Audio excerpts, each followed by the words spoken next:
Chapter 1. The Hemp Rope Chooses the Wretched. In the year 126 of the Hanhua dynasty, outside the city of Jiang'an, a young lad leaned against the stone wall beside the city gate, his gaze fixed upon the official road. His brocade robe, though elegant, bore signs of wear, and patches adorned the tops of his boots. His face was clean and handsome, with eyes that sparkled with clarity, albeit tinged with a hint of foolishness. In his hand, he twirled a blade of dogtail grass, muttering softly to himself.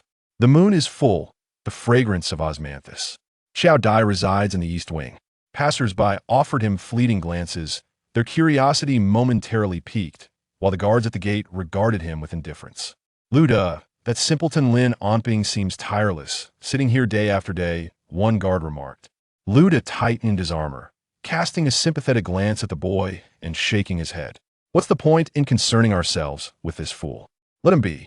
As the sun dipped slowly in the west, casting crimson hues across the azure sky, Lin Onping steadied himself against the city wall and rose.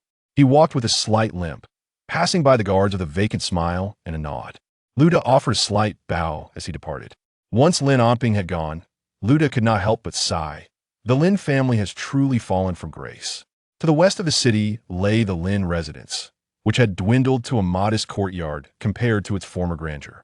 It comprised 3 main rooms, with additional wings on either side, a servant's quarters, a kitchen, and a woodshed.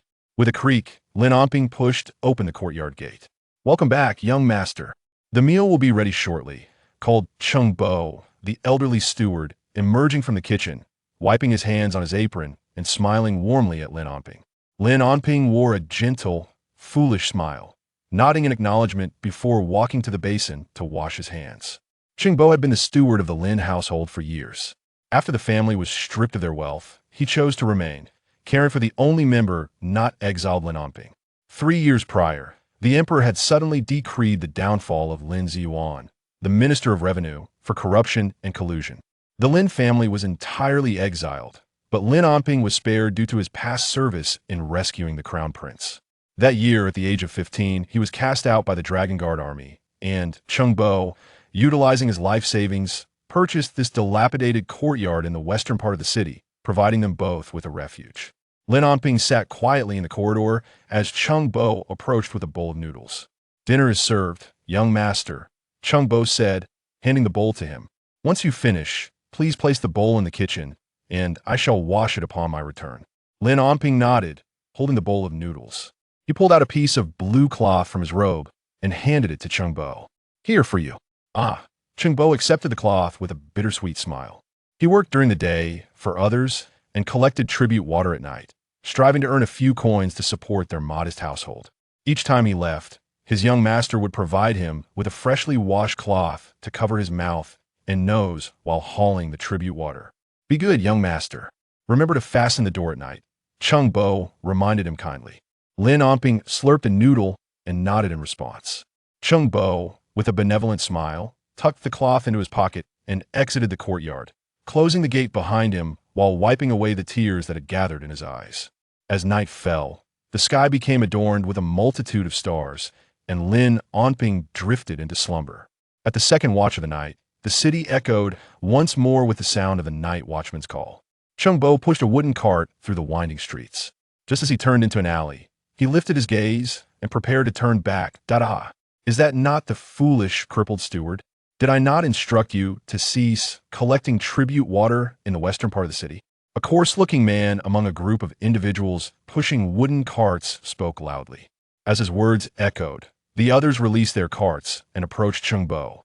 Seeing the men encroaching upon him, Cheng Bo hurriedly clasped his hands in apology. "Esteemed gentlemen, this task was assigned by the authorities.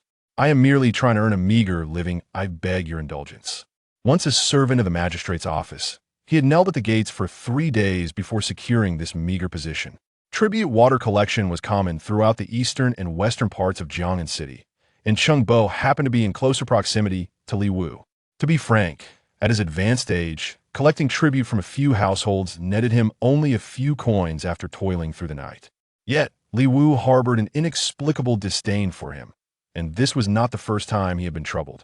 Cheng Bo was perplexed as to how he had incurred their ire. It was a matter of mutual indifference. Or the authorities' assignment. Tonight, we hold the authority you'd best vacate post-haste, lest you provoke our ire. Chungbo sighed inwardly, yet felt powerless to resist. Esteemed gentlemen, there is but one household ahead. Once I collect from them, I shall depart. Are you taking liberties with us? Bang! One of the men violently overturned the wooden cart, sending the contessa bucket of excrement crashing to the ground, releasing a foul odor that permeated the air. Esteemed gentlemen, I implore you. Smack! Before he could finish his plea, a resounding slap struck his face. Thud! Following swiftly, a punch landed squarely in his abdomen. Chungbo, unprepared for such violence, turned pale and fell to his knees, clutching his stomach, his knees becoming sullied by the refuse. You old fool! Taking advantage of our leniency, have you? Li Wu shook his arm, still unsated. Finish him off. Let's see if he learns his lesson. With that command, several men began to kick Chungbo mercilessly while he curled up on the ground, shielding his head. Please, esteemed gentlemen, I made a mistake. Spare me. Please. Spare.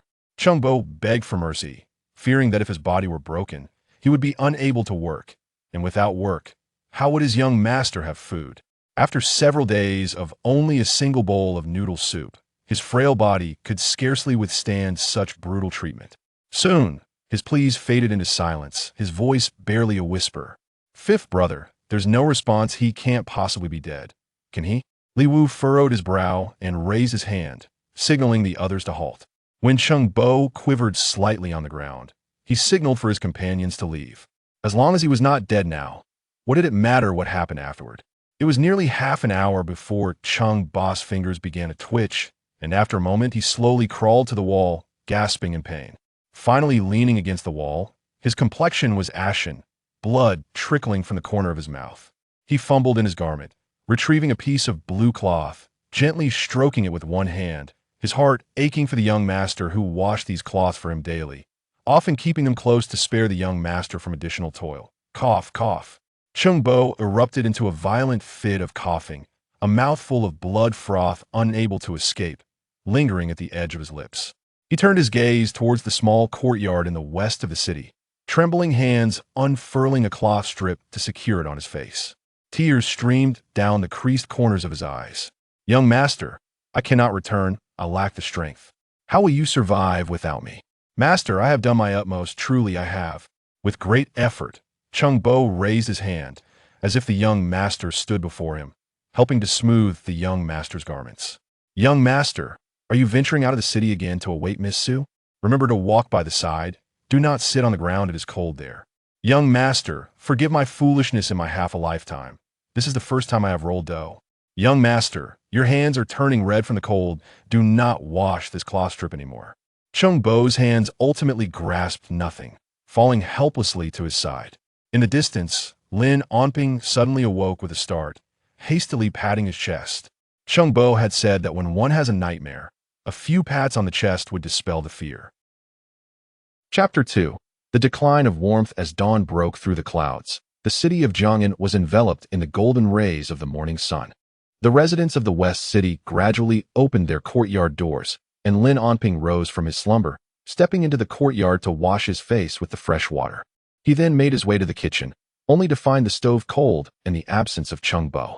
In the wooden basin lay the dishes he and Chungbo had used the previous night. After a moment of dazed contemplation, he lifted the basin and walked outside, drawing clean water from the vat to begin washing the dishes, something Chungbo had always forbidden him to do. He proceeded with utmost caution, fearful of dropping a plate. Gazing at the pristine utensils, he stood there, observing his hands, and a silly smile crept across his face. The residents of the West City were generally impoverished, lacking the hustle and bustle of other places. Lin Onping quietly perched himself on the threshold of his courtyard, his eyes fixed on the mouth of the alley. His stomach growled with hunger, yet there was still no sign of Chungbo's return. Chungbo had instructed him to greet him whenever he left the house. Thus he refrained from heading to the city gate. Soon, figures appeared. A group approached rapidly from the alley. Lin Onping sprang to his feet. But the throng was too dense for him to spot Chungbo. 2 or 3 constables led the way, followed by 6 or 7 individuals. As they drew nearer, the constables sighed upon seeing the fallen figure, once the brilliant scion of the Lin family, who had broken his leg while rescuing the startled prince from a hunt. 3 years prior, calamity had struck the Lin family, and overnight, he had become a simpleton. Master Lin, one constable said, bowing slightly, as those behind laid Chung Bo's lifeless body upon the ground. Please accept our condolences. The constable managed a bitter smile.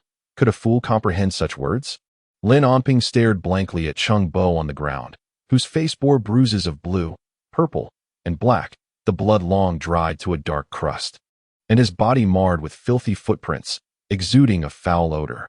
A piece of blue cloth lay at the neck, starkly clean amidst the chaos. The steward of the Lin family had discovered the body this morning in Yezi Alley, the constable reported, suspected to have been involved in a struggle. The coroner determined it to be death from internal bleeding due to ruptured organs, and the assailant had vanished. Master Lin, the authorities will swiftly apprehend the brawler, the constable assured. Lin Onping seemed oblivious to the constable's words as he limped toward Chung Bo, crouching down to grasp the piece of cloth. Noticing the gathered neighbors, the constable shook his head and led his men away. Chung Bo, Lin Onping called, shaking Chung Bo gently. Then looking up with a foolish grin at the onlookers. Chung Bo is tired, he is sleeping. The neighbors sighed collectively, and an elderly woman placed a comforting hand on his shoulder. Just as she was about to speak, Lin Onping suddenly bolted back into the courtyard. Amidst the puzzled gazes of the crowd, he emerged with a basin of clean water. Stinky, Chung Bo is stinky, Lin Onping giggled foolishly. Kneeling before Chung Bo and starting to wipe his body with a damp cloth, murmuring incessantly, Stinky, Chung Bo fears the stink, must wash clean to remove the stench. His hands trembled more with each stroke, his smile betraying the tears that streamed down his face unbeknownst to him. The neighbors, witnessing this poignant scene, could not suppress their sympathy. The earlier elderly woman felt tears welling in her own eyes as she bent down to help Lin Onping to his feet. Child, the tears of the living must not fall upon the dead. It will disturb their peace. With kindness, the neighbors lifted Chung Bo's body into the courtyard, leaving Lin Onping standing there, lost in his own world. His elder brother, the Lin family consists of merely 2 individuals, and it is likely they possess no silver. It seems that Lin's foolish brother cannot even afford a coffin. Perhaps we should dismantle a door panel to assist in the burial. Alas, it appears this is the only course of action. What sin has the old man committed to meet such a tragic fate? A few individuals stood in the courtyard, idly chatting, when Lin Onping overheard their conversation and slowly turned his head. There is a coffin, he managed to utter, wait. With that, he dashed out of the courtyard. And the neighbors, though they wished to stop him, could not. After 3 years, Lin Onping found himself running to the northern city. Arriving at the doorstep of the Su residence, standing before the stone steps, he gazed up at the grand entrance. Just as he was about to step up, he was halted. Halt. Do you know where you are going? The Su family, renowned for their martial achievements, were relatives of the imperial family. The head of the family, Su Kuei, held the title of Marquis Yongin and was a general of great renown. His sister was the current imperial concubine, the mother of the second prince. Su Kuei had 2 sons and a daughter. The eldest, Su Shiqing, served as the deputy minister of war, while the second son, Su Shihu, was a 3rd-rank fierce general, and their daughter, Su Shiyao, was a 4th-rank military officer.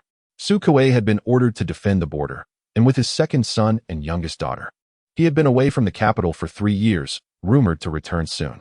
Lin Onping was stopped by the gatekeeper of the Su residence.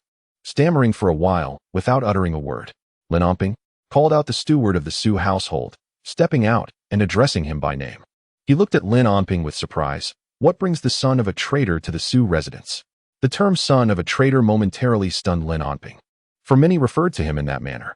The echo of his father's voice resonated in his mind. My son, I am to be exiled, and I know not if we shall meet again in this lifetime. If you encounter any difficulties, seek assistance from the Su household. They may help, for your betrothal to the Su girl still stands. I seek to borrow silver, Lin Onping finally managed to say, his eyes reddening, to buy a coffin. What? The steward's complexion darkened upon hearing this. You foolish boy, what nonsense are you spouting? Coming here in broad daylight to borrow silver for a coffin? Are you seeking misfortune? He shouted, get out, get out. Knowing that being told to get out meant he should distance himself, Lin Onping turned away, dazed. Perhaps it would suffice to use a door panel for the burial. As he turned, the voices of the neighbors echoed in his mind, causing him to stop and fix his gaze on the steward. just when the steward felt uncomfortable under Lin Onping's stare and was about to lose his temper. His eyes widened in shock as this foolish boy knelt on the ground. "I beg you, lend me silver to buy a coffin. Chengbo needs to rest." The steward was taken aback for a moment. He knew that in the past, not only would he have been dismissed by the Minister of Revenue, but even the former young master of the Lin family would not have spared him a glance. How the tides of fortune turn, and how life plays with people.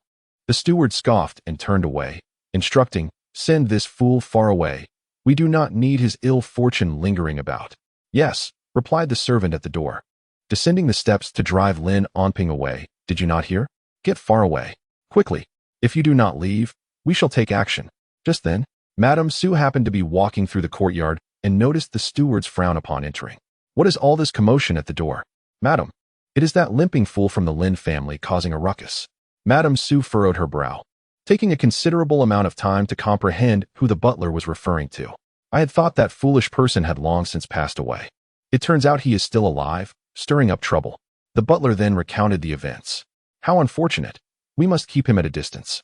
"Indeed." Madame Su turned away, a look of distaste crossing her features. The mere thought of the unbroken marriage agreement with the Lin family made her feel nauseous. She could only await the swift return of her husband to resolve this matter. The prospect of marrying the crippled son of a traitor was utterly ludicrous. Chapter 3. No one supports my aspirations. 2 wooden planks bore the remains of Cheng Bo to his final resting place, while Lin Onping, battered and bruised, sat before the grave. He remained there until the stars filled the night sky. At that hour, the city gates had closed, and he huddled beside the grave, sleeping through the night. The May air was still chilly, rousing him early with the cold. After paying his respects with 3 bows to Cheng Bo, he made his way towards the city gate. Upon entering the city, he felt both cold and hungry as he wandered the streets. Passing by a private school, he heard the voices of students reciting their lessons and paused to listen for a moment. In his mind echoed his father's voice, "My son, do you know which lines of poetry I cherish the most?" Little Lin Onping, nestled in his father's embrace, shook his head. "Listen closely. These lines resonate with me. No one supports my aspirations toward the azure skies. I shall tread through the snow to reach the mountain's summit. Should fate not grant me this fortune, I can still ascend Kunlun alone, and if I rise again like the eastern mountain, the great rock will spread its wings for 90,000 miles. Son, a man must not be swayed by fleeting successes or failures. One should cultivate patience and humility, not be blinded by the present." With muddy hands, Lin Onping patted his head, perplexed as the echoes in his mind grew louder. Dragging his weary feet homeward, he was suddenly halted by a firm grip on his arm. "Little Lin, have you been burying yourself in the earth?" Lin Onping looked up to see an uncle he recognized, the kind-hearted night watchman Lu, a close friend of Cheng Bo. "Uncle Lu? Oh, I thought old Cheng was recuperating at home," Lu said, brushing the dust off Lin Onping. "Only just learned of his passing. Alas, I was unable to bid him farewell." "Have you eaten yet?" Lin Onping touched his stomach and shook his head. "Come to my home for a bite," Lu insisted, pulling Lin Onping along. As they walked, Lu chatted away. "With old Cheng gone, how will you manage? If you find yourself hungry, you're always welcome at my place. While it may not be lavish, at least you won't go hungry." A bowl of thin porridge, a few pickled vegetables, and some slightly stale bread. Lin Onping found the meal quite satisfying. Lu held a large bowl, squatting beside Lin Onping at the doorway. "Old Cheng suffered greatly. I am certain those scoundrels Li Wu and his gang are behind this. He often shared with me how they bullied him. They say misfortune befalls the wealthy, yet they fail to see that wickedness also arises from the common folk." Sipping the porridge from the bowl's edge, Lu continued to speak to himself. "Last night, when I encountered Li Wu and his companions, something felt amiss. They were flustered, and I should have realized then. Odd indeed, how Li Wu, who conducts the tribute water, could be acquainted with those who ride in carriages." Lin Onping pursed his lips, pausing his chewing. It seemed implausible. Those flustered tribute bearers must have splashed their water onto someone's carriage, likely apologizing profusely. Otherwise, why would they be bowing and scraping in the dead of night? Lu Gengfu withdrew his gaze from the distance and glanced at Lin Onping beside him. "Why am I even telling you this? You wouldn't comprehend. Remember what I said before. If you are hungry, come to Uncle Lu's for a meal." Lin Onping nodded dumbly. Upon returning to the small courtyard from Lu Gengfu's house, Lin Onping stood in a daze, as the doors to the firewood room and kitchen had vanished. The drooping branches of the tree still bore the grayish-white clothing of Cheng Bo young master, No matter how tattered our clothes may be, we must always remain clean. You are the eldest son of the Lin family. We cannot allow others to speak of us as slovenly. Come, test the water's warmth. Allow this old servant to scrub off the dirt. Lin Onping cast a glance at his own attire and hands, recalling the image of Chung Bo boiling water. Sitting in the bathing tub, he vigorously scrubbed his arms, tears plopping into the water. He found a clean garment to change into and neatly folded Chung Bo's clothes. Placing them by his pillow, he was utterly exhausted, having barely slept due to the alternating chills and heat of the previous night. As Lin Onping drifted into slumber, his beautiful eyelashes occasionally fluttered, his handsome face appearing particularly haggard. Instinctively, he curled up, unable to suppress the shivers coursing through his body. Father, what constitutes a true pillar of society? The 8-year-old Lin Onping stood by the desk, speaking up. Lin Ziyuan set down the book in his hands, smiling as he ruffled his son's hair, noting that the boy had grown taller since last year. A true pillar of society? It is one who can stabilize the realm with words and wield martial prowess to secure peace. One who possesses lofty aspirations and discernment between loyalty and treachery, capable of skillfully evading calamity. It is imperative to understand that without strategy, nothing can be achieved. Without fate, one cannot plan effectively. I don't understand, the child replied. Haha, you will grasp it when you are older. Why are you so well-behaved today? Not off causing a ruckus at the Su family? Lin Onping pouted, I won't go. Yao Yao's mother said, I am a child without a mother. Lin Ziyuan frowned slightly and gently pulled Lin Onping into his embrace. Time flies. It has already been 2 years since the lady passed away. My child, do you miss your mother? Lin Onping nodded, I miss her. On the bed in the eastern chamber, Lin Onping trembled increasingly, mumbling incoherently. Mother, oh dear, this child is burning up. He is ill, exclaimed the elderly woman standing by the bed. Having not seen Lin Onping for a long while, the neighbor was worried, and upon entering, was horrified by the sight. The old woman hurriedly left, only to quickly return with a bundle of traditional Chinese medicine, heading for the kitchen. At the city gate, 2 handsome young men halted their steeds, dressed as females, seemingly oblivious to their own disguise. Young master, we have been out for quite some time. We should head back. If we are discovered. Silence. Look at how timid you are. Just a moment ago, you were delighted while catching butterflies. Oh, what happened? Where is that fool by the city wall? Chun Yu wore a face of frustration and helplessness as she glanced at the little princess. Young master, do you not want to be covered in dirt by that fool? Yu Long pouted. This young master will not stoop to the level of a fool. Let us go? Chun Yu finally breathed a sigh of relief. Her master was willing to return to the palace. If they delayed any longer, the palace gates would soon close. The young master frequently sneaks out of the palace to enjoy the spring outside, leaving me, her servant, in a constant state of anxiety. Young master, do you know who that fool is after provoking him several times? Why should I care? Lin Onping was fed a bowl of medicinal soup, his feverish body gradually cooling down. He awoke briefly during the medication, expressing gratitude to the elderly woman, causing her to nearly spill the bowl in shock. Doubting her own hearing, upon seeing Lin Onping's foolish expression as he drifted back into slumber, she concluded she must have misheard. That moment of lucidity in Lin Onping's eyes must have been an illusion, for how could a child who has been foolish for years suddenly become wise? This thought only deepened her sympathy. Sister Wu, if one day I fall ill or meet my demise, I implore you to look after my young master. Please accept this. I have not saved much silver over the past 2 years, but it can provide him with a meal. Chung Bo fished out a cloth pouch from his bosom, opening it to reveal a handful of silver and copper coins, presenting them to the elderly woman. Old Chung, what are you saying? We are neighbors. There is no need for such talk. Take back your money. Your health is far better than mine, and if you cannot return to work, I shall invite Lin Xiaoga to my home during meal times to share a pair of chopsticks. That would be splendid. Thank you, dear sister. But you must accept this money. The elderly woman shook her head, dismissing her thoughts, and gently tucked the covers around Lin Onping before sighing and stepping out of the room. Chapter 4. The couplets 3 days later. Lin Onping stepped out of the courtyard early in the morning. Lin Xiaoga, are you off to bask in the sun outside the city gate again? Aunt Wu, pouring water at the door, happened to see him. Come over for lunch when you're hungry. I'll save some for you in the pot. Lin Onping smiled foolishly and nodded in response. On the bustling street, Lin Onping walked with his head down, keeping close to the edge. Gentlemen, if your couplet is chosen, 50 taels of silver shall surely be awarded. Our establishment is newly opened, and we are utterly sincere." A crowd gathered outside a tavern, the staff vociferously calling out to the onlookers. With a prize of 50 taels of silver on offer, it was no wonder so many were drawn to the scene. This was not mere copper coins that could entice them.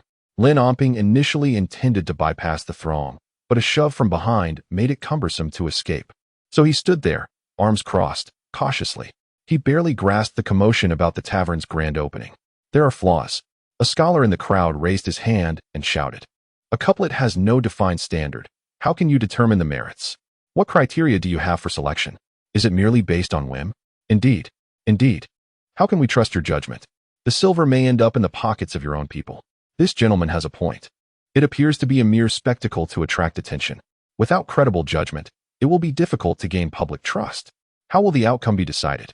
The tavern staff, momentarily at a loss for words amid the crowd's scrutiny, stood at the entrance in confusion. "I shall personally adjudicate." A deep voice resonated, silencing the raucous crowd as they turned their gazes toward the main hall. In a cascading gray and white robe, a figure emerged from the main entrance, with a white beard gracefully descending and a rosy complexion. Onlookers turned their gazes towards this silhouette as some literati bowed in reverence. Whispers fluttered through the crowd. "Who is this old man? You don't know? He is the Crown Prince's tutor, Master Go, in Jiang'an's imperial city." Master Go is a notable figure. Though he holds no official title, he commands respect equivalent to that of a first-rank official. Having served as a companion to the late emperor and now as an advisor to the current monarch, in addition to his role as the Crown Prince's instructor, Master Go felt a tinge of frustration. Few of his clan had pursued governmental positions. Most had ventured into commerce. The newly opened tavern was established by his family, and he had originally intended to invite his ancestors to inscribe a few characters for display in the hall. However, the younger generation had whimsically disrupted those plans, leading to this current commotion. With a courteous demeanor, a scholar again bowed. If Master Go were to judge, there would be no objection. Master Go cast a fleeting glance his way, having noted that this individual had been the most vocal in questioning. With a soft snort, he swept his sleeves behind him and declared, "Since I am here to adjudicate, I shall propose the first line. Do any of you dissent?" The crowd fell into a profound silence. Who would dare to voice disagreement? They could not help but lament that the 50 taels of silver today would likely be beyond their grasp. The tavern's proprietor approached with a smile, bowing slightly behind Master Go, unable to suppress his grin. Regardless of the circumstances, the tavern's reputation had surely been established. Limping wore a perplexed expression, raising his gaze to the tavern's signboard, pondering for an indeterminate time before vaguely recognizing the three characters. Yun Shanghe. "If there are no objections, I shall present the first line," Master Go continued. "This tavern is a gathering place for culinary delights, hence I will use ingredients as my theme." He stroked his beard thoughtfully. "From the lotus, one obtains the lotus root." Upon the utterance of the first line, a brief silence enveloped the crowd, swiftly followed by a chorus of exclamations. "Marvelous! Truly marvelous!" One scholar nudged another. "What do you mean?" "The phrase 'from the lotus, one obtains the lotus root.' Let us analyze it." As Master Go mentioned, in terms of ingredients, the lotus root needs no elaboration, and lotus can also refer to the lotus flower. Though the lotus seeds may be bitter, they are still edible. This couplet encompasses two types of ingredients, but the deeper meaning is crucial. The lotus root can be likened to 50 taels of silver, implying Master Go is questioning our worthiness to claim this silver. "And so?" inquired another scholar. An exasperated individual rolled his eyes and reiterated, "From the lotus, what? One obtains the lotus root, occasional." Therefore, the second line must also incorporate two types of ingredients or something else. While answering the question posed by the first line, a question and answer must be balanced. With that, he turned away, adopting an air of disdain, distancing himself from the group. Not far down the street, several fine steeds ambled along, led by a pair clad in resplendent attire. The young man, handsome yet slightly drowsy, and the young woman, though dressed in male garments, could not hide her striking features. "Second brother, look over there. There's quite a commotion," Song Yulong exclaimed, pointing at the crowd before the tavern. The second prince, Song Gaoshi, cast a cursory glance in the direction she indicated, catching a glimpse of Master Go's form. Narrowing his eyes slightly, he decided to investigate. "Ah, splendid." Song Yulong urged her horse forward, eager to reach the throng first, her eyes wide with curiosity. Song Gaoshi arrived at her side, confirming it was indeed Master Go. Hearing Yulong's soft exclamation, he inquired, "What is the matter?" "Oh, nothing, just spotted a fool," Song Yulong replied quietly. Song Gaoshi cast a curious glance at her, choosing not to inquire further, and instead commanded his attendants to investigate the matter at hand. Upon learning the details, he remained motionless, his half-lidded gaze sweeping over the assembled crowd. "Has my second brother once again taken a fancy to recruiting talents?" Song Yulong whispered. Though the second prince was merely 18, his penchant for attracting gifted individuals was well known throughout the imperial city. His residence already boasted numerous guests. After sending his attendants to gather information, he settled down to observe the unfolding spectacle. An antithesis? Song Yulong mused to herself, tilting her head, while the second prince paid her no mind. Song Gaoshi's gaze fell upon the contemplative figure of Goya, pondering whose response might please him. For it seemed that none among the spectators dared to display their wit before the esteemed scholar.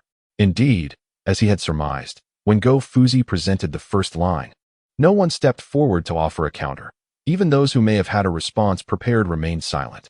To craft a fitting reply would bring both fame and fortune, and earn favor in the eyes of Go Fuzi, yet a misstep could lead to ridicule and tarnish one's reputation within the imperial city. 50 taels of silver, Lin Onping muttered, belatedly grasping the weight of the situation. A strange sorrow flickered in his foolish eyes as memories of being mocked at the Su residence resurfaced, coupled with the image of Chung Bo buried beneath 2 wooden planks. He lacked silver, he desperately needed it. This thought incessantly haunted him. Lin Onping rubbed his head vigorously before squeezing his way to the front. His voice was not loud, yet tinged with anxiety. "There are apricots, no need for plums." Despite his quiet tone, being positioned nearer to the front, his words cut through the murmurs that had filled the air. Goya, with his eyes closed, lifted his eyelids.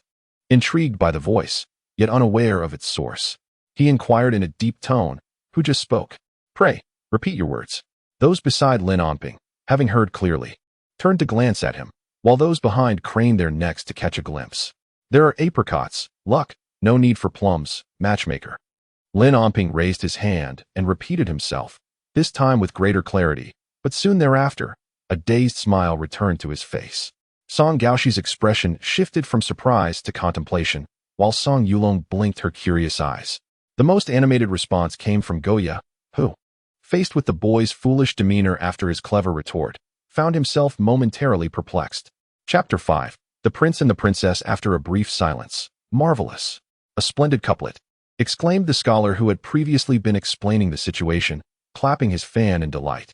The earlier audacious literatus approached once more. "Brother, may I inquire why?" The scholar barely spared him a glance, shifting a few steps aside. Noticing the attention directed toward him, he glanced at Go Fuzi and then bowed slightly to Lin Onping, clearing his throat to speak. The master's first line presents 2 types of ingredients, while this young man's response features 2 kinds of fruits.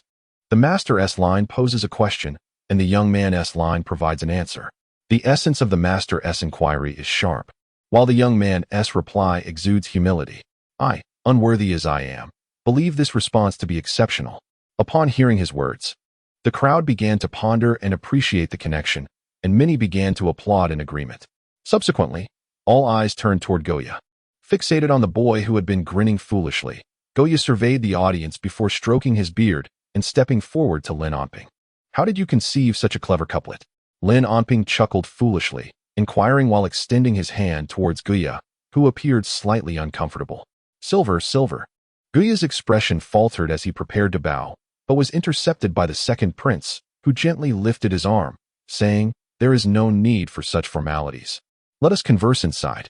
Goya nodded and turned to enter the establishment with the second prince. Song Gaoshi paused momentarily, glancing back at Song Yulong, who was scrutinizing Lin Onping, and instructed, "Bring this person in." "Oh," Song Yulong replied, reaching out to pull Lin Onping along. Recognizing Song Yulong, Lin Onping began to anxiously search the ground. "What are you looking for?" "I can help you," he said, noticing a few small stones on the floor. "Bad guys, I'll throw these at you," he exclaimed, about to crouch down to pick them up. Song Yulong, momentarily taken aback, then impatiently tugged him towards the entrance, muttering, "You silly fool, I'll deal with you later." "Silver, silver." Lin Onping stumbled forward, incessantly shouting for money. "I'll give it to you once we're inside," Song Gaoshi dismissed his royal sister's antics, having grown accustomed to them over time, while Guya glanced back in confusion. Upon entering the main hall, the innkeeper promptly dismissed the attendants, having discerned the young man's notable status from the elder's demeanor. After the elder and the young man were seated, he personally presented fine tea before discreetly retreating behind the counter. Lin Onping was also brought closer by Song Yulong, continuing to chant about silver. Despite Song Yulong's occasional attempts to silence him, which proved ineffective, she eventually chose to ignore him as his voice was rather subdued. Song Gaoshi cast a meaningful glance at Lin Onping. Does His Highness recognize this individual? Guya inquired while serving tea. Song Gaoshi took a sip, remarking, "It is uncommon for the gentleman to associate with ministers. Hence, it is not surprising that he is unfamiliar. This individual is Lin Onping, the only son of Lin Ziyuan, the former Minister of Revenue." "Oh," Guya responded, somewhat astonished. Although he did not inquire into court affairs, he had heard whispers about the minister's downfall and was taken aback to discover that this young man, merely 18 or 19 years old, was the son of a condemned official and a simpleton at that. He recalled noticing the young man limping upon entering. Observing Guya's gaze fixed on Lin Onping's leg, Song Gaoshi adjusted the tea lid and spoke once more. At the age of 12, Lin Onping sustained an injury to his right leg from a horse's hoof while rescuing the crown prince at the hunting grounds. 3 years prior, after the Lin family's misfortunes, he suddenly became a simpleton and has since lived in the western city, cared for solely by an elderly steward. This prince has only encountered him a handful of times, and it is quite the coincidence to meet today. If he is indeed the son of Lin Ziyuan, it would not be surprising for him to craft such a couplet. Guya slowly nodded, acknowledging Lin Ziyuan's literary talent with a hint of melancholy, lamenting that the young man would likely lead a life burdened by his unfortunate condition. Song Gaoshi remained silent, casting another glance at Lin Onping, his eyes flickering momentarily. The only heir of the Lin family had met such a fate. It seemed that the rescued elder brother of the emperor had no intention of intervening, likely unable to locate him. Upon returning to the palace, His Highness must inform the emperor of this matter. Guya smiled without uttering a word, as the second prince and the crown prince had always been at odds. Some matters were beyond his capacity to interject. The reason Lin Ziyuan was sentenced seemed to stem from some entanglement with the crown prince. Yet the emperor had not held the crown prince accountable, leaving the intricacies shrouded in mystery. Although the second prince's mansion was filled with numerous guests, they were primarily scholars and literati who privately refrained from associating with any officials in court. Thus, the emperor had never inquired into the matter. But it was well known in court that the second prince and the crown prince were antagonistic, continually engaged in rivalry. Guya remained silent, and Song Gaoshi did not mind. Hearing Lin Onping repeatedly mention silver, he smiled and suggested that the gentleman might as well reward Lin Onping with silver for his departure. Song Gaoshi's conversation with Guya was merely an opportunity to draw closer to him.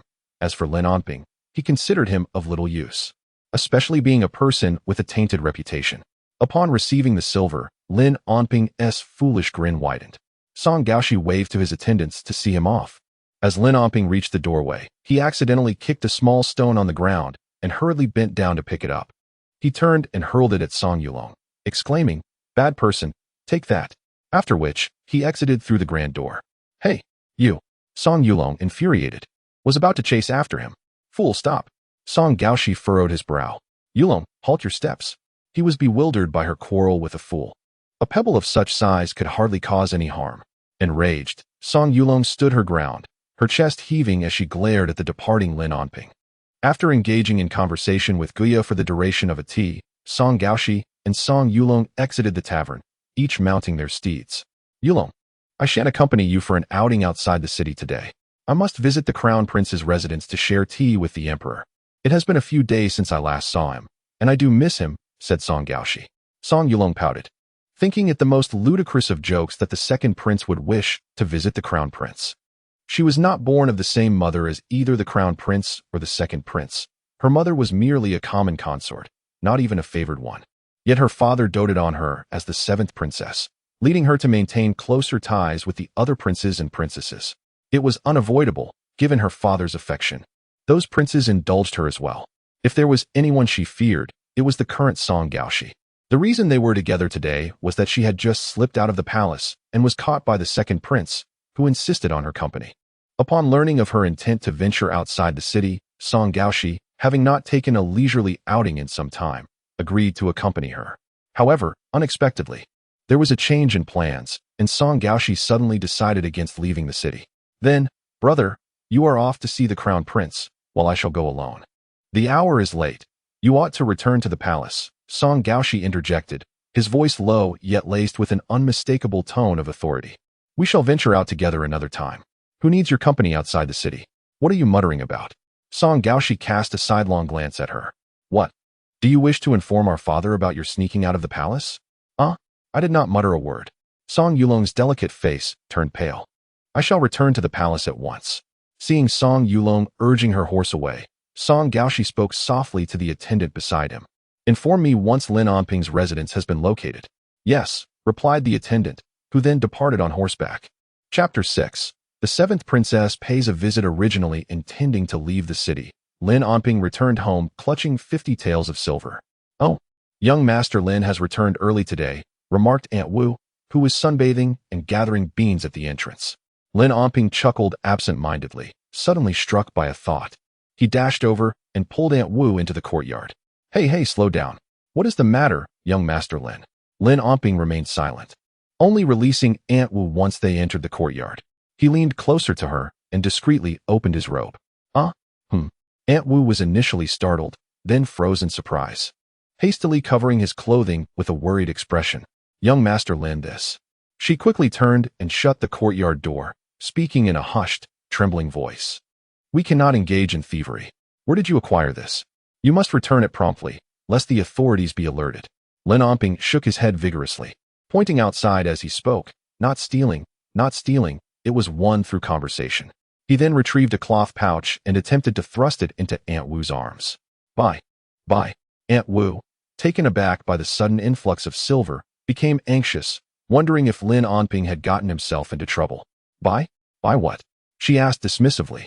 Lin Onping pointed to the ground, crossing his arms over his chest and closing his eyes. Uncle Chung is sleeping. It is comfortable, by a coffin. Aunt Wu stood frozen in place, her face filled with concern.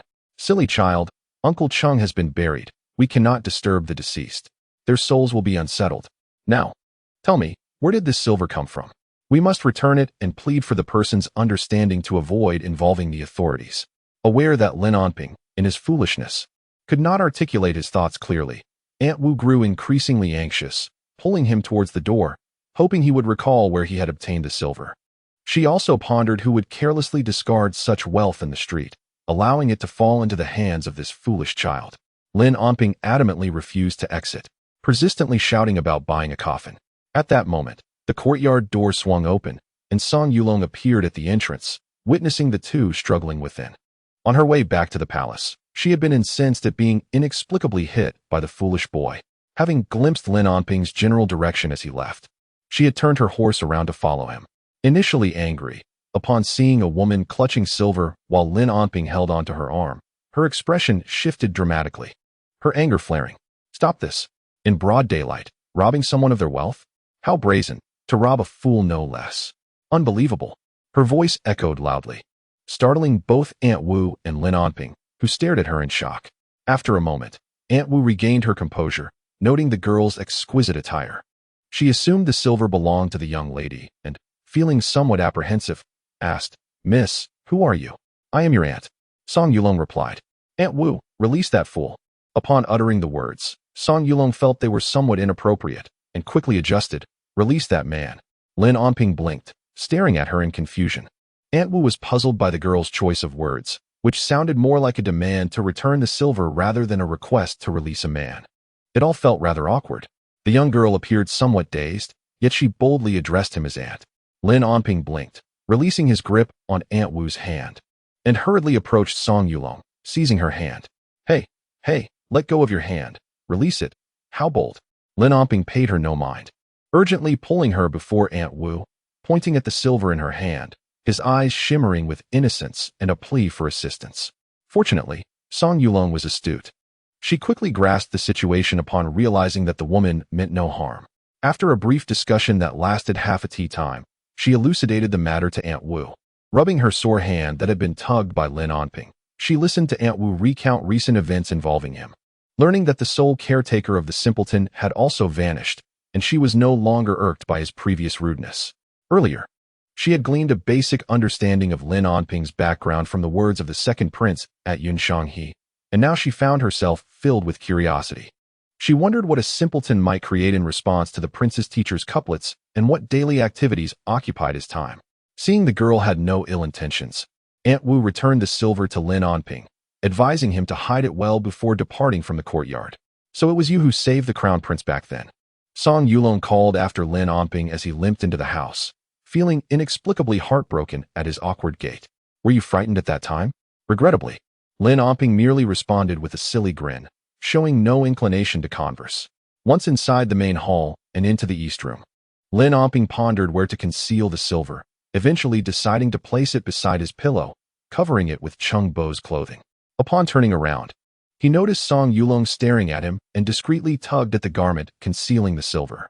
Song Yulong suppressed her laughter, pretending not to see him as she turned away. I am Song Yulong, and you are Lin Onping, correct? Haha, now you know my name. Please don't be upset about our previous encounters outside the city. I wasn't angry when you tossed a small stone at me today. Lin Onping smiled broadly, As he stepped out of the room, he muttered, bad egg. Although he chose not to hold a grudge this time, he vividly remembered how she had teased him several times outside the city gates. Once, he had fallen asleep leaning against a wall, only to be startled awake by a shower of dust poured over him. On another occasion, she had provoked him with a beehive, cheerfully declaring, Here, simpleton, enjoy the honey. It's quite sweet. At that moment, Song Yulong had appeared harmless. Yet Lin Onping had endured swollen lips and eyes for days afterward. There was yet another time when she had intended to take him to the small river for fishing, only to be chased around by water insects for what felt like an eternity. Hearing Lin Onping call her a bad egg, Song Yulong's irritation flared as she contemplated kicking him. Lin Onping felt a chill run down his back and swiftly turned to see her foot poised to strike, prompting him to flee a short distance away. Subsequently, Lin Onping unceremoniously shoved her out of the courtyard and shut the door with no regard for her protests. Hey, open the door. Regardless of how long Song Yulong called, the courtyard door remained firmly shut. Frustrated, she kicked the door before storming off. At the Yonghui gambling house in the West City, a bruised gambler was thrown out, grumbling, If you don't repay your debts within 3 days, I'll bring people to demolish your home. Neo-san grimaced as he rose from the ground, brushing off the dirt while continuing to curse. 3 days have passed, and you shall await my return to reclaim your wager. Neo-san, with a sudden cough, spat a mouthful of blood onto the ground, and upon seeing the intent to strike, hastily fled. Lin Onping retrieved several copper coins from an earthen pot and ventured into the street to procure some flatbreads. As he sat in the courtyard, savoring his meal, he was suddenly alerted by the sounds of a quarrel emanating from the adjacent yard. He shifted his small stool closer to the wall, chewing on his bread, his ears perked up in curiosity. It was the voices of Aunt Wu and her son. Having lived in the vicinity for 3 years, he was somewhat familiar with Aunt Wu's son. To be candid, he held a certain apprehension towards him, in his 30s. With a sharp face and lanky frame, his eyes held an ominous glint. He spent his days carousing outside, without a wife to his name. We have no money. Your deceased father's inheritance has been squandered by your gambling. Aunt Wu's voice was a mix of anger and desperation. Neo-san, my son, must we continue this foolishness? It would be wiser to find work, save some money, and seek a bride. Be quiet. I do not care. Look around and see if you have any jewelry left to sell. You, how can you be so disappointing? You are even less competent than Lin Xiaoge next door. What nonsense. Why compare me to a lame fool? Why not compare me to a dog instead? Enough of this chatter. Go find something valuable to sell. There is nothing. Aunt Wu lamented in frustration. You truly do not deserve to be compared with Lin Xiaoge. He may be somewhat simple, but he can earn silver with just a few words, while you are even inferior to a fool. Haha, a fool can earn silver? What a joke. Lin Onping swallowed hard, nearly choking, and rushed to the water barrel for a drink. Chapter 7. The troubling young duke. A sudden storm bore down on the night city. The sound of weeping butterflies mingling with the wind. The white lightning roared, tearing through the remnants of clouds, as if reality had become a nightmare. In the deep of night, torrential rain fell upon Jiang'an City, and a shadow scaled the wall, silently slipping into the courtyard. A flash of lightning illuminated a pair of sinister eyes. The shadow wiped the rain from its face and hurried to the east wing, listening intently to the sounds within. From behind his waist, he drew a concealed hatchet, quietly inserting it into the door's crevice. With a click, the door latch was pushed aside, and the door was cautiously eased open. "Father, it is so good to see you again," Lin Onping exclaimed joyfully, though his father's visage appeared somewhat blurred. Lin Ziyuan wore a troubled expression. "Pinger, the Lin family matter harbors hidden truths, intricately entwined. Do not concern yourself with your father's safety, nor should you investigate. Father, father." As Lin Onping saw his father's figure fade, he called out repeatedly, only to be startled by a sudden gleam in the darkness. "Ah!" he cried, the unexpected fright causing the shadow to flinch, the hatchet narrowly missing Lin Onping as it fell. Another flash of lightning illuminated the figure standing at the bedside, and the name escaped his lips, Nyo-san. Realizing his identity had been discerned, Nyo-san's panic transformed into composure. He grinned, revealing a mouth full of yellowed teeth. "Fool, hand over your silver. Perhaps I may show you mercy."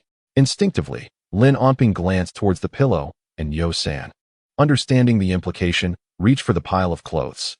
The clothes were carelessly tossed to the ground, revealing a cloth bag filled with silver beneath. And he eagerly seized it with a greedy grin. Taking advantage of the moment when Nyo-san was preoccupied with the silver, Lin Onping swiftly leapt from the bed, not even pausing to put on his shoes, and dashed towards the door. "Damn it!" Nyo-san, clutching the silver to his chest, gave chase, shouting, "Stop! Where do you think that cripple is running to?" Lin Onping had no intention of stopping. Though foolish, he sensed the chilling intent of the blade. He flung open the courtyard gate and hobbled into the dark, rain-soaked night. Nyo-san pursued relentlessly, almost closing the distance, when Lin Onping suddenly began to scream, provoking a few barking dogs, which added to the chaos of the stormy night. At this, Nyo-san hesitated, fearing the unexpected appearance of others. He paused, feeling the weight of the silver in his pocket, then turned sharply to retreat, reasoning that a fool posed little threat.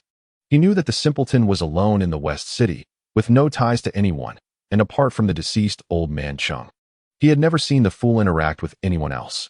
A simpleton who struggled to articulate himself would likely be dismissed if he recounted the events of the night to others. And whether he could even convey the story clearly was another matter.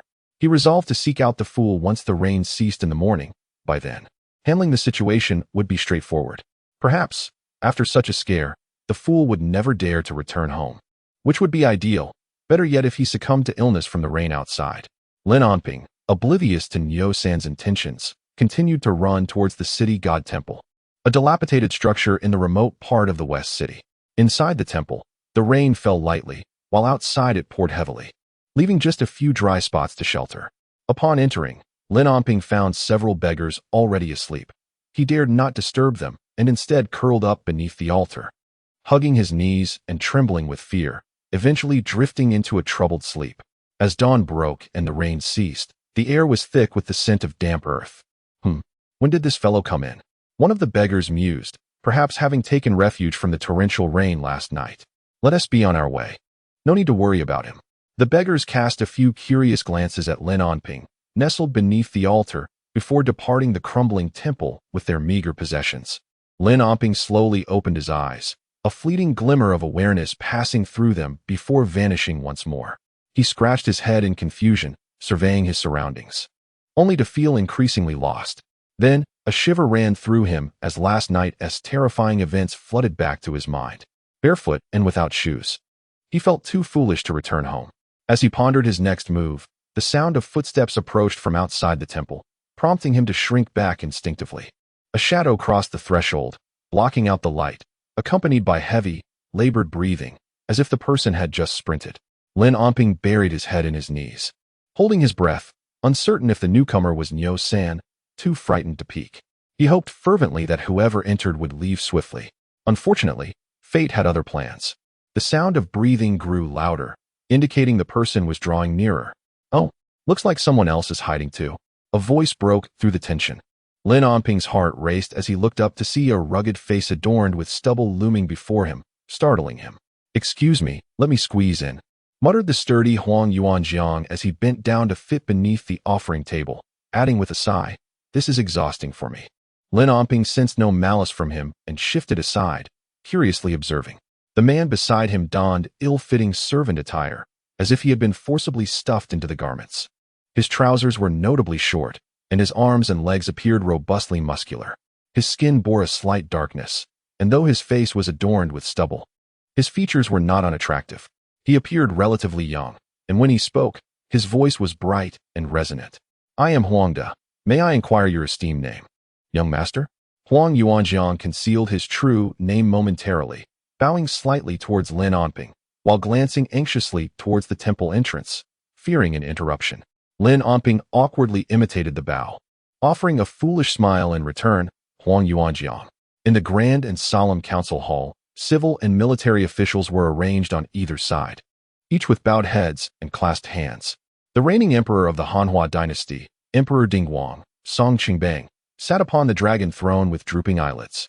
At 52 years of age, he had ascended to the throne at 22, reigning for 30 years, marking the 30th year of the Hanhua Dingguang era. The emperor, of imposing stature, exuded an aura of authority even in repose.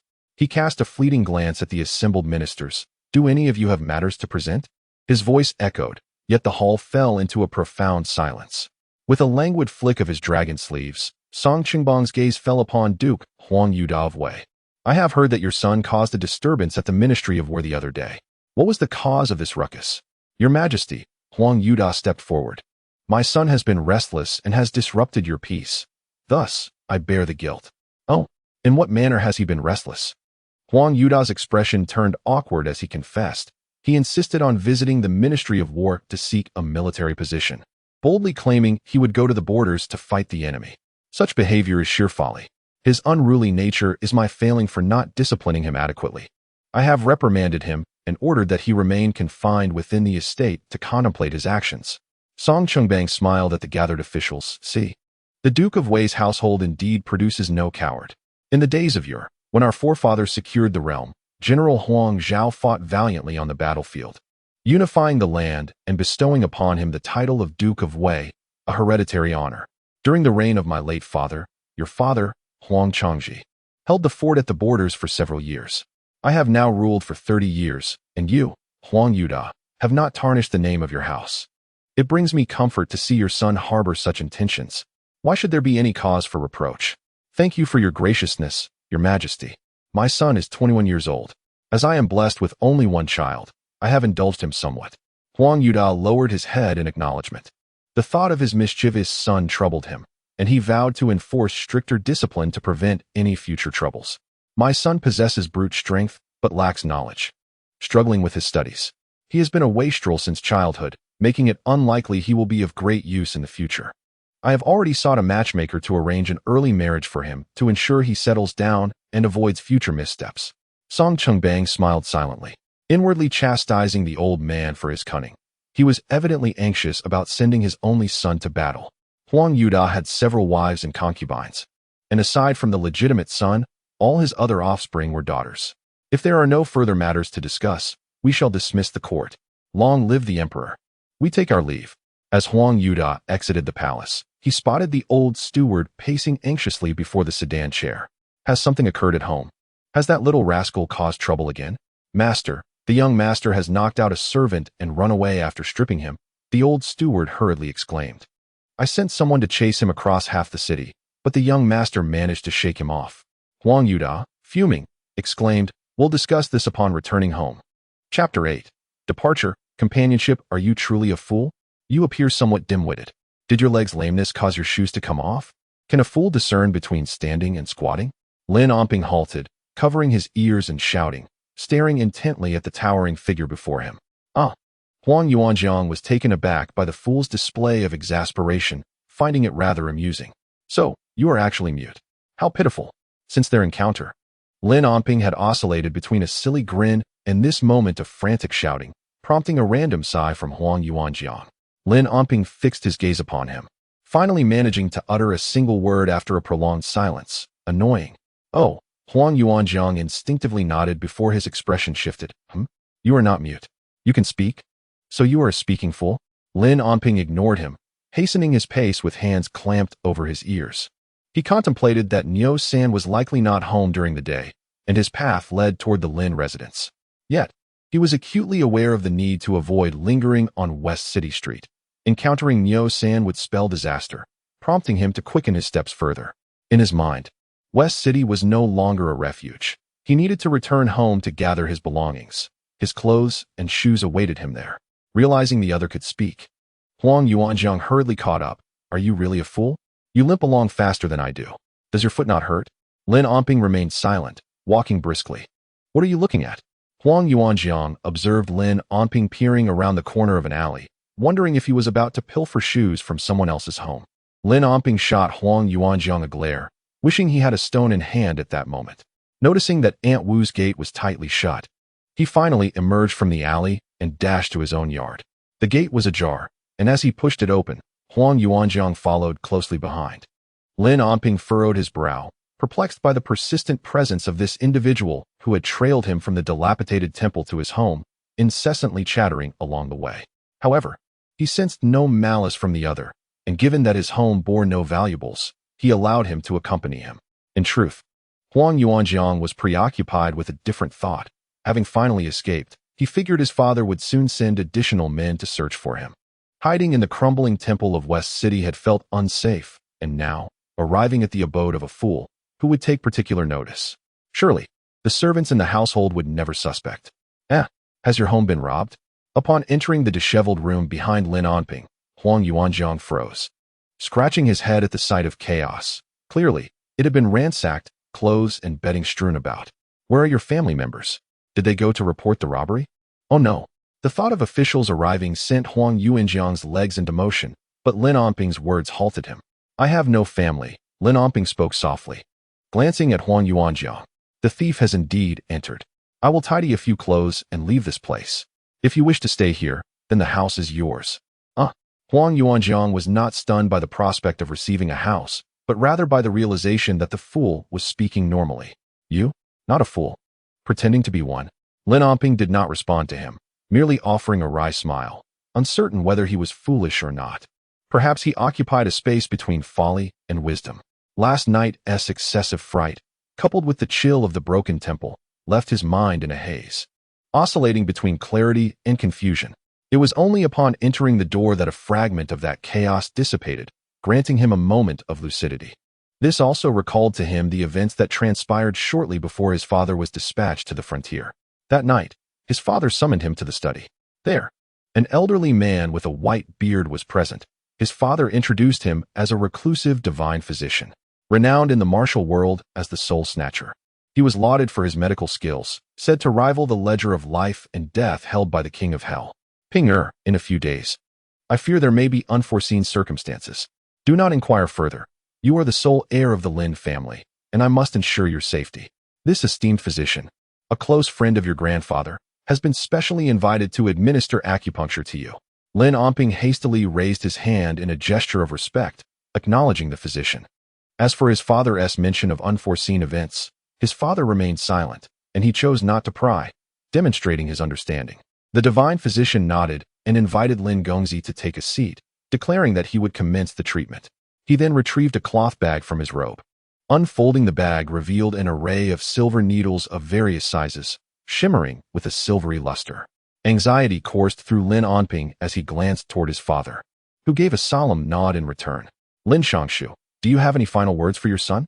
Lin Ziwan approached his son, gently brushing his hand over Lin Onping's head. Remember this. In times of advantage, one may act.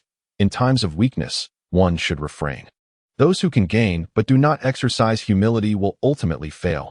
Those who know when to advance but do not recognize when to stop will inevitably suffer loss. Son, I will remember, Lin Onping replied, smiling at his father, though his eyes were filled with worry. Father, I shall wait for your return in Jiang'an. Live well. Your safety is paramount, Lin Ziwan said, his eyes reddening. If no opportunities arise, living a foolish life may not be so bad. At least you can witness the dawn. A tear slipped down Lin Onping's cheek. He understood his father was likely embroiled in a quagmire so profound that even his esteemed position as a minister could not extricate him from it. Please, esteemed physician, proceed, Lin Ziwan said, turning away, his trembling shoulders betraying his inner turmoil. The divine physician sighed softly, deftly picking up a silver needle. Young master, after I administer this needle, you will become foolish for 3 years, during which time it is hoped you will remain safe. After 3 years, your fate shall be in your own hands." Lin Onping nodded and then closed his eyes. "Are you pretending to be foolish?" Huang Yuanjiang interjected, interrupting Lin Onping's thoughts. Whether foolish or clever, what difference did it make? Lin Onping gathered the clothing he could take from the ground. "I will leave. You stay. We are of no concern to each other." Huang Yuanjiang was momentarily at a loss for words, feeling choked by Lin Onping's statement. He silently helped him collect the garments, while also measuring the clothes against himself. Discovering they were all too small, shaking his head in resignation, he picked up a robe and, finding it suitable, began to undress without hesitation. Seeing Huang Yuanjiang donning the pants and draping the robe, Lin Onping hesitated. "Well, you can wear it. What's wrong?" Huang Yuanjiang had already slipped into the trousers and was putting on the robe. "Clearly, this clothing is not yours. Am I not allowed to wear it? Consider it my purchase from you, though I currently possess no silver. There's no need for that. You may wear it. Consider it a gift." Lin Onping began to tie up the bundle. Huang Yuanjiang donned the attire belonging to Cheng Bo.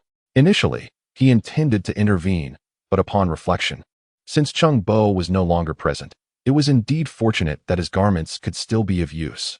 Having prepared himself, Lin Onping secured the bundle to his body and casually gestured to Huang Yuanjiang, saying, "Do as you wish, farewell."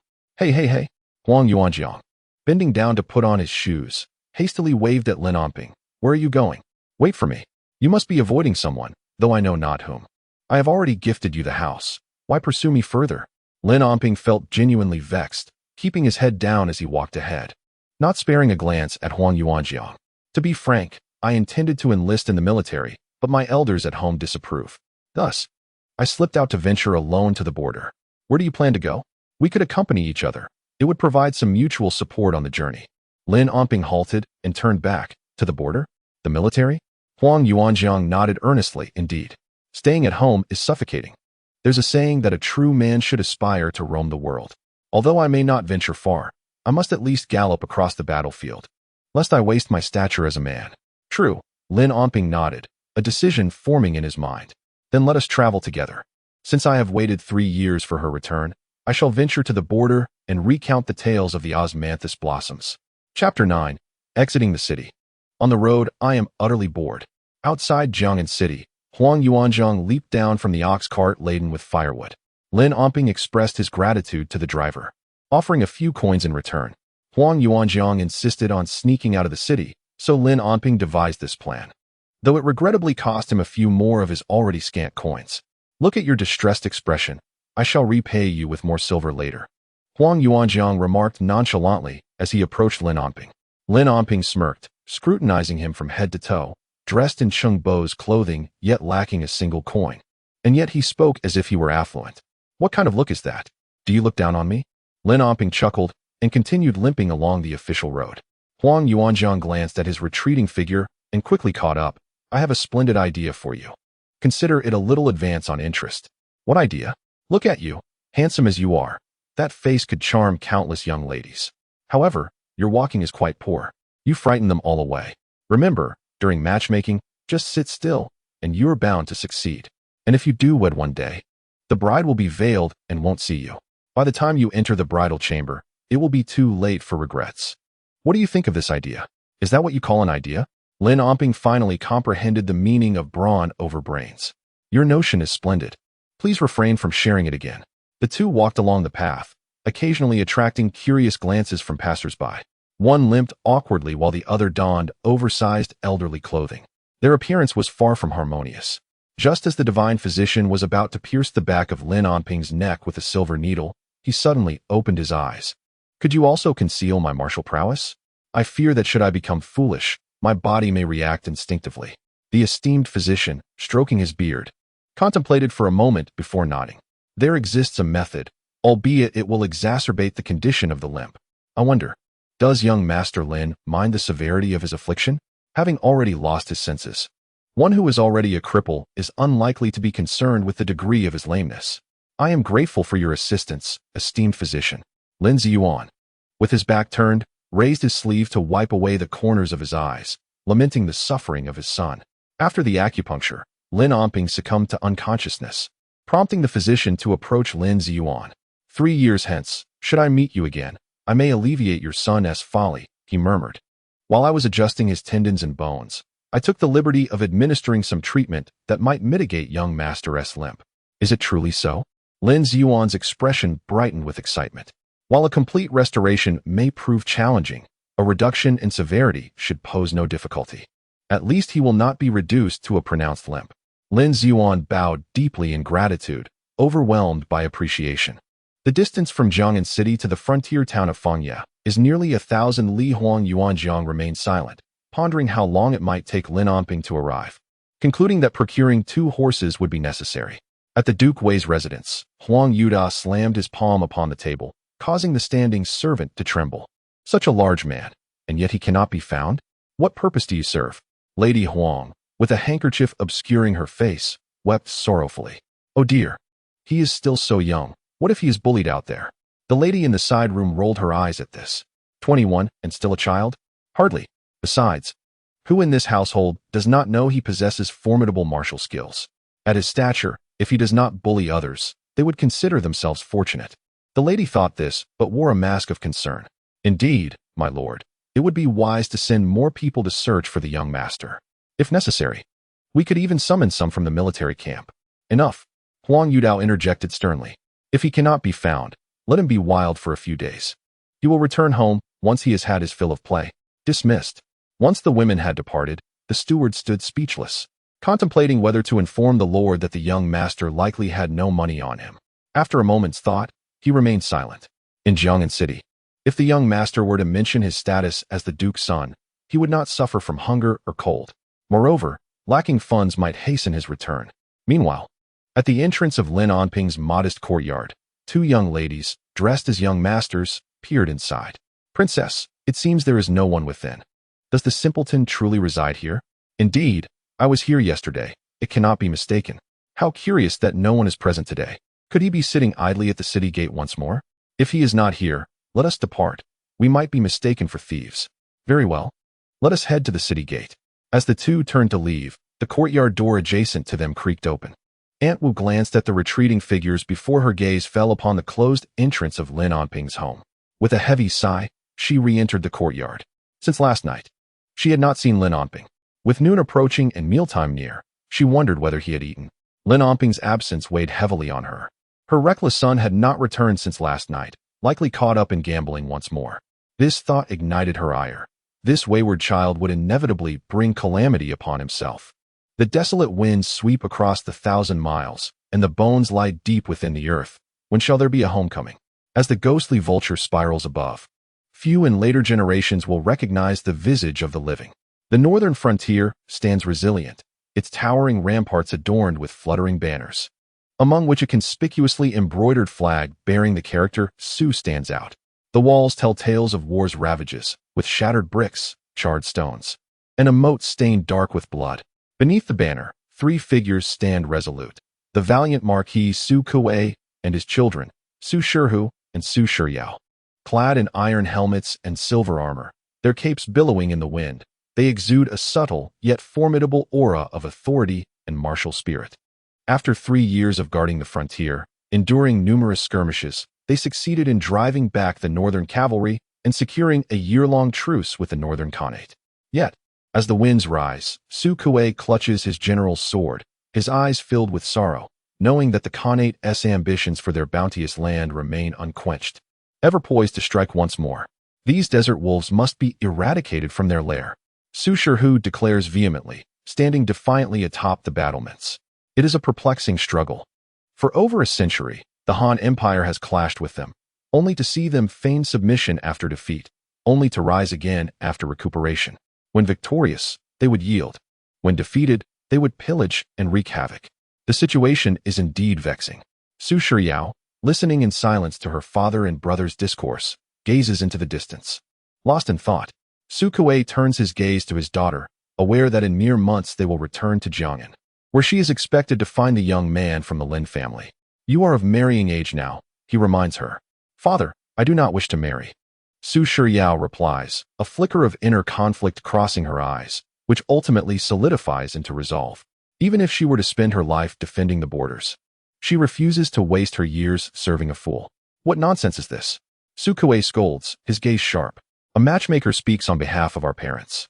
Once the marriage contract is signed, there is no turning back. If you refuse to marry, how can I face Lin Ziyuan? Father, Lin Ziyuan is a disgraced minister. What shame is there in that?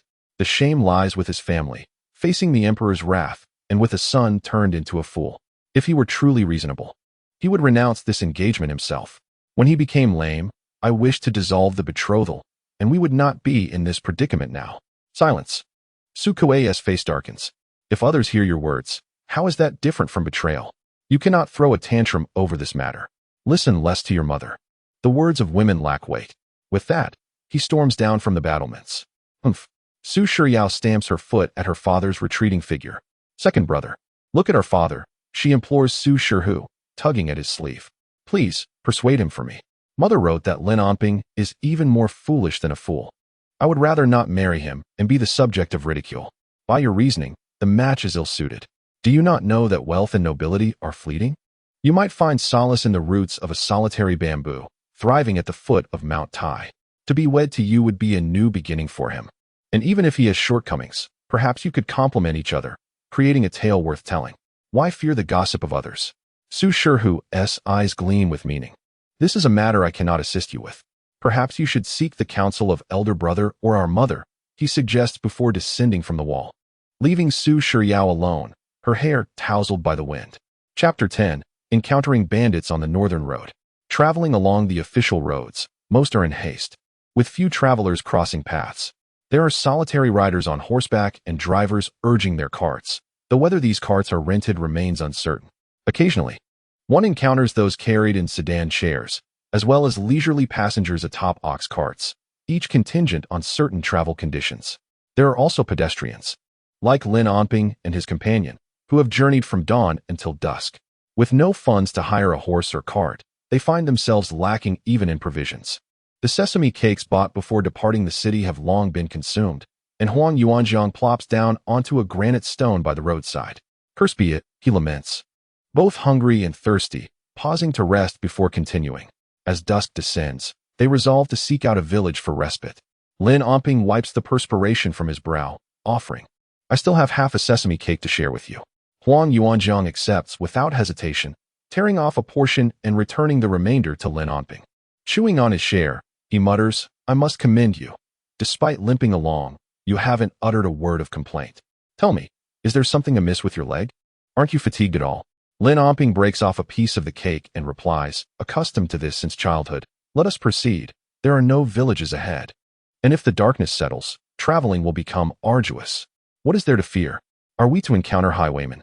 Huang Yuanjiang rises, brushing off the dust from his trousers. If there truly are rogues, it would suit me just fine. I am in dire need of some coin, and it would be best if they were mounted bandits. That would be splendid. Do not tempt fate, Lin Onping retorts with irritation. Yet, before he can finish speaking, his expression shifts. From the thicket by the road, a cacophony erupts, and moments later, a dozen shadowy figures emerge. Truly, he has a tongue of ill omen, Lin Onping silently curses, his throat moving as he swallows the last morsel of his cake, casting a resigned glance at Huang Yuanjiang. Huang Yuanjiang, too, is vexed. What sort of jest is this? He feels no fear, confident in his ability to take down 7 or 8 of them if necessary, and believes escaping would be a simple task. He glances at Lin Onping, contemplating how to ensure both their safeties.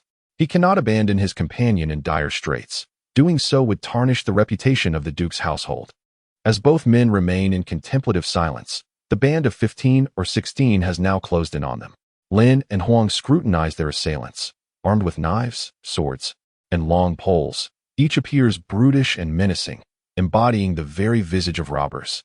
Halt! Bellows the leader, a dark-skinned man in his 30s, pointing his blade at the pair. Lin Onping discreetly retreats to Huang Yuanjiang's side, aware that he is currently powerless. Huang Yuanjiang, being tall and robust, had just boasted. Now is the moment for him to showcase his prowess. Huh! Huang Yuanjiang sneers, shaking his head defiantly, cracking his knuckles. He steps forward with conviction. What do you want? I am Huang Da, son of Huang Shuren. If you wish to live, clear out swiftly. His voice booms even louder. Oh, and as you leave, do leave behind any silver you possess. Lin Onping can only manage a wry smile. Throughout their journey, he had refrained from inquiring about Huang Yuanjiang's true name, as he had consistently referred to himself as Huang De. However, Lin Onping speculated that the name Huang De was likely a fabrication, and regarding his father, Huang Shuren, he presumed that the name was equally dubious. He found it somewhat amusing. Who would announce their lineage to a bandit? Who cared who your father was? The burly leader paused, about to speak, when one of his companions interjected, "Boss, be cautious. Huang Shuren might be a name to reckon with." Upon hearing this, Lin Onping was momentarily taken aback. Could it truly hold any significance? Have you heard of this name? Not at all, but better safe than sorry. Zhao Meng shot a glance at his subordinate, and, with a flick of his wrist, brandished his broad blade. I care not for your Huang or any other name. Leave your wealth behind to buy your life. We have no silver to spare. You and I are as impoverished as can be, Huang Yuanjiang retorted, shaking his arm. You appear to be a man. Can you duel? What? Zhao Meng was bewildered. For as long as he had been robbing, he had never encountered someone so audaciously defiant. Let me challenge you. If I win, you leave your silver. If you win, you take all our wealth. Zhao Meng was about to nod in agreement, when he suddenly found the proposition rather awkward. Huang Yuanjiang, impatient with his hesitation, declared, the sun sets soon. Do you dare or not? If not, then be gone. Damn it. Am I afraid of you? Come. A duel it is. Zhao Meng, fueled by anger, charged at Huang Yuanjiang, intent on slaying this arrogant fool. Curse it. I forgot to mention it's a barehanded fight. Huang Yuanjiang cursed inwardly. There was no time to waste. He met the incoming blade head-on. The sword descended toward Huang Yuanjiang's chest, and as he dodged, he reached to grasp the blade's back. Zhao Meng, noticing this, twisted the hilt, turning the edge toward Huang Yuanjiang, who hastily withdrew and leaped back. 2 strikes missed their mark, and Zhao Meng frowned deeply, retracting his blade and delivering a kick. In response to the incoming kick, Huang Yuanjiang executed a horse stance, striking downward with his elbow while simultaneously sweeping Zhao Meng's legs with a spinning motion. Ignoring the pain in his leg, Zhao Meng staggered left to evade the sweep, regaining his balance just in time to parry against Huang Yuanjiang's close-range assault with a deft maneuver of his sword. As Lin Onping observed the struggle, he glanced at the remaining onlookers, wary of their potential interference. However, it appeared he was overthinking. This group seemed to honor their word, allowing the duel to unfold without interference, standing idle as spectators and occasionally whispering remarks about the clash. Was it blind confidence or mere enjoyment of the spectacle? Just as Lin Onping pondered this, he noticed one of the spectators approaching him. He retreated a couple of steps, leaning against a tree, and clenched his fists in preparation. The approaching individual appeared to be in his mid-20s, a wine gourd hanging from his waist, stopping just 2 paces away from Lin Onping, raising his fist toward him. Lin Onping crossed his arms defensively. Huh. The stranger paused, then grinned. I 1T hit you. They agreed to a duel. Lin Onping regarded him with suspicion. Care for a snack? The man opened his palm to reveal a handful of pine nuts. Longevity fruit? Lin Onping wondered about the stranger's intent. What fruit? Lu Yuanba pinched a pine nut and tossed it into his mouth. Will you eat it? Fear not. We only seek wealth, not lives. Since we have time to spare, let us wait until they finish fighting. Observing that the opponent had no intention of making a move, Lin Onping fixed his gaze on the pine nuts and began to speak. According to the Compendium of Materia Medica, pine nuts are sweet, slightly warm, and non-toxic. They are known to treat joint wind, dizziness, eliminate dead flesh, disperse fluid retention, moisten the lungs, and alleviate dry coughs.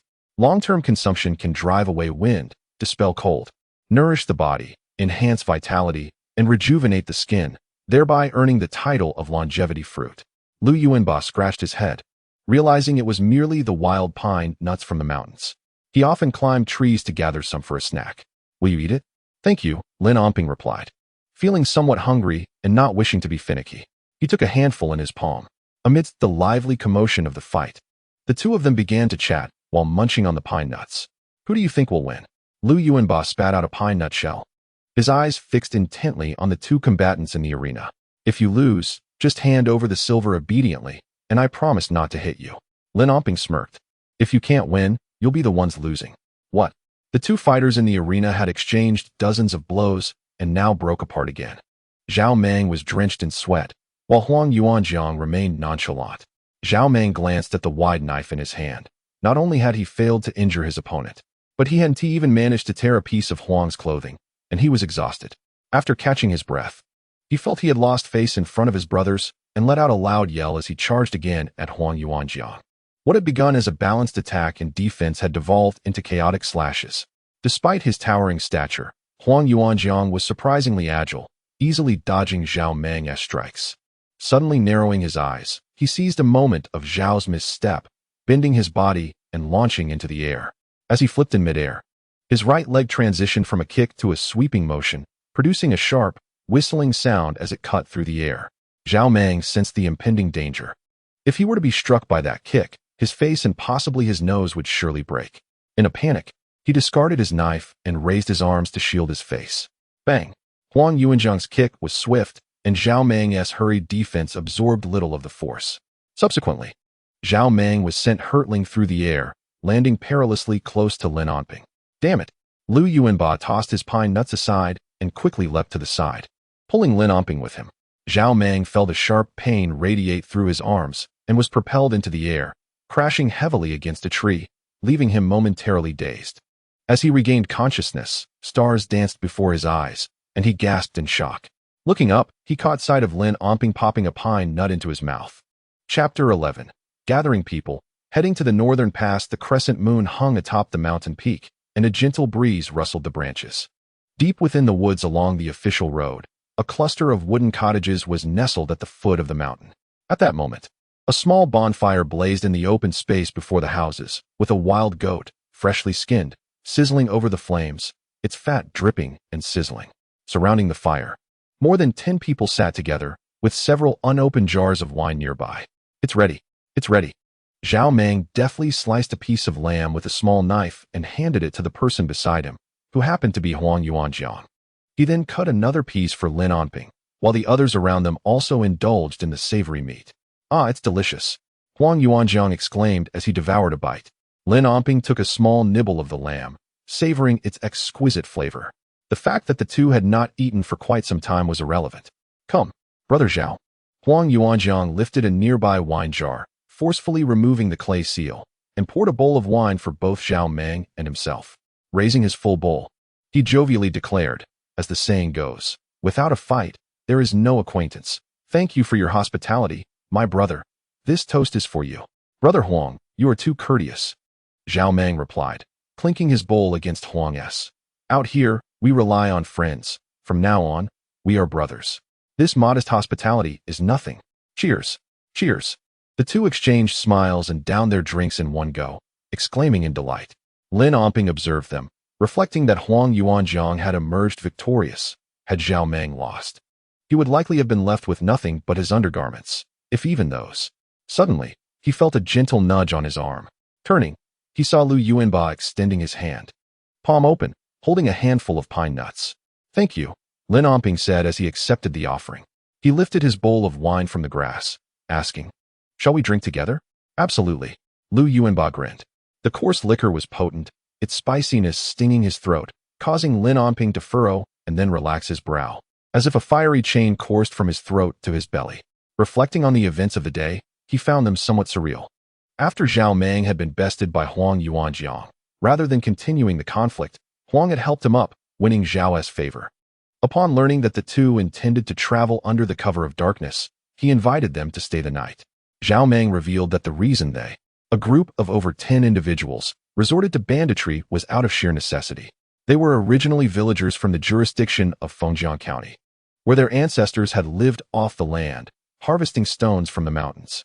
5 years prior, in the 25th year of the Dingguang era, they had ventured into the mountains for stone collection when a sudden flood trapped them halfway up. They witnessed their entire village being swept away.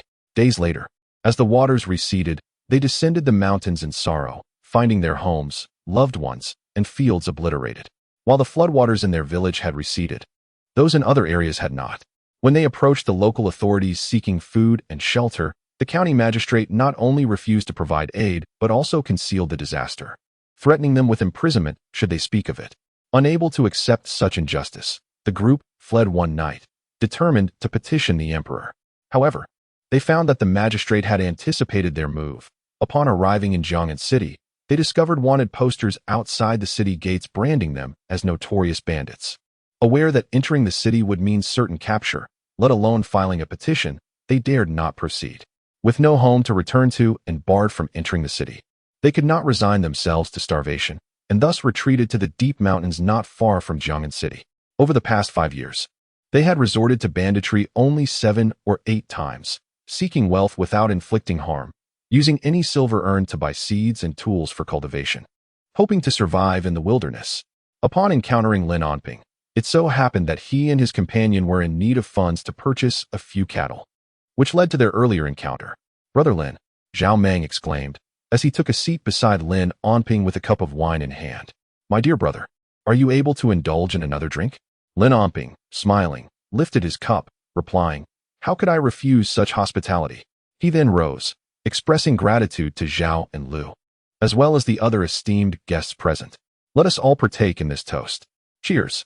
All those present stood and raised their cups, drinking deeply. Huang Yuanjiang, having finished his drink, wiped his mouth, a look of bliss on his face, his complexion flushed from intoxication. Beneath the moonlight, halfway up the mountainside, only the flickering embers of the bonfire remained, with Zhao Meng, Lu Yuanba, Lin Onping, and Huang Yuanjiang as the sole companions. Huang and the 2 others engaged in drunken banter, while Lin Onping, feeling the effects of the wine, sat quietly to the side, cracking pine nuts and occasionally poking at the fire with a small stick. Huang, with a slight slur, questioned, "Are you truly intent on enlisting at Baiguan?" "Indeed. My brother and I are bound for Baiguan to join the army. I say, rather than obstructing our path, you 2 should accompany us and enlist as well." Zhao Meng exchanged a glance with Lu Yuanba, both wearing faint smiles of disbelief. Lu let out a sigh and replied, "Do not jest, Huang. We must understand that our group bears the mark of wanted criminals. We cannot enlist in the army. This is not a time of chaos, and the court has not issued any recruitment orders. What nonsense is this about being wanted? Worry not. I shall have my father arrange for it to be retracted, such a trivial matter. To join the army, a man must stand tall in this world. How can one languish in mediocrity, let alone become a bandit?" Huang Yuanjiang concluded, prompting Lin Onping to glance at him. Zhao Meng and Lu Yuanba exchanged another look, both pondering, could it be that Huang's father, Huang Shiren, is indeed a remarkable figure? They felt a flicker of intrigue. Naturally, they did not wish to remain hidden in the mountains for a lifetime under the shadow of being wanted. Their ultimate goal was to seek justice for their deceased loved ones. Lin Onping cast a sidelong glance at Zhao and Lu, then lowered his head, stirring the fire as he spoke softly. "Accomplishing merit on the battlefield, should fortune smile upon us, would be far more conducive to seeking redress than languishing here." As for their status as wanted criminals, Lin Onping held no doubts regarding Huang Yuanjiang's words. Having already surmised his identity, there was but one prominent Huang in Jiang'an City beneath the emperor's realm. Lin Onping's words struck a chord with the 2 men, and after a moment's hesitation, they nodded in agreement. If bearing the identity of fugitives could indeed grant them entry into the army, they would take the gamble. "Tomorrow, my brother and I shall head to Baiguan with you. Let the others remain here for now. Should we be apprehended, it will only be us, thus preserving a route of escape. If all goes well, we can bring the others along later," Zhao Meng proposed earnestly. "Rest assured, with my father, Huang Shiren, overseeing matters, all shall be well. Huang, it's not that we doubt your capabilities. This is simply the most prudent course of action," Lu Yuanba added in agreement. Huang Yuanjiang did not press the matter further. It was only natural for individuals to exercise caution and secure a fallback plan. Nodding slightly, he once again raised his cup with the 2 companions, relishing the sense of carefree abandon that this moment brought him, far superior to his daily existence within the confines of the Duke's mansion. Unbeknownst to him, Lin Onping had fallen asleep by the fire, fully clothed. "Is it truly feasible for Lin and brother Huang to enlist?" Zhao Meng queried, gesturing discreetly towards Lin Onping while suppressing his voice. Harboring doubts about the severity of Lin Onping's leg ailment and whether he could indeed serve in the military. "Why not? Even if he were to limp or be bedridden, my father would simply say the word," Huang Yuanjiang responded nonchalantly. "Once I become a general, I shall have him by my side as a military advisor. Let us see who would dare to challenge that." Zhao Meng chuckled, thinking it was merely a testament to their brotherly bond, unaware that the 2 had only known each other for a mere 2 days, which would likely cause him to reconsider his faith in Huang Yuanjiang. The night passed in silence, and the following day, Zhao and Lu explained their intentions to the others before setting off with Lin Onping towards the northern border, taking with them the sole scrawny horse. Given Lin Onping's mobility issues, the trio unanimously decided that he should ride. Thus, it appeared as though a young master was embarking on a journey, flanked by 3 attendants. However, the only flaw in this picture was the ragged attire of both the master and his companions, a clear indication of their family's decline. Chapter 12. The Taste of Pine Nuts. Bitter yet unbeknownst, the 4 traveled for over half a month, braving the elements. In the Tianhe County, they were still over 300 miles away from Fangye City, the northern stronghold. Tianhe County served as the second line of defense for the northern border. In the late June, weather was considerably cooler than that of Jiangnan. Upon entering the city, the 4 sought out a noodle stall, ordering steaming bowls of soup noodles, their weary faces reflecting their exhaustion as they sat down. The northern fortifications were far less bustling than those of Jiangnan, with few pedestrians on the streets, occasionally interrupted by soldiers galloping by. Lin Onping diverted his gaze from the soldiers, realizing that the battles in Fangye City had come to a halt, barring unforeseen circumstances. The Marquis of Yong'an was expected to return to Jiangnan in about 2 months to resume his duties. Huang Yuanjiang, taken aback, asked, "It's over? How did you know?" "I could read it from the soldiers' expressions," Lin Onping replied. Just as Huang Yuanjiang was about to inquire further, the proprietor of the stall called out, announcing that the noodles were ready. He held his tongue. The 4 bowls of soup noodles were steaming hot, garnished with scallions and drizzled with sesame oil. "Boss, add 2 cloves of garlic." "Certainly. The saying goes, a bowl of noodles without garlic is half the flavor." After traveling and camping outdoors, none of the 4 spoke further. They simply plunged into their meal, savoring it as if it were a feast fit for royalty. Observing their hearty appetite, the proprietor of the stall chuckled as he kneaded the dough. Soon, each bowl was emptied, not a drop of broth left behind, licked clean with evident satisfaction. Lin Onping had exhausted his copper coins, and the little silver Zhao Mang had brought along was nearly depleted as well. "Perhaps," Huang Yuanjiang mused, rubbing his stomach, "we should consider our next meal." "Overindulgence is ill-suited for travel," Lin Onping interjected. "Let us save our appetites for a more substantial feast once we reach Fangye." Huang Yuanjiang smacked his lips, inwardly lamenting, "What a dire state we find ourselves in. Truly, we are at the end of our rope." Zhao Meng chuckled as he patted him on the shoulder. It became evident to him that despite this fellow's imposing stature, he was not the type to lead the Lin brothers. Huang Yuanjiang remained oblivious to his thoughts. Had he been aware, he could only blame himself for leaving home without any money, especially since Lin Onping was quite affluent. Wealth commands respect, and those with means are often revered. As they prepared to depart, Lu Yuanba approached the noodle vendor and discreetly pocketed a few cloves of garlic. The 4 of them did not linger in the city, swiftly making their way out and continuing towards Fangye City. If a truce were to ensue, how would the young master engage in battle? Wouldn't that render their efforts futile? The northern Han people lacked credibility. One could never tell when they might march again. The northern pass was bound to witness further conflict. Ma was too frail, and Lin Onping led him along. "What? You would forsake military service simply because there are no battles?" "Not at all." Huang Yuanjiang shook his head. Even without the clamor of war, the young master had no intention of returning home. As the saying goes, the sky is vast for birds to soar, and the sea wide for fish to leap. He had long grown weary of Jiangnan City, had he not? Lin Onping's mind drifted to the figures of Cheng Bo and his father, as well as the haunting memories of being robbed and pursued. There were still numerous tasks awaiting him in Jiangnan City, and his gaze darkened with resolve. However, now was not the time to return. He had yet to see her, and at present, the Su family stood as his sole beacon of hope for shedding his tainted past. With his sullied reputation, he was rendered powerless. Even if Madame Su held him in disdain, he yearned to understand the thoughts of the Yong'an Marquis and her. His father's kin had been exiled, and to this day, he remained ignorant of the precise reasons. Could it truly be due to factionalism? Yet, those punished alongside him were minor officials, which perplexed him further. Since he could remember, his father had always been a man of composure, rarely mingling with officials, even those from other ministries.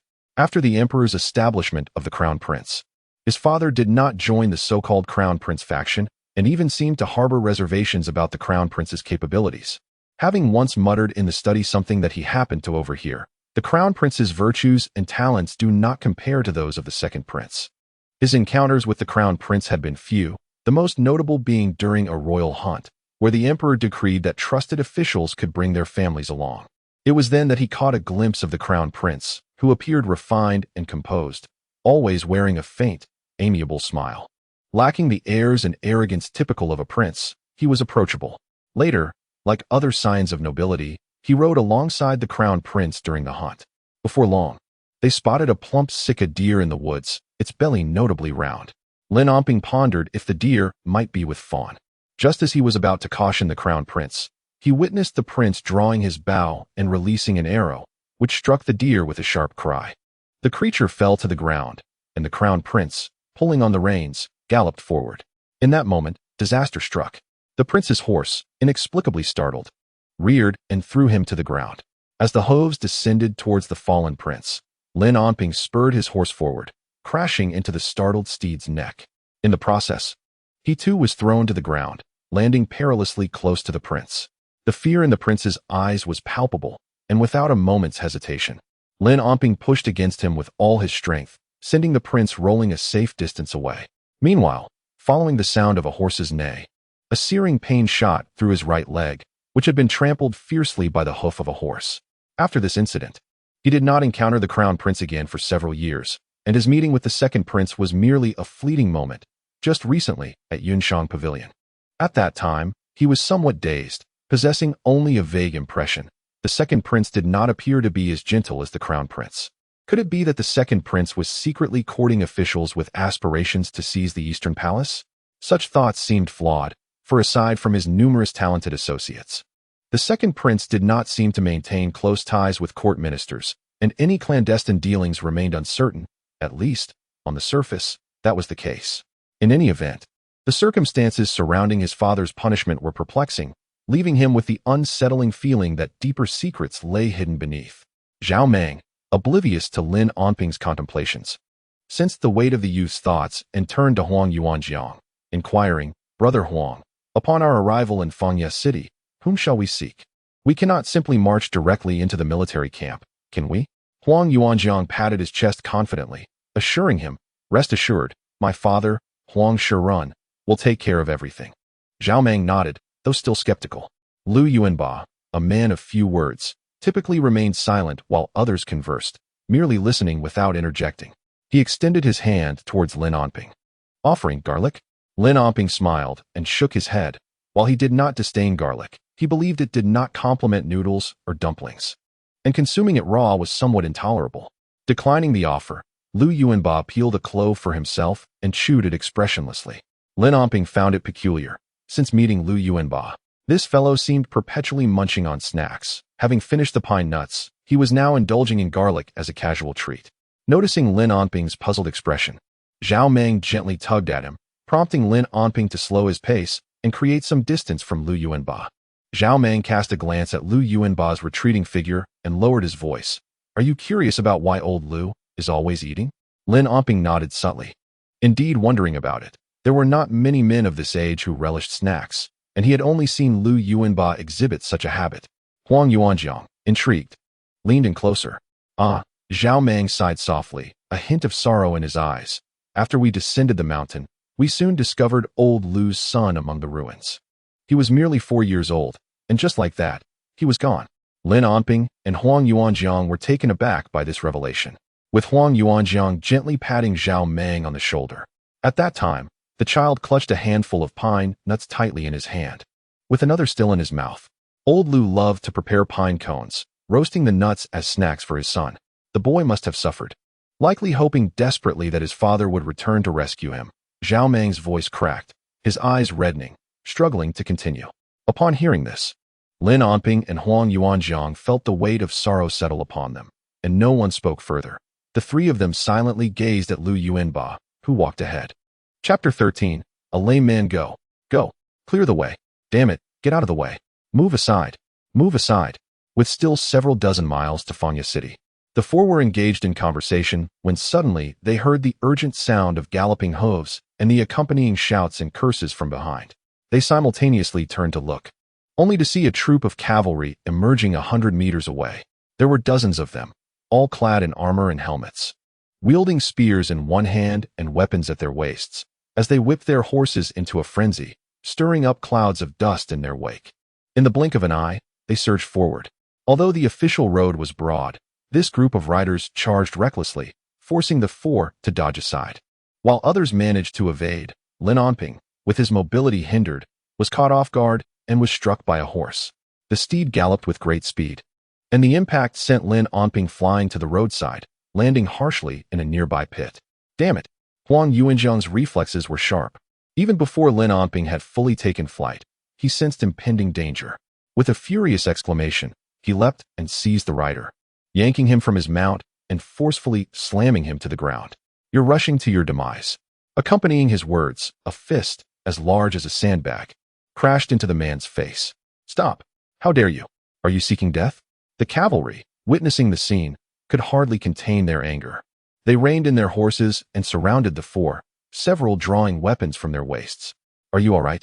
Lu Yuanba helped the fallen Lin Onping to his feet, concerned for his well-being. Lin Onping, still dazed from the fall, swayed unsteadily in Lu Yuanba's grasp, feeling a sharp pain in his shoulder and backside. Gritting his teeth and inhaling sharply, he reassured, I'm fine. I'm fine. Huang Gu, please don't provoke them.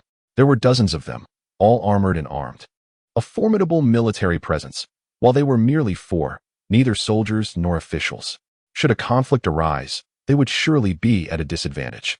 Huang Yuanjiang, already of a fiery temperament, found it increasingly difficult to restrain himself, especially upon seeing Lin Onping's pale face, his anger boiling over. You're rushing to your death. He raised his fist, delivering another blow. You truly seek to perish. Slay them. This outburst thoroughly incited the group, and each drew their blades, preparing to strike. Zhao Meng, sensing the escalating tension, rolled up his sleeves and jumped to Huang Yuanjiang's side, ready for a fight. Lu Yuanba instructed Lin Onping to stand firm, positioning himself protectively in front. What is happening here? A commanding voice rang out, youthful yet authoritative. The cavalry parted to reveal a chestnut warhorse, its rider adorned in silver armor and a black cloak. A striking figure of around 20 years, narrowing his eyes as he surveyed the scene with an imposing presence. Major General, these ruffians have obstructed our path and committed heinous acts. Ah, damn it. Huang Yuanjiang, still mounted, chuckled in disbelief, ready to unleash a torrent of curses. You dare to blame my brother for your reckless charge? As he vented his frustrations, his gaze fell upon the young Major General, and he froze. Chang Mingwen, standing tall on his steed, was equally taken aback. What were the odds of encountering him in this desolate place? Was it some spectral encounter in broad daylight? Truly, this was absurd. Who does this little lord think he is, barking so recklessly? Huang Yuanjiang loosened his grip on his collar, smirking sinisterly as he wiped the blood from his fists, sauntering towards Chang Mingwen. Isn't this the young master from the Dingxing family? Quite the imposing figure now. Stop. You seek death. How dare you brazenly call out the Major General's name? Slap him. Silence him. Chang Mingwen's voice thundered in anger, not directed at Huang Yuanjiang, but at his subordinate who had spoken out of turn. Get out of the way. Lin Onping cast a meaningful glance at Huang Yuanjiang, and it became evident that his suspicions were not unfounded. The true identity of this Huang was unmistakable. Upon hearing that he was the son of a noble family, Zhao Meng and Lu Yuanba's expressions shifted, their eyes betraying a flicker of unease, yet they remained steadfast, wary of any sudden moves from their adversary. Meanwhile, both men pondered Huang Yuanjiang's status. It appeared that he had spoken the truth. His father, Huang Shiren, was indeed a person of considerable stature, for otherwise the nobleman's son would not have displayed such deference. Ah, young Master Huang. Huang Yuanjiang quickly cleared his throat and shot a glare at Chang Mingwen. Chang Mingwen, quick to grasp the situation, promptly altered his tone, exclaiming, What a coincidence, Master Huang, that you are here as well. His smile was exuberantly warm, though internally he cursed his misfortune at encountering such formidable company in this cursed place. After 2 years apart, Huang Yuanjiang had become increasingly imposing. How is the old gentleman's health? Huang Yuanjiang twisted his neck slightly. What? Do you intend to remain mounted while conversing with me? Oh. Chang Mingwen reluctantly dismounted, initially hoping to assert dominance, but his confidence faltered. After alighting, he forced an awkward smile, attributing his excitement to seeing Huang Yuanjiang. Internally vexed, Chang Mingwen reflected on his 2-year absence from Jiang'an City, having left under his father's orders never anticipating that he would encounter Huang Yuanjiang so far from home. Amongst the elite of the frivolous aristocracy, few were unafraid of the duke's son. Those whose fathers were marquises or earls dared not provoke the duke, and nearly all of their circle had felt the sting of Huang Yuanjiang's wrath. Those who had escaped his reprimands were indeed a rarity. What made matters dire was Huang Yuanjiang's notorious lack of restraint. His temper could ignite unexpectedly. One moment they could be indulging in revelry, and the next, chaos could ensue. Calm yourself. Huang Yuanjiang seized him by the arm. Let us not dwell on trivialities. Your man has collided with my brother. How do you intend to address this? I shall not concern myself with your current status. Despite Chang Mingwen's trepidation, he struggled to maintain a faade of authority, for he now bore the rank of a major general. To appear overly submissive would undoubtedly invite scrutiny from his subordinates. And should word of this incident circulate within the military, it could jeopardize his command. I was merely caught off guard, Lin Onping interjected, limping forward to grasp Huang Yuanjiang's arm. And you too have taken action against him. Given your prior acquaintance with the major general, let us consider this matter resolved. Chang Mingwen was taken aback, feeling gratitude towards Lin Onping for his intervention, yet noting the latter's injury. The situation threatened to escalate. Huang Yuanjiang was infamous for his unreasonable nature, especially now that he held the moral high ground. Upon hearing Lin Onping's words, Huang Yuanjiang glanced at the cavalryman behind Chang Mingwen, noticing several flickering eyes, and chose not to press further.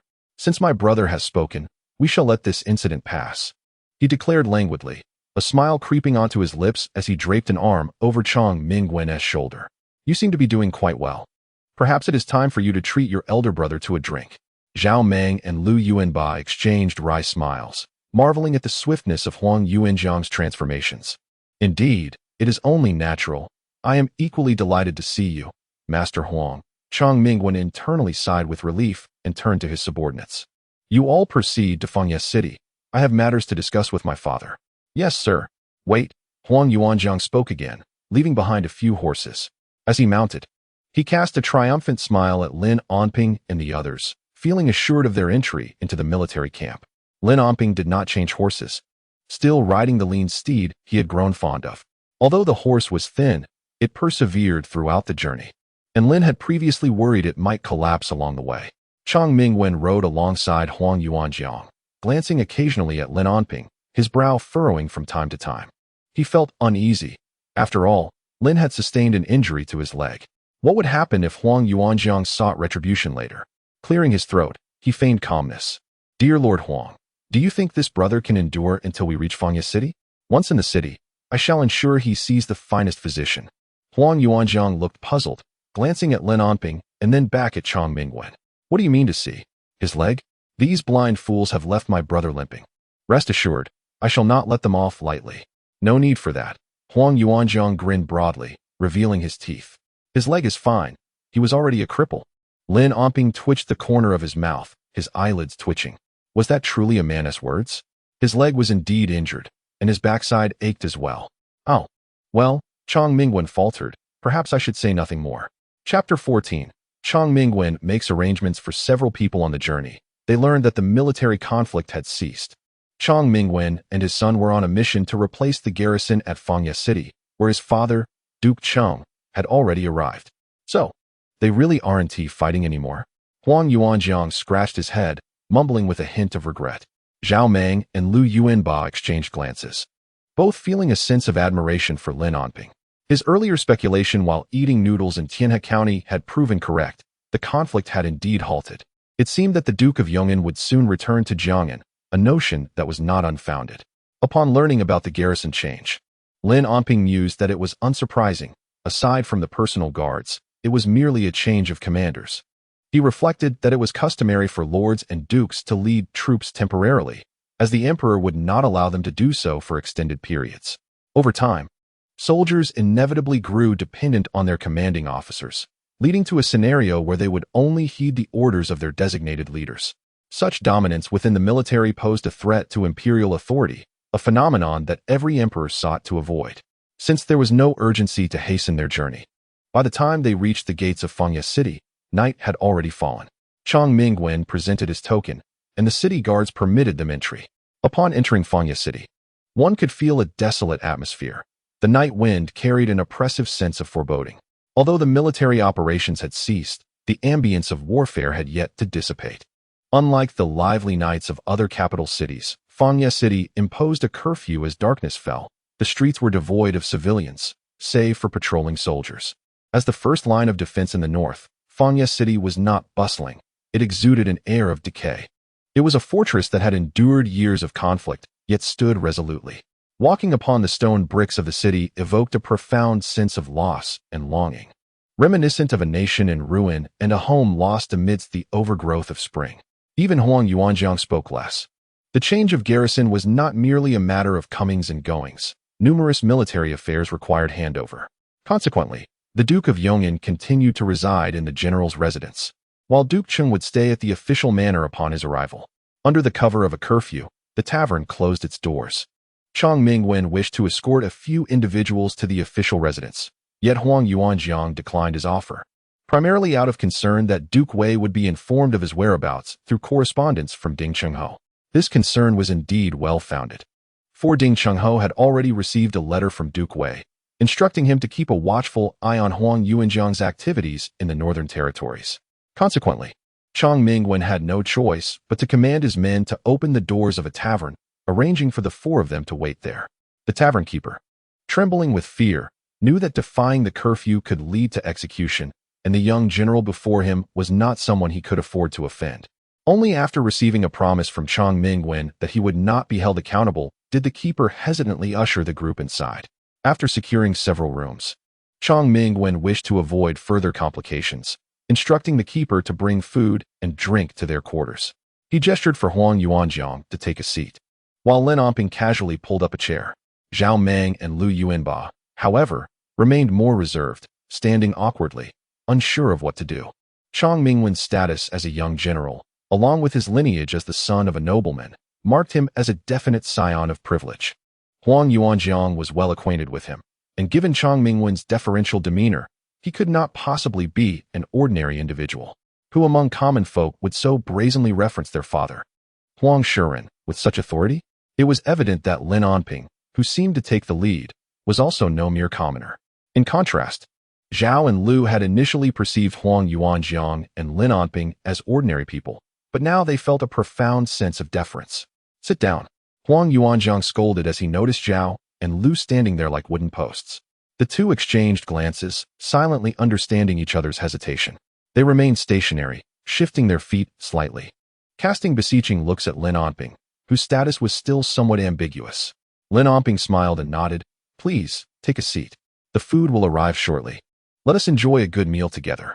With Lin Onping's encouragement, Zhao and Lu no longer hesitated and sat beside him, albeit awkwardly perching on the edge of their chairs.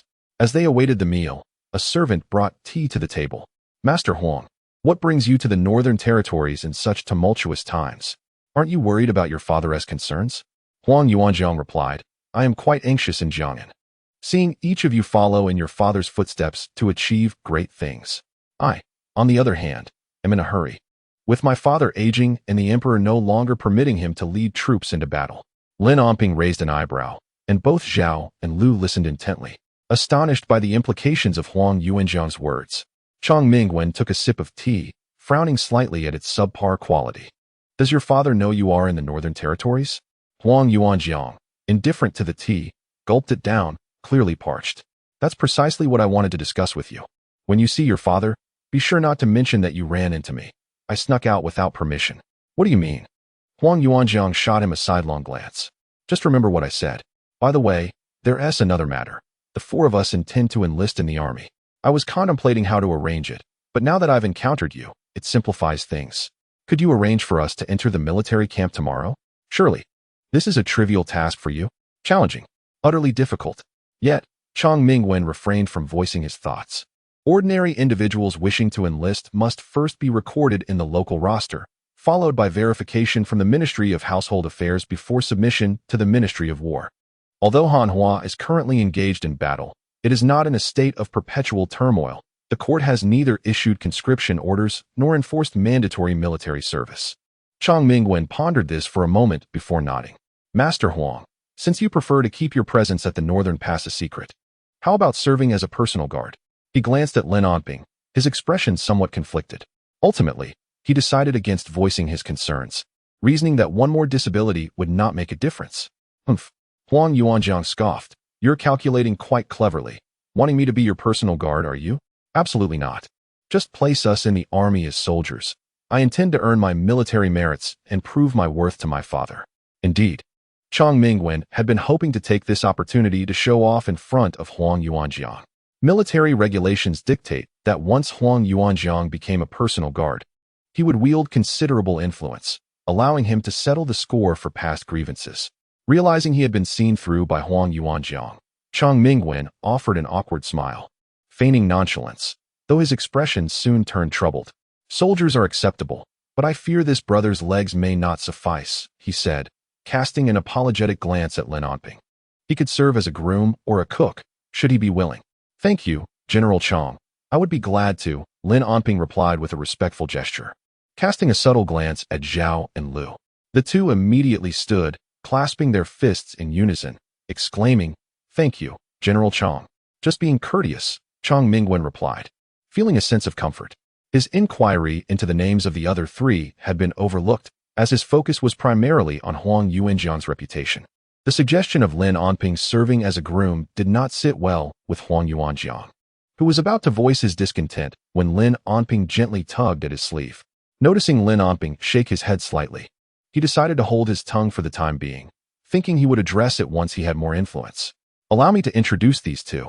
They are Zhao Meng and Lu Yuanba, Huang Yuanjiang continued, introducing them to Chang Mingwen. This is my brother Lin. My name is Lin Xin. Lin Onping interjected, bowing respectfully. 3 years of foolishness, and from the moment of awakening, everything felt renewed. As they spoke, the attendants served a modest spread of food and drink, 4 vegetarian dishes and 1 meat dish, accompanied by a jar of strong liquor. After enduring a journey of intermittent hunger, the atmosphere loosened as Zhao and Lu indulged freely, while Lin Onping maintained his usual elegance in dining. After several rounds of drinks and a variety of dishes, the first jar of liquor was emptied and a second brought forth. Chang Mingwen gradually succumbed to inebriation. Master Huang, your affairs are my affairs, after all. It's merely a matter of a few brothers entering the camp. It's trivial. Soon, the northern pass will be our domain, Huang Yuanjiang exclaimed, taking a hearty sip. You speak wisely. He patted Chang Mingwen on the shoulder. But it's not just us. There are still over 10 brothers who wish to enlist. No rush. They will arrive in a few days. Chang Mingwen's face flushed slightly as he held his cup in astonishment. Over 10 more? Huang Yuanjiang, clearly intoxicated, squinted at Chang Mingwen. What? Is that not acceptable? As he spoke, his hand, resting on Chang Mingwen's shoulder, tightened subtly. Chapter 15. Transparent identities. After several rounds of wine and a variety of dishes, Chang Mingwen departed from the restaurant. Lin Onping and Huang Yuanjiang shared a room. And at that moment, they had yet to retire for the night. Outside, the night was shrouded in a hazy darkness. Lin Onping stood by the window, holding a cup of tea, while Huang Yuanjiang, having splashed water on his face, approached with a slight unsteadiness. Brother, you are not Lin Xin, are you? Lin Onping did not turn to him, continuing to gaze at the moonlight outside. Oh, what prompts such an inquiry from Brother Huang? The young master recalled that in Jiang'an City, there was a limping man named Lin Onping. Upon hearing this, Lin Onping felt no surprise. As the son of a duke, it was rare to encounter fools. Reflecting on the prince's hunting expedition, he remembered that the son of a minister had attended, and undoubtedly, this second-generation noble, Huang Yuanjiang, had been present as well. However, in those days, they were both young and had little interaction, thus remaining oblivious to one another. Lin Onping took a sip of tea, turned to face Huang Yuanjiang, and smiled lightly. The son of a duke is not as reckless as the world perceives. Ha ha. Huang Yuanjiang laughed heartily, his mirth genuine. I had already suspected it was you. The son of Minister Lin rarely ventured out, and few knew his appearance. Yet, his youthful talents were renowned throughout Jiang'an City. And rightly so. Lin Onping smiled wryly and shook his head. What was once is now no more. Huang Yuanjiang. He introduced himself. Lin Onping set down his cup and bowed deeply to Huang Yuanjiang. I am but a humble subject, paying respects to the young master. In Jiang'an City, it was common knowledge that Duke Wei had only one son, and Huang Yuanjiang was destined to inherit the title. Thus the address of young master was well deserved. This, Huang Yuanjiang frowned. There is no need for such formalities between us brothers. Grateful for your kindness, young master. Ha ha. Huang Yuanjiang laughed again, clapping Lin Onping on the shoulder. Do not call me young master. It displeases me. From now on, refer to me as brother, and you shall be my little brother. Coughing slightly, Lin Onping nearly spilled his tea. Are you unaware of your own strength? My apologies, my apologies. I got a bit carried away. Huang Yuanjiang chuckled awkwardly. Then his expression turned serious. Lin brother, are you not here to seek out the Marquis of Yangon? I have heard about the engagement between the Lin and Su families. Perhaps, Lin Onping replied ambiguously. Let us see how circumstances unfold in the future. Having said that, Lin Onping turned, his expression earnest as he regarded Huang Yuanjiang. Since the young master is aware of my identity, it stands to reason you understand that I am considered a man of ill repute. If we were to associate, it might lead to complications, and I have no wish to embroil brother Huang in any troubles. Enough. Huang Yuanjiang, with a drunken gaze, declared, I acknowledge you as my brother. To hell with any notions of ill repute. Let us not speak of such things again. It creates distance between us. Lin Onping found Huang Yuanjiang's character appealing. Here was a noble basking in the glory of the duke's house, yet possessing the spirit of the common man, a person worth befriending. I humbly take the liberty to call you brother Huang. Lin Onping clasped his hands together. However, if the wine is making you uncomfortable, it would be wise to rest early. I shall go seek Lu Yuanba. Why look for him now? Huang Yuanjiang asked. Lin Onping assisted Huang Yuanjiang to the table and seated him. Since General Chang has agreed to your request, to avoid any prolonged delays, I intend to have Lu Yuanba set off at dawn to return and notify our comrades to hurry here. Huang Yuanjiang considered this and nodded. Indeed, go and inform him. Returning on horseback will be significantly swifter than our journey here. Lin Onping nodded and departed, entering the quarters of Zhao and Lu, where he briefed Lu Yuanba. The following morning, Lu Yuanba prepared provisions and set off from Fangye City on horseback, while Chang Mingwen led Lin Onping, Huang Yuanjiang, and Zhao Meng into the camp. A month later, at the end of July, in the training grounds of Fangye City, Lin Onping donned a black attire, a blade of grass held lazily in his mouth. Leaning against a wooden post beside the stables where the war horses grazed, his gaze was fixed on the soldiers in training ahead, Huang Yuanjiang, Zhao Meng, Lu Yuanba, and a dozen fellow villagers, totaling 20, including himself and Huang Yuanjiang. This group reported directly to Chang Mingwen, which alleviated many complications. Huang Yuanjiang, brimming with enthusiasm, proclaimed that their 20 would become the foremost cavalry unit in the Hanhua dynasty. However, Lin Onping advised against it, noting that the term cavalry is reserved for the emperor's imperial guard. Ultimately, Huang Yuanjiang renamed it the Yin unit, declaring that a fierce tiger descending the mountain is an unstoppable force. Although Huang Yuanjiang was merely a squad leader, the others indulged his excitement without dampening his spirits. Despite his fiery temperament, Huang Yuanjiang was reasonable, never missing a single training session for the new recruits. In his words, personal prowess is one thing, but the battlefield is ever-changing, emphasizing the importance of coordination. Starting with the basics is essential for commanding millions effectively in the future. After observing for a while, Lin Onping withdrew his gaze and settled onto a pile of grass, retrieving a book on military formations from his bosom. This book had been procured by Huang Yuanjiang from Chang Mingwen, primarily to offer Lin Onping something to occupy himself with while tending to the horses. It is worth noting that in the month since Lin Onping joined the camp, he had yet to encounter Su Shiyao, nor had he seen the Marquis of Yong'an or Su Shihu, likely preoccupied with the change of guard. Recently, he had heard from Huang Yuanjiang that there were unusual activities at the Wild Wolf Peak outside the city, suggesting the Beihan army still harbored ambitions. Seeking opportunities amidst the transition, Lin Onping had never interacted with the Beihan people, but he had heard his father mention them during his time in Jiang'an City and had gleaned some basic knowledge. Unlike the Hanhua people, the Beihan are distinguished by their wide faces, dark complexions, and robust physiques. Even their women are often taller than Hanhua men. They excel in mounted combat, charging fiercely into battle. The Beihan dynasty lies north of Hanhua, where the climate features long winters and short summers, rendering agricultural cultivation challenging. Their sustenance derives mainly from livestock and hunting, with a bounty of medicinal herbs, furs, cattle, and sheep. Due to the harsh climate and soil conditions, crops struggle to thrive, fostering an insatiable desire for the fertile lands of Hanhua, which has never waned. The Beihan people are known for their brutality, particularly towards the Hanhua, engaging in merciless pillaging, viewing human life as inconsequential, and employing exceedingly cruel tactics. The resounding beat of a drum jolted Lin Onping from his reverie. He cast a glance towards the training grounds, noting that the day's exercises for the new recruits had concluded, and they began to disperse in small groups. Lin Onping closed the book and tucked it back into his embrace, rising to brush off the grass clippings that clung to his clothing. He soon spotted Huang Yuanjiang and Zhao Lu striding toward him with purpose. "You young lad truly enjoys your days." Huang Yuanjiang's booming voice echoed even before he arrived. A faint smile graced Lin Onping's lips. The trio gathered around him, some sitting, others standing, as they commenced yet another day of grievances. "This daily routine is driving me nearly mad. When will we finally have the chance to engage in real combat?" Zhao Meng chuckled softly. "Forget about it. With the two nations currently at peace, I fear there will be no opportunity to step onto the battlefield in the near future." Huang Yuanjiang tugged at the corners of his mouth and let out a subdued sigh. Lu Yuanba, who was typically silent, suddenly spoke with startling fervor. "Did not the young general mention that there are developments at Wolf Peak?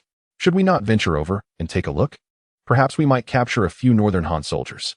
"Straying from the camp without permission would earn us a beating," Lin Onping replied, casting a dispassionate glance at Lu Yuanba. "What if we encounter a large contingent of Northern Han troops at Wolf Peak? It's best not to entertain such reckless thoughts. Sneaking over as scouts is not entirely out of the question," Huang Yuanjiang mused, his interest piqued. "I shall consult Chang Mingwen for more details regarding the situation at Wolf Peak." Lin Onping chose not to respond further. Such ideas were mere musings. Even if Chang Mingwen were to agree, the two lords would likely not permit it. Chapter 16. Conversations at the general's residence at the hour of the dog. In the general's residence of Fangya City, the hall was graced by the presence of Duke Su Kuei of Yong'an and Duke Chang Yuqing of Dingcheng.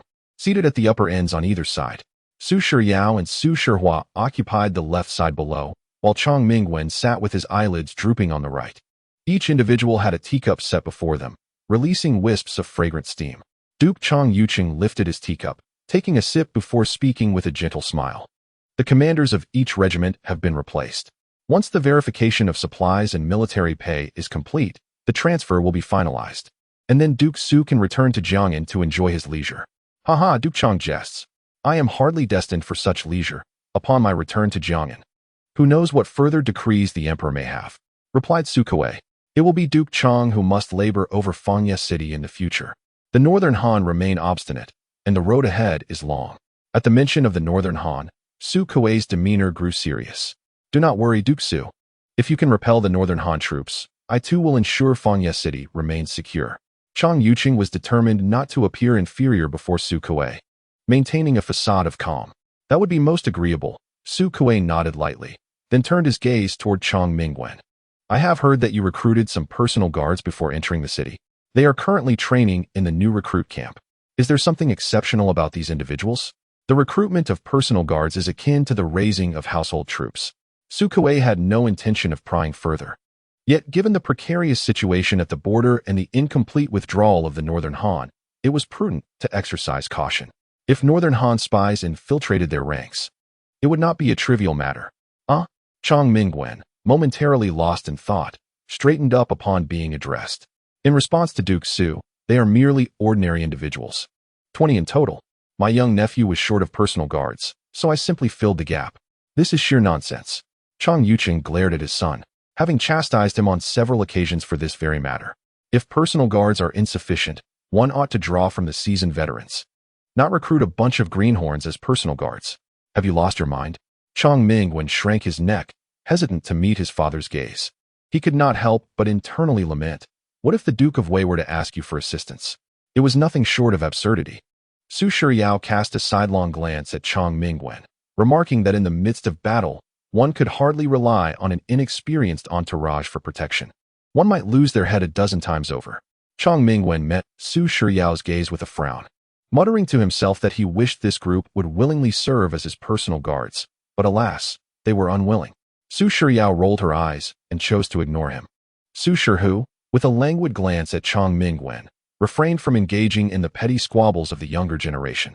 Chang Yuqing set down his teacup and asked about the reconnaissance regarding the Wild Wolf Peak. The Beihan army was indeed restless. Scouts had discovered small contingents of Beihan cavalry prowling north of Wild Wolf Peak, evidently dissatisfied with the ceasefire. It seemed they had received word of the troop rotation and were likely harboring ulterior motives. As Su Kuei concluded his observations, the previously silent Su Shihu spoke coldly, suggesting that his father should simply issue an order for him to lead troops to annihilate them, thereby simplifying matters. Chang Mingwen shot him a glance. Su Shihu was much like Huang Yuanjiang, quick to resort to violence at the slightest provocation. The ceasefire agreement had been reached. To act rashly would compromise the dignity of our court.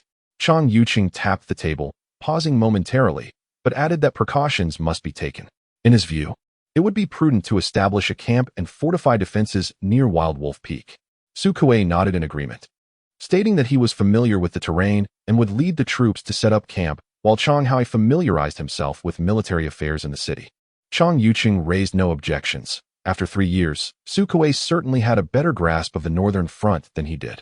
I will accompany my father, Su Shihu declared. What purpose would that serve? It is not a matter of war, Su Kuei retorted, casting a sidelong glance at him. During this period, you should familiarize yourself with the military personnel alongside Chang Mingwen. He then turned back to Chang Yuqing, stating that he would allocate 500 cavalry, sufficient to deter these scoundrels. That should suffice, Chang Yuqing replied, stroking his beard. Upon witnessing our encampment, they would surely temper their ambitions and refrain from rash actions. I appreciate your efforts, Suho. There is no need for such praise. As long as I am in Fanya City, I shall serve at the border as commanded. For I dare not slacken in my duties, Su Kuei responded, bowing respectfully. Chang Mingwen exited the general's residence ahead of his father. Just as he reached the gate of the official residence and dismounted, he was suddenly yanked behind a tree. Honestly, Huang Yi, could you not be so stealthy? Do you realize you could frighten someone to death at this hour? Chang Mingwen complained, peering at Huang Yuanjiang, who loomed in the shadows. While casting a glance at Lin Onping beside him, Lin Onping awkwardly rubbed his nose and diverted his gaze. He had been dragged along by Huang Yuanjiang against his will. Throughout the day, they had discussed the situation at Wild Wolf Peak, and Huang Yuanjiang, restless, had been unable to sleep, his thoughts consumed by the Beihan soldiers at Wild Wolf Peak. He had even been inspired to compose a poem, The Youth of Jiang'an in Fanya City. Silver armor and golden saddle display their might. Gunflowers fall, red on yellow sands. The northern foe laughs in dreams of despair. In essence, the poem conveyed a singular sentiment. The spirited youth clad in fine garments and riding spirited steeds were destined for greatness. How could one achieve glory and triumph on the battlefield while remaining confined to the training grounds? Is it true that you have gone to discuss matters? The young lord inquired. Is it regarding the situation at Wolf Peak? What do the two lords say? Are they planning to dispatch troops?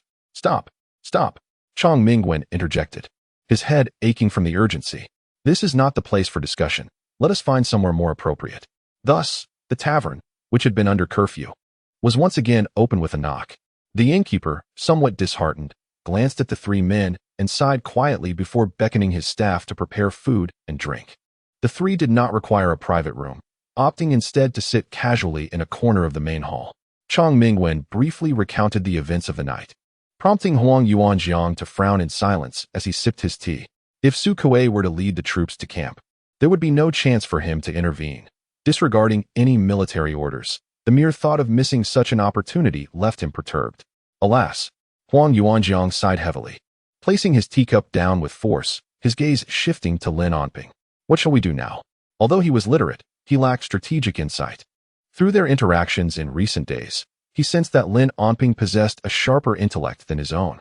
Let us observe the developments, Lin Onping replied calmly. Your thoughts are misguided. Engaging in battle is not a matter of urgency. Achieving glory and success cannot arise from a fleeting impulse. The northern border is hardly devoid of battlefields. Indeed, Brother Lin speaks wisely. Chang Mingwen nodded from his seat. There is no need to rush. Opportunities abound. Huang Yuanjiang felt a sense of frustration, yet Lin Onping reassured him, do not worry. The chance will present itself soon enough. Oh, Huang Yuanjiang exclaimed with delight. Chang Mingwen expressed his confusion. Lin Onping continued to pour tea for Chang Mingwen before serving himself, placing the teapot down leisurely.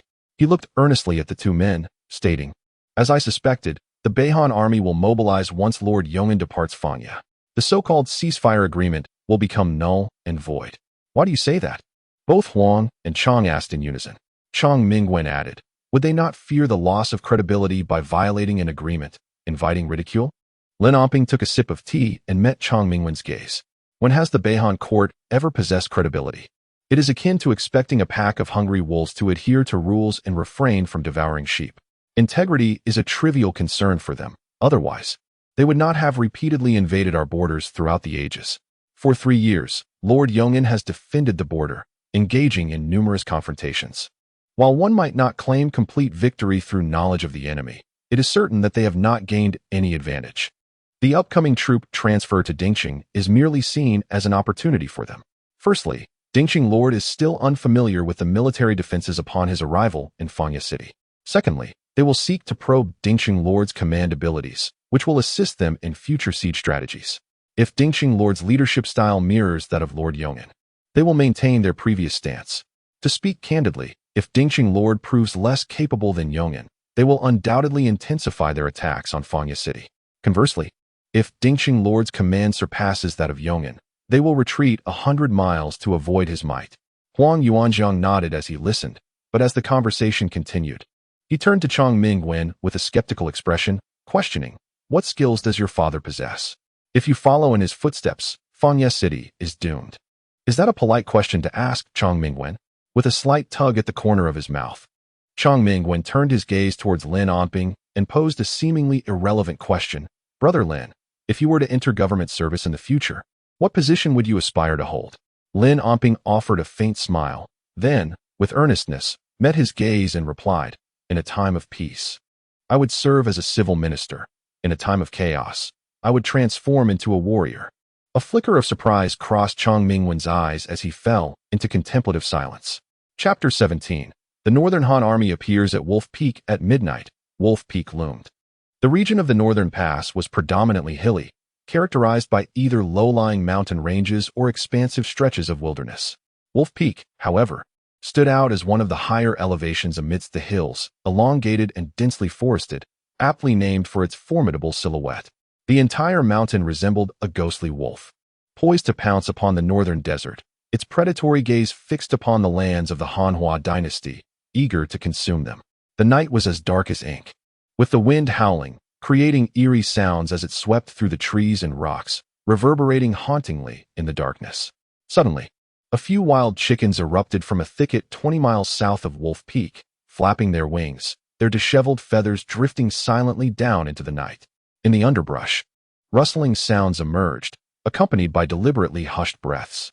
Soon followed the guttural exchanges in the Northern Han language. What is Northern Han? I'm not familiar with it. That fierce one, that fierce one, that fierce one cannot advance further. Beware of the enemy scouts. It matters not. They should not cross Wolf Peak, advancing another 5 miles. No. The commander has ordered caution. We must not act recklessly. Let those behind set up camp and wait until dawn to ascertain our next step. Very well. Relay the order to camp. Such a tedious process. Rising from the thicket, Li Daluo cast a glance at the departing messenger, Chu Zhe, harboring a disdain for the civilian officer dispatched by the commander, whom he found to be both bothersome and obstinate. Stretching his neck to gaze towards Wolf Peak, Li Daluo licked his lips, for beyond that mountain lay the city long coveted by the Northern Han people. Entering that city would mean stepping onto the fertile lands of Hanhua, a place that stirred insatiable desire and longing. It was a destination he was destined to reach, fulfilling the aspirations of his ancestors. His father, grandfather, and great-grandfather had all been generals of the Northern Han, accompanying successive kings in campaigns against Hanhua, except for his father, who succumbed to a chronic illness.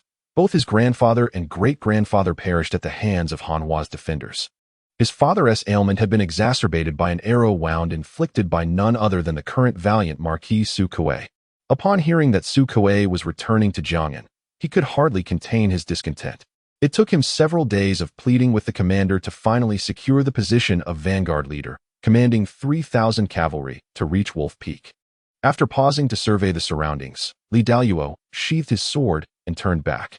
The soldiers were busy setting up camp, and he settled onto a stool by the campfire, calling for a jar of wine. As the wine spilled over, he lifted a bowl and drank heartily, oblivious to the droplets running down his stubble. With half a jar consumed, and the tent hastily erected, he rose to enter the tent. Just as he sat down, a subordinate announced from outside, "General Li. The scouts sent to Wolf Peak have returned and seek an audience." The wine jar was placed on the small table as a deep voice commanded, "Enter." The tent flaps were lifted, revealing a dark-skinned soldier from Beihan, who knelt on one knee, saluting the general. "Rise," Li Dalu replied softly. "Have there been any unusual occurrences in Fangya City? Has Su Kuei departed?" The scout, clasping his fists in salute, responded, reporting to the general. "No troops have left Fangya City today. As for Su Kuei, we dared not approach too closely for fear of being discovered by their scouts. So we cannot ascertain whether he remains within the city. It would be preferable if he has not yet left," Li Dalu murmured. "Continue to investigate. Should there be any movement from Fangya City, report immediately." "Yes." The scout bowed and retreated, turning to exit the camp. Once more, the tent flaps parted, and Chuzhe entered. Li Dalu glanced at him, lifting his eyelids slightly. "Go brew a pot of tea," Chuzhe instructed the attendant at the entrance, then, with sleeves gathered, approached the table. Without waiting for Li Dalu to speak, he lifted his robe and seated himself nonchalantly to the side. A flicker of displeasure crossed Li Dalu's eyes as he fixed his gaze upon Chuzhe for several moments. Chuzhe, aged 40, had a pale complexion devoid of a beard and dressed in the attire of Han Chinese, moving with the same grace. If not for his Beihan features, one might easily mistake him for a Han. This was one of the reasons Li Dalu found him unlikable. Being a Beihan, Chuzhe insisted on adopting Han manners, shamelessly declaring it to be cultural etiquette. The mere thought of Chuzhe's words ignited Li Dalu's anger. Why must he emulate the Han when he could learn something else? An attendant entered the tent with a pot of hot tea, pouring a cup for Chuzhe before bowing and leaving the tent. Is drinking alcohol not far more pleasurable than tea? That bitter concoction lacks any refinement, Li Dalu thought. Also finding Chuzhe's rigidity intolerable, he adhered strictly to protocol, following the Supreme Commander's orders without any flexibility. Though he claimed to study Han culture, he seemed oblivious to the military principle that orders may not always be followed in the field. Lacking the ability to wield a spear or strategize in battle, Li Dalu could not fathom why the Supreme Commander appointed him to oversee the troops. Was it merely due to familial ties? Li Dalu held in contempt those who relied on connections, unlike himself, whose family honor was earned through valor on the battlefield. Chuzhe lifted his teacup, gently blowing on the froth before taking a delicate sip, his expression one of apparent enjoyment. However, to Li Dalu, this demeanor was utterly infuriating. "I noticed the scout returning to camp. Is there any new information?" Chuzhe fiddled with his teacup, not lifting his eyes. "The Supreme Commander has instructed that if the enemy sends troops to Wolf Peak, we must remain calm and not act rashly." Only after finishing his statement did he glance at Li Dalu, his gaze devoid of respect or disdain, appearing entirely indifferent. To him, a once prominent military family had become inconsequential. It was not the era of Li Dalu's grandfather. Since his father's time, the Li family had seen little achievement, particularly with Li Dalu's father, who had brought disgrace to their name by being struck down before even drawing his sword in battle, a mere farce. Upon reflecting on Li Dalu's recent performance in the military, it is evident that he is not a figure deserving of significant trust. Rather, he embodies the archetype of brawn over intellect, a quintessential representation of a simplistic mind coupled with prodigious physical strength. The commander's decision to appoint him to lead the troops likely stems from the influence of his grandfather, yet there remains an underlying skepticism. Hence the presence of a supervisor to oversee him, fearing that a moment of impulsiveness could lead to disaster. After all, the troop rotation at Fangya City presents a rare opportunity. How I, as a general, choose to proceed is not for you to dictate. Instead, perhaps you should indulge in your tea, Lord Chu. Li Dalu's tone betrayed his dissatisfaction, and his expression was one of disdain, reflecting a mutual contempt between the two men. It would be prudent for General Li to comprehend the necessary course of action, as Chuzhe placed his teacup down and rose, finding the general's tea-drinking rather tedious. With that, he departed without further ado, dismissing the encounter with a wave of his hand, the curtain swaying in his wake. Li Dalu spat in contempt at the fluttering curtain and raised his cup, consuming a generous draught. Meanwhile, within Fangya City, Huang Yuanjiang and Lin Anping had just arrived at the military camp, and it was clear that Huang had indulged in considerable libations the previous night. Concurrently, a cavalry contingent of 500, under the command of Su Kuei, exited the city gates. as the heavy gates closed behind them. The cavalry advanced towards the direction of Wolf Peak, swiftly vanishing into the night. Chapter 18. An encounter with old acquaintances the following day at the training grounds, around noon. Lin Onping reclined lazily against a haystack, basking in the sun after a hearty lunch. The previous night, Huang and Chang had engaged in a drinking contest that extended late into the evening, leaving Lin Onping feeling rather drowsy. Just as he was about to doze off, a tap on his shoulder roused him. He opened his eyes briefly before shutting them again. How could someone so young lack the stamina for a mere late night? The hours had not been excessive. Why then did he feel so drained?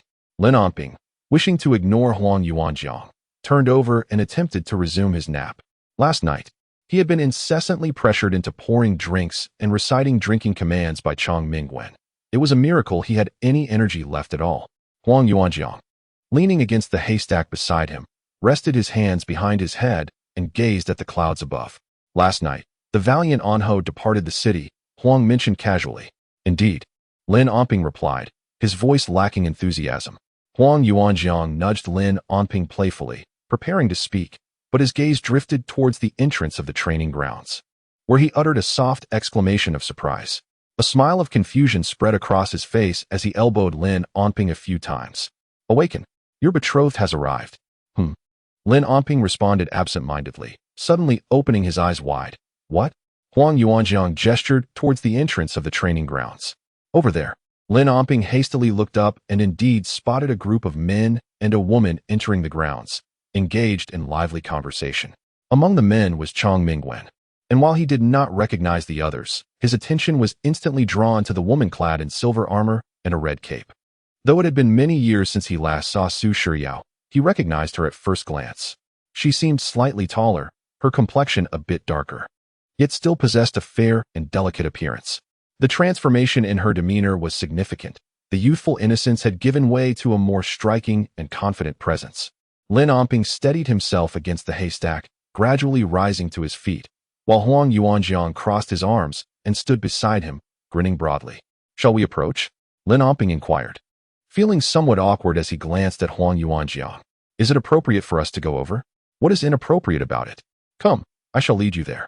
Huang Yuanjiang reached out, intending to pull Lin Onping along, but Lin Onping hesitated and deftly evaded, remaining steadfast in his position. What is the matter? Perhaps it's best not to go over there. Look, General Chang is present as well. They must have matters to discuss. We can address it later. Huang Yuanjiang shot him a disdainful glance and muttered, coward, before leaning back against the haystack. Lin Onping tugged at the corners of his mouth, offering a reluctant smile as he too leaned against the haystack, suppressing the excitement bubbling within him. Deep down, he yearned to approach, yet being in a military camp, he deemed it more prudent to meet in private, thus avoiding any potential discomfort or embarrassment for either party. The notion of embarrassment had only just surfaced, prompting him to abandon the idea of approaching. He was uncertain as to why such thoughts arose. Perhaps he was overthinking it. Since he had resolved not to meet at this moment, he averted his gaze, deliberately lowering his head slightly. Huang Yuanjiang, feeling exasperated, remarked, all right, they've moved on, so you might as well pull your head out from between your legs. Lin Onping lifted his gaze, realizing that Su Shiryao and her companions had indeed walked away. After observing their retreating figures for a moment, he resumed his pretense of slumber. Drifting into a deep sleep, he was jolted awake by a gentle kick. Rubbing his eyes, he opened them to find Huang Yuanjiang winking at him, leaving him perplexed. Shifting his gaze elsewhere, he became fully alert. Chang Mingwen was beaming at him. Beside him stood a woman with a furrowed brow, scrutinizing him, none other than Su Shiryao. Lin Onping furrowed his brow slightly, casting an inquiring glance at Huang Yuanjiang, silently asking how long he had been asleep and how the people had suddenly appeared before him. General Chang, General Su, have you completed your inspection of the camp? Is there a matter at hand? Huang Yuanjiang inclined his head slightly to the two. Lin Onping grasped the situation. Evidently, the two had just arrived. Su Shiryao's gaze seemed to fail to recognize him, and a tinge of disappointment washed over him. He believed his transformation was not so drastic that she would struggle to recall him, just as he could easily recognize her. Are these two your newly acquired bodyguards? Su Shiryao casually inquired of Chang Mingwen, not waiting for a response before turning her attention to Huang Yuanjiang. You even know this general's surname. Yet, I find you rather familiar. Perhaps we have crossed paths in Jiang'an City? Huang Yuanjiang smirked, internally reflecting that indeed, they had met before. Back in Jiang'an City, Su Shiyu, like Chong Ming-Guan, had been trailing behind him, while Su Shiyao often accompanied her elder brother outside. Back then, she was merely a little girl with unkempt hair. If Su Shiyu were present now, he suspected she would have already treated him with utmost courtesy, unlike Su Shiyao, who stood here with an air of superiority. Chong Ming-Guan appeared somewhat taken aback. Su Shiyao had not recognized Huang Yuanjiang. After contemplating, he found it understandable. As Su Shiyao grew a bit older, Su Shiyu had ceased to escort her beyond the confines of their home, making it reasonable that she might not recall his appearance clearly, perhaps having seen him before. Huang Yuanjiang chose not to reveal his identity. However, General Su, it is incorrect to say we were merely picked up. Firstly, it was mere coincidence that we encountered General Chang on the road, which one might refer to as fate. Secondly, we are not mere bodyguards of General Chang. The 20 of us are the esteemed 1st Inzi Battalion of Hanwha. Chong Ming-Guan smiled awkwardly, his gaze towards Huang Yuanjiang tinged with a hint of melancholy. It seemed he had not retained even a shred of dignity. The Yin Division? Su Shiyao was perplexed, having never heard of it before. She then turned to Chong Ming-Guan, inquiring if they were not his personal guards. Ah, indeed. Chong Ming-Guan rubbed his hands together, explaining that the Yin Division was newly established, subordinate to the cavalry battalion, and not much different from the general's own retinue. With that, he winked at Huang Yuanjiang. Huang Yuanjiang nodded with a smile, solidifying the reputation of the Yin Division. Su Shiyao chose not to linger on the topic, redirecting her attention to Lin Onping. What is your name? The general remarked that you appear somewhat familiar. Could it be that we have crossed paths in Jiang'an City? She was now engulfed in curiosity, as both individuals before her evoked a sense of recognition, a familiarity stemming from Jiang'an City and vague memories from years past, particularly the striking young man before her, who conjured the name of someone she now found rather distasteful. She had encountered Lin Onping only a handful of times, mostly during her childhood years, and it was her mother who had informed her of his misfortune, his leg broken. Reduced to a fool. Surely it could not be him. She had heard he vanished for 3 years, with her mother mentioning his name in a recent letter, stating he had appeared before the Sioux residence, still a simpleton, yet the youth before her bore no resemblance to a fool. How could someone from Jiang'an City possibly find themselves in this northern territory? It seemed implausible. Perhaps it was merely a coincidence of similar appearances. Su Shiyao speculated silently. In response to the general, Lin Onping introduced himself. I am Lin Linxin. He straightened his posture slightly, hesitating momentarily about revealing his true name, but ultimately deciding against it. You share the surname Lin? Su Shiyao expressed her surprise, instinctively glancing at Lin Onping's legs, now contemplating whether to urge him to take a few steps. Go on. There's no harm. Take a few steps. What's the matter? Chong Ming-Guan queried, puzzled. Do you know Brother Lin? It's nothing.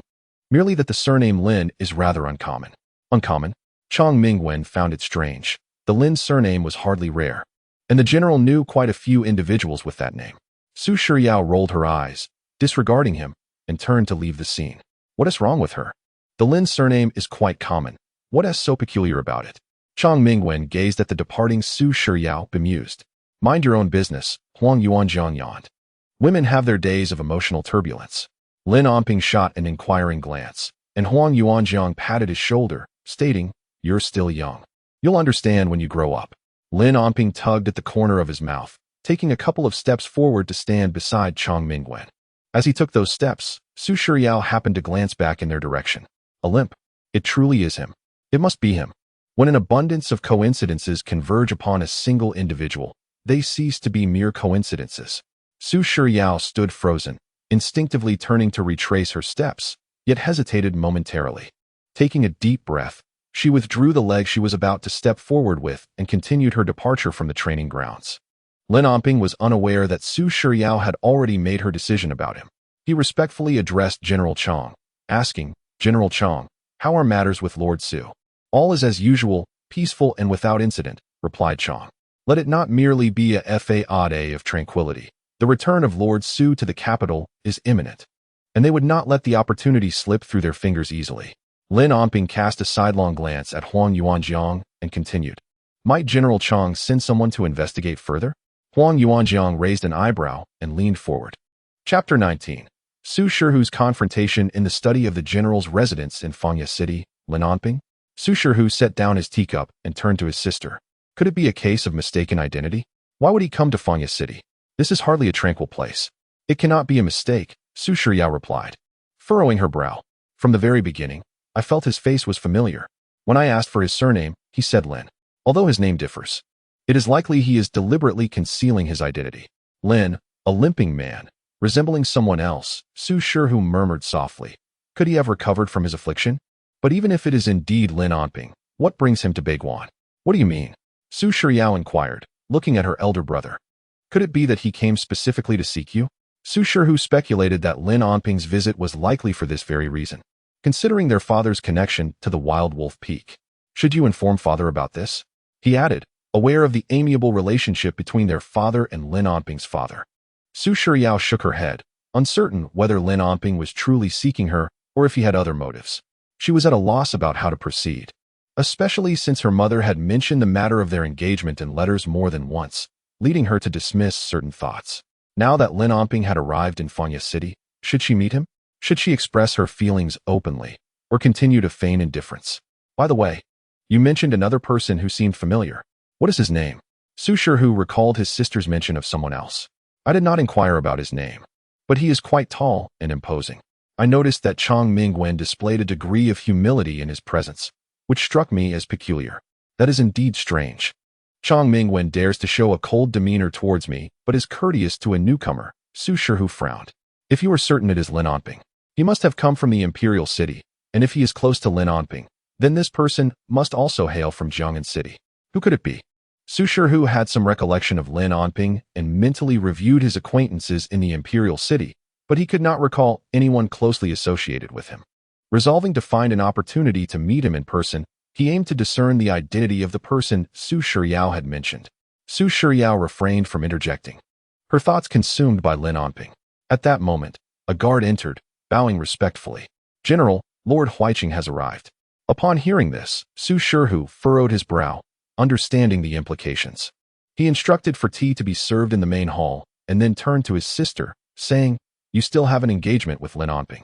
It would be wise to limit your interactions with Huyu. With that, he stepped out of the study. Since the establishment of the Hanhua dynasty, there has been only one duke, yet many hereditary nobles, including a number of marquises. Huyu, the young lord of Huiqing, is among them. Huyu's father, the Duke of Huicheng, was an inconspicuous figure. Apart from his noble title, his family had long since fallen into decline. A few years ago, the duke passed away, and Huyu inherited the title. Despite becoming the new Duke of Huicheng, he could not halt the family's decline. However, Su Kuei, who had a good relationship with the late duke, had taken Huyu along on this expedition to the northern border, hoping he could achieve some merit and regain the emperor's favor. While not expecting immense wealth and status, at the very least, it would ensure a life free from want. Unfortunately, Huyu lacked talent and was utterly inept, having accomplished nothing in the 3 years since arriving in Fangya City. This alone did not cause Su Shihu to dislike him. Rather, it was Huyu's incessant entanglement with his sister that irked him. Huyu would cling to her at every opportunity, his obsequious demeanor a source of annoyance. Su Shihu was well aware of Huyu's intentions, which were merely to seek a shortcut through Su Shihu. Regrettably, his sister seemed taken in by Huyu's flowery words and had developed a fondness for him. However, due to her engagement, she had yet to mention this to their father. Su Shihu entered the main hall with a stern expression and immediately spotted Huyu, who was sipping tea alone. Duke Huicheng, Su Shihu said casually, offering a slight nod. Although Huyu was young, his title commanded respect. With their father absent from the estate, Su Shihu was curious about the purpose of the young duke's visit. Su Xiong, I did not come seeking Uncle Su. He is preoccupied with military affairs and should not be disturbed, Huyu replied, raising his hand. Despite his title, he dared not act arrogantly in the Su household. Is Sister Yao in the estate? Upon hearing this address, a flicker of displeasure crossed Su Shihu's eyes as he casually sat down, lifting his robe.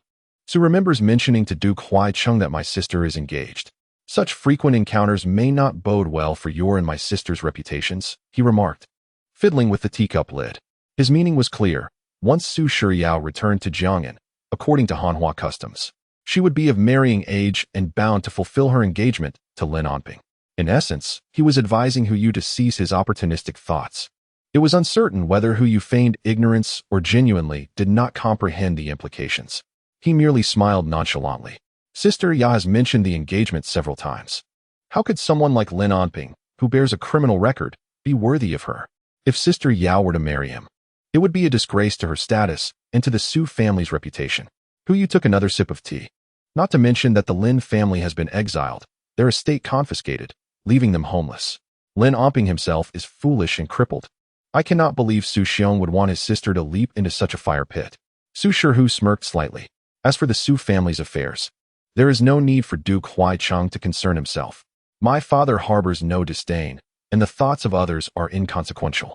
Although Lin Shangshu is exiled, he still lives, and the marriage contract will be discussed between our fathers. In due time, a resolution will be reached. For now, it would be prudent for the Duke to avoid any misunderstandings. But Sister Yao's feelings toward Lin Onping, Su Shihu interjected. My sister's attitude towards Lin Onping is not my concern, but marriage is not something she can act upon whimsically. As for Lin Onping, the world is still uncertain, and it is unwise to judge prematurely. Ha. Are you implying that you hold any hope for a fool? Hu Yu's face displayed a clear disdain. A fool indeed. Leaving aside the question of his intellect, being single would undoubtedly condemn him to a lifetime of disgrace. Does the young lord have other matters to attend to? Su Shihu inquired, fastening the lid of his teapot as he rose. If there is nothing else, I shall take my leave. For there are numerous affairs to attend to within the army, unlike the leisurely existence of the young lord. He dismissed Hu Yu with a wave, his reluctance to engage in further conversation evident. Embarrassed, Hu Yu stood, recognizing that he was being ushered out. Even with a thick skin, he could not overstay his welcome. As Su Shihu saw Hu Yu off, Su Shiryao approached. Elder brother, where is Hu Yu? She asked, seeking a cup of tea. He came for a drink and has since departed, Su Shihu replied, his hands resting behind his back. It seems the Duke of Huaicheng is in dire straits if he must come begging for a mere cup of tea. With that, he turned to leave, heading straight for the door. Elder brother, where are you going? She inquired. Just taking a stroll at the training grounds, he answered. Upon exiting, his personal guards brought forth his horse, and he mounted swiftly, making his way to the training grounds.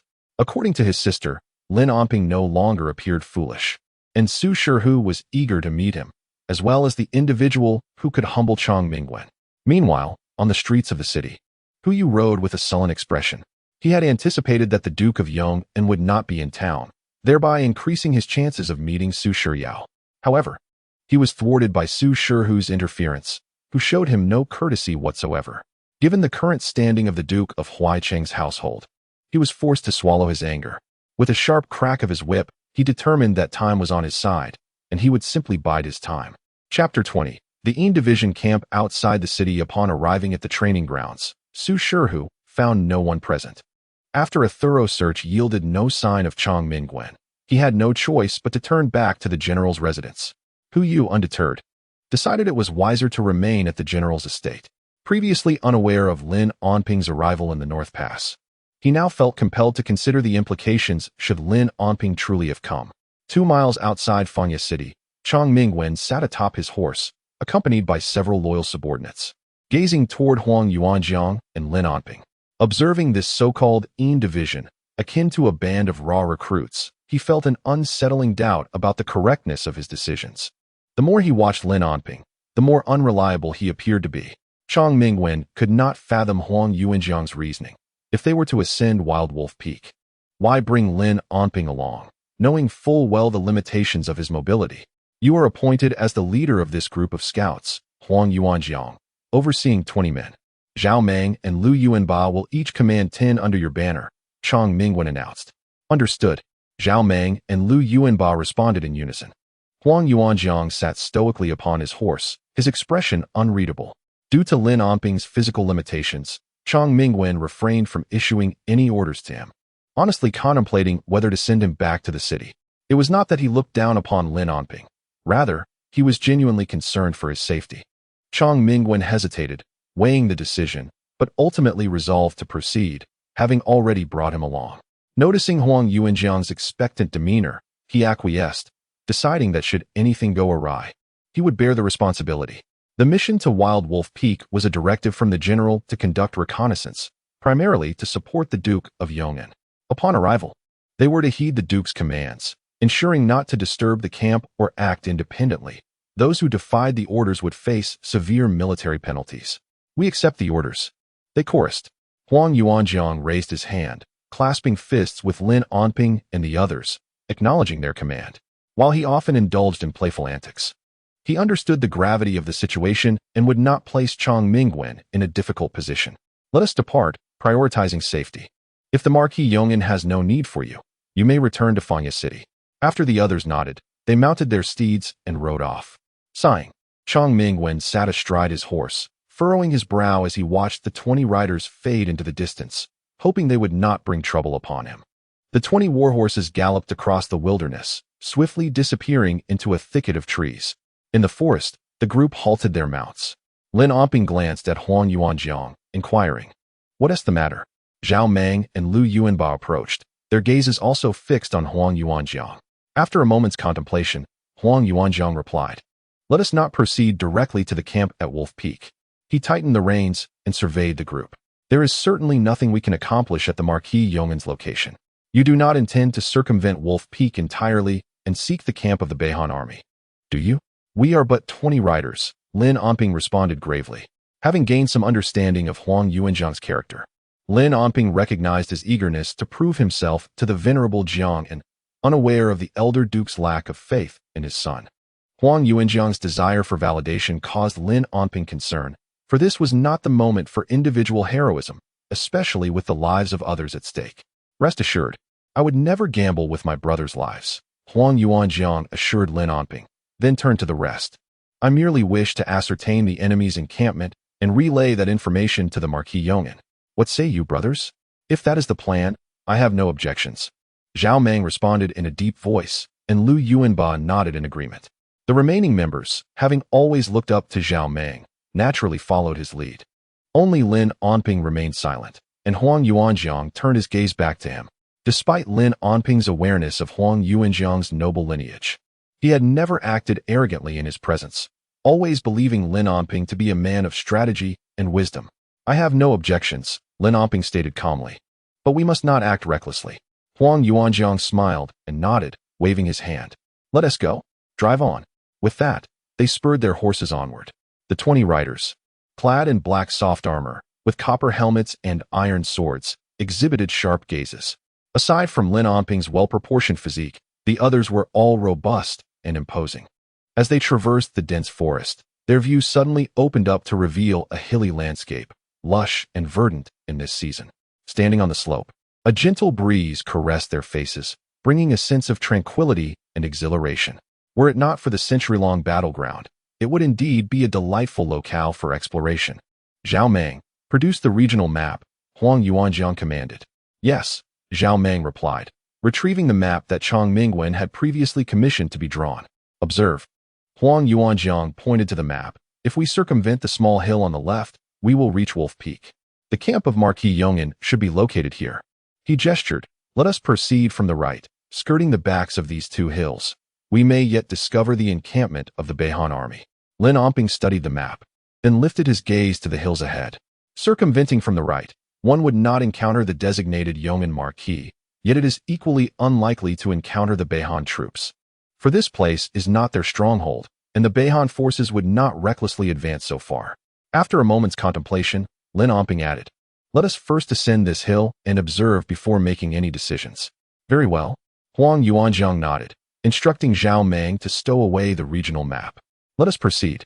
In the open terrain, galloping on horseback proved to be more exhilarating than in the woods, and everyone's vigilance heightened, anticipating unforeseen circumstances.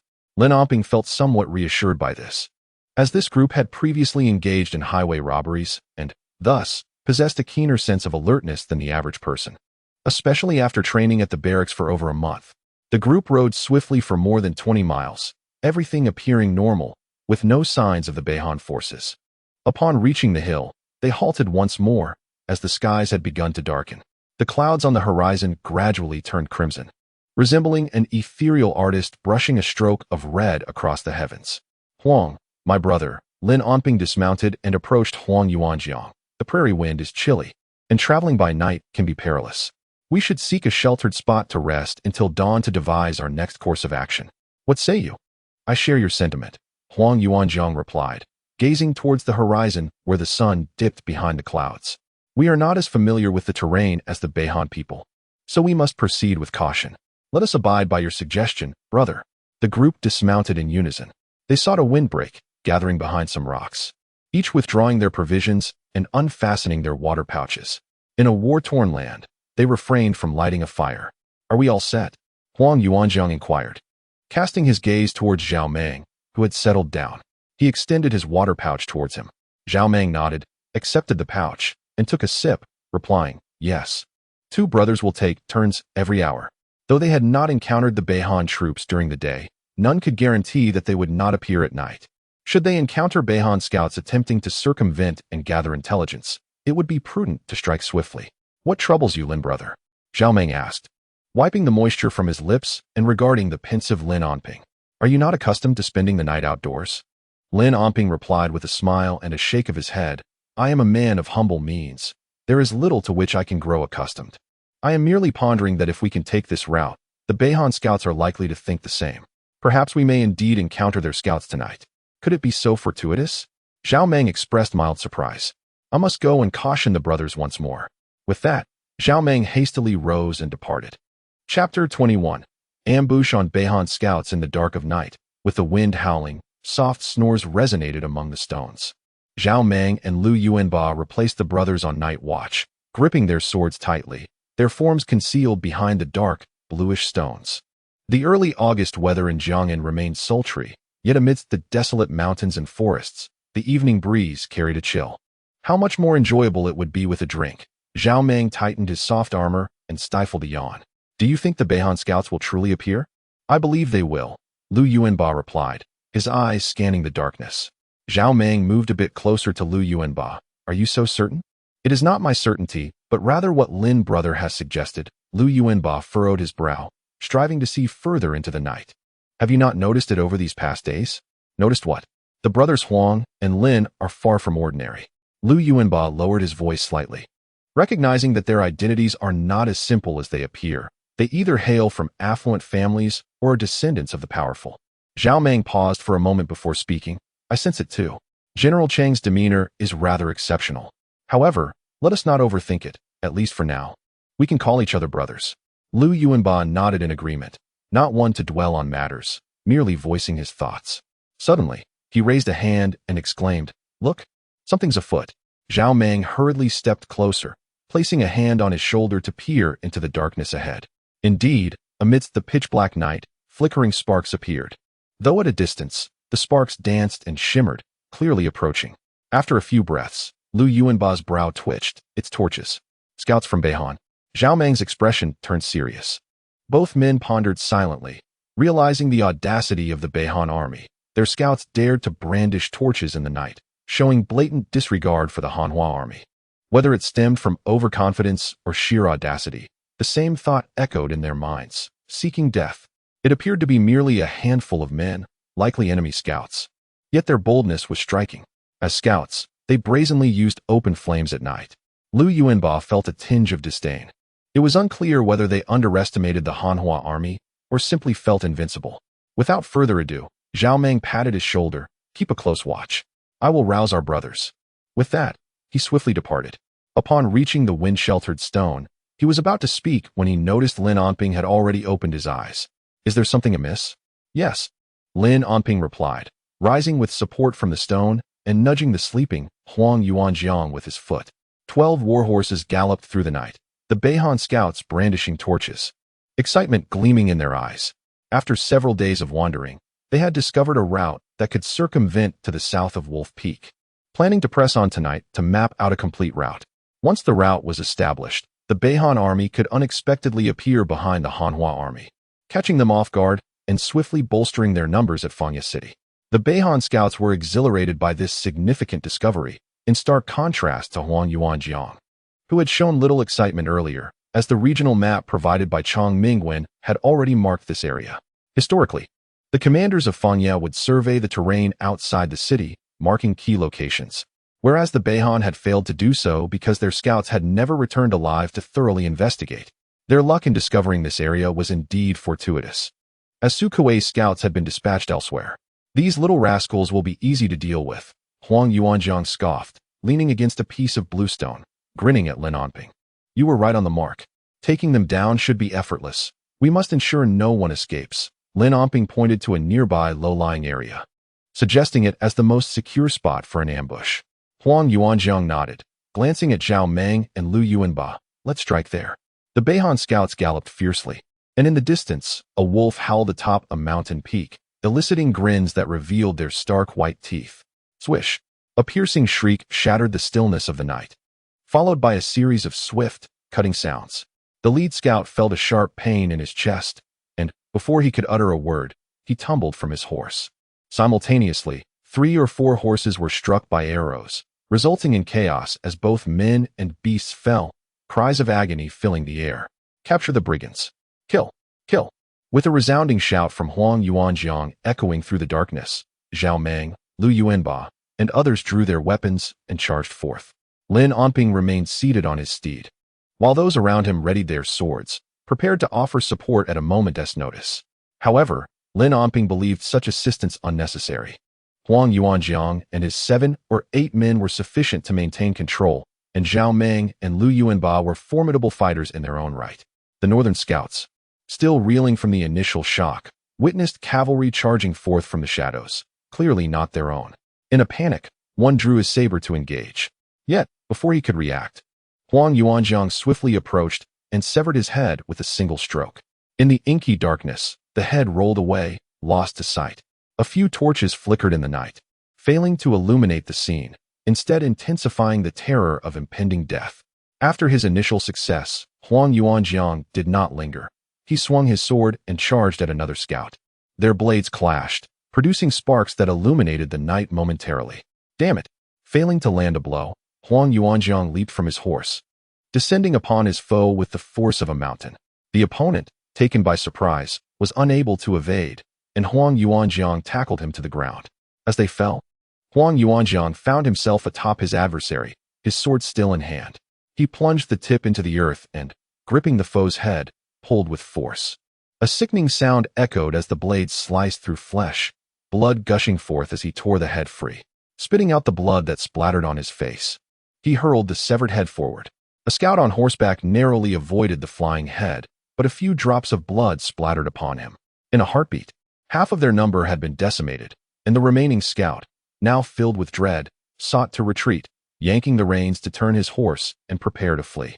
However, before he could strike with his whip, another horse charged in, colliding with his mount's neck, sending him crashing to the ground. In that instant, Zhao Meng urged his horse forward, hooves raised high, and brought them crashing down upon the fallen scout. The impact collapsing his chest and forcing a bloody froth from his mouth, his head lolling as life slipped away. Meanwhile, Lu Yuanba, having dispatched one foe, spotted another scout attempting to escape. Weighing his weapon in hand, he swung it with great force. With a sickening thud, the sword drove into the scout's back, who staggered and fell to the ground. In mere moments, from dozens of scouts, only one remained alive, paralyzed by fear, his grip on the curved blade trembling uncontrollably. Huang Yuanjiang stepped forward and kicked him to the ground, raising his sword to deliver a fatal blow. Wait! Lin Onping had already dismounted, limping towards them. Do not kill him just yet. We must ascertain the location of their camp. Damn! I nearly lost my temper, Huang Yuanjiang muttered under his breath, bending down to seize the fallen scout. Tell me where your main camp is. Speak, or you shall meet your demise. Huang Yuanjiang slapped him across the face, exclaiming, Speak in human language. The North Han dialect was beyond his comprehension. He pondered the futility of the situation, realizing he could not interrogate someone whose words he could not understand. Allow me. Lin Onping stepped forward, crouching beside the scout, his mouth emitting a series of unintelligible sounds. Having been an avid reader since childhood, he had taken the time to learn the languages of the neighboring dynasties, including North Han. Within less than half an hour, Lin Onping rose, glanced at Zhao Meng, and stated, It's done. Kill him. The others momentarily froze, caught off guard by his proficiency in North Han. Without waiting for Zhao Meng to react, Huang Yuanjiang decisively thrust his sword through the scout's throat. Chapter 22. Digging up poisonous weeds. Lin Onping leaned over a slab of blue stone, A regional map spread out before him, his fingers moving thoughtfully across its surface. Zhao Meng and Lu Yuanba held torches nearby, while Huang Yuanjiang leaned in closer. Zhao Meng turned to Lin Onping and asked, "Brother Lin, can you truly speak North Han? I have a basic understanding for simple exchanges." Lin Onping replied nonchalantly, "Look here. This position should be their camp." He pointed at the map. Here, Huang Yuanjiang inched closer, scrutinizing the map. It was not far from Wolf Peak, and the terrain appeared somewhat intricate. "They certainly chose their location wisely," he remarked. "Proximity to a water source is indeed advantageous, simplifying the issue of providing water for soldiers and horses." Lin Onping nodded, concluding, "It seems they have come with the intent to fight. Any talk of a truce is mere nonsense. A bunch of untrustworthy scoundrels." Huang Yuanjiang cursed. "Quite normal." Lin Onping shrugged indifferently. "Now, look here. This should be the upstream water source. We can utilize it strategically. Feasible." Huang Yuanjiang clapped Lin Onping on the shoulder, exclaiming, "I thought you were going to suggest we retreat. If we can capture their thousands of troops, the credit will be monumental." Zhao Meng glanced between the two, his voice faltering. "Do you think we can manage?" Huang Yuanjiang shot him a glare, retorting, "Of course we can. Indeed, fortune favors the bold. Let us proceed." Lu Yuanba declared without a hint of fear, "I trust Commander Ho and Brother Lin. Just give the order." Zhao Meng silently regarded Lu Yuanba. "All right, you've got guts." The North Han scouts' horses were all tied to trees, with a few injured ones receiving basic bandaging. The bodies of the scouts were buried on the spot. Before the burial, Lin Onping had ensured that a few intact North Han uniforms were stripped for future use. Assuming there would not be a second wave of scouts, everyone gathered around a stone mill and lit a bonfire, roasting dried meat obtained from the North Han scouts. There were also 2 wineskins. But Lin Onping had put them away. Now was not the time for indulgence. With 2 hours remaining until dawn, Lin Onping sat alone by the bonfire, while the others slept against the stones, fully clothed. The flames crackled as Lin Onping held a small stick, occasionally tending to the fire, while his other hand held the regional map, his focus intense.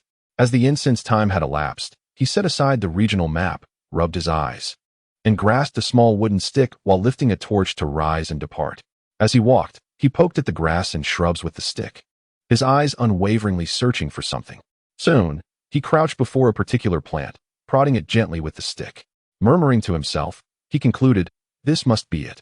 The plant, known as Delang Du or mountain tiger, is a perennial herb, reaching the length of a child's arm. When its stem is broken, a milky white sap oozes out, devoid of any notable scent. Its roots are conical or cylindrical, resembling the thickness of a wooden stick, varying in length, with a pale brown skin, lacking lateral roots or possessing few. The stems can be clustered or solitary. The leaves are elliptical, with short, blunt tips and a wedge-shaped base, entire edges. Green on the upper surface and often pale green on the underside, turning light gray when dried, sometimes tinged with red. The flowers are pale yellow, borne singly at the tips of bifurcated branches with no stalks at the base, arranged in an umbrella-like formation. The fruit is spherical, adorned with small warty protrusions and red bristles. The seed is oval, light brown, glossy, and devoid of markings. Also referred to as a jiaoru jiao. It signifies a poisonous herb. The entire plant is toxic, with the roots being the most potent. Ingestion may lead to vomiting, heartburn, and relentless abdominal pain, potentially resulting in death. Delang Du serves dual purposes as both a medicine and a poison. Internal consumption is strictly prohibited. According to Yunnan Materia Medica, it is applied for treating scabies and skin ailments. Delang Du and Sichuan pepper, finely ground, mixed with fragrant oil or lard for topical application. It is essential to avoid wind exposure. Failure to do so may cause severe swelling. Yunnan herbal medicine states it stops bleeding, reduces inflammation, and alleviates swelling. Effective for external bleeding. Compilation of National Herbal Medicine outlines its use as a laxative and diuretic, externally applied to halt bleeding and itching. It primarily treats traumatic bleeding, lymph node tuberculosis, contusions, and skin irritations. The root of Delang Du is highly toxic, possessing purgative and diuretic properties. Externally, it serves to stop bleeding and itching, addressing issues such as traumatic bleeding, contusions, scrofula, scabies, edema, and heart disease-related swelling. The medicinal part is the root, characterized by a bitter taste and warm nature. Associated with the heart and lung meridians, promoting blood stasis resolution and insecticide action. It is said that birds and beasts die immediately upon consuming its flowers and leaves. Moreover, some practitioners of the underworld favor using its root juice to coat their concealed weapons. Lin Onping inserted the torch into the earth beside him, drew his sword from his waist, and began to excavate the soil. As he dug, memories of his childhood surfaced. Little Onping squatted beneath a tree, a book discarded at his feet, while he played with a small stick, amusing himself by teasing ants. "Little ant, what are you doing again? Quickly pick up your book." A somewhat stern voice startled young Onping, who hurriedly discarded the stick, seized the book from the ground, and stood up timidly to gaze at his father. Lin Ziyuan approached, crouched down, and affectionately ruffled his hair. "Do you not enjoy reading?" Little Onping replied in a tender voice. "Father, reading is so dull and flavorless. It's not as fun as teasing the ants." "Is that so?" Lin Ziyuan gathered Onping in his embrace and pointed to the ants on the ground, saying, "You see, these tiny creatures are diligent. They embody an unwavering spirit of perseverance." "Father, I do not understand." Little Onping shook his head. "They are so small. What use are they? Ants thrive where they find moisture. Despite the gloom and disturbances, they carry burdens and persist." The ants on the ground scuttled around the soles of the father and son's shoes. Young Onping watched in delight. "Father, they resemble a well-disciplined army." "Indeed." Lin Ziyuan nodded. A solitary horseman arrives, and soon the entire battalion forms a line. The call to arms echoes 1,000 miles, and they strive to cross the waters with but a single reed. "Father, you are truly knowledgeable." "My knowledge comes from diligent study, so dear Ping Er. You must read extensively. When you grow up, you will apply this knowledge. I do not insist that you read only the 4 books and 5 classics. You may also explore a plethora of intriguing texts and curious discourses. Absorb all the knowledge you can, for one day you shall lament the scarcity of it when needed." "Father, I shall no longer indulge in play. I desire to study." Lin Onping used his sword to pry out the roots of the great wolf poison, slicing them with the tip to release a viscous sap, a slight smile curving his lips. 20 against 1,000 is not an impossible feat. No matter how large the grasshopper, it fears the swarm of ants when it can no longer leap. "Brother, what are you doing?" A sudden voice from behind startled Lin Onping, nearly causing him to fall. Huang Yuanjiang, seeing his expression, grinned widely and curiously squatted beside him, gazing at the grimy roots. "Are you hungry?" Lin Onping twitched his lips and shot him an eye roll. "I wouldn't dare eat this. It's for the fierce troops of the Beihan army." "What?" Lin Onping briefly explained his plan to Huang Yuanjiang, who listened with rapt attention, his mouth agape in excitement. He drew his sword and joined Lin Onping in their digging endeavor. Chapter 23. Su Kuei's decision. The melodies of birds and insects intertwined as the first light of dawn broke upon the horizon. After Huang Yuanjiang joined in the task of uprooting, Zhao Meng and Lu Yuanbao awoke and joined them. The once blazing campfire now lay extinguished, its ashes covered with the muddy roots of the wolf poison, the utility of which Lin Onping had already shared with everyone. The next step was to extract the toxins from the roots, a straightforward process of mashing the roots and collecting the juice in a water pouch, with others volunteering to assist. Lin Onping called Zhao Meng over, instructing him to select a skilled horseman with swift feet to venture to the Yong and Marquis camp at Wolf Peak, and inform him that they would be crossing the peak to confront the Beihan forces amidst the flames of battle. Huang Yuanjiang frowned at Lin Onping. "Do you think the Yong and Marquis will heed our words?" "I do not know," Lin Onping replied with a sidelong glance. "I have communicated the plan in detail. Whether he believes it or not is beyond my control. It's merely a matter of packing up and moving. Surely he will trust us. But what if he does not?" Huang Yuanjiang pressed. "If he does not?" Lin Onping gazed deeply at him, a smile forming at the corner of his mouth. "Then we shall leave it to fate. Young master of the Duke's manor, you must consider carefully. Your life is indeed precious. Come now, do not try to frighten me. I am not a mere child. Whether the Yong and Marquis comes or not is of little consequence. I shall still fight with fervor, entering and exiting the fray 7 times over."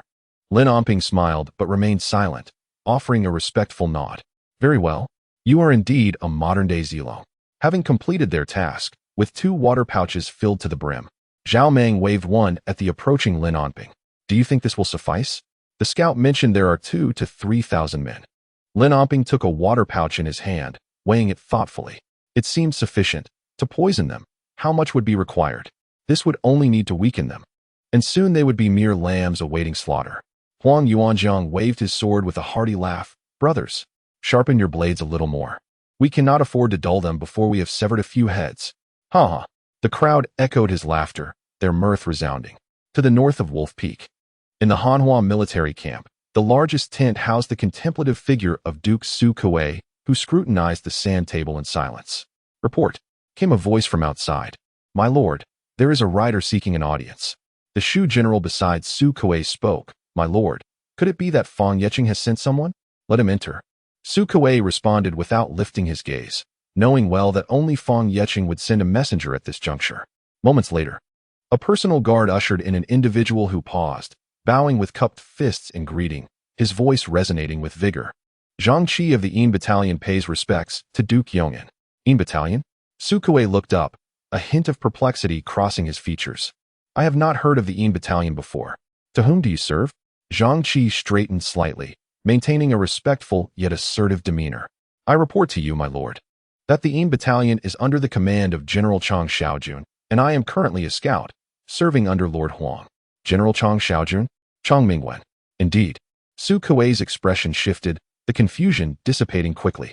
As Chang Mingwen had just arrived at Fang Yecheng, Su Kuei was unfamiliar with the personal troops of the Duke. This scout commander was also unknown to him, but as they were both part of the Hanhua army, he did not dwell on it. Since this scout hailed from Chang Mingwen's forces, he must have been dispatched from Fang Yecheng. Yet, Su Kuei pondered what business had prompted Chang Mingwen to send someone at this moment. Could it be that Chang Yuqing sought intelligence regarding the military situation at Wolf Peak? The information had been relayed every 3 days. Surely all pertinent details were known by now. Su Kuei's thoughts raced, and he inquired, what urgent matter does Chang Mingwen wish to convey to me? Zhang Qi hesitated briefly but quickly regained his composure. My lord, I am not sent by General Chang. I come on behalf of Lord Huang with urgent military intelligence to report. Oh, you did not arrive from the city? Su Kuei expressed mild surprise, noting that his unit was the only one that had departed the city. Why had Chang Mingwen also dispatched troops elsewhere? Yet, with urgent military news at hand, he decided to postpone further inquiries. What urgent intelligence does your lord have? Zhang Qi retrieved a neatly folded document from his robe, presenting it with both hands before him. A subordinate officer in the tent scrutinized him for a moment before stepping forward to accept the document, then passing it to Su Kuei. With a puzzled expression, Su Kuei took the paper, unfolding it to scan its contents. As he read, his brow furrowed, and his demeanor grew serious. To the Honorable Lord Yong'an, I write to inform you of a recent encounter at the Yinzi camp, located 30 miles west of the Wolf Peak, where we chanced upon several dozen scouts from the Beihan. Sensing their hostile intent to find a shortcut, we swiftly dispatched them all. According to the intelligence gleaned from the captured scouts, the Beihan forces have stationed 3,000 cavalry as vanguard, encamped 20 miles south of the Wolf Peak. While the whereabouts of their main force remain uncertain, it is evident that the Beihan are unwilling to cease hostilities. Upon learning their precise location, we intend to take the initiative and devise a plan to disrupt their foundation with poison, signaling our success by igniting the dry grass. I hope, Lord Yong'an, that you will consider moving your camp cautiously to observe the outcome. When the fire ignites, we shall lead our troops to assault their encampment, swiftly eliminating their vanguard and striking a blow to the heart of the Beihan army, thereby asserting the might of our Hanhua forces and instilling fear in the hearts of the Beihan, compelling them to retreat and think twice before encroaching upon our borders. This letter is penned by Lin Anping, conveying military intelligence while embodying the spirit of our Hanhua warriors. My lord, noticing the unease on your face, one of your subordinates quietly approached to inquire whether there was indeed an urgent military matter. Just observe, Su Kuei replied, passing the letter to his subordinate, his gaze turning to Zhang Qi. How many men are stationed at the Yinzi camp? Did you truly encounter scouts from the Beihan?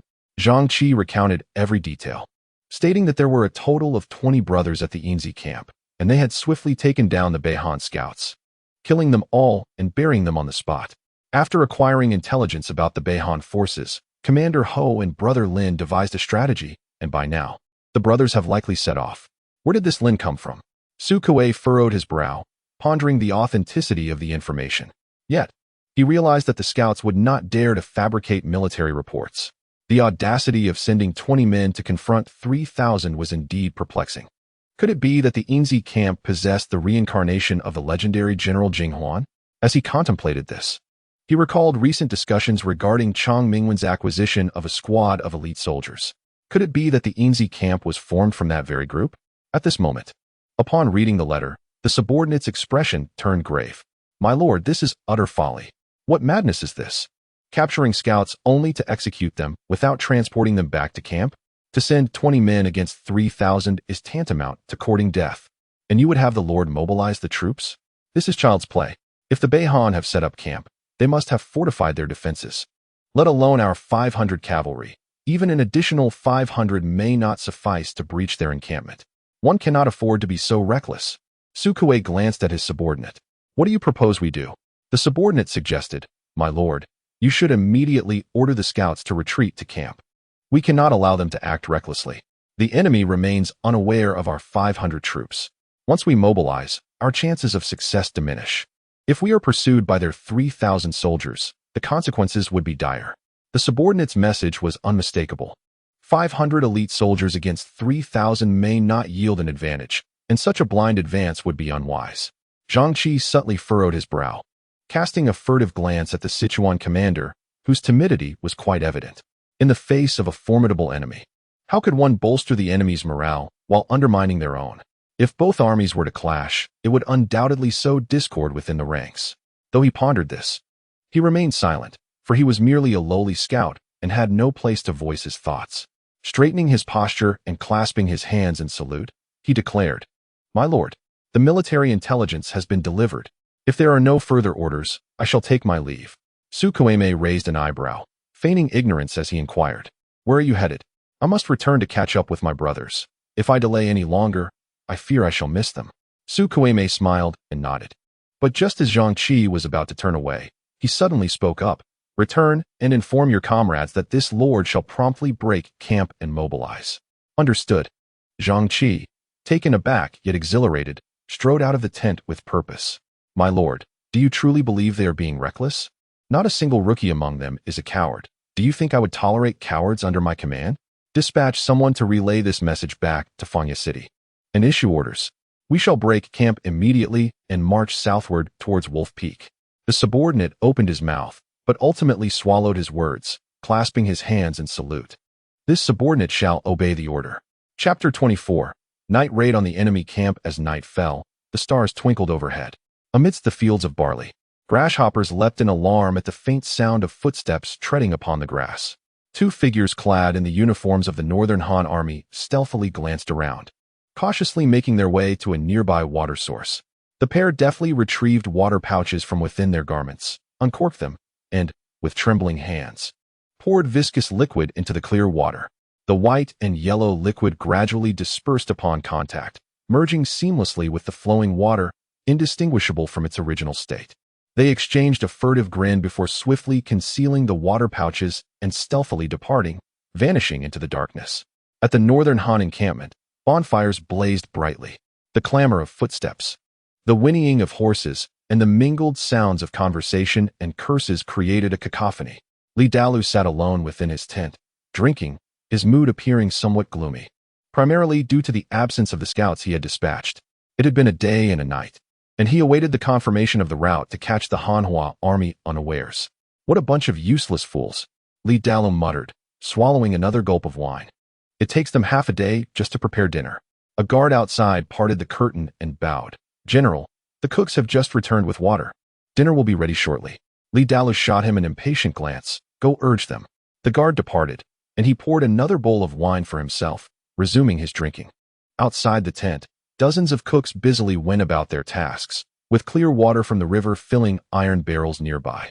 One by one, they filled iron pots with water, unwrapped their packages, and began cleaning the lamb meat within. Before long, large chunks of lamb bones and meat were boiling in the pots. Salt was sprinkled generously, and the savory aroma wafted through the air. Nearby, stable hands tended to the horses, some feeding them hay, while others poured river water into the troughs. After simmering for about half an hour, the lamb was cooked to perfection, and soldiers from various tents began to emerge, eagerly partaking in the delectable feast. They relished the succulent meat with great delight. A large wooden platter of lamb was also delivered to the general's tent. In another tent, Chu Zhe sat alone. Glancing at a small plate of lamb on the table, he lifted his teacup and took a sip. He was not particularly hungry tonight and had little appetite. The scouts had yet to return, causing him some concern. If they were merely delayed, it would be acceptable, but if they had encountered the enemy's sentinels, he has yet to return, which raises a foreboding sense of dread. He sipped his tea slowly, a vague unease gnawing at his heart, accompanied by an indescribable sense of anxiety. After finishing half a cup, Chu Zhe set down his teacup and rose to leave the tent. Despite the lamb and milk wine that had been served, he had not partaken even a morsel. As he walked through the camp, a faint sense of panic lingered, prompting him to glance around. Everything appeared normal. The soldiers were gathered around the bonfire, heartily enjoying their meal. The blade sliced through steaming chunks of lamb, their lips glistening with grease. Yet, even amidst the ordinary scene, Chu Zhe could not find solace. He strolled to the tent of Li De Luo, lifting the curtain to peek inside, preparing to enter. He saw Li De Luo, one hand clutching a lamb bone and the other holding a cup of wine, joyfully indulging in his feast.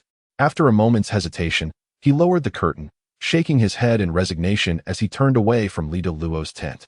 In a camp set outside, with the enemy's border city ahead, it was a time for caution during the night. Yet, the revelry of drinking and feasting left Chu Zhe sighing inwardly, lamenting the lack of discipline. While the North Han camp was filled with merriment, a mere 10 miles away, in the valley between two hills, 500 elite cavalrymen of Han Hua stood in readiness. "My lord, all the stakes have been pulled," Su Kuei, clad in heavy armor, stood atop his steed, gazing up at the night sky before addressing his subordinates. "We shall advance 500 paces. I must ensure we breach the North Han camp at the earliest opportunity." Understood. The 500 riders began to move slowly, their hooves softly striking the ground, spears held firmly in hand, emitting a subtle yet palpable aura of impending slaughter. All the soldiers were acutely aware that they faced an enemy greater in number, the outcome uncertain. The moment they set out from the camp, it was clear to all that a fierce battle awaited them. To hold back would only lead to their slaughter.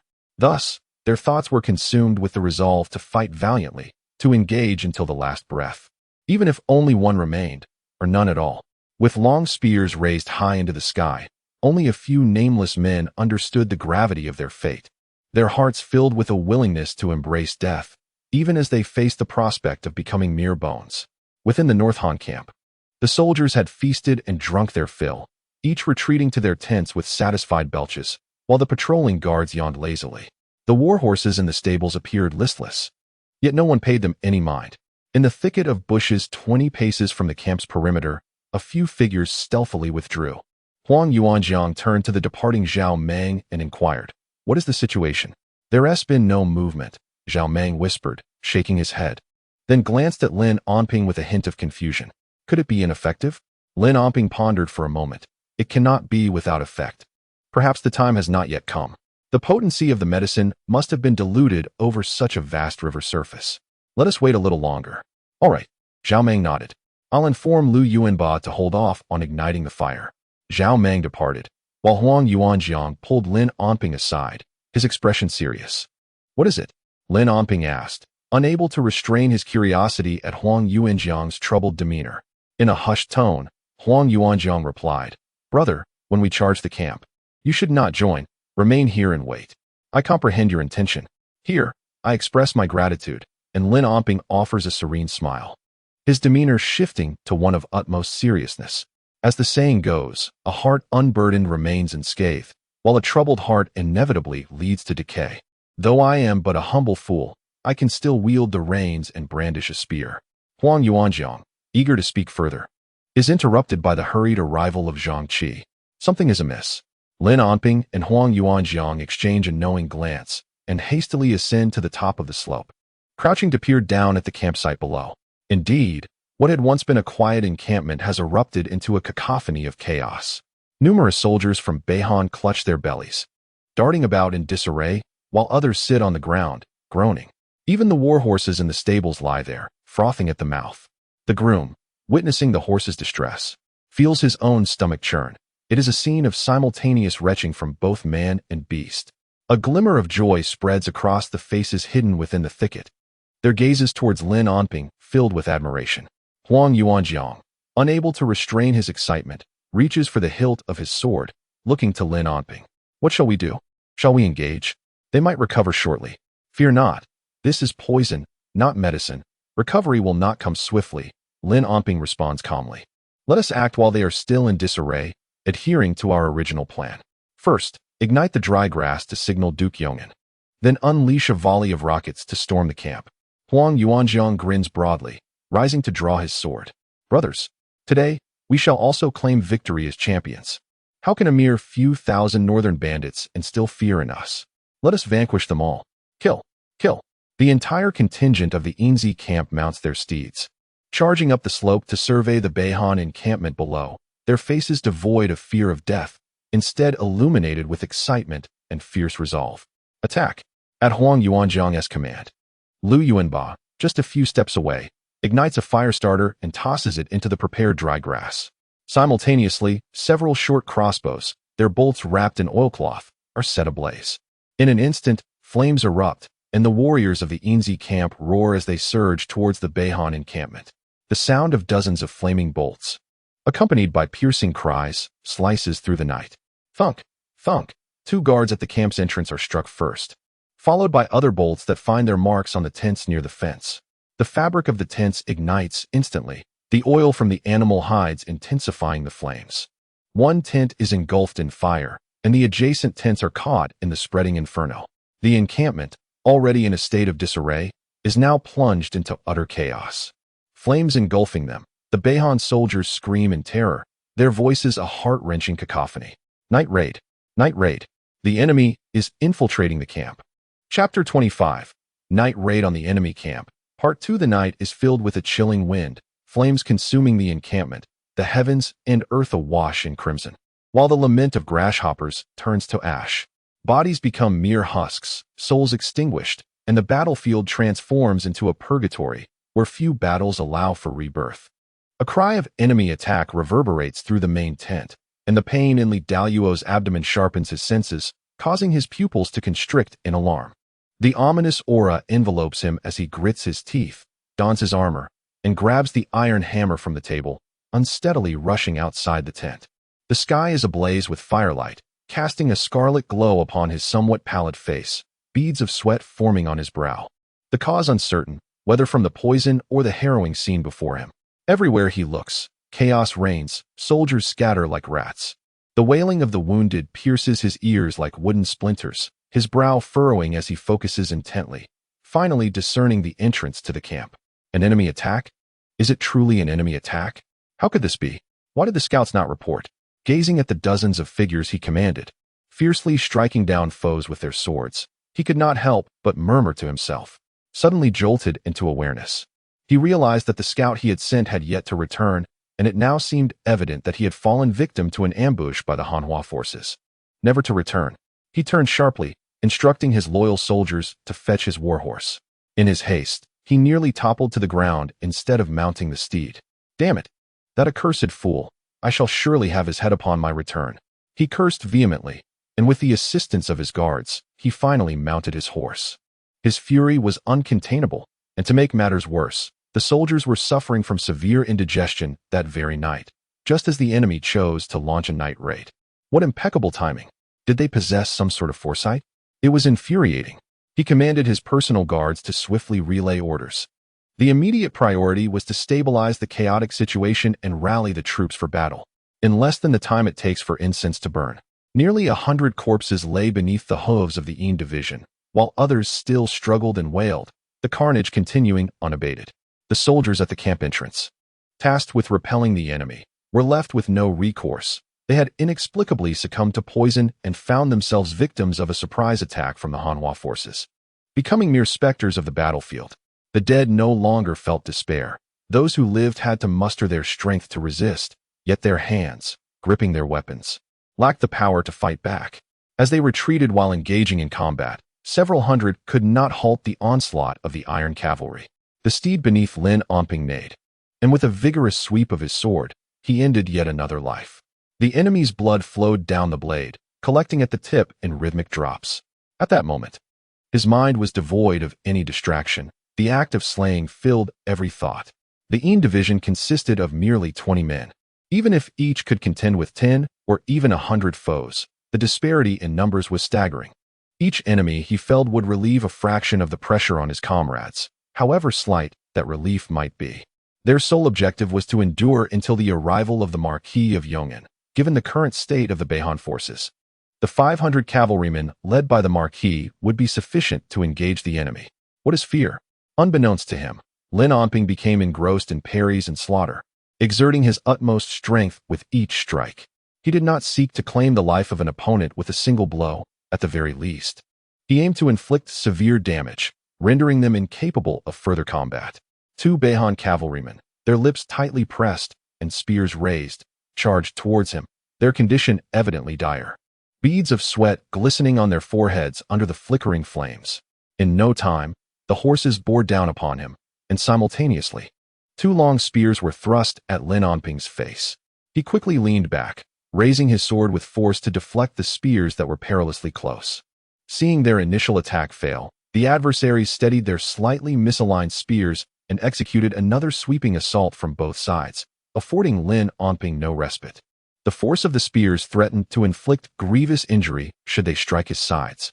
In a moment of desperation, Lin Onping raised his sword to shield his right flank while reaching out with his left hand to grasp the spears sweeping in from the left. His reaction was instantaneous. The sharp spearhead sliced into his palm, yet he managed to seize the spear's shaft and, with a powerful tug, yanked the enemy from his mount. Simultaneously, the spear attacking from his right collided with the sword in his right hand. The violent impact nearly dislodged him from his steed. Regaining his balance after a few precarious moments, Lin Onping swiftly retracted his sword, using the momentum to execute a flourish that deflected the spear. The enemy cavalry reined in their horses, feigning another charge, but Lin Onping paid them no heed. He cast a sidelong glance at the fallen foe, drawing a short crossbow from his waist. With a sharp twang, he ended the man's life. His gaze refocused forward, a fleeting glint of ferocity flashing in his eyes. With a firm tug on the reins, he did not wait for the enemy to advance, but instead surged forward to engage. Upon witnessing Lin Onping slay his comrade, the adversary's expression soured with rage. As the long sword charged towards him, a flicker of alarm crossed his face, not at the blade itself, but due to an unexpected discomfort in his body. He could not help but curse inwardly, blaming the wretched cook for his predicament. Yet, this was not the time for such thoughts. In that moment of distraction, Lin Onping's long sword was already upon him, aimed directly at his face. Clang! Lin Onping's blade was intercepted by a spear wielded by a burly soldier. Lin Onping furrowed his brow. This opponent was quick to react, and even quicker to flee. There was no time to pursue. He had to concentrate on the adversary before him. The long sword was thrust once more, only to be deflected again. Undeterred, he shifted his tactics, transitioning from a stab to a sweep. The blade arched downward in a half-circle before rising sharply towards the opponent's collarbone. The rapid change in technique leaving no room for a response. With a sickening sound, the sword tip sliced through flesh, blood splattering forth. The adversary, yelping in pain, attempted to evade while thrusting his spear in a futile effort to delay the inevitable. However, Lin Onping granted him no reprieve. Leaping from the saddle, he pressed the long sword against him. The sound of steel piercing flesh echoed as Lin Onping's blade penetrated the man's throat, and they both tumbled to the ground. Standing resolute, Lin Onping glanced down, forcefully withdrawing his sword from the man's throat. Blood erupted like a fountain, gurgling from the wound before eventually subsiding. Without a moment's hesitation, he seized the reins and mounted his horse again, sword in hand, charging forth into the fray anew. The jarring motion of the steed caused blood to drip rhythmically from his blade. The tents ablaze illuminated the night sky, thick smoke billowing upwards.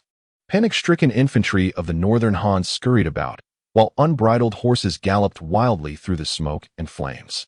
Lin Onping dispatched another foe and looked to his right, where the towering figure of Huang Yuanjiang had transformed into a bloodied specter.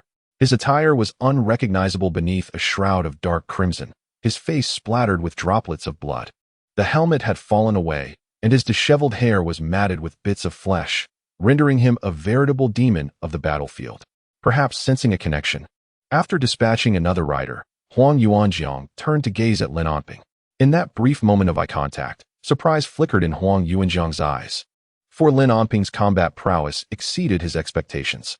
He had not anticipated that the typically unassuming Lin Onping would emerge from such chaos unscathed, concealing within him a wealth of true skill. After a fleeting thought crossed his mind, Huang Yuanjiang flashed a toothy grin at Lin Onping. The sudden reveal of his white teeth amidst his bloodied visage was more chilling than reassuring. Lin Onping brushed aside a few stray strands of hair and returned the gesture with a nod and a smile. Their gazes diverged, and they resumed their fierce skirmish. Nearby, the sound of galloping hooves echoed from the vicinity of the Beihan army camp. Chapter 26. Night raid on the enemy camp. Not only were Lin Onping and Huang Yuanjiang stirred by the thrill of battle, their comrades in the Yinzi battalion were equally invigorated. Zhao Meng, Lu Yuanba, and Zhang Qi had already breached half of the enemy camp. Their furious shouts mingled with the clashing of weapons, while the air was thick with the scent of blood and the heart-wrenching cries of the enemy soldiers. A group of foes surrounded the trio, only to be repelled by their onslaught, but another wave surged forward, met with the same fate. Yet another band approached, and at that moment, Huang Yuanjiang and Lin Onping joined their ranks, dispatching 2 enemy riders from their horses with swift strikes. A glance back revealed that their remaining comrades had also surged forward. The entire camp was ablaze, the flickering flames illuminating the faces of the 20 warriors, obscured by blood and grime. At this point in the battle, no one had perished, although several comrades had sustained severe injuries. Zhao Meng, Lu Yuanba. Huang Yuanjiang's eyes suddenly narrowed as he spotted an opening to his right. "I'm going to capture a big fish," he roared. Hearing Huang Yuanjiang's call, Lin Onping followed his gaze and spotted a formidable figure seated before a large tent at the rear of the enemy ranks. The armor worn by the individual suggested a rank far above that of a common soldier, and Lin Onping quickly grasped Huang Yuanjiang's intention. In the midst of battle, capturing the commanding general would spell victory. Without hesitation, Lin Onping charged to the right, joining Zhao and Lu in their assault against the enemy cavalry. Moments later, Huang Yuanjiang and Lin Onping felled an adversary in unison, their battle cries echoing through the chaos. Suddenly, Huang Yuanjiang urged his steed onward, darting past Lin Onping. Li Dalu, despite the pain in his abdomen, managed to remain seated atop his horse, his expression a tumult of disbelief, anger, and a hint of fear in the face of the unexpected night raid. Thus far, he had not encountered the Hanhua battalion, but had only seen a mere 20 or so cavalrymen engaging in fierce combat. Yet these warriors had penetrated deep into the camp without suffering any losses. A singular thought consumed Li Dalu. Who were these soldiers, and why were they so formidable? If all Hanhua cavalry were of such mettle, who would dare aspire to seize the central plains from Beihan? Suddenly, his attention was drawn to a burly rider charging directly at him. What audacity! Li Dalu bellowed, squeezing his legs against the horse's flanks. If death is what you seek, then you shall pay dearly. Huang Yuanjiang's gaze remained fixed on Li Dalu, a grin spreading across his face as he seized a long spear from the ground and hurled it forth. Die! With a swift motion, Li Dalu cleaved the spear in two with his great sword, a look of disdain flickering across his features. Is that all you've got? In an instant, the two were locked in combat. Within mere breaths, they had exchanged several blows, each pulling back momentarily to reassess their distance. Thieving scum, whose soldiers are you? In the midst of a clash, Li Dalu uttered something in the northern Han dialect, provoking a furious response from Huang Yuanjiang, who furrowed his brow and cursed vehemently before charging forward with his sword once more. What nonsense are you babbling about? Li Dalu seethed, brandishing his blade in retaliation. His ire palpable. The clash of weapons echoed as Huang Yuanjiang struck the blade with the back of his sword, followed by a swift thrust aimed directly at his opponent's weapon. What gibberish are you spouting? Surely you are hurling insults in some foul tongue, Huang Yuanjiang exclaimed, his frustration mounting as he interpreted Li Dalu's words as an affront. His strength intensified with every strike, despite Li Dalu's considerable prowess, which had once matched Huang Yuanjiang's own. However, fatigue began to take its toll on Li Dalu, who sensed the tide turning against him. The thought of defeat flickered through his mind, and he quickly dismissed it. After all, he commanded thousands, while his adversary led a mere 20 men. Defeat was an absurd notion. How dare he be distracted while engaged in battle? With a thunderous roar, Huang Yuanjiang launched himself forward, delivering a decisive blow akin to a mountain crashing down upon Li Dalu. As Li Dalu struggled to react, darkness enveloped him, and he experienced a disorienting sensation of weightlessness before crashing to the ground. Huang Yuanjiang rolled onto him, unhesitatingly raining down punches upon his face. Li Dalu crossed his arms to shield himself from the onslaught of blows, but pain surged through his limbs, threatening to collapse his defenses. Just as he felt the strength waning, he was abruptly lifted into the air, his vision blurring. Upon regaining his senses, a massive fist came crashing down, striking him squarely. "Curse your eyes," he shouted in agony, but before he could utter another word, another punch landed, followed by a relentless barrage that left him dazed and reeling. His helmet had been lost in the fall, and his hair was painfully yanked. A thunderous voice rang out, "Stand down. Surrender now, or I shall sever your head from your shoulders." The once clamorous camp fell eerily silent as the northern Han soldiers turned their gazes toward Huang Yuanjiang. Their swift reaction stemmed from the moment Huang Yuanjiang had charged at Li Dalu. All eyes had been drawn to the spectacle, yet the battlefield demanded their focus. Li Dalu had been surrounded by his guards, which had assuaged their concerns for his safety. However, the sight before them was utterly astonishing. Their commander, Li Dalu, was being hoisted by a towering figure, his visage resembling that of a battered prizefighter, bruised and bloodied. Huang Yuanjiang's grip on his throat was menacing, the bulging veins suggesting a lethal intent. Seizing the moment of stillness, Zhao Meng and Lu Yuanba swiftly rushed to Huang Yuanjiang's side, forming a protective barrier around him and Li Dalu. "Where is Lin Onping?" Huang Yuanjiang scanned the area but found no trace of Lin Onping, a wave of concern washing over his face. The chaos of battle swirled around them, and though he was aware of Lin Onping's skills, the unpredictability of combat rendered everyone vulnerable. Without waiting for Zhao Meng and the others to respond, his gaze fixated on the corpses sprawled across the ground in disarray. "We had yet to catch sight of Brother Lin.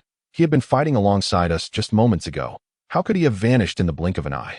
Zhao Meng, equally anxious, responded to Huang Yuanjiang while scanning the surroundings.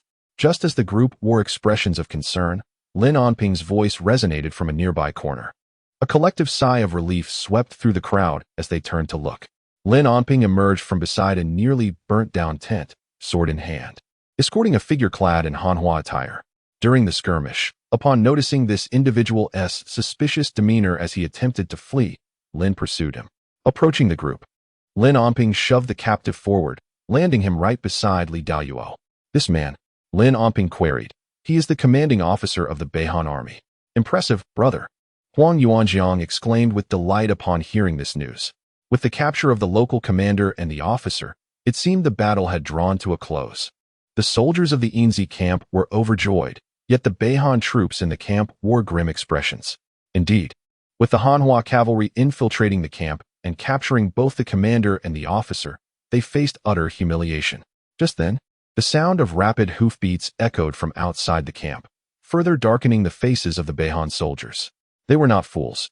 The arrival of troops at such a critical moment could only signify the approach of the Hanhua army, for it was unlikely that a mere 20 riders would possess the audacity to launch an attack without support. Chapter 27. Recognizing Huang Yuanjiang, Su Kuei led several hundred ironclad cavalrymen, charging towards the Beihan camp, only to come to an abrupt halt. They had raced ahead without pause, wishing their steeds could sprout wings to soar through the air. As the sounds of battle grew nearer, any lingering doubts vanished. They fervently hoped the 20 men of the Inzi camp could hold their ground. As they approached, the camp erupted in flames, with soldiers swarming about, indicating a fierce confrontation. However, the scene before Su Kuei left him utterly astonished, and his cavalry shared his sentiment. Were they captured? Or had the battle reached its conclusion? It was indeed the latter. The uniforms of the opposing soldiers were unmistakably different, and it was clear they had captured the enemy's commander.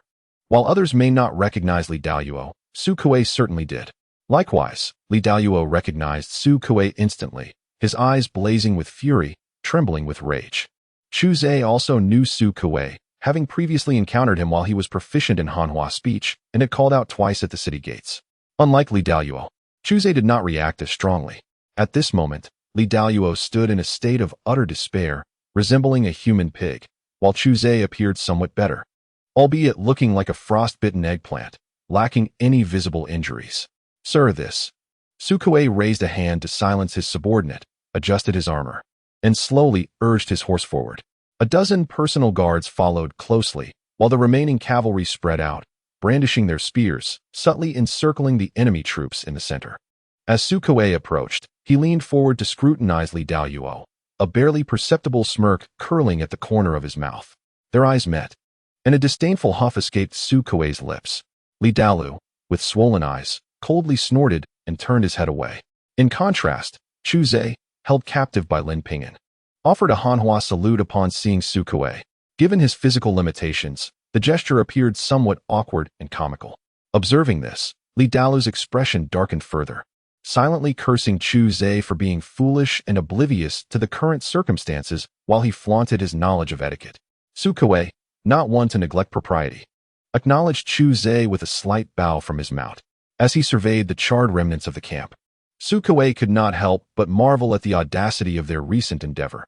A mere 20 riders had launched a night raid against 3,000 foes, suffering no losses, capturing an enemy general and incinerating their encampment. The battle at Wolf Peak would undoubtedly reverberate through the court and etch their names into the annals of history. Huang Yuanjiang handed Li Dalu over to Zhao Mang and stepped forward to Su Kuei, raising his arms in salute. I pay my respects to the valiant Marquis of Yong'an. Alongside Zhao Mang and Lu Yuanba, who restrained Li Dalu and Chu Zhe, Lin Ping'an and the others echoed the greeting. We pay our respects to the valiant Marquis of Yong'an. Lin Ping'an's brows slightly lifted as he glanced at Su Kuei. It had been years since their last encounter, and the passage of time, coupled with his service at the border, had significantly altered Su Kuei's appearance. His once youthful face bore the marks of experience, with disheveled gray hair at the temples and sharp, spirited eyes. Perhaps sensing Lin Ping'an's gaze, Su Kuei turned to him. Their eyes met for a fleeting moment before Lin Ping'an averted his gaze, lowering his head slightly. Su Kuei furrowed his brow. The young man before him seemed strikingly familiar, yet he could not recall where they had crossed paths. It was not only Lin Ping'an who appeared familiar. Huang Yuanjiang also sparked a sense of recognition. This robust youth bore a remarkable resemblance to the scion of the esteemed Duke of the capital. Could it be that he was indeed the notorious young lord known for his arrogance in the capital? Su Kuei turned to his subordinate and quietly inquired. You previously mentioned receiving a letter from the Duke of the capital. Do you still have it on you? At the time of the Wolf Peak incident, he had dismissed the news, thinking it merely the Duke's inquiries regarding border matters, so he had set it aside. Now, seeing the young man's resemblance, he recalled the conversation. The subordinate nodded affirmatively. You must be the commander of the Inzi camp. Su Kuei addressed the sturdy youth, the one that Chang Mingwen recruited on the road. Am I correct? What is your name? Huang Yuanjiang recognized Su Kuei, a twinge of unease surfacing within him.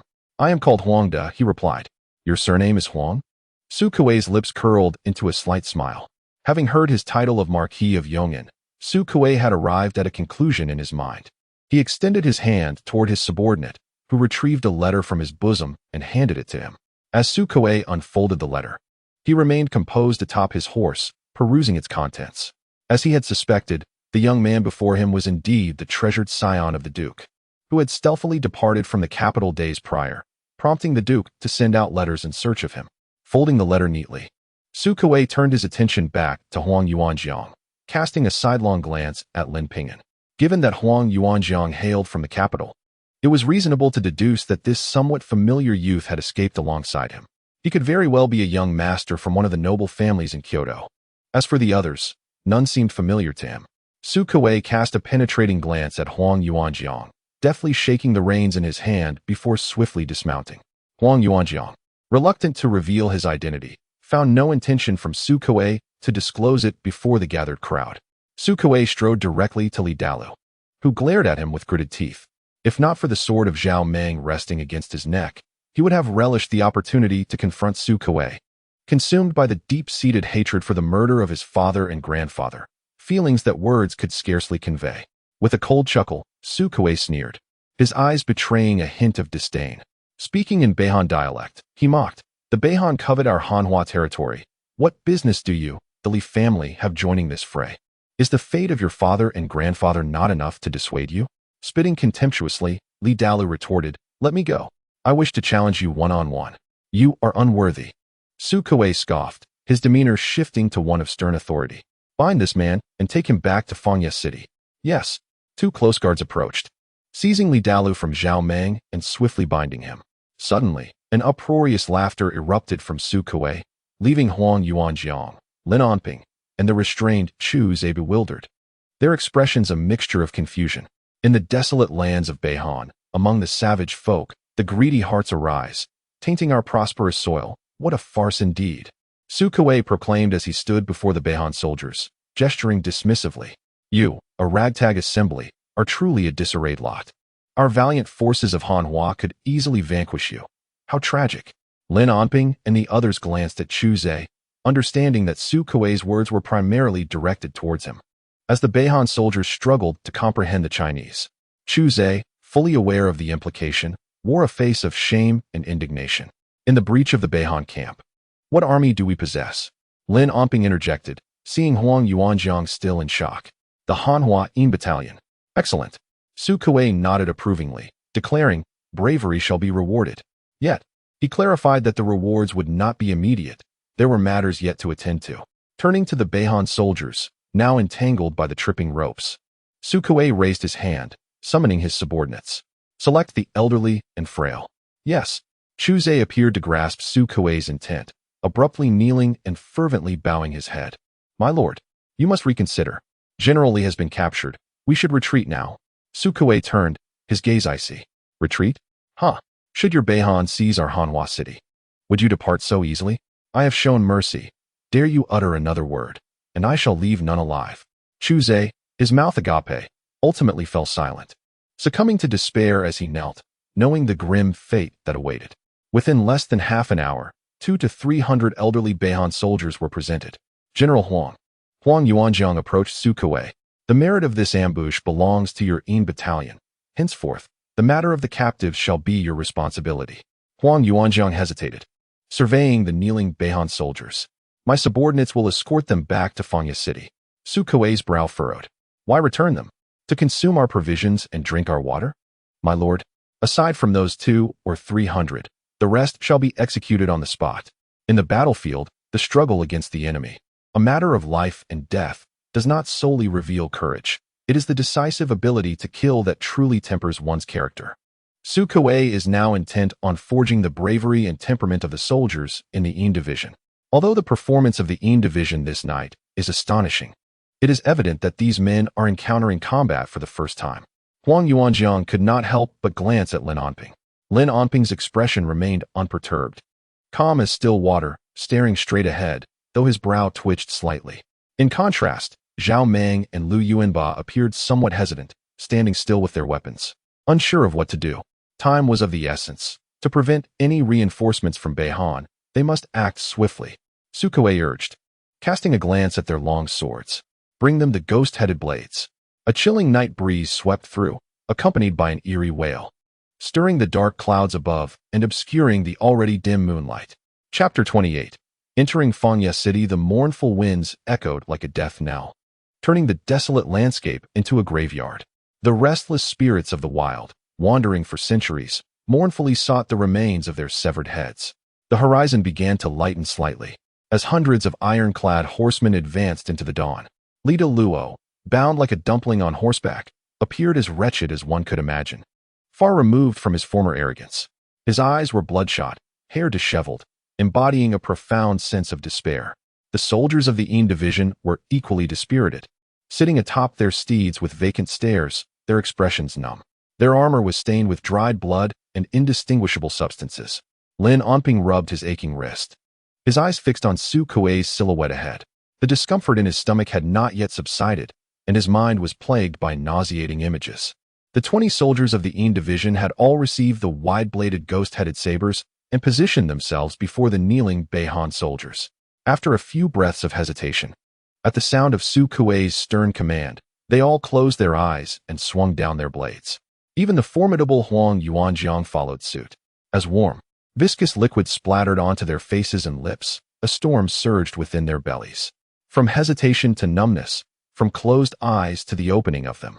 As heads flew into the air, the soldiers seemed to transform into mere automatons, mechanically repeating their actions. The cries for mercy gradually faded, overshadowed by the increasingly distinct sound of blades cleaving through flesh. Almost every individual had slain over 20 enemies when the first brother from the Yin Division could no longer contain himself and retched. Soon after, the second and third followed suit. Only a few, including Huang Yuanjiang, Lin Onping, Zhao Meng, and Lu Yuanba, remained unaffected. Although Lin Onping did not vomit, he too halted, his arms feeling as heavy as stone, utterly unable to lift them any longer. Then, all fell silent, collapsing weakly to the side. In their labored breaths, they watched as Su Kuei and his hundreds of cavalrymen annihilated the remaining Beihan soldiers. Was it brutal? Indeed, it was somewhat cruel. Was there sympathy? None. Was there pity? None. The moment the Beihan people set their sights on the lands of Hanhua, their lives and deaths ceased to hold moral significance. Ultimately, they had brought this upon themselves. Everyone understood the principle that mercy towards the enemy is akin to self-destruction. Chuzhe had been released by Su Kuei, fleeing with 200 to 300 remaining soldiers in disarray. He is a minister of Beihan, and Su Kuei, disdainful of killing him, has another reason for allowing his return. He intends for him to report the events that transpired back to the Beihan court. Are you all right? Huang Yuanzhang's voice resonated in his ears, prompting Lin Onping to smile and shake his head in response. A sleepless night, coupled with a fierce battle, had left him somewhat drowsy from the jolting of the horse's back. We are nearing Fanya City, Huang Yuanzhang declared with a gravelly tone. Damn it. Once we enter the city, I shall indulge in a hot bath, feast heartily, and finally enjoy a restful sleep. Lin Onping nodded with a smile, entirely empathizing with Huang Yuanzhang's sentiments. At that moment, he thought that if there were a pillow available, he could fall asleep instantly. The morning sun cast its rays upon the black city walls, and this border city, scarred by years of war, exuded an aura of antiquity. Suddenly, the soldiers patrolling the walls halted, their gazes sharpening and focusing on a distant squadron of iron cavalry approaching. The truce between Hanhua and Beihan had yet to be genuinely established, and an enemy attack could occur at any moment. The previously relaxed atmosphere shifted to one of tension as archers swiftly assembled at the parapets, drawing their bows and preparing for potential conflict. A mile away, Su Kuei spoke calmly, raised a banner, a flag adorned with black cloud patterns, embroidered with 4 colored dragons and inscribed with golden characters. Alongside a banner bearing the character Su, unfurled in the morning light. It is the Marquis of Yong'an, Chang Mingwen called out, shielding his forehead with his hand to get a better view. Upon hearing it was the Marquis of Yong'an, the soldiers on the walls relaxed, and the archers lowered their weapons. Chang Mingwen leaned against the parapet, craning his neck to spot Huang Yuanjiang among the ranks. Ever since Huang Yuanjiang and his companions departed, he had begun to regret his hasty agreement. After all, Huang Yuanjiang was the only son of the current duke, and should anything go awry, not only would he face consequences, but so too would his father. He dared not mention it to his father, fearing the repercussions could leave him with several more finger imprints on his face, perhaps even a few kicks. He had scarcely slept throughout the night, praying for Huang Yuanjiang and his party to reach the Marquis of Yong'an's camp without incident. When that robust figure finally came into view, he exhaled a sigh of relief. Fortunately, they had returned with the Marquis of Yong'an, indicating that there had been no unforeseen events the previous night. At that moment, he regarded Huang Yuanjiang with newfound admiration. His imposing stature stood out like a blooming flower amidst the throng, strikingly different from the ordinary. Unable to contain his excitement, someone shouted, "Open the city gates! Open the city gates!" As the heavy gates creaked open and the drawbridge descended, a cloud of dust was stirred up. The sound of hooves clattered as the cavalry gradually entered the city, passing by the sentinels who then noticed the bound figure of Li Dalu. No wonder the faces of the riders had been alight with excitement, coupled with the ease of the Marquis of Yong'an's withdrawal from the Wild Wolf Peak. It was evident that there had been a victorious confrontation there. As the Marquis approached the city gates, Chang Mingwen had already sprinted down from the battlements. Standing with hands clasped in respect within the city, he greeted the Marquis with a bow, exclaiming, "Congratulations, Marquis of Yong'an, on your victory." He then glanced upward at Li Dalu. It was his first encounter with the Beihan people, yet regrettably, the other party had not yet recovered from swelling, rendering his original appearance indistinct. General Chang exhibited great courtesy, while Su Kuei clasped his hands atop his steed and inquired about the whereabouts of Duke Dingqing. The reply came, "My father is at the general's residence." "Very well. I kindly request General Chang to accompany me to the general's residence for a discussion." Upon concluding his statement, Su Kuei turned to his subordinate, ordering, "Take Li Dalu away for confinement. Everyone else may take their leave to rest for the time being." "Yes," General Chang responded. "Your Grace, please," he said, as Chong Mingwen gracefully dismounted and mounted his horse. As he urged his steed forward, he cast a glance back at Huang Yuanjiang and the others. Huang Yuanjiang happened to be watching him as well. Upon meeting his gaze, he grinned and raised an eyebrow in a teasing manner. Chong Mingwen, perplexed, averted his gaze, wondering why Huang Yuanjiang's expression seemed somewhat peculiar. What is strange about it? It's just a bit too smug. Shaking his head, he hastily spurred his horse to catch up with the Yong'an Duke, contemplating that he would seek out Huang Yuanjiang for a chat once his pressing matters were resolved. As they departed, Huang Yuanjiang exchanged a glance with Lin Onping before returning to bathe, dine, and rest. Lin Onping nodded, beckoning Zhao Meng, Lu Yuanba, and others to follow. All right. The rest of the group responded with laughter, urging their horses onward. The soldiers of the Yinzi camp left Wengqing without so much as a greeting to anyone. Su Kuei's men exchanged glances, ultimately shaking their heads with smiles. None wished to engage with these new recruits. It was inevitable, for these 20 new soldiers had just proven their mettle in a splendid battle. Anyone with a modicum of sense could anticipate that these recruits might soon ascend to positions of authority over them. They were unaware now, but soon they would learn that among these 20 were the son of a current duke and another whose name would soon be revealed. Chapter 29. The cannibalistic Chong Yuqing in Fangya City, within the main hall of the general's residence. Duke Yong'an Su Kuei and Duke Dingqing Chong Yuqing occupied the seats of honor. To their side sat Chong Mingwen, Su Shihu, and Su Shiyao, with other officers arranged in order. After half a cup of tea had passed, Chong Yuqing brushed his sleeves and spoke in a measured tone. Su brother, having withdrawn the camp and returned to the city, I presume the threat from Wild Wolf Peak has been neutralized? Clearly, he was unaware of Su Kuei's recent acquisition of Li Dalu. Su Kuei placed his teacup back on the table and cast a penetrating glance at those present. With a slight chuckle, he coldly commanded the guards outside, "Bring Li Dalu in." Li Dalu. Chong Yuqing's brow furrowed, the name sounding somewhat familiar. In the next moment, his expression shifted, astonishment flickering across his face as he looked towards Su Kuei, eagerly awaiting the entrance of the figure. Su Shihu and Su Shiyao also displayed expressions of shock. However, Chong Mingwen remained impassive. He had already encountered the Beihan individual in Wengqing. Stealing a glance at his father's face, he mused that this Li Dalu likely held a significant status. Chong Yuqing's demeanor was tinged with excitement, mingled with disbelief. Li Dalu commanded a few thousand cavalry near Wild Wolf Peak, and scouts had long since reported on this. Though he had not personally encountered Li Dalu, he had heard tales of his forebears, renowned warriors of Beihan, whose valor could not be denied, even if they had all perished at Su Kuei's hands. It was hard for him to fathom how Su Kuei had ventured out only to bring back Li Dalu.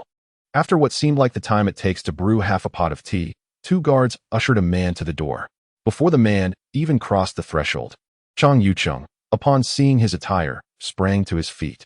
Su Shihu and Su Shiyao hastily followed suit, their gazes fixated on the imposing figure of Li Dalu as he stepped inside. In unison, they exclaimed, "Li Dalu?" Su Shiyao turned to her father, her face alight with excitement, exclaiming her congratulations. Su Shihu also hurried to offer his respects, only to be interrupted by Su Kuei's words. "Indeed, it is the true Li Dalu, yet he is not captured by us," Su Kuei remarked, glancing at Chong Mingwen. "This accomplishment should also be attributed in part to my esteemed nephew." "Oh," Chong Yuqing responded, somewhat taken aback. Chong Mingwen, equally perplexed, queried, "What does this have to do with me? Lord Su, I find myself rather confused." Su Kuei stroked his beard with a knowing smile, casting a meaningful look at Chong Mingwen. "My dear nephew, you must not be confused, nor should you be." Upon hearing this, Chong Mingwen found himself even more bewildered, sensing an underlying riddle in Su Kuei's words. Chong Yuqing appeared to direct his question towards his son, yet it was aimed at Su Kuei, as he too felt lost in the conversation. Su Kuei waved his hand, instructing the guards to take Li Dalu away. At that moment, as Li Dalu turned, he shot Su Kuei a fierce glare, feeling like a mere jest being paraded without a word of inquiry from anyone. Su Kuei, however, chose to disregard Li Dalu's gaze, instead turning to Chong Mingwen, who was sipping tea, and continued, "Last time, esteemed nephew, you mentioned recruiting some individuals on the road. This time, having infiltrated Li Dalu's camp and captured him along with Chu Zhe, it was indeed these very individuals. By the way, was the Yinzi camp also established by you?" In a sudden fit of surprise, Chong Mingwen spat out his tea, choking slightly as he exclaimed, "What did you say, Lord Su?" Su Kuei mused to himself about Chong Mingwen's cunningness, wondering for whom he was putting on this act. Inzi camp, Su Kuei emphasized the words, proceeding to recount in detail the nighttime raid carried out by Huang Yuanjiang, Lin Onping, and others on the enemy camp. As he spoke for the duration of half a pot of tea, every detail was laid bare, enveloping the hall in an unusual silence. Chong Mingwen, oblivious to the tea spilling onto his robe, sat in stunned disbelief. Su Shihu gently prodded, prompting Chong Mingwen to realize his predicament. Hastily placing his cup back on the table, his mind swirling in a haze. The impact of this revelation was undeniably profound. He opened his mouth several times, struggling to find the right words. Mingwen, Chong Yuqing began, looking at his son. Is it true that you established the Inzi camp? If so, and this reaches the emperor, it would indeed be a significant achievement. While he held no desire to compete for credit with Su Kuei, such an accomplishment could certainly bring honor to the Dingxing Marquisate. Chong Mingwen turned to his father, preparing to respond. Yet Su Kuei interjected once more. My dear nephew, there seems to be a flaw in your actions. Su Kuei's voice, though soft, carried a weight of seriousness. One must remember, the Duke of Wei has but one precious son. To act so recklessly may lead to calamity. If anything were to go awry, it would not only affect you, but could also provoke the wrath of the old Duke upon the entire Dingxing Marquisate. His words, striking and profound, hung in the air.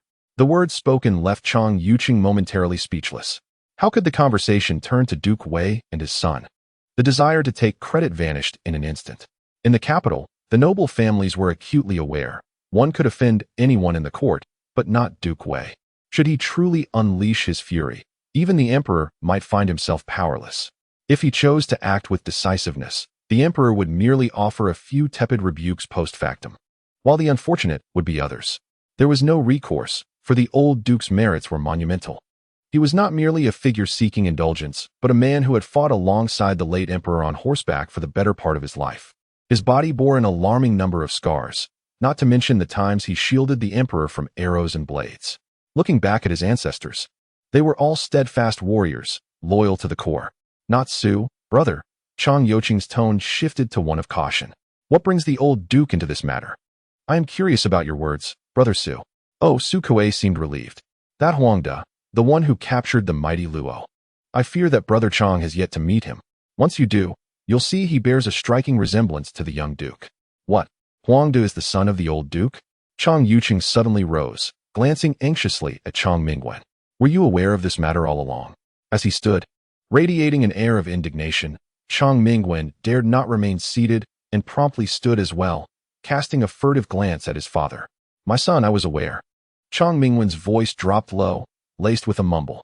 I didn't expect him to be so reckless. Foolishness. I find your recklessness most alarming. Chong Mingwen instinctively recoiled, stealthily moving a few steps away, keen to maintain a safe distance between his lips and his father's face. Are you intent on driving me to my grave? Chong Yuqing was genuinely furious. Why was I not informed of this? I have been pondering the whereabouts of the duke's son these past few days. With that, he retrieved a letter from his breast pocket and slapped it onto the table. Su Kuei, upon seeing the letter, chuckled, realizing that the old duke had sent missives to all officials, leaving no one out. Su Shiryao sat in her chair, her brow furrowed. Huangda, the duke's son? No wonder he appeared familiar that day at the training grounds. I had no idea it was him. Lin Xian, Lin Onping? How could he associate with the duke's son? Surely Huang Yuanjiang must be unaware of Lin Onping's background? It seemed plausible. How could the duke's son possibly consort with the offspring of a traitor? A flicker of disdain crossed Su Shiryao's eyes. Lin Onping, how unfortunate that your physical ailment is compounded by such poor character, always seeking favor. Do you truly believe you can ingratiate yourself with the duke's household? What are you thinking? Huh, nothing. Su Shiryao glanced at her second brother. What are you doing standing there? Hurry and fetch someone to the residence. Chong Mingwen, chastised by his father, exited the main hall. Su Kuei intended to return and draft a memorial regarding the matters of Wild Wolf Peak to present to the emperor, subsequently leading his children in farewell. Chapter 30. Revelry at the barracks in the military encampment on the western outskirts of Fangya City. What bliss! This is truly delightful. Huang Yuanjiang, bare-chested and holding a wooden basin, displayed a physique of robust muscles, with several bandaged wounds on his arms seeping a dark red liquid. At this moment, he was walking alongside Lin Onping, who wore a sleeveless cloth shirt, his own injuries neatly wrapped. After rinsing off, the two appeared slightly less fatigued, though their stomachs growled with hunger. Upon entering the barracks, they found Zhao Meng and others who had returned earlier, preparing a simple meal. Lu Yuanba, having procured a small jar of wine from an unknown source, had already opened it and set it aside. Huang Yuanjiang's eyes sparkled at the sight of the wine. He tossed the wooden basin aside and eagerly sat cross-legged on the bunk. The meal consisted merely of dried meat and some appetizers purchased by Zhang Qi from the city. The barracks, equipped with 2 large bunks capable of accommodating over 20 men, now housed only 7, as the others were occupied with their own affairs.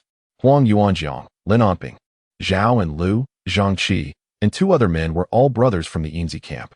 The other 2, who were siblings in their 30s, were equally strong and dark-skinned, sporting bushy beards, known as Wei Ji and Wei Fei. Their valor in the Battle of Wild Wolf Peak was unmatched, showcasing remarkable bravery. Huang Yuanjiang lifted the jar of wine to his nose, reveling in the aroma, and eagerly called out for others to join him, urging them to fetch bowls. Lin Onping, not one for strong drink, laughed and waved his hand in refusal. That's splendid. We brothers can indulge a bit more, Huang Yuanjiang replied with a grin. Once we down a few bowls, we can enjoy a good sleep, and upon waking, I shall return to deal with those northern Han soldiers. Laughter erupted as they toasted. Cheers to Commander Huang. Lin Onping set down the dried meat and raised his bowl with water in place of wine. After downing a bowl, the group expressed their satisfaction. Their spirits lifted as they reminisced about the previous night's battle. Brother, now that we are without outsiders, Wei Ji remarked, scratching his head with a smile. Do you think we have accomplished something significant? I wonder if the court will reward us. Huang Yuanjiang chuckled and teased Wei Ji. What kind of reward do you seek? Gold and silver? Titles and ranks? Or perhaps a bevy of beauties? Wei Ji shook his head. I desire none of those frivolities. I merely hope that our deeds might clear our names of notoriety. Wei Fei nodded in agreement. If this achievement could lead to the downfall of that ungrateful county magistrate, it would be even better. They were all aware of the brothers' pasts in the Yinzi camp. Huang Yuanjiang glanced at them, downing the last sip of wine in his bowl. Just as he was about to speak, Lin Onping, deep in thought, interjected, Brothers, dealing with the county magistrate is not of immediate concern. As for Zhao Meng's issues, Huang need only speak a word to his father to resolve them. There is no need to seek the court's intervention for credit. Even if resolved, it would not leave a favorable impression on the emperor. No emperor favors those who seek to boast of their accomplishments. As Lin Onping uttered these words, he cast a glance at Huang Yuanjiang, noting that the court had yet to hold anyone accountable. Thus, there was no immediate urgency regarding the matter. He subtly advised Huang Yuanjiang to refrain from hastily addressing the issue. In his estimation, the merit acquired from this campaign was modest, and it would be prudent to wait until they had amassed sufficient achievements, at which point such concerns would be trivial.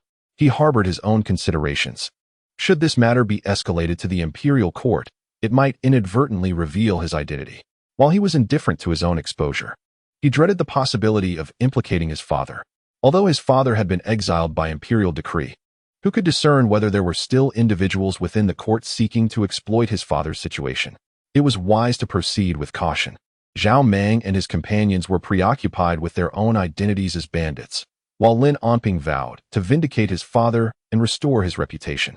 Lin Xian's reasoning resonated, and Huang Yuanjiang nodded towards Zhao Meng and the others, declaring that once they accomplished great feats, the notion of mere bandits would be rendered obsolete, replaced solely by the formidable presence of the esteemed General Hanhua. Indeed, let us continue to drink. Zhao Meng and his comrades, revitalized by the prospect, raised their cups in a toast with Huang Yuanjiang, while Lin Onping maintained a smile, seated among them. Yet, unbeknownst to others, a subtle worry lingered in his brow. He sensed that Huang Yuanjiang's true identity would soon be unveiled. Not only Huang Yuanjiang, but with the Su family still in Fangya City. His own true identity was equally precarious. He was also apprehensive about Su Kuei's return to the capital, Jiang'an, should he discover Huang Yuanjiang's identity. Would he not take the son of the duke with him? What then would become of Lin Onping? Should he reveal his identity and accompany Huang Yuanjiang back to Jiang'an, or remain solitary in this borderland? While Lin Onping pondered these concerns, a figure appeared at the entrance of the barracks, peering inquisitively inside. It was none other than Chong Mingwen, sent by his father to find Huang Yuanjiang. He was taken aback to discover them indulging in private revelry. Had it been anyone else, he would have surely reprimanded them for such behavior.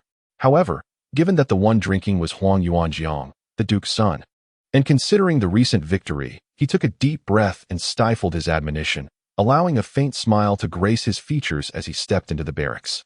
Zhang Qi, who was just bringing the wine cup away from his lips, was the first to notice Chong Mingwen, hastily rising with a tight-lipped expression. He swallowed hard, a flicker of panic crossing his face. Zhao Meng, Lu Yuanba, and the Wei brothers, noticing his demeanor, turned to see what had captured his attention. Upon seeing Chong Mingwen, they were all startled, hastily discarding their cups and standing up in alarm. Zhao Meng discreetly signaled to Huang Yuanjiang, while Lu Yuanba nudged Lin Onping with his leg. "We pay our respects to General Chong," they exclaimed in unison, bowing. Lin Onping, interrupted from his thoughts by their exclamation, looked up to see Chong Mingwen standing there and rose to return the gesture, casting a sidelong glance at Huang Yuanjiang before stating, "I pay my respects to General Chong."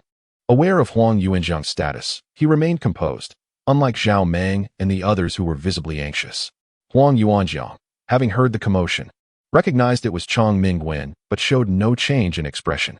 After letting out a burp from the wine, Huang Yuanjiang turned his head without rising, flashing a grin at Chong Mingwen. It seemed the general had come at a fortuitous moment to share a drink with the young master. Upon hearing this, Lin Onping maintained his usual expression, while Zhao Meng and the others displayed signs of trepidation, cold sweat beading on their foreheads as they anxiously gazed at Huang Yuanjiang. Could it be that Brother Huang had overindulged? Surely a little wine could not lead to such a predicament. This was a disaster. After finally achieving a feat, not only did they sneak a drink, but they were also caught in the act, showing great disrespect to the young general. The group silently contemplated their misfortune, casting furtive glances at Chong Mingwen, bracing for his impending wrath. Yet, Huang Yuanjiang continued to grin amiably at Chong Mingwen. Chapter 31. An invitation to the mansion. A brief silence ensued. Instead of the anticipated ire from the general, Zhao Meng and the others were met with astonishment. Chong Mingwen broke into a smile and strode over to Huang Yuanjiang, plopping down beside him on the bench. "We must drink," he declared, turning to Zhang Qi. "Go fetch some bowls and wine." Zhang Qi stood frozen, momentarily dazed. He had bowls, but the wine was long gone, having purchased only one jar which was now empty. Just as he was about to speak, Zhao Meng swiftly pulled him aside. "Go ride and buy 2 more jars, along with some snacks," he whispered, producing some silver from his pocket. Zhang Qi accepted the coins and hurried off, while Zhao Meng exchanged a knowing glance with Lu Yuanba and the Wei brothers. "Our subordinate shall not disturb the young general and Lord Ho. There are matters at the camp that require attention, so we shall take our leave." Chong Mingwen nodded with a smile, showing no inclination to retain them. Upon seeing this, Huang Yuanjiang opted not to insist they stay, and Lin Onping followed Zhao Meng out. Just as Lin Onping was about to step over the threshold, Chong Mingwen's voice called out from behind, "Brother Lin, please hold." The 3 men seated in the barracks crossed their legs. "Young master, allow me to congratulate you on your recent accomplishments." Chong Mingwen's tone shifted, though he added with a hint of caution, "However, this was somewhat reckless. Should anything have gone awry, I would bear the brunt of the consequences." Huang Yuanjiang popped a piece of jerky into his mouth. "But I'm just fine, aren't I?" Chong Mingwen sighed internally, a look of resignation on his face. "Young general, the circumstances were pressing, and we acted out of necessity," Lin Onping interjected. "Had we not encountered the enemy scouts, we would not have resorted to such measures. Fortunately, we emerged unscathed. In the future, we shall act with greater prudence." Chong Mingwen nodded with a faint smile, while Huang Yuanjiang appeared indifferent. Lin Onping continued, "Surely, your visit to the western camp is not solely for the purpose of drinking with Brother Huang? I presume Lord Yong'an has informed you of the situation at Wolf Peak." Huang Yuanjiang's gaze shifted to Chong Mingwen upon hearing this. Chong Mingwen brushed off his sleeves, adjusting his posture. "Indeed, Brother Lin is astute. My visit is primarily due to the matter of Wolf Peak," he remarked apologetically toward Huang Yuanjiang, adding, "Most importantly, my father has requested a discussion at the young master's manor." Huang Yuanjiang was taken aback. "Your father is aware of my identity?" At this, both Chong Mingwen and Lin Onping exchanged glances of exasperation. With such a conspicuous presence, it was difficult for anyone not to discern his status. Only those honest individuals like Zhao Meng were truly unable to discern the truth. Astute figures such as the Marquis of Yong'an and the Marquis of Dingsheng would uncover all secrets in a mere moment's presence with Huang Yuanjiang. As the saying goes, old men are cunning and old horses are slippery. Aged ginger is spicier. Chang Mingwen nodded in agreement, aware that his father, along with the Marquis of Yong'an and the Su siblings, were well informed. He turned to Lin Onping, who was also preparing to join, as Lin had indeed contributed to their victory in this battle. Lin Onping unconsciously furrowed his brow. Did he also have to attend? He was reluctant, for as he had contemplated earlier, appearing before the two marquises could inadvertently reveal his identity. He felt it was not yet the time to disclose who he truly was. Little did he know, Su Shiryao had already suspected him. General Chang, I am but an insignificant figure, nowhere near the stature of Brother Huang. I would prefer not to go. Of course you must go. Huang Yuanjiang interjected decisively. The success of this battle is largely due to the strategies devised by our brothers, and the credit rightfully belongs to you. Why would you shy away? Chang Mingwen regarded Lin Onping with a hint of curiosity.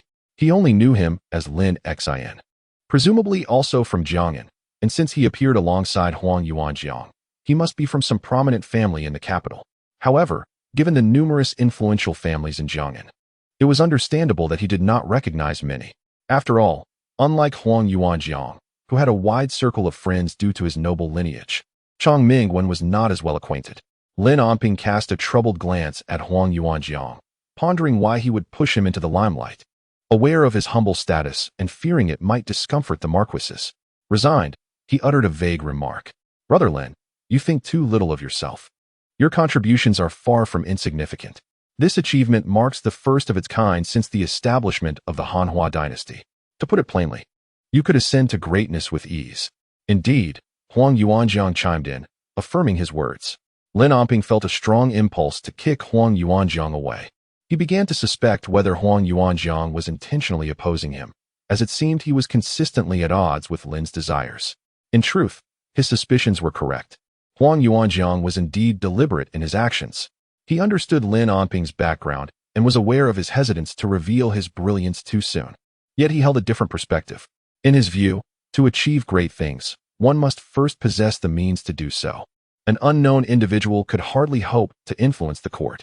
Only with sufficient status, ample resources, and a protective aura can one pursue their ambitions. The court is not like the martial world, where one relies on violence and recklessness. Such tactics are ineffective in that realm. The court resembles the martial world in some respects, yet the methods employed are far more sophisticated. To eliminate someone within the court, it may only require a few well-chosen words or a single edict, executed with utmost transparency. Huang Yuanjiang also recognized another crucial factor. For a person of Lin Onping's talent and strategy, failing to serve prominently in the future would be a grave misfortune. Although Hanhua appears peaceful on the surface, it is rife with undercurrents. Internal traitors who devise no strategies for the people's stability and external foes with sinister ambitions. Not limited to the northern threat. Upon engaging with Lin Onping, the seemingly carefree Huang Yuanjiang reveals a mind of remarkable intricacy. Lin Onping is undoubtedly a master strategist, a paramount advisor. In the future, he shall wage battles, fortifying the borders for Hanhua, ensuring that his reputation as a nobleman remains untarnished. Lin Onping requires an opportunity to present himself in the court, and fortuitously, such an opportunity has arisen at an opportune moment. As for Lin Onping's identity as the son of a condemned minister, he has already penned a letter to the Duke of Jiang'an, which has long since departed from Fengye City. With his father's South support in the court, he can naturally silence some of the ill-intentioned critics. Since the Lord wishes to meet, we should not delay. Let us proceed at once. Huang Yuanjiang casually tossed aside the dried meat in his hand, donned his shoes, and approached Lin Onping, patting him on the shoulder. Do not be overly sentimental. How can we keep the Lord waiting? Indeed, let us go, responded Chang Mingwen, who had also leapt down from the bunk. A feast had already been prepared at the residence, and I shall enjoy a drink with the young lord there. Splendid. Huang Yuanjiang, who was eager for a drink, felt invigorated by this news and hurried along, quickening his pace. As the trio arrived at the barracks entrance, they encountered Zhang Qi, who was carrying a jar of wine. Seeing the three emerge together, he stood momentarily bewildered, wondering if he had arrived too late with the wine. He had ridden swiftly, blaming the sluggish tavern keeper for the delay. General, this wine, Chang Ming-wen, in good spirits, waved a hand and said, "Keep it. You and the other brothers enjoy it." "What?" Zhang Qi questioned, doubting his hearing. "What are you waiting for? Hurry and thank the general." Huang Yuanjiang clapped him on the shoulder. "Let the brothers of the Yin character camp have a taste." "Thank you, General Chang." Zhang Qi quickly bowed in gratitude, then nodded earnestly at Huang Yuanjiang, assuring him that every brother would get a sip. The three exchanged smiles without further words. Chang Mingwen took the reins handed to him by a subordinate and mounted his horse, followed closely by Huang Yuanjiang and Lin Anping. Zhang Qi, watching the departing figures of the three, stood there grinning before retreating into the barracks with the wine jar. Chapter 32. "Brother, you understand me." The three rode together, with Huang Yuanjiang and Chang Mingwen leading the way, while Lin Anping followed closely behind. Whether it was due to their individual thoughts or the sweltering August heat, none of them felt inclined to speak. As noon approached, the streets of the city were sparsely populated. The citizens, accustomed to the ravages of war, paid no mind to the armored trio passing by. Although Fanya City is a significant border fortress, its architecture reflects the style of Hanhua cities. The city is interlaced with rivers, adorned with arched bridges, and dotted with tea houses and taverns amidst lush greenery and gently swaying willows. The mingling sounds of vendors calling out and the creaking of ox-drawn carts create a rare ambience of tranquility in this border town. By the riverside, a few individuals lingered to admire the lotus flowers, though these blooms were not as abundant or vibrant as those in Jiang'an City. Lin Anping glanced at the graceful stone arch bridge, where a couple leaned against the railing, enjoying the lotus view. The man smiled with an easy demeanor, while the woman's smile was sweet and captivating. This sight inevitably reminded him of his betrothal to Su Shiyao, leaving him with a vague sense of melancholy.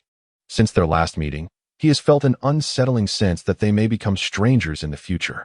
His melancholic mood is not solely due to the difficulty of rekindling their romance, but rather a feeling of guilt towards his parents. For their union was orchestrated by parental decree. What was he thinking? Lin Anping withdrew his gaze, only to realize that Huang Yuanjiang had fallen slightly behind him. "It's nothing," Lin Anping replied with a smile. "Brother Huang, if Lord Yong'an takes you back to Jiang'an, it seems we may have to part ways." "Not going back," Huang Yuanjiang responded decisively. "It took me great effort to escape. I cannot simply return." Chang Mingwen, overhearing this, turned back and remarked, "Young master, since you left Jiang'an, the old Duke's letters have been circulating everywhere, almost to the point of dispatching troops to retrieve you. If you refuse to return, it may prove quite difficult." Huang Yuanjiang dismissed this with a mutter. The journey is long and arduous, unless the old man comes personally. The three engaged in casual banter, and before long, they arrived at the gates of the residence. Dismounting, Huang Yuanjiang handed the reins to the gatekeeper, adjusting his armor alongside Lin Anping as they ascended the stone steps with Chang Mingwen and entered the estate. There was no sense of restraint for either of them. One was the young master of the Duke's household, while the other had once been a scion of the minister's family. As they walked through the courtyard, they encountered hurried maids and servants carrying dishes, and Huang Yuanjiang's face lit up at the sight of fine wine, while Lin Anping merely cast a cursory glance. This residence was originally occupied by Lord Yong'an, who would soon return to the capital, and thus they had temporarily relocated to the inn, where provisions and servants were readily available, and preparations for the banquet were well underway, as Chang Mingwen casually noted. Upon reaching the entrance to the main hall, Chang Mingwen gestured for them to wait a moment before stepping inside to announce his presence to his father. Lin Anping and Huang Yuanjiang exchanged glances, standing with hands at their sides as they awaited his return. Chang Mingwen was quick to enter and just as swift to re-emerge. "Young master, Brother Lin, please come in," he invited. "After you." The two stepped into the main hall, where the aroma of dishes wafted through the air, mingling with a faint scent of sandalwood. They immediately spotted Duke Dingqing seated nearby, enjoying tea, and approached him respectfully. "I am the younger Huang Yuanjiang. Honored to meet you, my lord." "I am Lin Xin. Paying my respects to you, my lord." Although Huang Yuanjiang was the young master of the Duke's household, he had not yet inherited the title, making his deference to Duke Dingqing entirely appropriate. Lin Anping had no prior acquaintance with Duke Dingqing and bore no familial connection. Thus he identified himself as a subordinate from the military. "Oh dear, young master." Chang Yuqing quickly set down his teacup and stepped closer to Huang Yuanjiang. Your departure from the capital has certainly caused the old duke much concern. Huang Yuanjiang scratched his head and chuckled. Fortunately, nothing untoward has occurred. Otherwise, I would not want to be on the receiving end of the old duke's wrath. Chang Yuqing grasped Huang Yuanjiang's sleeve with concern. What were you doing at the barracks? Not eating or sleeping well. You must sit down quickly. The duke worries, Huang Yuanjiang replied with a bow. He then turned to Lin Onping. This is my brother Lin Xin. It was he who devised the plan for the night raid on the Beihan camp. Oh, Chang Yuqing seemed to come to his senses, finally noticing Lin Onping. Talented and promising, indeed. As a nephew of the family, please, do sit down together. Thank you, my lord, Lin Onping replied with a respectful gesture. He remained seated, waiting for Ding Chengho and Huang Yuanjiang to take their places before he would join them. There were only 4 individuals in the hall, and the stature of the 3 was evident, while he was merely a lowly soldier. Once the 3 were seated, Lin Onping chose a spot relatively close to the door. Chang Yuqing and Huang Yuanjiang discussed matters regarding Wolf Peak, with Chang Mingwen attentively listening beside them, leaving Lin Onping feeling rather bored. His chopsticks lay untouched, and not a single drop of wine had passed his lips. After a while, Huang Yuanjiang grew somewhat impatient, his gaze fixed on the exquisite wine before him, responding to Chang Yuqing's words with half-hearted remarks. Chang Mingwen, noticing this, stifled a smile and raised his glass, saying, Young master, let us toast to your courage that outshines all others. Huang Yuanjiang paid little heed to the flattery, raising his cup and gulping down the wine. Good wine. Allow me to return the favor. Without waiting for Chang Yuqing to drink first, he filled his cup again and downed it in one go. Come, let me toast to you, Lord Ho. After finishing, he filled his cup yet again. Oh, good, good. Chang Yuqing lifted his cup, but before he could sip, he noticed Huang Yuanjiang had already consumed his 3rd drink. With a resigned smile, he took a sip himself, just as Huang Yuanjiang raised his cup once more toward Lin Onping. Brother, let me toast to you. Lin Onping hurriedly stood, lowering his cup slightly. Let me toast to my elder brother. Huang Yuanjiang, fond of wine, had already made his affinity clear during his initial encounters with Zhao Meng and others. Thus, after Huang Yuanjiang finished, Lin Onping swiftly raised his cup. I return the toast to my elder brother. Huang Yuanjiang gave Lin Onping a knowing look. Good brother. Cheers. In no time, Huang Yuanjiang had downed 5 or 6 cups, letting out a hearty belch before contentedly placing his cup on the table. Chang Yuqing frowned slightly, realizing he had indeed become very much like the old duke, embodying a roguish demeanor. Huang Yuanjiang's complexion flushed, the effects of the alcohol from earlier becoming apparent. My dear nephew, Chang Yuqing poured a little wine into Huang Yuanjiang's cup.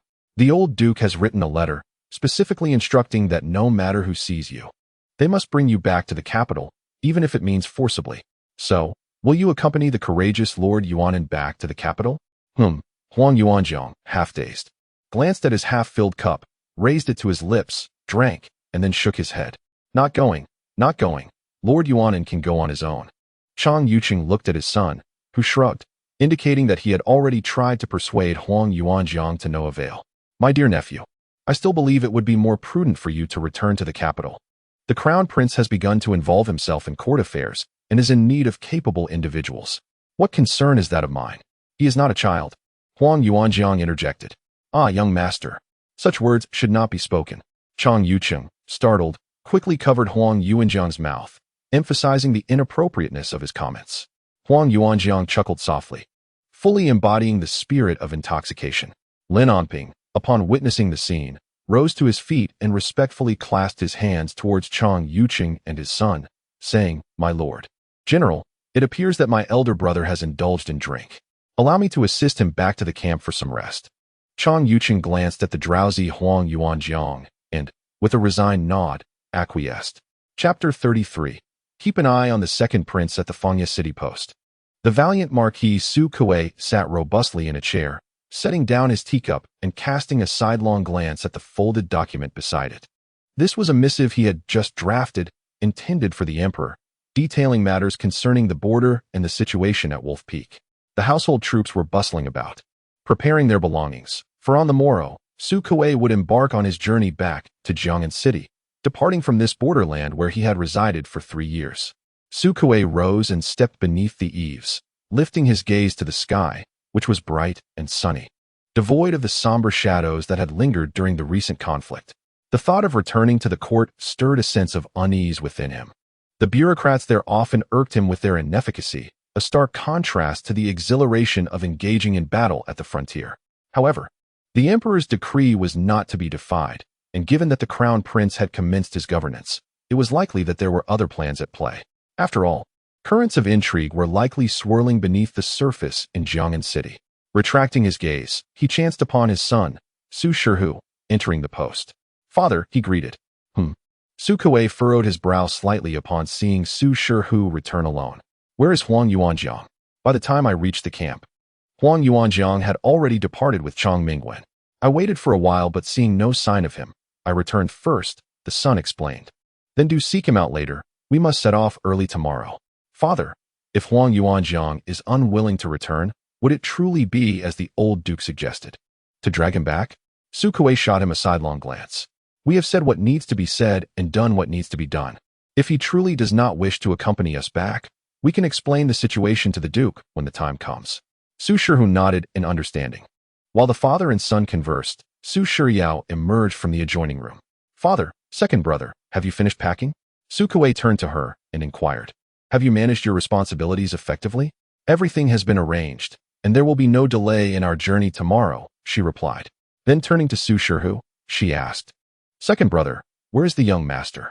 Su Kuei cast a glance at his children before retreating into the room. "The young master is likely indulging in drink." Su Shihu replied languidly. "Drinking? With whom? Where?" Su Shihu briefly recounted his visit to the camp. It turned out that Chang Mingwen had summoned him away. Su Shiryao dismissed it lightly, but suddenly her expression tightened as she looked at her elder brother. "Are you saying Lin Amping went along as well?" "Third sister, I have yet to meet that youth. I cannot be certain he is the Lin Amping you speak of. Perhaps you are mistaken. You must know that this Lin Xin has achieved significant merit, far beyond what a simpleton like Lin Amping could accomplish." Su Shiryao shook her head slowly, her gaze unwavering and resolute. "Second brother, I cannot be mistaken. Lin Xin is indeed Lin Amping." "Very well, I shall not dispute this with you. I will go see for myself later," Su Shihu responded, preparing to depart. He paused, turning back to Su Shiryao. "If it truly is Lin Amping, he remains that exceptionally talented youth. You should cast aside those frivolous thoughts." Second brother Su Shiryao wore a dissatisfied expression. Clearly believing that his sister was merely indulging in a fleeting hope, she did not wish to spend her life alongside a person afflicted by illness. Su Shihua sighed, uttering a remark before departing. Huyu was inferior to Lin Amping. As dusk approached, Lin Amping assisted Huang Yuanjiang out of the general's residence. Huang Yuanjiang staggered, his eyes clouded by inebriation, mumbling incoherently. After much effort, Lin Amping managed to hoist him onto the horse's back. Holding the reins, Lin Amping lightly flicked the horse's flank, and the steeds began to move forward at a leisurely pace. The rhythmic sound of hooves echoed softly against the cobblestone road. Huang Yuanjiang swayed slightly, half-slumped on the horse, while Lin Amping kept close to him, anxious lest he tumble off. As they ventured onto the main street, having distanced themselves from the general's residence, Huang Yuanjiang suddenly straightened, the haze of intoxication dissipating from his face. Lin Amping cast a surprised glance at him, then appeared to comprehend the situation.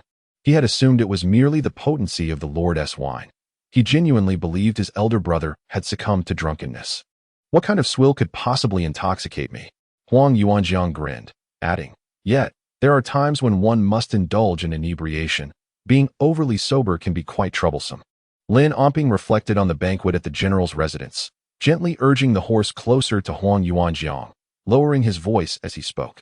"Is it due to the duke's remark about the crown prince lacking attendance?" Huang Yuanjiang flashed a grin at Lin Amping and replied, "If we are to speak of the wisest in this world, it must surely be you, dear brother." After uttering this, he retracted his smile, his expression turning grave.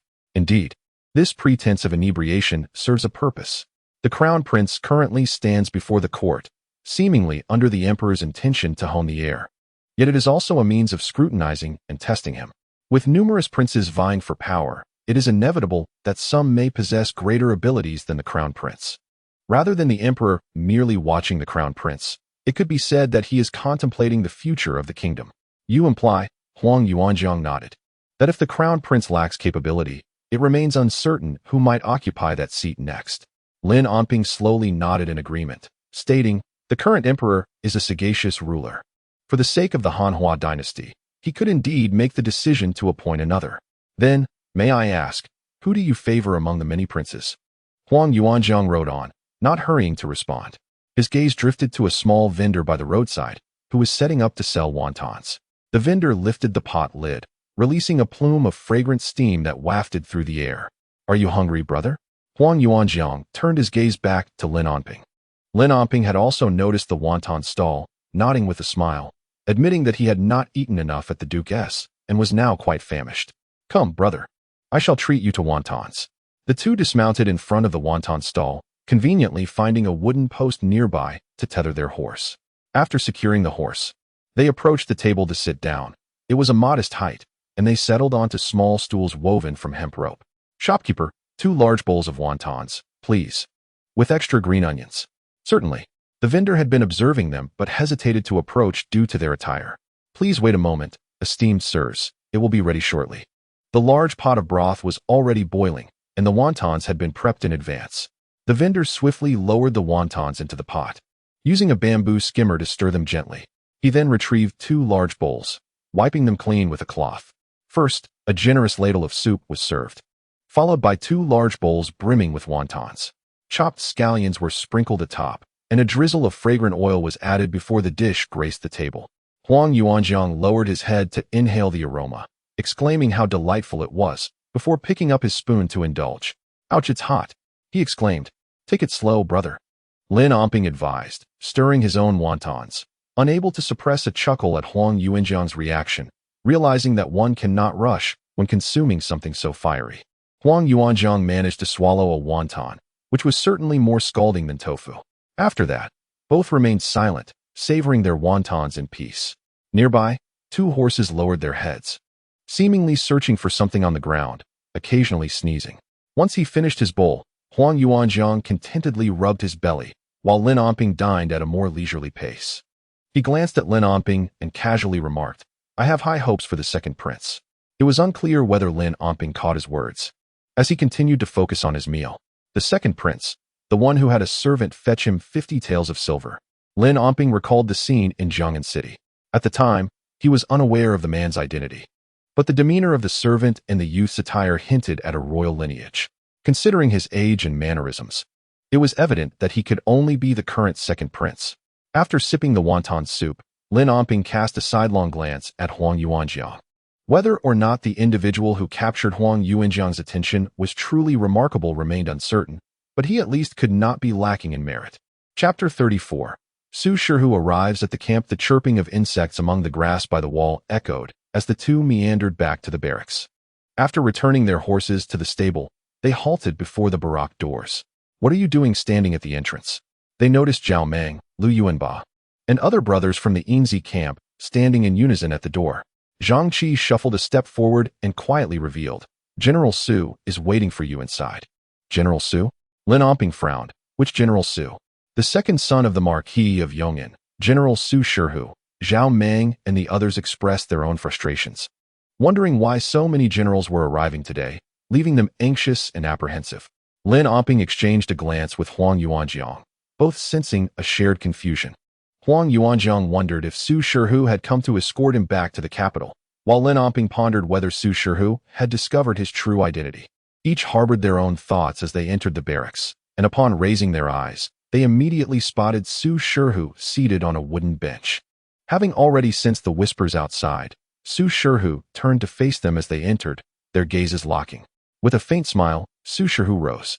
The second son of the Marquis of Yong'an, Su Shihu, bore a striking resemblance to his father, standing tall and imposing. Subordinates Huang Yuanzhang and Lin Xian. Pay respects to General Su. The two stepped forward and, in unison, offered their greetings. Lin Onping performed a formal salute, while Huang Yuanzhang's gesture was somewhat lackadaisical. No, Su Shihu chuckled, raising his hands in a gesture of dismissal. I am unworthy of such formalities from the young master. Though directed at Huang Yuanzhang, his gaze remained fixed on Lin Onping. With a subtle tremor of her brow, the younger sister realized she had not been mistaken. This lad named Lin Xian was indeed Lin Onping. After a long absence, the youth had matured into a man, though his visage retained a hint of youthful innocence. The foolishness had dissipated, particularly evident in his eyes, which, having witnessed the brutality of battle, now sparkled with a piercing clarity. Standing there with an air of measured confidence, he exuded both an elegant demeanor and a valiant spirit. The only lament was his lingering leg ailment, which Su Shihu had noted upon his entrance. However, in Su's eyes, this was not a flaw. A true man is defined by his talents and abilities, rather than superficial judgments. He could not help but sigh inwardly, regretting that his sister was not as he had imagined. Years had passed since their parting in Jiang'an, and upon meeting General Su again, he had transformed into a formidable warrior, truly impressive. Huang Yuanjiang spoke up, pulling Su Shihu back from his reverie. Lin Onping stood to the side, slightly bowing his head. Perhaps he had been unaware before, but it was now evident that Su Shihu had recognized his identity. Your praise is unwarranted. I am but a mere individual. I have come tonight as my father returns to the capital tomorrow. He has received a letter from the old duke regarding your esteemed self, and I wish to inquire whether you would be returning to the capital as well, to ease the old duke's concerns. Su Shihu was a man of both valor and wisdom, his words imbued with courtesy that did not offend Huang Yuanjiang. Yet, while Huang Yuanjiang found no offense in Su Shihu's words, he felt a tinge of awkwardness upon hearing them. His elderly master seemed intent on broadcasting his departure from home, as if seeking an imperial decree to announce it to the world. He would not accompany the Marquis of into Jiang'an. He had previously mentioned this to Duke Dingxing. Huang Yuanjiang concealed his embarrassment, expressing gratitude for Su Shihu's effort to come, as he wished to remain in Fangya City for a while longer. In conversation with Su Shihu, Huang Yuanjiang remained courteous, partly due to the fact that Su had never been a prodigal youth, standing as a refreshing presence among the nobility. Many scions of the aristocracy had felt the sting of Huang Yuanjiang's hand, yet he had never laid a finger on Su Shihu. Huang Yuanjiang's response did not surprise Su Shihu. He would not impose unreasonable demands, for Huang Yuanjiang was no child, and he had no authority to dictate the young lord's inclinations. Su Shihu nodded, his gaze settling on Lin Onping. Might we converse privately? Lin Onping glanced at Huang Yuanjiang, who shrugged and seated himself on a nearby bunk. He too recognized that Su Shihu was aware of Lin Onping's identity. One was to be a future uncle, the other a future brother-in-law, and their conversation concerning familial ties did not require his intervention. General Su, please, Lin Onping said, stepping aside to invite Su Shihu to speak outside. Su Shihu led the way, with Lin Onping following. Upon exiting the room, Lin Onping cast a glance at the few individuals at the door. They slightly inclined their bodies in respect to Su Shihu, and once the two had walked further away, they finally entered the barracks. Captain, why has General Su taken Brother Lin away? Is something amiss? One inquired. Indeed. Have we perhaps placed blame for our drinking on Brother Lin? Another added. Huang Yuanjiang shot a glance at the curious faces of his companions, then yanked a pillow and collapsed onto the bunk. Sleep. There's no time for idle chatter. The group exchanged glances, and no one dared to speak further. Each climbed onto the bunk and quickly succumbed to slumber. Huang Yuanjiang cast a glance towards the door, then stole a sidelong glance at the others before turning over and closing his eyelids. Lin Onping and Su Shihu walked leisurely through the night, which was tranquil, as were they. Exiting the barracks, they made their way to the west city gate and ascended the city wall. Approaching the battlements, they gazed into the distance, where an abyss of darkness loomed, so profound it evoked a sense of unease. The stars twinkled in the night sky, the breeze was gentle, rustling their garments and causing the banners atop the wall to flutter softly. Under the moonlight, the distant mountains were obscured, while faint howls of wolves echoed in the air. The soldiers patrolling the wall, upon seeing the two, initially intended to halt for inquiries, but upon recognizing Su Shihu, silently continued on their way. Moments later, Su Shihu broke the silence, his tone neither warm nor cold. Have you known Huang Yuanjiang for long? I don't recall seeing you together in your youth. Acquainted on the journey to Fangya City, Lin Onping replied in a similarly measured tone. He wished not to revisit the events in Jiang'an City, for discussing them would only deepen his sorrow, having sought solace at the Su residence before. I see. Since Huang Yuanjiang does not return to Jiang'an, does that imply you will not either? Return? Lin Onping turned to Su Shihu, his gaze laden with the weight of loss. There is no home left in Jiang'an. How could one return? And to where would I return? The fallen leaves in the wind find their way according to its whims. Su Shihu furrowed his brow, perplexed by Lin Onping's words, unaware of the happenings in Jiang'an City. Yet, he refrained from pressing further, sensing that Lin Onping was reluctant to elaborate. His inquiry regarding Lin Onping's return was tied to his sister. Lin Onping, no longer naive and of marrying age, sought to create opportunities for their acquaintance, for he held no fondness for Hu Yu. Originally, Lin Onping resided in Jiang'an, while Su Shiryao was in Fanya. Now Lin Onping had come to Fanya, and Su Shiryao was returning to Jiang'an. It was difficult to discern whether this was fate or misfortune. Clearing his throat, Su Shihu inquired knowingly, "Have you met Shiryao?" "Indeed," Lin Onping replied flatly, having caught a brief glimpse of her during a training session. "Why did you not introduce yourself?" This question rendered Lin Onping silent, his hand resting on the battlement tightening subtly. After a long pause, he spoke, "As she did not recognize me, it would have been inappropriate to intrude." "What does that mean? Are you blaming Su Shiryao for not recognizing you?" Su Shihu sensed that his sister had indeed recognized Lin Onping, interpreting Lin Onping's words as a hint of sulking. In truth, Lin Onping's words bore deeper significance. "Why not accompany me to the inn now?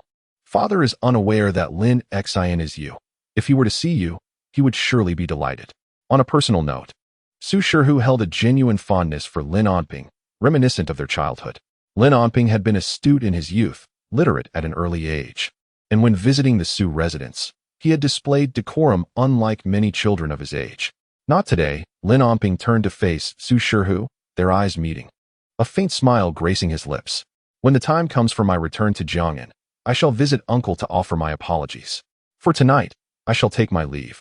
Wishing Uncle a safe journey, and I trust you will look after him on the road." Lin Onping raised his hand in a gesture of respect towards Su Shihu, a faint smile gracing his features. The night had deepened, and his subordinates needed to return to their quarters. Any delay would result in punishment, so their parting was inevitable. Without waiting for Su Shihu to respond, he turned, lifted his cloak, and descended the city tower without looking back. Watching Lin Onping's gradually fading silhouette, Su Shihu swallowed the words he had prepared to say. With a resigned shake of his head, he cast his gaze upon the inky black sky, unable to suppress a sigh. At that moment, he felt a sense of distance between his sister and Lin Onping, pondering whether their future held any promise. Chapter 35. Su Shihu's beating. The following day, just as dawn broke, outside the southern city gate, banners fluttered, spears stood tall, and horses neighed. 5,000 troops of the Su family were lined up in impeccable formation, the large character Su on the general's flag dancing in the wind. Su Kuei, along with Su Shihu and Su Shiryao, sat high upon their saddles, capes billowing, exuding the aura of fierce warriors. Chang Yucheng, accompanied by his son Chang Mingwen, stood at the city gate to bid farewell. "Su brother, may your return journey be smooth, and convey my regards to the emperor," Chang Yucheng said. "Thank you for your kind send-off, Chang brother," Su Kuei replied with a respectful gesture. "I shall leave Fanya City in your capable hands. It is a critical border post, so please take care." Chang Yucheng nodded solemnly, then raised his hand to signal. With the sound of trumpets and the clash of gongs, as the golden gong resonated, the long horns blared in unison. Su Kuei cast a final, lingering glance at Fanya City before pulling the reins sharply and turning to depart. The earth trembled slightly as thousands of troops set forth, dust swirling into the air. On the city tower, Lin Onping stood beside Huang Yuanjiang, having been drawn there by the latter. They gazed at the returning army, and Lin Onping's final glance rested upon a graceful figure. Su Shiryao did not turn back, but Su Shihu looked over, their eyes meeting Lin Onping's. Su Shihu offered a courteous gesture, which Lin Onping returned. "My dear young master, it seems difficult for you and this girl. Having just met, you are already parting ways again." Lin Onping smiled wryly, offering no reply, and turned to descend the city wall. On the official road, the sun shone brightly. Su Shiryao was in high spirits, her face radiant with joy. For after years away from the capital, she was finally returning to Jiang'an City. "Go on," Su Shihu urged his horse to stride next to Su Shiryao. Turning to look at her, "Lin Onping was surely there to see you off this morning from the city wall." Su Shihu thought he ought to take some initiative in fostering their relationship, considering this engagement was arranged by their parents. As a son, he wished to avoid any embarrassment should his sister decide to break off the engagement. However, his words caused the smile on his sister's face to vanish. With an impatient glare, Su Shiryao rebuked him. "Second brother, there are some things I do not wish to repeat. His father is a disgraced criminal exiled by the emperor. Do you truly want to implicate our Su family? I am not only considering myself, I hope you understand and refrain from mentioning this person again. Su Shihu, incensed, was about to admonish his sister when an unwelcome voice pierced the air. What has happened to you, Yame? On this joyous day, who has upset you?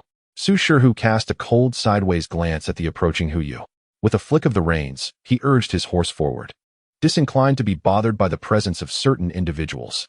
Hu Yu was summoned to the frontier alongside Su Kuei, and naturally, he returned to Jiang'an City with him this time.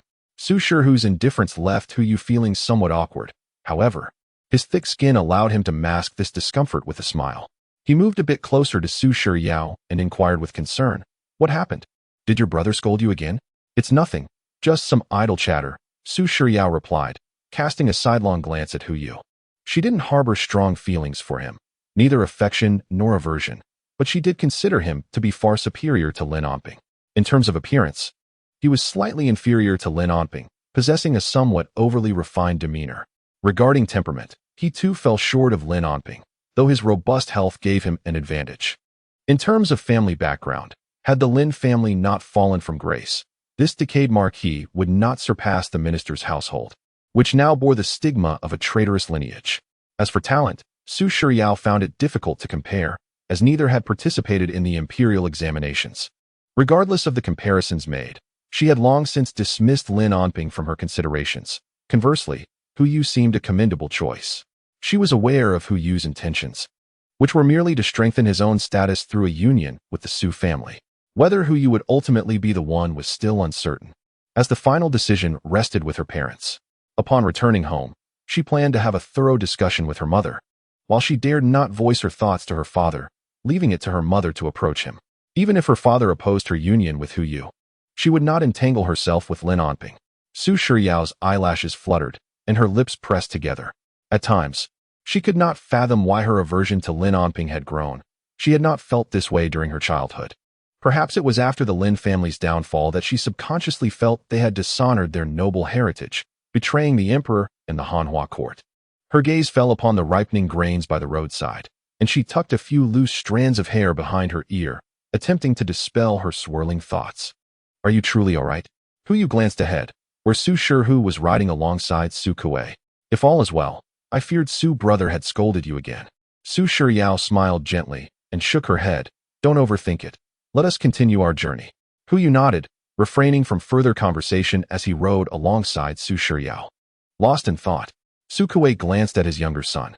Su Shihu, with a furrowed brow and an expression clouded with concern, replied, "Father, I encountered Lin Onping in Fangya." After a moment's hesitation, he decided it was best to inform his father. "Lin Onping?" Su Kuei, momentarily taken aback, gazed at him with confusion. "Which Lin Onping?"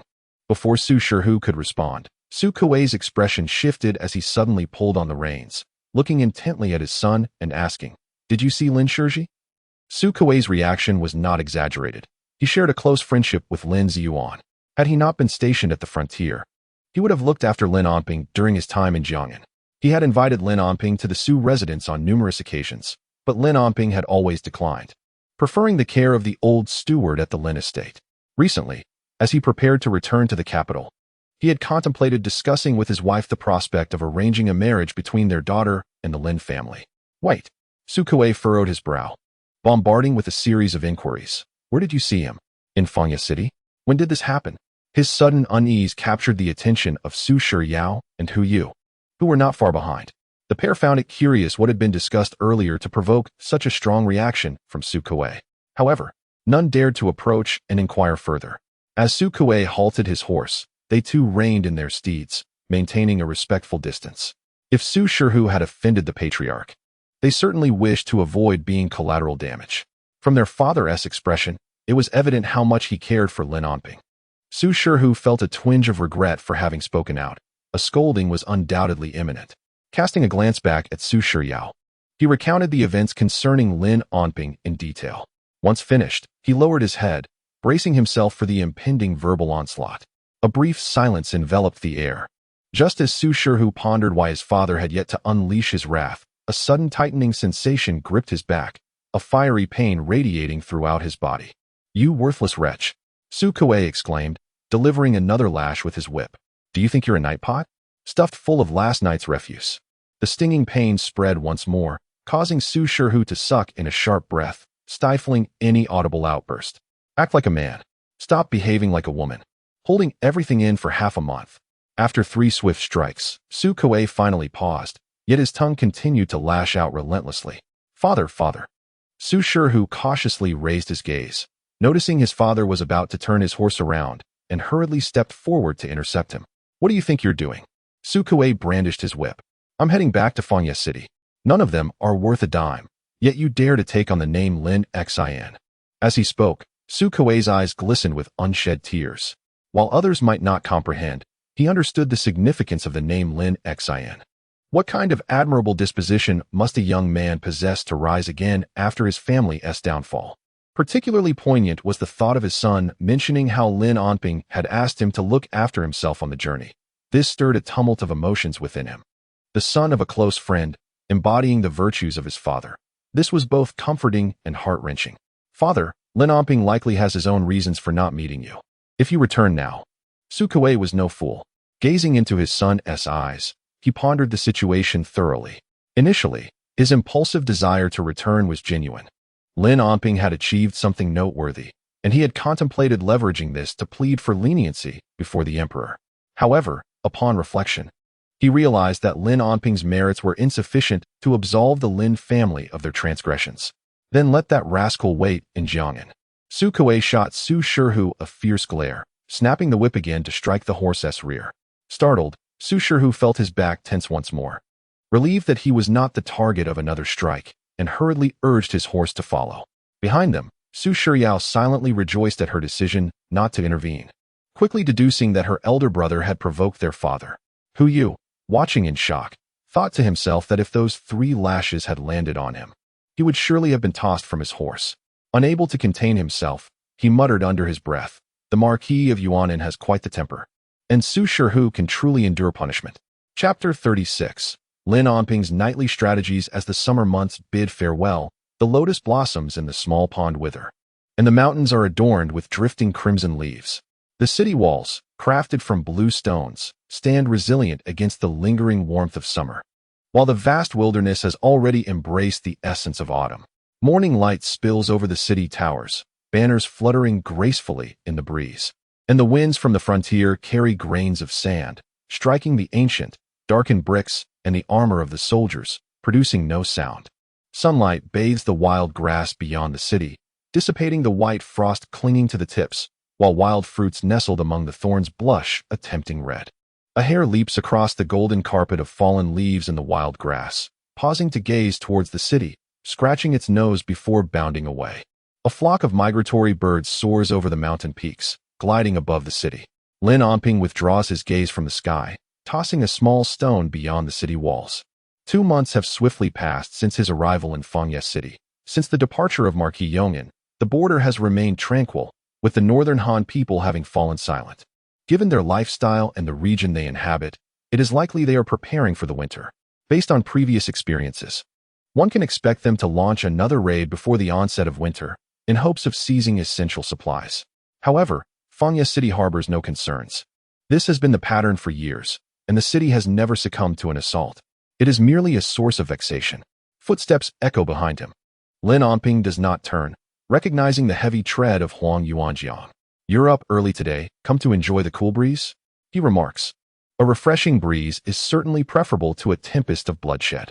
Lin Onping gazes thoughtfully at the northern wasteland, stating, rather than waiting for the northern Han to strike again, "Why not take the initiative?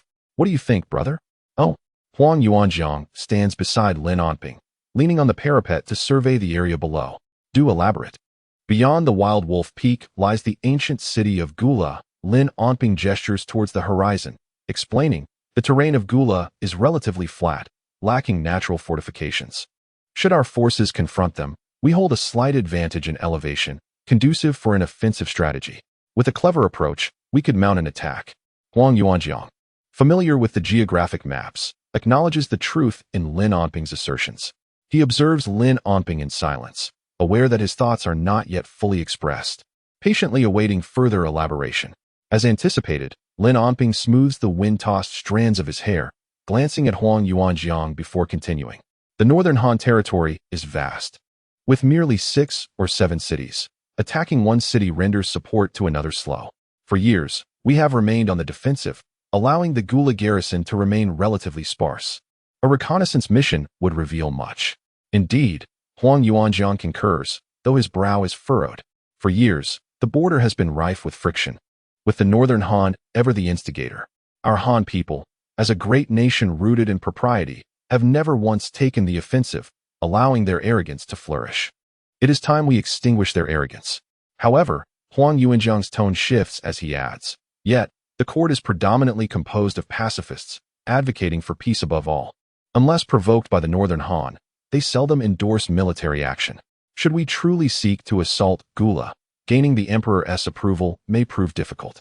In response, a flicker of hesitation crosses Lin Onping's eyes. What if we draft a comprehensive battle plan and present it to Marquis Dingxing, who could then submit it to the Ministry of War for royal consideration? Might the Emperor deliberate upon it? Yong'an Marquis Su Kuei had long departed from Fangya City, and now all matters within the city were orchestrated by Dingxing Marquis Chang Yuqing. Huang Yuanjiang fell into silence for a moment before gently shaking his head at Lin Onping. "I find it quite challenging.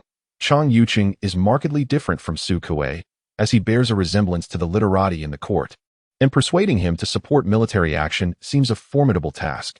Lin Onping silently nodded, acknowledging that his understanding of these noble figures was far inferior to that of Huang Yuanjiang. Huang Yuanjiang paced a few steps before halting, placing a reassuring hand on Lin Onping's shoulder. "How about this?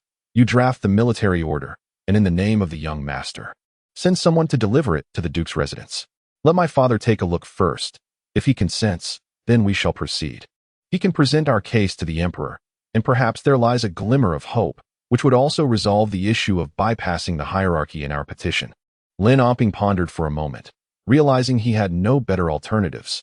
This was indeed the most prudent course of action. "Very well, I shall write it for your review.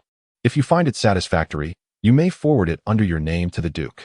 He also reflected on how his father's words, Huang Shuren, would carry even more weight. As night descended upon the barracks, the members of the Yin division had succumbed to sleep, while a small wooden table in the communal quarters flickered with the light of an oil lamp. Lin Onping, quill in hand, bent over the desk with a furrowed brow. After a moment of contemplation, the ink stained the paper before him. Thus began the petition for military action to the esteemed sovereign, observing our Hanhua sacred dynasty. Though the realm appears tranquil, prolonged peace harbors peril. The frontier remains unsettled, casting a shadow over the longevity of our nation. There exist the northern Han barbarians, who have long been brazen and disrespectful towards our dynasty, repeatedly violating the borders of Fangya City, slaughtering the border populace, and disturbing the peace, akin to uncontrollable beasts, greedy and ferocious, whose relentless incursions evoke deep resentment.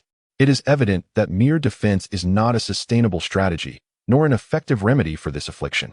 As the year renews and autumn approaches, I humbly recognize the opportune moment. A tiger nurtured for too long becomes a threat to our dynasty, endangering the sovereignty of the Emperor and the tranquility of the people. I beseech the imperial decree to mobilize troops against the barbarian foe. The timing is fortuitous. The northern Han climate turns cold early, leading to the withering of vegetation. This is their time of languor, preoccupied with winter preparations, their animal instincts subdued. They are ill-prepared for battle, a distinct advantage for us. Military strategy suggests that we strike when least expected. The enemy cannot anticipate our assault, as evidenced by the nocturnal slaughter of cities by Zhongqing and the sweeping conquests of Langjuxu in the northern deserts, all of which stem from the enemy's fatigue. Our Hanhua men are no less valiant.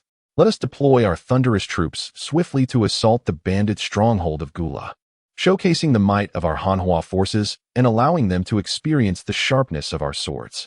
We hold the advantage of terrain. Gula's fortifications are low and composed mostly of packed earth rather than stone, their granaries adjacent to fodder fields, which, if ignited, would quickly engulf them in flames. The optimal strategy is to act under the cover of night. If the plan is sound, we could engage several thousand elite soldiers in the main assault, with the remainder to handle distractions. By garnering the sentiments of the people, who have borne the brunt of war for many years, suffering immense hardships, with their homes marred by battle and loved ones humiliated by northern bandits, the collective grief and resentment are indelibly etched in their hearts. The soldiers stationed at the borders harbor suppressed fury, yearning to breach the enemy's walls, incinerate their lairs, and exact a thousandfold vengeance. Thus, if the sovereign dismisses the past reconciliations and drafts a proclamation for military action, it will surely resonate with the hearts of the populace and bolster the courage of the three armies. With the emperor's grace, what concern is there for the annihilation of the enemy? In a bold offensive strategy, one could eliminate the perennial disturbances once and for all. The Northern Khan has long been notorious for its raiding cavalry, a consequence of our century-long defensive posture that has only emboldened their advances. To eradicate these border troubles, a thorough and decisive approach is imperative. With the fall of Gula City, we have seized its stronghold, advancing along the territory, erecting signal towers, and establishing military outposts, mirroring the governance of the western regions by Ban Chao. Utilizing Gula as our foundation, we shall methodically encroach upon the Northern Khan's lands, crippling their resources until their nation is ultimately extinguished. The nomads are as resilient as grass, springing back after being uprooted. It would be more prudent to bestow wealth annually to soothe their hearts, promoting peace and stability. Such notions, however, are profoundly misguided and reflect the folly of pedantic scholars. History has shown us the disastrous consequences of appeasement, as witnessed when the Song dynasty paid tribute to the Liao and Xia, leading to an empty treasury. The Northern Khan's insatiable greed for our territory is akin to a wolf that cannot be satiated, ultimately turning against its master. Moreover, the Han boasts 1,000,000 armored warriors. With fierce generals aplenty, we cannot adopt the submissive demeanor of a beggar seeking peace. The opportunity to avenge our disgrace is rare and precious, while the glory of territorial expansion shall be etched in history for eternity. Just as King Wu of Zhou severed the lineage of the Shang, and King Qin unified the realm amid chaos, our sovereign's valor and renown rival that of the great Wuzong. How can we allow thieves to frolic in our midst while we lie in complacency? Though my strength may be modest, I am nonetheless willing to wield my sword to defend our land, let alone the valiant 3,000 of Han. The northern winds sweep across the plains, heralding the clash of hooves and the cries of fallen warriors. Loyal souls accompany our spears, and in the silence of night, we yearn for lasting peace. With audacity, I dare to pen this missive, imploring our sovereign to consider, as the emperor reads with discernment and resolves with wisdom. To wage war in the pursuit of peace is the essence of benevolence. To vanquish evil is the hallmark of great compassion. The annals of history shall immortalize the might of our Han sovereign for millennia. As the cold winds sweep through the borderlands, may our sovereign remain at peace. Long live our emperor, countless years of prosperity. As the lights dim and shadows of trees dance upon the Baroque windows, we find ourselves in Chapter 37. The mundane musings of Huang Yuanjiang. On the following morning, a lone rider departed from Fangya City. Clad in a straw hat, the rider bore a resolute countenance, his expression grave. As his steed galloped with speed, he cast a glance back at the city, his hand brushing against the letter within his cloak before raising his whip once more. On this journey was Li Liang of the Yin Battalion. Huang Yuanjiang stood atop the city tower, watching as Li Liang's figure faded into the swirling dust. The letter Li Liang carried was penned by Lin Onping, and upon receiving it, Huang Yuanjiang had instructed him to deliver it to the duke's residence in the capital. Concerned that Li Liang's identity might hinder his entry into the city, he had provided him with a token from the duke's estate.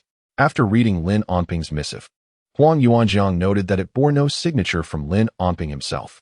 Seizing the opportunity while Lin Onping was otherwise occupied, he inscribed the name Lin Xin. Aware that Lin Xin was a pseudonym, he believed this would neither attract attention nor ignite suspicion, all while leaving a mark that could serve in future endeavors. His intention was solely to assist his sworn brother. Unbeknownst to Lin Onping, there was another letter in Li Liang's possession, one penned by Huang Yuanjiang himself, addressed not to his father, but to the commander of the duke's guards, Liu Bao. The contents of this letter remained known only to him. Retracting his gaze, Huang Yuanjiang descended the city tower. As he approached the camp's entrance, he could not suppress a frown, pulling at his lips as he finally stepped inside, appearing somewhat troubled. Indeed, his unease was shared not only by him, but also by Lin Onping and the brothers of the Yin Battalion. Following their recent accomplishments, there has been a persistent clamor from the brothers of the He Ing camp, expressing their desire to join the Yinzi camp, boldly asserting that aligning with the Yinzi camp would enable them to engage in significant undertakings. Some, disregarding the rebuke from their superiors, have flocked to the barracks of the unworthy camp in droves. This situation, occurring within the confines of the city, might lead one to believe that the camp itself had transformed. Chang Mingwen found himself quite vexed. Had these soldiers sought assistance elsewhere, they would undoubtedly have faced punishment. But they approached Huang Yuanjiang, and he was reluctant to impose too harshly. Moreover, Huang Yuanjiang had previously instructed him that should punishment be necessary, he should direct it towards him, sparing the enthusiastic soldiers from undue hardship. Chang Mingwen decided to relinquish the matter, confident that these soldiers would not cause any genuine chaos, as their actions were merely the result of a fleeting whim. However, Huang Yuanjiang was thoroughly overwhelmed. For several days, he had felt his mind buzzing, urging Lin Onping to devise a solution, for this situation could not be allowed to persist. With a furrowed brow, Huang Yuanjiang gazed at the commotion in front of the barracks, scratched his head, and turned to depart. He resolved to leave the troublesome matter to Lin Onping. He made his way to the stable, let out a horse, mounted, and galloped towards the general's residence. In a brief time, he arrived at the entrance of the general's manor. Dismounting, he entrusted the reins to a nearby guard and ascended the steps, unimpeded by the guards at the gate. The guards had received prior instructions from the deputy general that Huang Yuanjiang was permitted free entry. Upon entering the manor and traversing the corridor, he unexpectedly encountered Chang Mingwen, who was just about to exit. Both men paused, surprised. Going out. Is there something amiss? Nothing of the sort. I merely sought a moment of respite here. Huang Yuanjiang replied with a resigned shake of his head. Oh. Chang Mingwen pondered momentarily, then recalling the recent events in the camp, offered a wry smile and suggested, "Shall we retire to the study for a cup of tea?" Huang Yuanjiang nodded in agreement, and the two retraced their steps towards Chang Mingwen's small study. Once seated, the household servants presented tea. Lifting his cup, Chang Mingwen gestured to Huang Yuanjiang with a gentle smile, inquiring, "Is the young lord troubled by matters concerning the unworthy camp?" "It hardly qualifies as trouble, with Lin Onping around. I am merely here to engage in conversation with you," Huang Yuanjiang replied, somewhat disingenuously, as he took a substantial sip of tea, feeling quite parched. "Very well." Chang Mingwen smiled without comment, then shifted his demeanor to a more serious tone, broaching a new topic. "Last time, you mentioned your desire to strike at Gula. I have discussed it with my father during our leisure."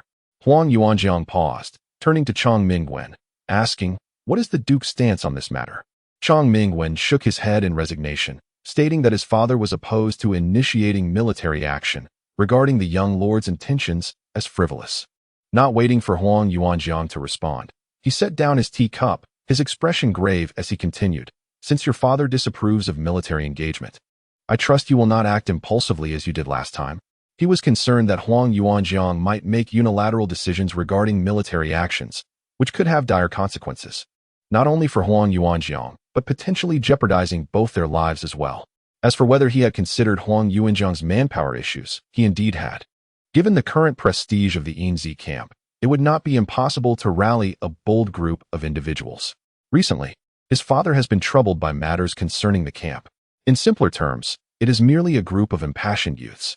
Yet if one were to view it from a more serious perspective, should ill-intentioned individuals bring this issue to the court, secretly amassing troops, the consequences would be severe. Huang Yuanjiang broke into a grin, raising an eyebrow at Chang Mingwen, suggesting that one could never be too certain. Chang Mingwen's expression tightened as he stood up abruptly.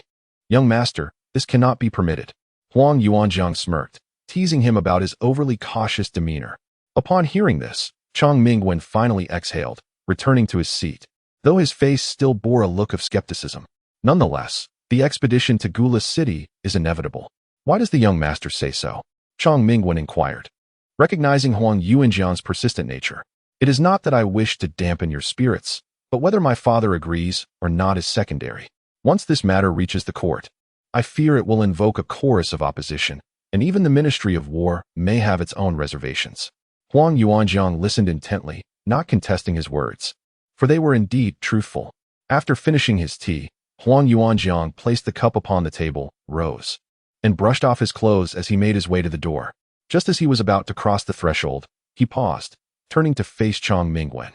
Chang Mingwen stood still, gazing back, uncertain of Huang Yuanjiang's intentions. After a moment of contemplation, Huang Yuanjiang spoke meaningfully. The day the imperial edict arrives will mark the time for the expedition to Gula City. I hope General Chang will prepare the troops and provisions accordingly. With that, he stepped outside. Chang Mingwen blinked in surprise, momentarily speechless. At that moment, a figure appeared at the doorway. What? Ah! Chang Mingwen jumped, realizing it was his father, quickly shutting his mouth. It's nothing, father. Having seen a figure leave the residence, he wondered if Huang Yuanjiang had come once more. Chang Yuqing asked as he walked in, eventually settling into the Grand Tutor's chair. Is it about the young master? Is it concerning the camp or the expedition? He pushed the used teacup inward on the table, noting that if it were merely about the camp, there was no cause for alarm. However, if it pertained to the expedition, he would maintain his original stance. Attacking cities and seizing land is no trivial matter. Chang Mingwen remained silent, allowing his father to voice his thoughts, unsure of what to contribute. Suddenly recalling Huang Yuanjiang's words before his departure, he turned to his father and asked, Father, do you think the young master might write to the Duke, urging the old Duke to petition the Emperor for an edict to mobilize? Chang Yuqing furrowed his brow, tapping his fingers on the table. That seems unlikely. Even if the old Duke were to request an edict, the Emperor would probably refuse. The border wars have subsided, and the ministers would not advocate for military action. Chang Mingwen nodded slightly. Chang Yuqing pondered for a moment before rising.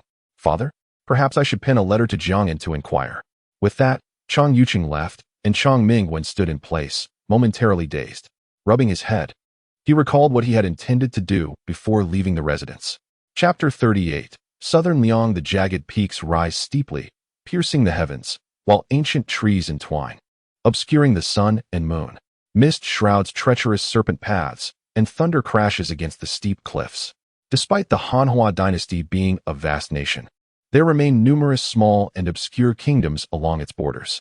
Though these small nations possess few troops, each is driven by ambition, harboring aspirations akin to an ant attempting to swallow an elephant. As the old adage goes, those who are not of our kin harbor malicious intent. To the south of the dynasty's border, where mountains stretch endlessly, a multitude of barbarous tribes have proclaimed themselves the nation of Nanliang. The populace, comprising various small settlements within the mountains, totals merely a few 100,000 souls, yet they possess the audacity to vie for dominance over the Hanhua territory. Unlike the brazen incursions of the northern Han, which are marked by audacity and impudence, their actions resemble those of timid rodents. At the border where Nanliang meets Hanhua lies a copper mine, under the jurisdiction of the Hanhua dynasty and managed by Qunan County. The miners here are a motley crew. Once prestigious officials, noble families, or esteemed generals, they have all found themselves exiled to this laborious pit after transgressing the law, provided they have not met the Emperor's death sentence. At midday, the miners take a respite. A middle-aged miner, clad in tattered coarse fabric and with skin darkened by toil, wipes his brow with a rag and, holding a bowl of thin porridge and 2 black buns, retreats to a secluded spot to eat. Taking a bite of his bun, he gazes towards a nearby mountain path. Shortly thereafter, a figure resembling a woodcutter, appearing to be in his 40s or 50s, emerges along the trail. Retracting his gaze, the miner lowers his head and quietly resumes his meal. Old Lin, the woodcutter calls out cheerfully as he approaches, having set down a modest load of firewood on his shoulder. Are you enjoying your meal? Did you manage to get any meat in your porridge today? Brother Ji, you jest, Lin Ji Yuan replies with a bitter smile, lifting his gaze. We can hardly expect meat in our porridge. Having an extra bun is a stroke of fortune. Lin Ji Yuan, once a high-ranking official in the Ministry of Revenue, is the exiled father of Lin Anping. The Ji he refers to is Ji Jin, now a prominent minister of the Nanliang nation, who has taken on the guise of a woodcutter. Since Lin Ji Yuan's south arrival in this place, Ji Jin, upon learning of his identity, has frequently sought him out for conversation, establishing a bond over the years. Logically, Lin Ji Yuan, burdened by his past, ought to find freedom elusive. Yet, fate has entwined him with Ji Jin, and their friendship has deepened over the years. Unfazed by the soldiers in the mine, Ji Jin lifts his arm, absent-mindedly fanning himself, while one hand rests on his knee, peering into the bowl of thin porridge. What a meager dish this is, merely a handful of rice diluted in a bowl of water. It is beyond comprehension how this former Minister of Revenue has grown accustomed to such fare and has endured it for so many years. Unable to suppress his thoughts, he reflects on the peculiarities of officials from the great dynasty. His primary mission is to attract talent for the Nanliang nation. In his view, these officials, exiled by the Hanhua emperor, are all exceptional individuals. Since Hanhua has chosen not to utilize their talents, Nanliang extends an olive branch, offering the choice between hardship and a life of luxury, a compelling temptation for these exiled offenders. As for whether these transgressors can escape the mine, he has his own strategies, for there are ample precedents. Lin Jiyuan is not the first official from Hanhua he has encountered, but he is the highest ranking among those exiled, and thus Ji Jin pays particular attention to him. Old Lin, you are enduring needless hardship, he remarks. If you were to speak up now, a wealth of honor and riches awaits you. Why suffer this toil? After years of acquaintance, the ambitions of Nanliang to dominate vast territories have become an inevitable trend, and Brother Lin, in his assistance, may find himself with more than merely a single seat in the future court. Lin Ziyuan cast a fleeting glance at Jigen, a flicker of disdain momentarily crossing his features. He could not suppress the derision within. A wild monkey remains a wild monkey, and even when it descends from the mountains, it cannot become the king of monkeys. Yet, he maintained a facade of utmost seriousness. Ever since arriving here and revealing his identity to Jigen inadvertently, he had been subjected to such discourse for years. He was well aware of Nanliang's ambitions, which, to him, resembled a child's futile pleas to parents, powerless and amusing. While he was weary of dealing with Jigen, he had also gleaned some insights into the current state of Nanliang's court and its military capabilities, awaiting further verification. Lin Ziyuan finished the last spoonful of porridge and smiled as he addressed Jigen. I wonder how my former colleagues in court are faring now? Jigen responded with a smile, raising his hands in a gesture of pride. They are certainly close to our king, positioned at the heights of power. Is that so? How could I dare to deceive you, Brother Lin? Very well, Lin Ziyuan replied with a nod, hesitating slightly. Then I shall trouble you to prepare for departure tomorrow evening. Jigen initially did not comprehend, but his expression brightened as he softly inquired, Does this mean you have agreed, Brother Lin? His excitement was palpable. After so many years, he had finally succeeded in his persuasion. Lin Ziyuan's expression turned sorrowful as he glanced at the remnants of his bowl, a deep sigh escaping him. I have come to a realization. With sumptuous provisions laid before me, why should I force myself to swallow bitter dregs? I do not seek a lofty position in the future court. I merely wish to prolong my existence in this world for a few more years. Brother Lin is wise. Fear not. My king shall treat you with great honor. I shall return to make arrangements. Tonight, we shall welcome you, Jigen assured. Lin Ziyuan nodded somberly. Jigen, no longer lingering, turned to leave, forsaking even the 2 bundles of firewood, which were indeed somewhat cumbersome. As night fell, within a solitary shack at the mine, the flickering oil lamp cast shadows that danced like figures in the wind. Lin Ziyuan sat on the ground, leaning over a small table, pen in hand, inscribing characters. The firelight illuminated the graying strands at his temples, his brow furrowed, his expression serious yet tinged with reverence, as the ink tip transformed into meticulously crafted characters. Your humble minister wishes for your majesty's peace. May our emperor's health be robust. Seasons have cycled, and I have resided in Shunan for several years, contemplating matters of the court. Each time I peruse your majesty's confidential edicts, I find solace. Over the past 3 years, I have increasingly recognized your majesty's wisdom. Nanliang harbors intentions of invasion and has prepared an army for such a purpose. Initial reconnaissance of their military strength is as follows. The aforementioned details outline the forces and supplies Nanliang has amassed. I have resolved to enter Nanliang for verification and to investigate the traitorous ministers who have fled from Shunan over the years, compiling evidence of their crimes for your majesty's judgment in the future. I suggest secretly deploying troops within the city of Shunan, waiting for Nanliang to strike unexpectedly, so we can annihilate them at the border and swiftly attack their territory, extinguishing their treacherous ambitions and vanquishing their malevolent spirits.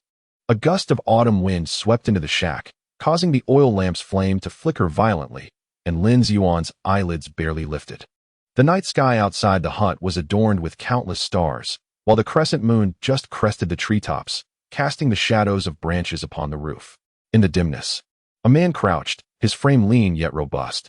A piece of dried grass hung from his mouth, and his eyes sparkled with intensity as they scanned the darkness around him. After a moment, he spat out the grass, rose to his feet, and took up a position at the entrance of the hut. Lin Ziyuan handed him a sealed envelope. instructing him to deliver it swiftly to Jiangyan without delay. Yes, my lord, the servant of the Lin household replied, tucking the letter into his bosom before vanishing into the night. Soon, the distant sound of galloping hooves echoed through the stillness. Lin Ziyuan lingered for a moment, brushing off the coarse fabric of his clothing before turning back into the hut. He soon emerged once more, now carrying a bundle. A courtyard at the foot of the mine was also illuminated, with guards pacing at the entrance, spears in hand. Inside the main hall, 2 officials sat sipping tea, reminiscing about their time 3 years ago when they were exiled alongside Lin Ziyuan to this post. Minister Lin must have departed, one remarked. Indeed, he should have left. Chapter 39. Su Kuei returns to the capital to meet the emperor. In contrast to the desolation of the borderlands in autumn, the capital still held traces of greenery. The pedestrians on the long street had exchanged their light garments for thicker attire, and the city guards no longer sought refuge within the city gates. The returning troops had already reassembled in the military camp, and Su Kuei entered the city with his children and several families of officers. You too may return home. I shall go to the palace alone to meet the emperor. Understood, they replied, their faces radiant with joy, especially Su Shiyao, who was particularly excited at the prospect of reuniting with their mother after 3 years of yearning. Having already shed his armor before entering the city, Su Kuei arrived at the palace gates clad in official robes. Dismounting, he allowed the guards to tether his horse to a nearby hitching post. The head of the palace guards happened to be at the gate, approaching Su Kuei with a respectful salute. Greetings, Marquis Yong'an. The emperor has issued a decree. You are to go directly to the main hall to meet his majesty. As you command, Su Kuei nodded. Is the emperor well? Yes, my lord, all is well. Please proceed. The long palace corridor exuded a solemn grandeur, as eunuchs and palace maids bowed their heads, sweeping fallen leaves along the walls. The palace guards held their gaze sharply, gripping the hilts of their swords with determination. The main hall, known as the Guangxing Hall, was where the emperor reviewed memorials and summoned ministers for discussions after his court sessions. Upon arriving at the door of the main hall, Su Kuei spotted the emperor's personal eunuch, Lan Buwei, who smiled at him while holding a feather duster. Lan, it has been years, you have not changed a bit. Despite being merely a eunuch tasked with the emperor's daily affairs and holding a rank of 5th or 6th grade, Lan Buwei was treated with utmost respect throughout the court. I cannot compare to your hardships, my lord, Lan said, bending slightly and smiling. Please wait a moment while I announce your arrival. Thank you, Su Kuei replied. I humbly bow before his majesty. Long live the emperor. Rise, said Song Qingbang, dressed in light yellow court attire, as he approached Su Kuei. You've had a tiring journey. The crown prince is unwell. Otherwise, he would have come to greet you at the city gates. I am overwhelmed, my lord, Su Kuei replied, standing up and bowing. What merit do I possess to trouble his highness? Your majesty, how is the crown prince's health? It is nothing of great concern, merely a case of a chill, Song Qingbang remarked, glaring at the palace gates, those lacking in discernment. Why do you not bring a chair for the Marquis of Yong'an? Come, let us converse amiably. It has been many years since we last met, and your efforts have been commendable. Thank you, your majesty, for the seat, Su Kuei said, attempting to kneel, but was halted by the emperor. I do not find my service burdensome. For your majesty, for Hanhua, it is no hardship at all. I am aware of your loyalty, the emperor replied. Song Qingbang settled onto the dragon throne, while Lan Buwei brought forth another chair. After expressing his gratitude, Su Kuei took a seat, albeit only partially. I have reviewed your memorial. This setback against the Northern Yuan has greatly bolstered the morale of our troops, and it serves as a reminder to those who are restless that every Hanhua man possesses the prowess to stand against 100 foes. When the time comes for them to harbor treasonous thoughts once more, they ought to weigh their own capabilities carefully. I have already issued the decrees for rewards, which should reach Fangye City in a few days, Song Qingbang said, his spirits high. As for your rewards, they shall be conferred publicly at tomorrow's court assembly. Your servant, on behalf of the soldiers at the border, expresses profound gratitude for your majesty's grace, Su Kuei said, rising to kneel again.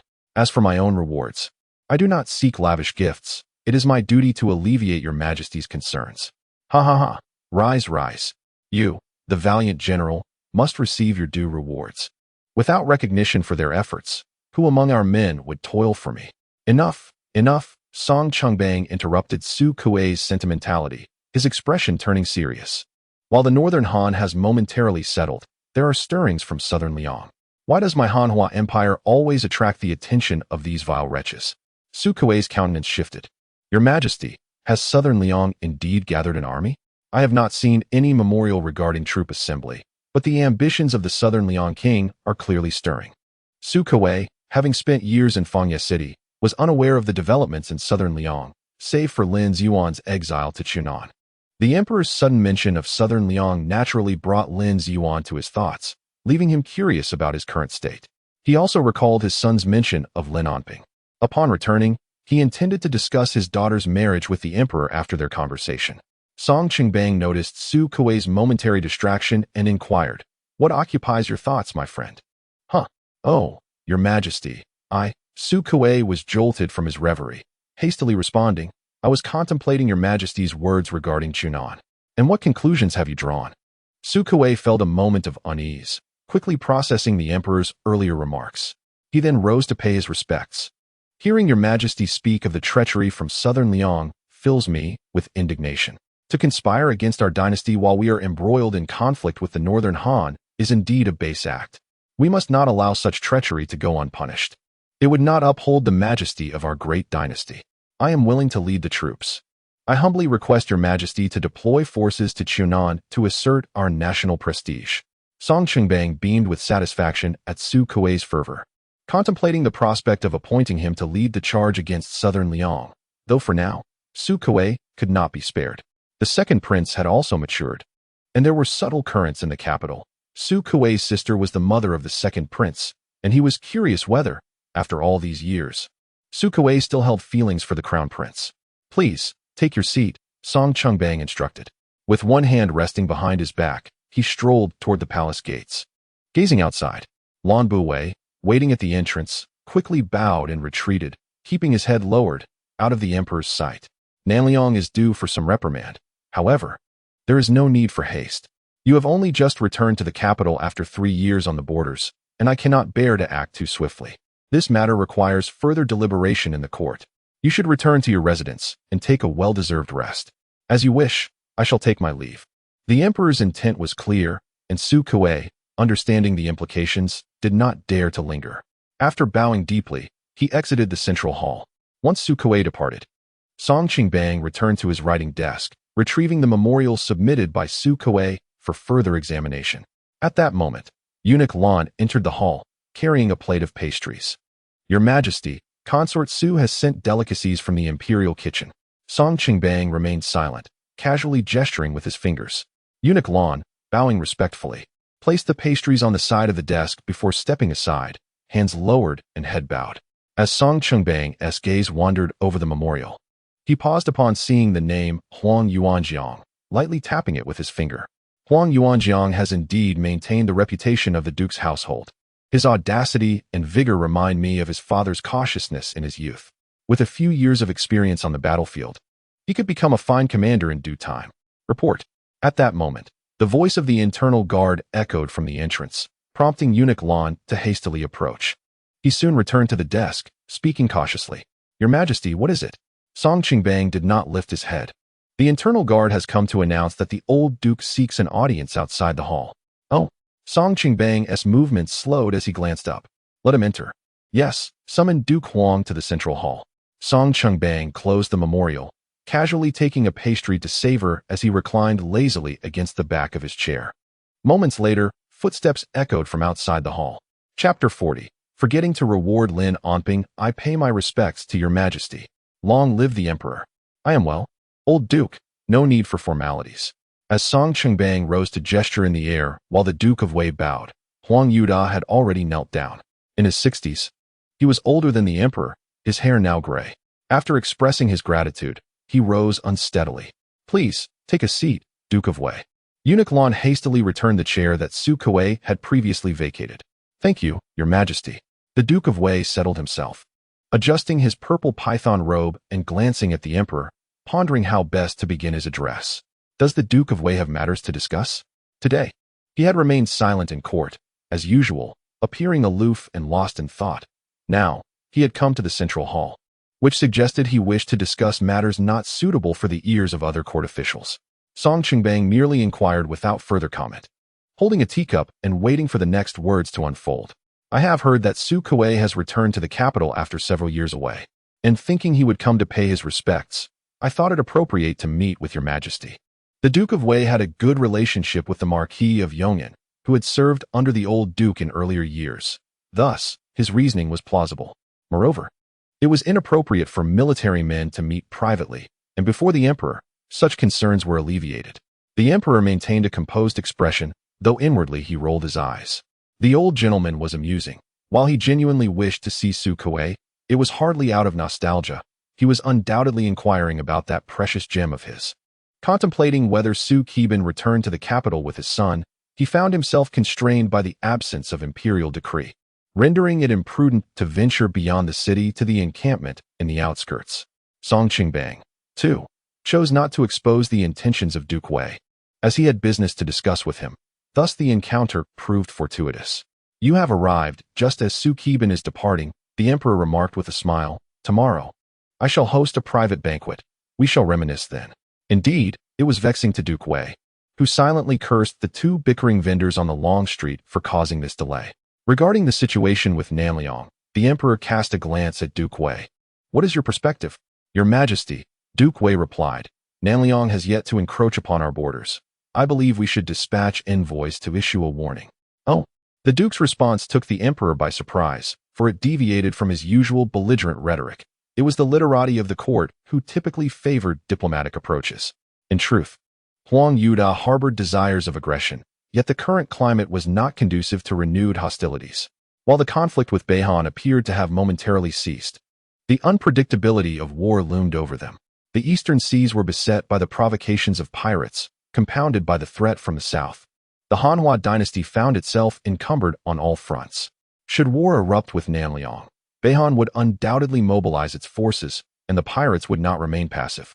Although Hanhua seemed to boast an army of millions, the actual number capable of deployment was a mere fraction. Engaging on three fronts simultaneously would yield little advantage, even if they managed to avoid calamity. Furthermore, warfare is intrinsically a matter of the treasury. The adage of preparing provisions before troops move is not without merit. While the Hanhua dynasty enjoys relative peace and stability, it has yet to achieve true wealth and strength. The emperor, a benevolent ruler, refrains from imposing excessive taxes on the populace, merely ensuring they have enough to eat. Moreover, in recent years, various regions in the West have suffered calamities, and the treasury has allocated considerable funds for relief efforts. Engaging in conflict with Beihan would be inconsequential. The simultaneous outbreak of war on multiple fronts would strain the treasury beyond mere discomfort. The emperor need only utter a word regarding war with Namliang, and it is likely that the Minister of Revenue would collide with the palace pillars in protest. Your Majesty, Namliang has harbored ill intentions for quite some time. It has not stirred significant unrest in recent years. Duke Wei shifted uncomfortably, feeling the strain of sitting on one side. Furthermore, our Hanhua forces are ill-suited for mountainous warfare. You are aware of the treachery of the Namliang people. During our conflict with them 5 years prior, our forces suffered considerable setbacks in the mountains, and the soldiers were left quite frustrated. Canancheng is a formidable stronghold, well guarded by Li Chengji's troops. I believe Namliang would not dare to cross our borders lightly. If we are to engage them, it must wait until the northern front is truly stabilized. Your Majesty, Namliang will not escape. There will come a day when we shall address them, but it cannot be now. I have heard reports of drought in the Western territories, and the Ministry of Revenue will undoubtedly require funds for disaster relief. The Treasury will not consent to military expenditures. The Minister of Revenue, Qian Jin, lives up to his name. He takes in but does not dispense. I am aware of your concerns, yet tell me, when has Beihan ever been compliant? Since the establishment of the Hanhua dynasty, it has been akin to a relentless wildfire. Must we fight until your grandson ascends the throne? Huang Yuda smirked slightly, thinking to himself, Your Majesty, you have no grandson at present. Your Majesty, I must speak a word that may seem disrespectful. Your kindness has been excessive. You have only defended against the Northern Khan without launching an offense, which has emboldened them. I believe we must strike fiercely, assault their cities, and annihilate their kin, instilling fear in them to ensure their compliance. Having said this, I produced a document from my bosom and bowed deeply, presenting it before the emperor. Your Majesty, I have a letter here for your esteemed perusal. In the corner, Eunuch Lon stepped forward, cradling the document with both hands before passing it to the emperor. The emperor cast a puzzled glance at Duke Wei, then opened the letter, his expression shifting from neutrality to astonishment, from astonishment to admiration, and finally to solemnity. To end war with war is to be benevolent in battle. To eradicate evil is true compassion. Lin Xin, the emperor murmured, furrowing his brow. Suddenly, he looked up at Duke Wei, a fleeting spark of sharpness in his gaze. Who is this Lin Xin? He pondered, failing to recall any commander named Lin Xin among the forces of Fangya. Just as Duke Wei was about to speak, the emperor raised a hand to silence him, compelling him to close his mouth in understanding. Lan Buwei. Yes, your majesty? Bring forth the military merit document previously submitted by Su Kuei. Duke Wei's eyelids flickered as he shot a glance at Lan Buwei. Soon, Lan Buwei presented the document to the emperor. There was a night raid at Wolf Peak, where our 20 cavalrymen launched a surprise attack on the enemy camp, capturing the formidable enemy general, Duke Xiuza. These 20 cavalrymen were fresh recruits, forming a battalion called the Yin Battalion, led by Scout Chief Huang Yuanjiang. Upon hearing the name Huang Yuanjiang, Duke Wei felt a twitch in his eyelids and a quiver in his beard, a surge of irritation bubbling within him. Damn that rascal. Just wait until I settle the score with you. He silently cursed, nearly exasperating himself in the process. According to the members of the Yin Battalion, the mastermind behind this action was Lin Xin. Lin Xin. The emperor's finger jabbed at the name, startling Duke Wei beside him. Duke Wei, is this Lin Xin the same person? Your Majesty, indeed it is the same individual. Lin Xin, Duke Wei muttered, then turned to Lan Buwei. Does my decree of reward mention Lin Xin? Your Majesty, it appears not. Only the young Lord Huang Yuanjiang was rewarded. However, Your Majesty did grant rewards to all those involved in the night raid. Duke Wei's expression soured. He had merely glanced at Su Kuei's document, focusing on Su Kuei's leadership and Huang Yuanjiang's bravery, neglecting the contributions of others. Your Majesty, Duke Wei rose. The decree has already been issued. Further rewards may not be appropriate. As long as they remain in the army, their valor will surely bring them honor in the future, and rewards can be bestowed then. He mused inwardly, uncertain how the emperor would reward his own son. He also contemplated whether to conceal the truth about Lin Xin if the emperor inquired. Oh, the headache. He thought of his troublesome son, fearing he might inadvertently incur the wrath of the emperor. Such is the fate of a wayward son. Chapter 41. A simple court meeting. Duke Wei. Your son is valiant. He shall not bring disgrace to the duke's household. Your Majesty, you flatter me. My son is unworthy of your praise. He merely stumbled upon good fortune, a stroke of luck. It is inappropriate to mention this matter. The very thought of a band of 20 daring to raid the camp sends shivers down the spine of Duke Wei. This would undoubtedly lead to his extinction. No. He must indulge in some restorative elixirs and seek a secondary consort in hopes of begetting another heir.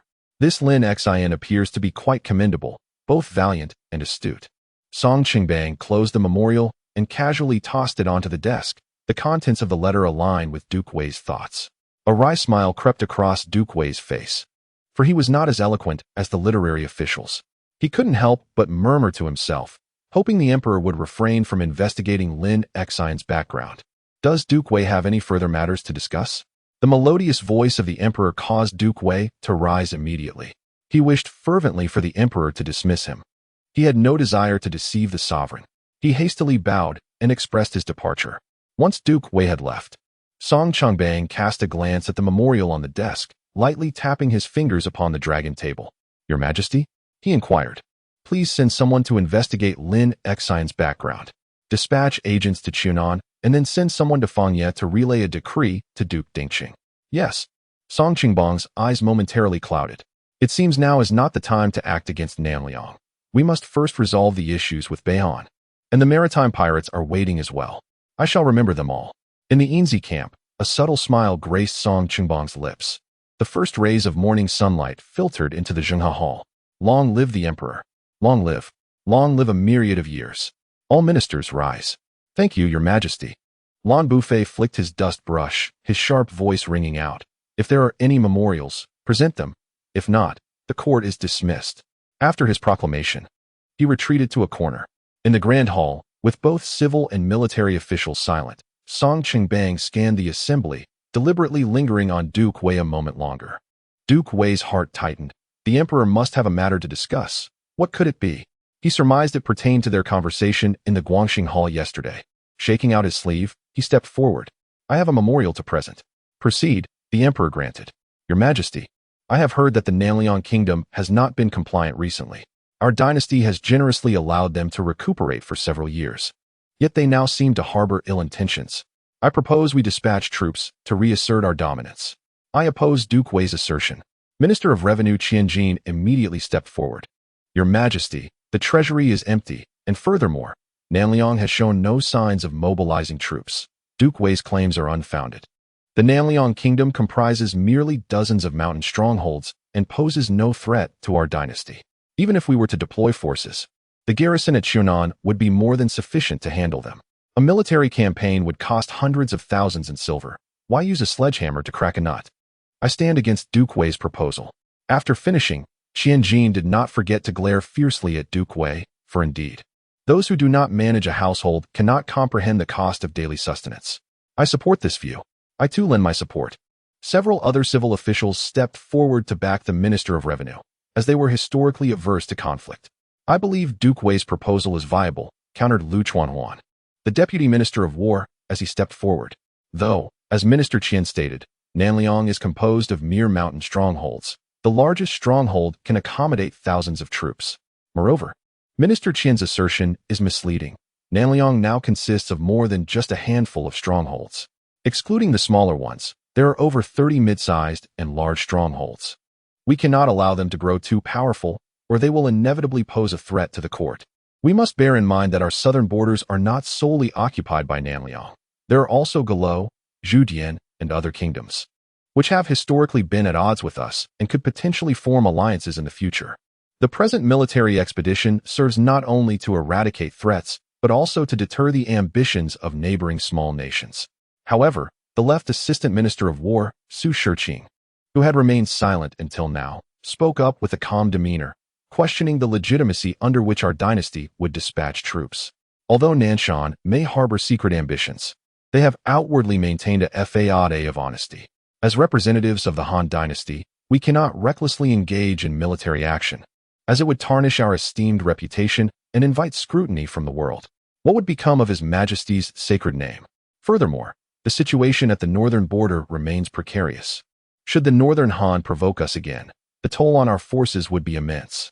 Have you, as the right Assistant Minister of War, not considered or calculated this? Before Lu Chuanhuan could respond, the emperor gestured from his dragon throne, signaling him to remain silent and return to his place. Song Chungbang cast a glance at the Minister of War, Ho Yunhong. While his subordinates engaged in heated debate, he appeared unfazed, seemingly lost in contemplation. Minister Ho, what is your perspective? Upon hearing his name, Ho Yunhong quickly regained his composure, bowing respectfully as he stepped forward. Your Majesty, I believe any military action must be justified, and if we choose not to engage, we must devise a strategic response. By the heavens, you truly are a genius, Song Chungbang thought to himself, feeling that his words amounted to little more than a philosophical exercise. Ho Yunhong, oblivious to the emperor's scrutiny, cautiously lifted his gaze only to find the emperor's amused expression fixed upon him, prompting him to lower his eyes once more. Su Kuei, I am here. The emperor disregarded Qianjin and turned his attention to Su Kuei. Su Kuei, having attained the title of marquis, was on the brink of being elevated to a duke. His contributions at the border had garnered him the capture of a formidable northern Han general, for which he was rewarded with 1,000 taels of silver, 20 bolts of silk, and 100 acres of fertile land, in addition to being appointed as the crown prince's protector. I humbly thank your Majesty for your grace. Long live the emperor. A fleeting look of joy crossed Su Shiqing's face, and he instinctively straightened his posture, while others exhibited varied expressions. Rise. Song Qingbang mentioned yesterday that today would be a day of reward for him. Su Kuei, after 3 years of engagement with the Northern Han Army, what are your thoughts? Your Majesty, I believe that Nanshan can afford to bide its time. While the Northern Han's treachery remains unquenched, we must strike. Marquis Yong'an, the Minister of Revenue, immediately interjected. The conflict at the border has only just subsided, and the populace is beginning to find stability. What do you mean by that? Qianjin could barely tolerate the mention of war. He felt a prickling sensation throughout his body. His gaze was fixed on Su Kuei, thinking, You've just returned to court and are already stirring up trouble? Why the obsession with warfare? Is domestic tranquility not appealing? Your Majesty, I have another petition. Without waiting for the emperor's response, Duke Wei stood up once more. I seek to lodge an impeachment. Song Chungbang furrowed his brow, wondering whom Duke Wei intended to impeach. Other ministers turned their attention to him, puzzled by his sudden outburst amidst a productive discussion. The critical question remained. Which minister was he targeting? Anxiety rippled through the assembly. Even those without any wrongdoing felt apprehensive about having their names uttered by this elder statesman. The tension was palpable, with curiosity and apprehension shared among the ministers, including Song Qingbang, who felt similarly intrigued and apprehensive. I wish to impeach myself, declared Huang Yuda with a serious expression, his demeanor grave. I am guilty of failing to educate my son, allowing him to indulge in frivolities at the borders and engage in childish antics within the military, jeopardizing the frontier. I beseech your Majesty to impose punishment upon me and to issue a decree for my son to return to the capital to seek forgiveness, to be imprisoned, and to reflect upon his actions as a warning to others. Song Chungbang chuckled, the old fox. See how I have stirred thoughts of deploying troops to Beihan. He cannot bear to part with his son.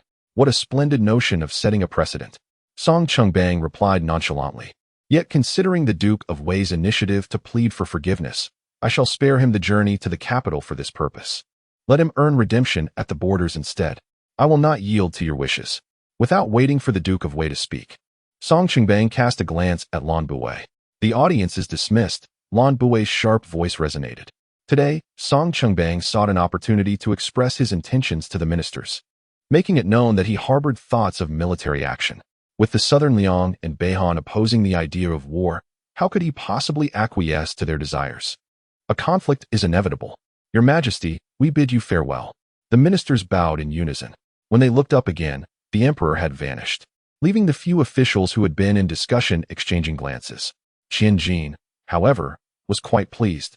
The meeting concluded hastily, and with no decree from the emperor. The Ministry of Revenue would not need to part with silver. Qian Jin swaggered past Su Kuei, casting him a sidelong glance. Huang Yuda exited the grand hall in a state of discontent, and the less esteemed Minister of Rights, Wang Chongluan, approached him. Old Duke, has your son departed for the borders? From the emperor's tone, it seems your son has accomplished something significant. Damn it, Huang Yuda retorted sharply, flicking his sleeve as he strode away. How uncouth. The Minister of Right's face darkened like a soot-covered pot. Chapter 42. Summoning Gong Ho to the palace again in the residence of the Marquis of Yong'an. Father, I shall return to my study first, Su Shiqing announced upon entering the compound with his father. Su Kuei nodded, and after Su Shiqing made a formal bow, he departed. Observing his eldest son retreating towards the side courtyard, Su Kuei sighed softly. Following the emperor's bestowal of rewards, he had noted the joyous expression on his son's face, displaying a lack of prudence and humility. Su Kuei chose not to enter the main hall or return to his study. Instead, he proceeded towards the rear courtyard where his family resided. Upon entering, he heard the voices of his wife and daughter coming from the adjoining room. My lord, you may retire first. He gestured for the maidservants to leave after stepping inside. Father, my lord, Su Kuei settled into a chair beside them, regarding his daughter with a fond gaze. Have you not yet had enough of your mother's affection? Not nearly enough, Su Shiao pouted, clinging to her mother's arm. Isn't that right, mother? Indeed, indeed. Su's wife gently swatted her daughter's hand, then turned to Su Kuei, inquiring if he had come to the rear courtyard for a matter concerning Yao Yao. Su Kuei lifted the teapot from the table, poured himself a cup, took a sip, and then set it down, casting his gaze upon the mother and daughter. I wish to discuss matters concerning Yao Yao with you, my dear wife. This return to the capital is prompted by two reasons. First, the emperor's term of guarding the borders has concluded, and second, Yao Yao has reached the age for marriage. That lad from the Lin family is currently in Fengye City. I was contemplating whether it is time to summon him back to formalize the engagement. Having spoken, Lin Onping cast a dissatisfied glance at Su Shiao, feeling certain that she had prior knowledge of the matter in Fengye City, yet failed to mention it to him. Her father, marry him, become engaged? Su Shiao's expression shifted dramatically as she rose, staring blankly at Su Kuei. Father, do you wish for me to wed that fool? That cripple? I refuse. How outrageous. Su Kuei slammed the teacup onto the table, demanding, what are you shouting about? Do you not see how foolish Onping is? Can a fool lead a night raid on the enemy's camp? Refrain from uttering the word fool so carelessly. Mother. Su Shiryao replied with a face full of grievance as she sat back down. I will not marry that cripple, not even if it costs me my life. Tears began to stream down her cheeks. Such nonsense. The words of a matchmaker are to be heeded, and the will of parents is paramount. This marriage was arranged with the Lin family long ago. Do you think it is a mere game? You cannot simply declare that you will not marry. Su Kuei's face was cold. There is only one daughter in this household. I cannot send her into a pit of fire. A pit of fire? Su Kuei turned to his wife, snorting derisively. How is it a pit of fire? Is the young man from the Lin family unworthy of my precious daughter? My lord. His wife interjected. There was once a semblance of equality. You are a marquis, and Lin Ziyuan was a minister, which left no room for gossip. But times have changed. Lin Ziyuan is no longer a minister. He has been punished and exiled by the emperor. How can our noble Ho residence ally itself with the family of a convicted criminal? Not only would it tarnish our reputation, but how would the emperor perceive us? Recently, the steward of the Lin family passed away, unable to afford even a coffin. That Lin Onping knelt at the gate of the Ho residence like a fool. You want our daughter to marry into such a family? Can you truly bear that, my lord? Our family holds a hereditary title of marquis, and my sister is a favored concubine. If she were to marry the son of a criminal, it would reflect poorly on the concubine as well, and you would invite ridicule from your peers. Indeed, Su Shiryao chimed in unexpectedly. Su Kuei was about to erupt when Su Shihui appeared at the doorway. Father.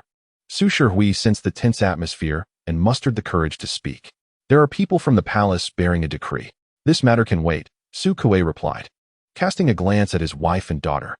Where are the palace officials? They are waiting in the front hall, Su Shihui responded, glancing back at his sister and mother. It is an imperial edict. The eunuch said that the emperor wishes for you to enter the palace. Very well. Let us go. Su Kuei departed the courtyard alongside Su Shihui. Mother, you must help your daughter, Su Shiryao lamented, her tears still fresh. Seeing her father's demeanor, it seemed there was no room for negotiation, and her lifelong happiness hung in the balance. Do not worry, my dear. I am here, Su's wife replied, equally frustrated with Su Kuei. I truly do not understand what he is thinking. She then raised an eyebrow and took her daughter's hand. You have not yet entered the palace since your return, have you? The favored concubine has always cared for you. You should pay your respects to your aunt. Su Shiryao blinked in contemplation and promptly rose. I shall visit the palace to see my aunt. At Zhaoda Gate, the main entrance to the palace, civil officials dismounted their carriages and military officials dismounted their horses. Su Kuei dismounted and entered the Zhaoda Gate alongside the eunuch bearing the decree. Shortly after Su Kuei entered the palace, a small sedan chair came to a stop before Zhaoda Gate. The curtain was lifted, and Su Shiryao gracefully descended from the chair. After a brief announcement, she was led by a small palace made down a side path towards the inner palace. After the announcement, Su Kuei entered Guangxing Hall, where the emperor was engrossed in reviewing memorials. He observed the Duke of Wei's presence and slightly nodded in greeting. Turning towards the emperor, he lifted his robe and knelt in reverence, proclaiming, Your servant Su Kuei pays his respects to your majesty. Song Qingbang did not lift his head, casually replying, Rise. Stand aside for now. Let me finish reviewing this memorial. Su Kuei complied, moving to stand beside the Duke of Wei. Casting a questioning glance in his direction, the Duke shrugged lightly, indicating that he too was unaware of the emperor's intentions. Fortunately, their wait was brief, as the emperor soon closed the memorial, leaning back in his chair to regard the two standing before him. I have summoned you again after the court session, not for any particular matter, but to inquire about your opinions regarding Li Dalu's arrangements. Song Qingbang adjusted his sleeve, stating, I did not mention this in court to avoid the chatter of those literati, for I am considering releasing Li Dalu. Release the defector? Huang and Su were taken aback, eager to question the emperor, but instinctively sealed their lips. Stealing a glance at one another, they exchanged looks of bewilderment. Song Qingbang continued, To be precise, I do not intend to release him entirely. Rather, I ponder whether he can be of use to me. If so, he would serve as a means to breach the city of Yimeng. If he proves unworthy, we could simply execute him at the gates of Yimeng, which would serve as a warning to Beihan. Your Majesty is indeed wise, Huang and Su chorused, bowing respectfully. They simultaneously grasped the reason behind the emperor's discreet summons, understanding that had this matter been discussed in court, the literati would have surely opposed it. While they might not contest the emperor's intention to release Li Dalu, Considering it beneficial to showcase the grandeur of the empire, they would vehemently disagree with the notion of executing him at the city gates, as it would tarnish the dignity of the great nation. The emperor's motives were clear. He had resolved to prepare for war against Beihan. It was only natural, given the years of tolerance, that his patience had reached its limit. The Duke of Wei hesitated before stepping forward to speak. Your Majesty, Suho has just returned from the frontier. May I request to lead the troops this time? Song Qingbang cast a sidelong glance at the Duke, perceiving his hidden concern for his son. As soon as the Duke finished speaking, Su Kuei, visibly displeased, looked at the Duke and quickly interjected, Your Majesty, I too am willing. The old Duke is, after all, advanced in age. The Duke of Wei's beard quivered as he shot a sidelong glance at Su Kuei, retorting, I am still vigorous. You both understand my intentions. Song Qingbang disregarded their banter. Now let us discuss how to utilize Li Dalu. The Duke spoke again, Your Majesty. I could persuade him in prison. Su Kuei offered a differing perspective, asserting, I believe it would be better to execute him to instill fear in our adversaries and bolster our troops' morale. Song Qingbang paced back and forth, halting after a few steps. This time, I do not require your services. Since Chang Yuqing has taken over the garrison at Fangye City, he shall lead this battle. Your Majesty, I oppose. The Duke of Wei interjected hastily. This is a national conflict, not a mere defense of a city. I believe Chang Yuqing is not up to the task. Su Kuei nodded slightly, agreeing with the Duke's sentiment, as he deemed Chang Yuqing's abilities inferior to his own. Upon further reflection, Su Kuei found the Duke's words unsettling. His expression darkened. What did the Duke mean by defending a city is simple. Goodness, his words are clearly meant to disparage one while elevating another, yet none are truly favored. Chapter 43 concludes the discussions in the central palace. Su Shiryao accompanied consort Su for a while, though the content of their conversation remains a mystery. Now having departed from consort Su, she strolls through the palace corridors. Sister Yao? Hearing her name, Su Shiryao halts and looks up at the man before her. The gentleman is well-proportioned, adorned in a splendid yellow dragon robe, smiling as he gazes at her. He is none other than the crown prince of the Eastern Palace. His Royal Highness Song Gaoxiu. I pay my respects to His Highness, Shiryao replies. Having just entered the palace to meet the emperor, Song Gaoxiu unexpectedly encounters Su Shiryao.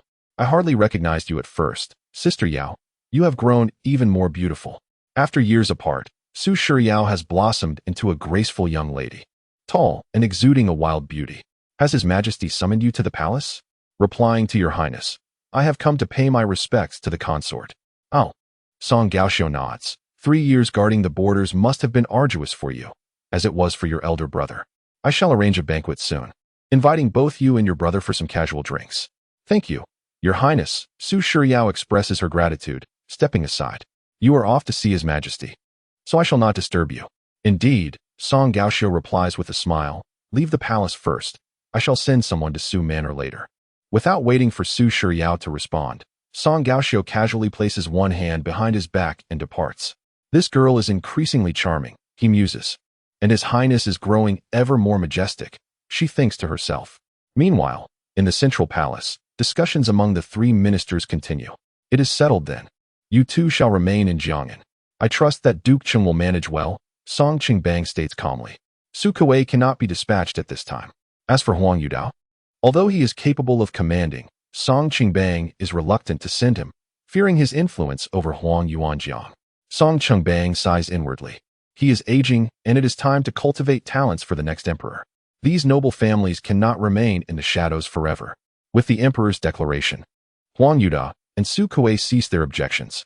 Su Kuei, his expression conflicted, glances furtively at the emperor, swallows hard, and cautiously speaks. Your Majesty, may I dare to inquire?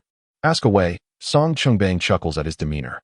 After so many years of our lord-servant relationship, why engage in such pretense? Speak freely. Your Majesty, it is inevitable that Nanliang will eventually require attention. I merely wish to inquire about the arrangements for the prisoners who will be exiled to Qunan, as it is a remote region traditionally used for such purposes. Should a conflict arise, I worry that chaos may ensue. And if the exiled prisoners become unruly and attempt to escape, Song Qingbang regards him with a bemused expression. Su Kuei, how is it that a rough man like you has learned to be so circuitous? I would not presume, Your Majesty. I only wish to alleviate your concerns. Su Kuei responds, somewhat embarrassed. Are you referring to Lin Ziyuan? Su Kuei hastily rises and bows. I would not dare. Lin Ziyuan, a convicted minister of the court, declared. Enough, enough. Song Qingbang observed a martial man feigning awkwardness. Lin Ziyuan continued, I have not executed him. Thus, he ought not to perish. Do not concern yourself with such matters. The minister acknowledged his fault. Rise, he commanded, though Song Qingbang paid little heed. Well aware of the rapport between Su Kuei and Lin Ziyuan. Today, the three of us shall not conceal from each other. I am determined to confront Beihan. Even the common soldiers articulate their grievances with clarity. To persist in yielding would be untenable, the emperor asserted. Su Kuei and Huang Yudao exchanged knowing glances. Understanding that the emperor's mention of common soldiers referred to Lin Onping. They recognized that the emperor's desire for military action was not merely incited by Lin Onping's petition, but rather the culmination of years of suppressed wrath. Beihan stood as a formidable adversary to Hanhua, and the relentless provocations of such an enemy rendered passive endurance a semblance of grandeur, while simultaneously imparting a sense of weakness. The morale of the border troops had waned over the years, a truth Su Kuei, the commander stationed at the frontier for 3 years, deeply comprehended. As noted in the discourse of Dr. He-in on the Qin, a proficient military strategist must grasp the nuances of offense and defense. Thus, one triumphs through assault and fortifies through defense. To engage in offense while defending, or vice versa, leads to defeat. The outbreak of war relies on both strategies. Contingent upon the prevailing circumstances, the party adept in both offense and defense will wield the balance of power in warfare. It is crucial to underscore the significance of preemptive strikes, for only through swift assault can one seize dominance. Sun Wu's art of war emphasizes that a skilled warrior directs others without becoming ensnared himself, reiterating the preeminence of aggression. In Wei Liaozi, it is stated that a proficient combatant can seize the initiative without being ensnared by others. Yiguzi advises that governance of affairs should be prioritized over governance of individuals. While fortifying a city may appear a prudent strategy, it harbors its own disadvantages. Enduring blows and passivity, though seemingly distinct, are ultimately the same, as the enemy retains control of the situation. To put it plainly, it resembles a scenario where an adult chooses to strike a child. Today I wish to chastise you, and thus I do. Tomorrow, I may simply loom before you in intimidation. What can you do? Would you dare retaliate? Over time, your spirit of resistance diminishes, leading to a submissive acceptance. As articulated in the 9 situations of the art of war, the essence of warfare lies in swift action, striking when the enemy is unprepared. The 6 secret teachings underscore that a skilled warrior seizes opportunities without hesitation, for the wise engage without relinquishing their cunning. Hence, akin to a thunderclap that arrives before one can cover their ears, or a lightning flash that strikes before one can shut their eyes. The assailant prevails while the unprepared perishes, rather than remaining in a constant state of trepidation over a mere plot of land. It is far more advantageous to take bold action. If one were to advance, a few strikes may suffice to teach a lesson. Your Majesty is sagacious, remarked Duke Wei. Bowing.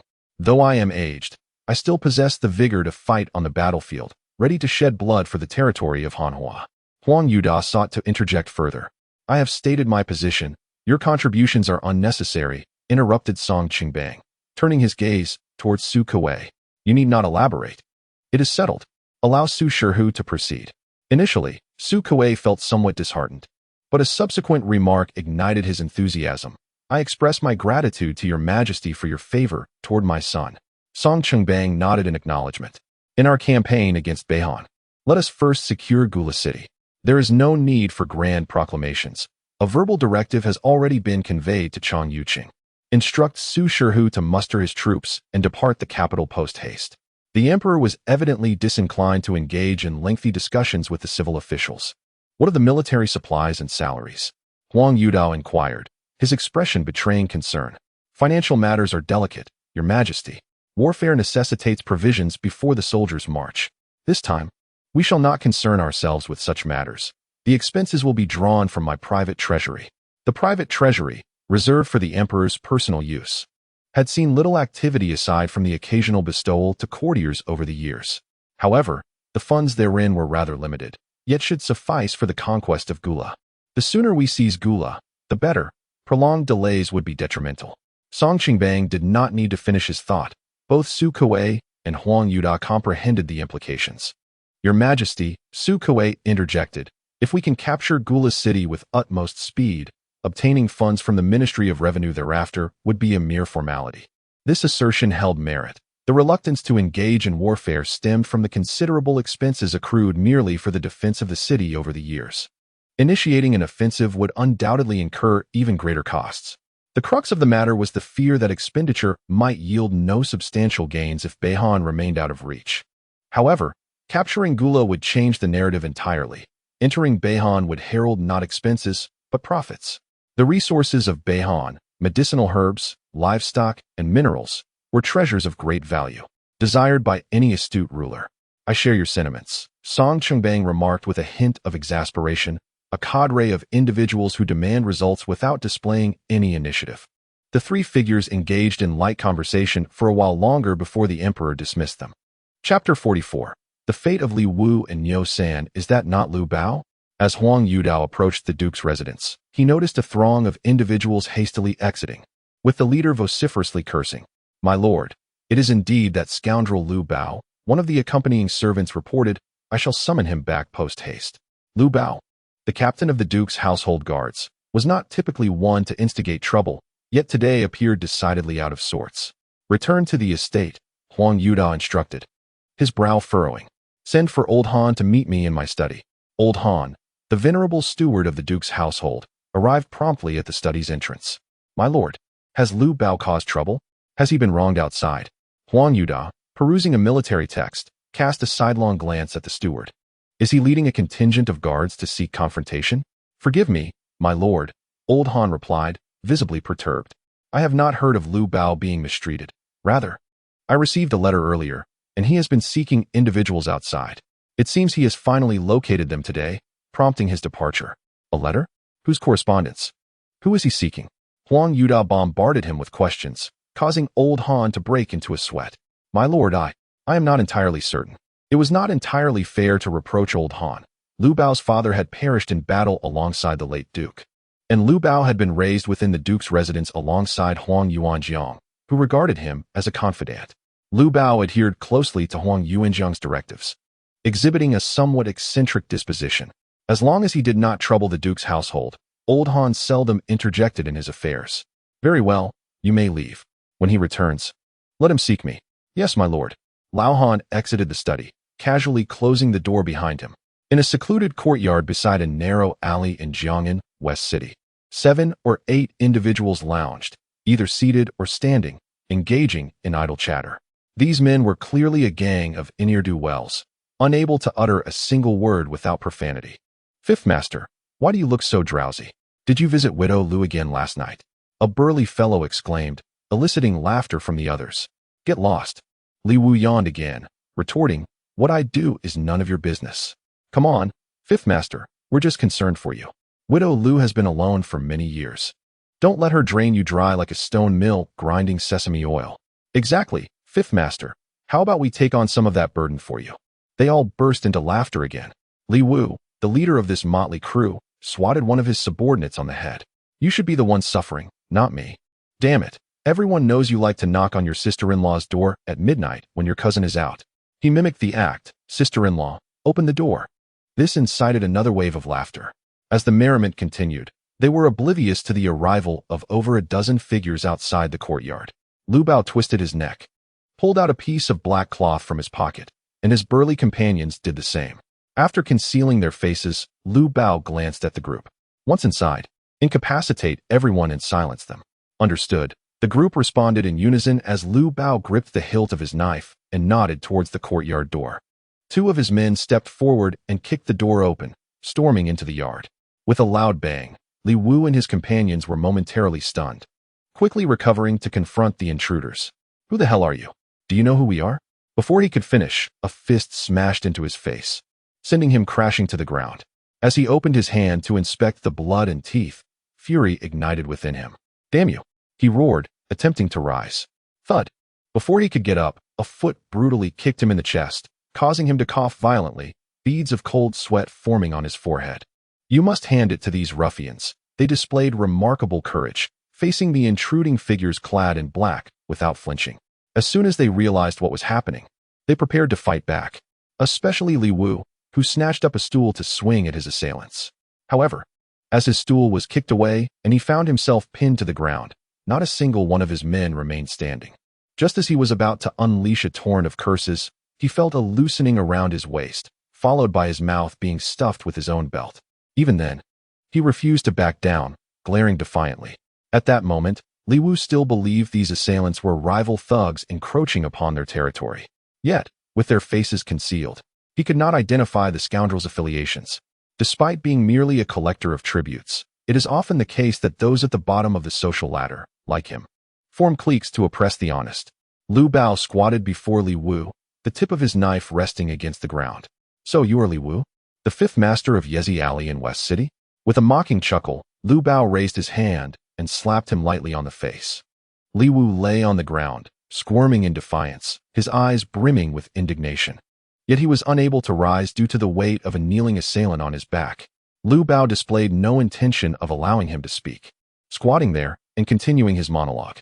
"Do you recall a few months ago when you killed an old man who collected tribute water?" As he spoke, Lu Bao delivered a slap to his face, shaking his hand dismissively. "How can someone collecting tribute water be so arrogant? Do you aspire to ascend to the heavens?" Rising to his feet, Lu Bao cast a disdainful glance at the subdued individuals. "A bunch of spineless cowards, living as nothing but a waste of food and my breath." He weighed the short knife in his hand and gestured to his subordinates, instructing them to drag the captives to the well and execute them, particularly wanting to make Li Wu suffer a bit more. Upon hearing this, those pinned to the ground struggled desperately, but their strength was no match for their captors. Li Wu's eyes widened in realization. These men were not mere thugs. Memories of the old man who had been beaten to death that fateful night flooded his mind. Suddenly, he understood, his mouth mumbling incessantly as he twisted his body toward Lu Bao. "Brother Bao, this fellow appears to have something to say. To hell with him. I have no desire to listen to this rabble. Get on with it so we can return." Acknowledging the order, his underlings wasted no time, calling for their brothers to hasten the grim task. What followed was a gruesome scene. One by one, the silenced men were dragged to the well, their heads pressed against the edge before a swift slash of the knife encircled their necks. As their throats were cut, blood gushed forth, their bodies convulsing and their feet thrashing against the ground until the life ebbed from them. Their forms slumped motionless and subsequently discarded to the side, only to be replaced by the next victim. The air soon thickened with the stench of blood after witnessing the first atrocity. Lu Bao stepped back, fanning his hand before his nose in disdain, glaring at the few who had soiled themselves, spitting contemptuously. The efficiency of Lu Bao's men was remarkable, and soon only Li Wu remained. He struggled incessantly, his legs flailing in futile resistance, while the two men holding him grew increasingly impatient. His struggles were in vain, as Li Wu was forced down against the well's edge. Following Lu Bao's earlier instructions, the assailants did not immediately slit his throat, but rather plunged the knife into his back and waist several times. After Li Wu had endured the agony for a while, they swiftly circled his neck and made the final cut. The courtyard held a dry well, devoid of water, with the acrid scent of blood rising into the air. They would soon stuff the bodies into the well and seal it with earth. Lu Bao tore the black cloth from his face and sheathed his knife. After about an hour, Lu Bao and his men departed, leaving behind several large pits in the ground, with a faint trace of blood lingering in the air. Not far from this courtyard, amidst a heap of refuse, lay a lifeless corpse in a grotesque state. Its eye sockets were sunken, flesh mangled, the original eyeballs replaced by 2 dice, and its mouth stuffed with pai gao tiles. Chapter 45. The Night of Jiang'an City. As night fell, Huang Yuda, having finished his evening meal, sat in the main hall sipping tea. "Master, Lu Bao and the others have returned," announced Lao Han as he entered. Lu Bao mentioned he was dirty and would change his clothes before coming in. Huang Yuda replied dismissively, nodding slightly. "You may attend to your duties." Lao Han bowed and exited the main hall. The guards and servants of the Duke's residence were provided for within the estate.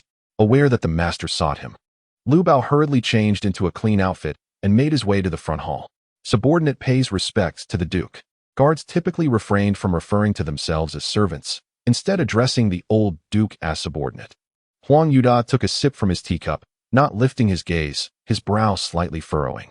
As a seasoned warrior who had spent much of his life on the battlefield, he could still detect the faint scent of blood lingering on Lu Bao. Despite his fresh attire, the Duke remained silent, and Lu Bao dared not stand upright, maintaining his bowing posture, head lowered, scarcely daring to breathe. Just as Lu Bao's trembling hand began to rise, Huang Yuda slammed his teacup down onto the table.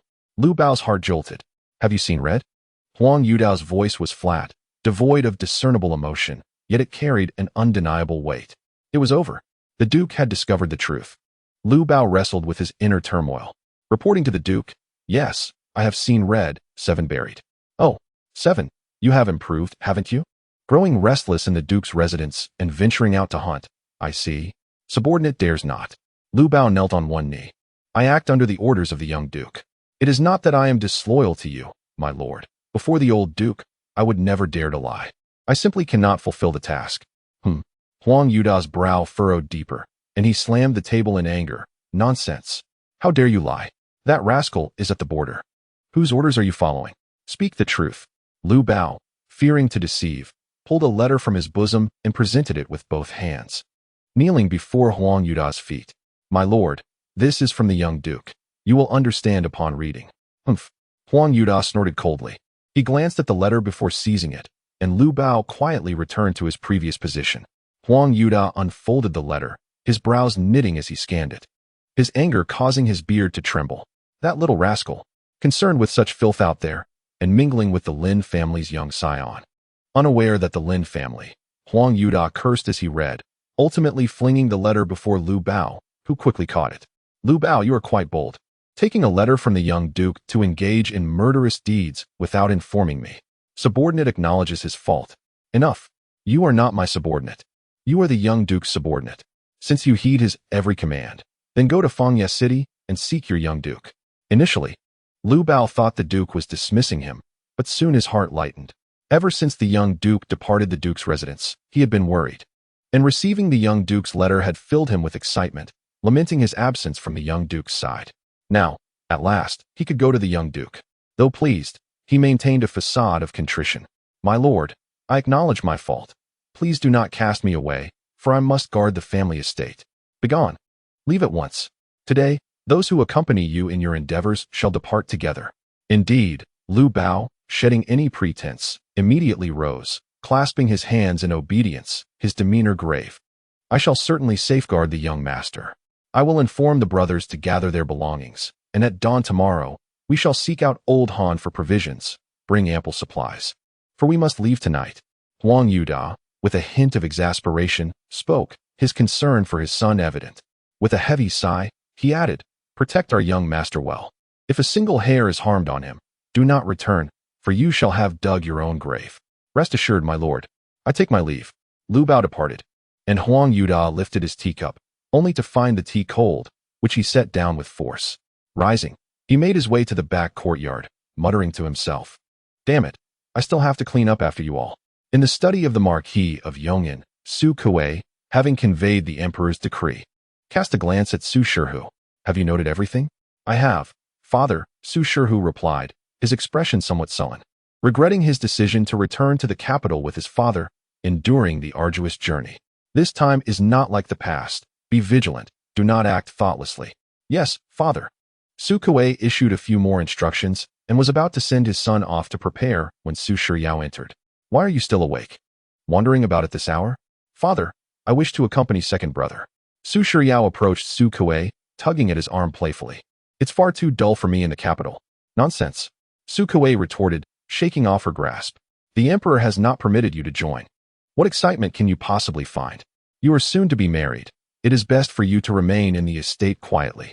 "Father," Su Shiryao protested, turning away in anger. "I vowed not to marry him. I would rather die than do so, and I shall tear up the marriage contract upon his return." "You," Su Shihu interjected, sensing his father's rising ire. "I shall take my leave now. I need to gather troops at the barracks, and we will set out directly after receiving the military pay at dawn." Seeing Su Kuei's annoyance, he hastily spoke. "Very well, go." Su Shihu shot a glance at his sister, shaking his head with a sigh as he exited the study. Su Kuei, initially poised to scold, was diverted by this interruption and lost his inclination for anger. Casting a sidelong glance at his daughter, he said, I still have memorials to write. You should return to your rest and refrain from bothering me." Su Shiryao huffed in indignation and stomped out. Su Kuei opened a blank memorial sheet, murmuring to himself, "Once this battle concludes, limping should return as well." In the palace of concubine Su, the emperor expressed his desire for the second prince to undergo some trial outside. The second prince, Song Gaoshi, had spent his entire life in the capital, and now that he was grown, he frequently summoned idle individuals to his residence. Although Song Chungbang refrained from voicing his concerns, he felt a twinge of annoyance. "Your Majesty," concubine Su, her cheeks still flushed, pulled up her slipping garments. "That child has never ventured far. I find myself rather anxious about him being so far away." Concubine Su bore the emperor a son and a daughter, Prince Song Gaoshi and Princess Song Shinran, who was but 8 years old. She shared a carefree disposition akin to her brother Su Kuei, being a woman of little concern. Though the second prince was only a few years younger than the crown prince, he had never harbored any ulterior motives. Throughout her life, she sought not the emperor's excessive favor, but merely wished to be remembered occasionally. As for her 2 children, the daughter would inevitably marry, and for her son to become a prince with a fief would be more than sufficient. A family living in peace, happiness, and joy was all she desired. Gaoshi was no child. He could not remain sheltered in the manor forever. Song Chungbang gently tucked a stray lock of hair behind his beloved's ear, asserting that he acted for Gaoshi's benefit. When the crown prince ascended, it would be advantageous for this prince to possess some capabilities to lend support. "Since your Majesty has made a decision, I shall refrain from further discourse and comply. You have always understood me." Song Chungbang leaned back slightly, stating that his intentions were not solely to hone Gaoshi's skills. His recent initiative to mobilize troops against Beihan was also intended to bolster morale. As the crown prince, his involvement would undoubtedly provoke opposition among the court ministers, which caused the emperor considerable distress. "I am being thoughtless," murmured Su Guifei, resting her head against the emperor's chest. "If your Majesty is troubled, allow me to massage your shoulders." "My beloved, perhaps you should attend to other matters as well." "Your Majesty, how vexatious." Chapter 46. The army departing from the capital on the following morning, a gentle breeze stirred. Flags billowed as far as the eye could see, and the sound of neighing horses filled the air. Outside the capital, a camp of 30,000 troops had gathered. Infantry stood ready with shields and spears, while cavalry bore gleaming swords. Siege engines were meticulously arranged, and supply wagons overflowed with provisions. Song Gaoshi donned a suit of yellow chainmail and a yellow embroidered python cloak, his waist adorned with a sword encrusted with red and blue gemstones. Mounted on a white war horse, he surveyed the vast assembly of troops, his demeanor a blend of solemnity and a hint of irreverence. "Brother Hu, why has His Majesty permitted the second prince to join the battle?" Su Shihu cast a sidelong glance at his companion, Chao Yunda. "Do not speculate on the emperor's intentions." "Understood," Chao Yunda replied, retracting his neck and sitting upright on his horse. He was the youngest son of Marquis Chao Lei. Being only 16 years old, and among the second-generation nobility, he exhibited a more timid disposition. Marquis Chao Lei currently served as the commander of the capital's guards, while his eldest son, Chao Yungong, held a position in the Eastern Palace, and his second son, Chao Yunshun, served as a personal guard. It was peculiar that this youngest son was assigned to Su Shihu's side. Additionally, several other young nobles without official titles accompanied him. After observing for a moment, Song Gaoshi spurred his horse forward to address the army. Below the high platform, Su Shihu and the others knew the second prince was about to speak, and they straightened their posture, adjusting their armor in anticipation. The previously noisy army fell silent, all eyes fixed on Song Gaoshi. The soldiers were filled with excitement. It had been years since the royal family had taken to the battlefield. Gripping his sword and reins, with a resonant neigh from his white steed, he proclaimed, "Warriors, today marks our return to the battlefield, and I shall march alongside you to attack the city and vanquish the foes." The second prince had yet to be conferred a title, and the crown prince referred to himself as solitary. Thus, he had limitations. Long live Hanhua! Long live the emperor! 30,000 soldiers raised their long spears, striking their shields in fervent unity, their voices echoing through the air. Beihan's barbaric dogs, akin to wolves. For a century, they have ravaged our borderlands, burning our crops for a decade. Are you not enraged? Kill! The clashing of swords against shields reverberated loudly. Beyond the city of Fengye, Bones serve as a fence. By the moat, the souls of heroes lament. In the northern lands of the barbarians, the treacherous beasts run rampant. What do you dare to behold? Slay. The clash of spears and shields reverberates. The pounding of hooves sends forth a fierce breath. The ancient walls of the city resemble mere dog kennels, while the hearts of wolves lie in wait. The uncivilized throngs of the north act in defiance of heaven's mandate. As sons of Han, we must rise to punish them, demolish their shelters, sever their heads, set their land ablaze, extinguish their roots, and restore the purity of our territory, proclaiming the might of Han. Are you brave enough? Fight! Fight! Fight! Su Shihu shouted from below, and even the noble scions beside him were stirred, raising their hands in fervent call. Song Gaoxi's previous nonchalance had vanished, replaced by a solemn demeanor, as he felt satisfaction with the soldiers' fervor. In this battle for glory, I promise high ranks and substantial rewards for those who achieve merit. Promotions for the soldiers, doubled pay, and blessings for 3 generations for those who sacrifice for Han. I weep for those who give their lives for Han, promising their families wealth and comfort. These words resonated through the ranks, amplifying the soldiers' excitement. Slay! Slay! Slay! Song Gaoxi raised his hand to silence the crowd. The army fell into a hushed anticipation as he slowly drew his sword, pointing it toward the north. Sound the drums. Advance. Boom! Boom! With the thunder of war drums and the blaring of horns, the 30,000-strong army began to move forward. Su Shihu and his companions rode up to Song Gaoxi.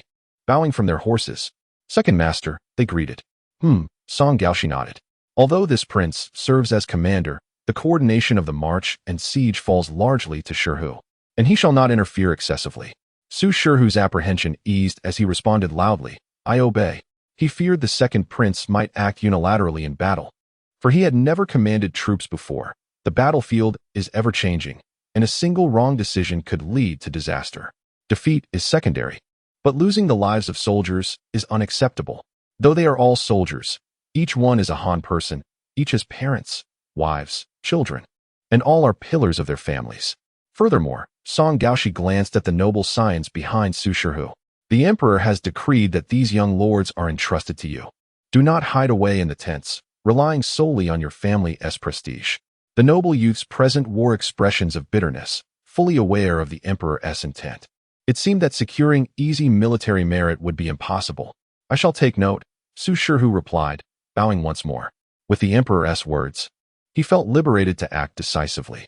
He no longer worried about the lives of these young men. Even if they fell in battle, the emperor would not place blame. As for their fathers, there were other sons at home to carry on the family name, as long as one was there to inherit the title. The journey from Jiang'an to Fangya was not a short one. After riding for a while, Song Gaoxi settled into a carriage. "Brother Hu." Chao Yunda leaned closer to Su Shihu, a flattering grin on his face. "When the time comes, I'll follow you. Do take care of me." "Heh," Su Shihu smirked. "Follow me? You'd better not falter when it comes time to scale the walls and fight." "Huh." Chao Yunda's expression changed, murmuring softly, "You still plan to climb the walls? Coward." Su Shihu shot him a sidelong glance, raising his whip. "Go? Hey, Brother Hu, wait for me." In the palace, within the main hall. "Has the army set out?" "Your Majesty, they have already traveled 10 miles from the city," Huang Yuda replied softly. Song Qingbang cast a glance at the paper in his hand, upon which were inscribed the words spoken by the second prince. The young man had performed admirably. The emperor's teachings had evidently borne fruit, as the second master had inherited his father's qualities. "Oh, it is indeed a rarity to hear a flattering word from your lips." Huang Yuda awkwardly scratched his head, asserting that his words were nothing but the truth. "Your Majesty, I am not merely flattering. I am paying homage to the dragon's rear." "Enough, enough," Song Qingbang shot him a sidelong glance. "What schemes are you harboring in your mind? Old fellow, do you truly believe I am oblivious? Speak, what is it that you seek from me?" With a chuckle, Huang Yuda rose from the chair granted by the emperor and leaned closer. "Your Majesty, my unfilial son has committed an offense. I beseech you to impose punishment upon him." "Your son? Is he not in Fangya? What trouble has he stirred? Is he leading a rebellion?" "Good heavens!" At the emperor's jest, Huang Yuda fell to his knees with a thud, cold sweat trickling down his back. "Your Majesty speaks too harshly. My wretched offspring would never dare commit such treasonous acts. Look at you. I was merely jesting, and yet you react thus. Rise, and tell me what is truly amiss." Indeed, Song Qingbang had merely been making light of the situation. As for the reports from the border troops about a few individuals wishing to transfer to the Yinzi camp, he had not given them a second thought. Given the nature of those fighting on the battlefield, who unworthy desired to distinguish themselves and secure military merit. "Thank you, Your Majesty," Huang Yuda said as he rose and bowed deeply. "It is merely that this wretched child cannot bear to witness the misdeeds of a scoundrel." Huang Yuda proceeded to inform the emperor in detail of the correspondence between Huang Yuanjiang and his subordinates, as well as the actions of Lu Bao and others. Jiang'an City is the capital. While Huang Yuda believed he could manage such matters in other prefectures, he knew that the capital was different. The emperor's eyes and ears permeate the city. Who could guarantee that this unworthy reached the emperor's ears? Upon hearing this, Song Qingbang furrowed his brow, while Huang Yuda trembled, too fearful to raise his gaze. After a lengthy silence, the emperor finally turned his attention to Huang Yuda, his tone neither pleased nor displeased. "Why are you still standing there?" Huang Yuda faltered, momentarily at a loss, unable to comprehend the emperor's intent. "Do you not wish to return? What? Do you wish for me to keep you here for a meal?"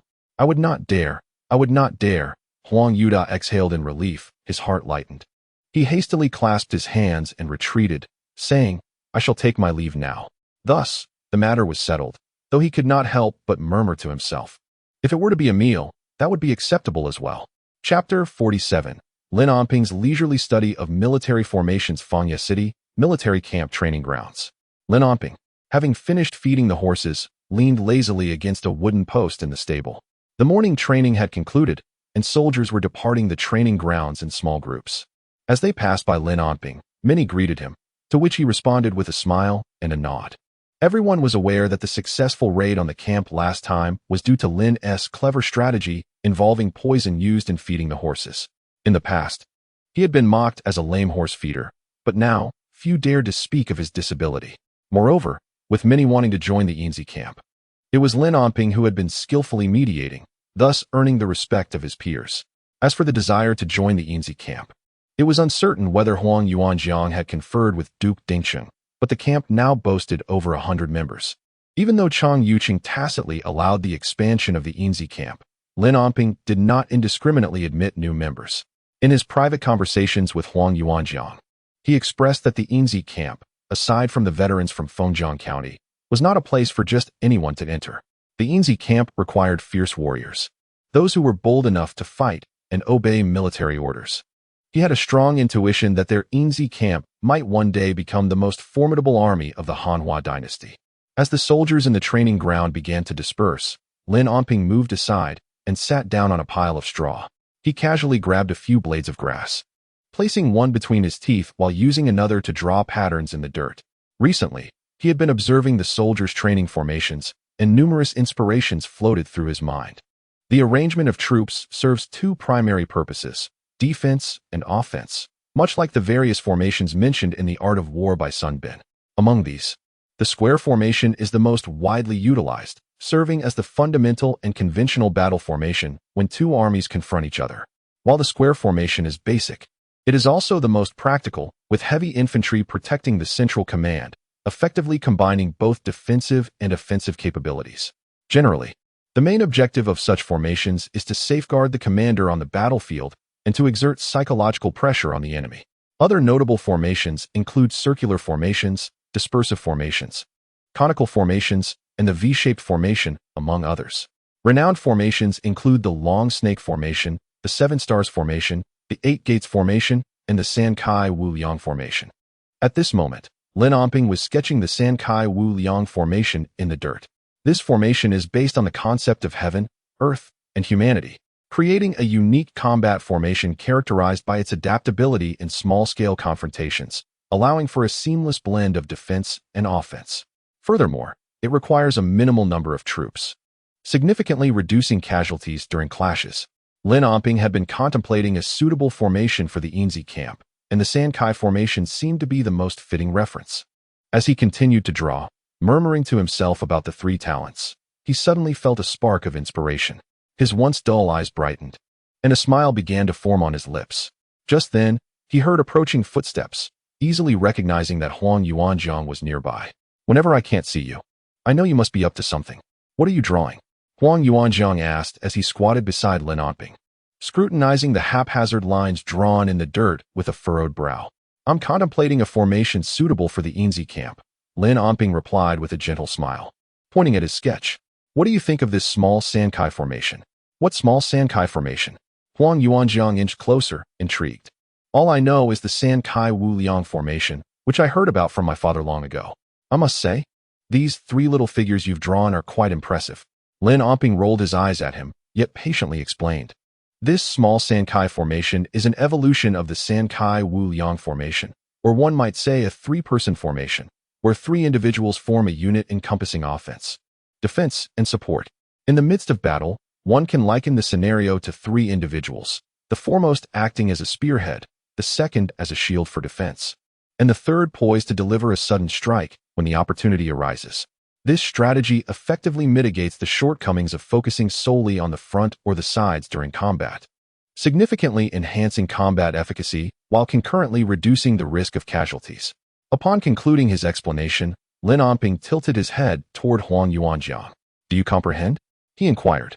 Huang Yuanjiang shook his head in confusion before suddenly exclaiming in realization, Ah, I understand.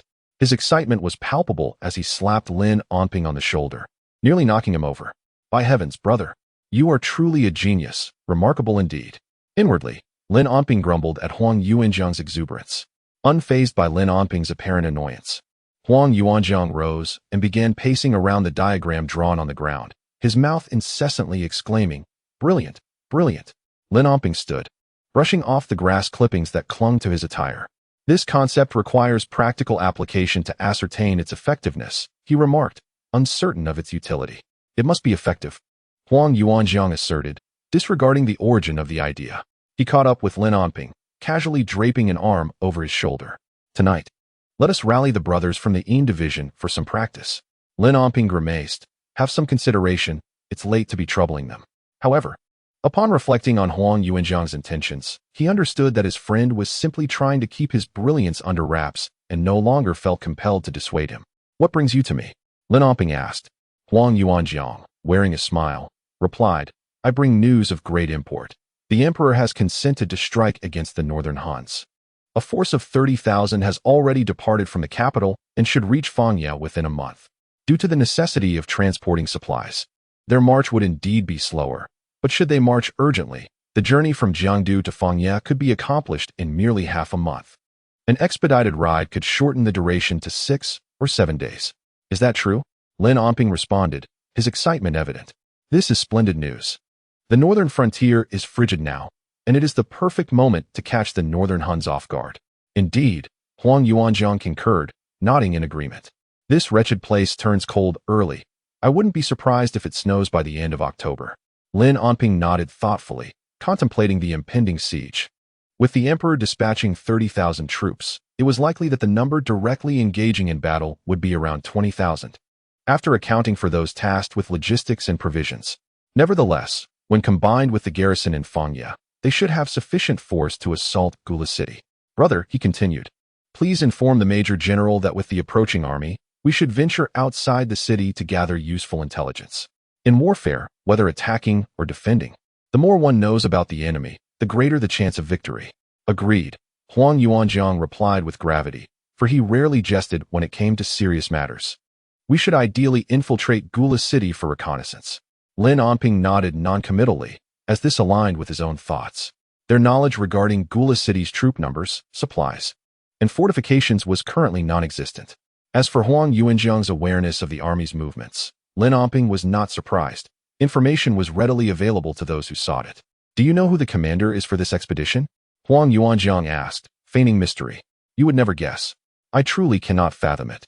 Surely the emperor would not personally lead the charge, Lin Onping remarked casually, aware that such a scenario was implausible, especially concerning a mere city like Gula.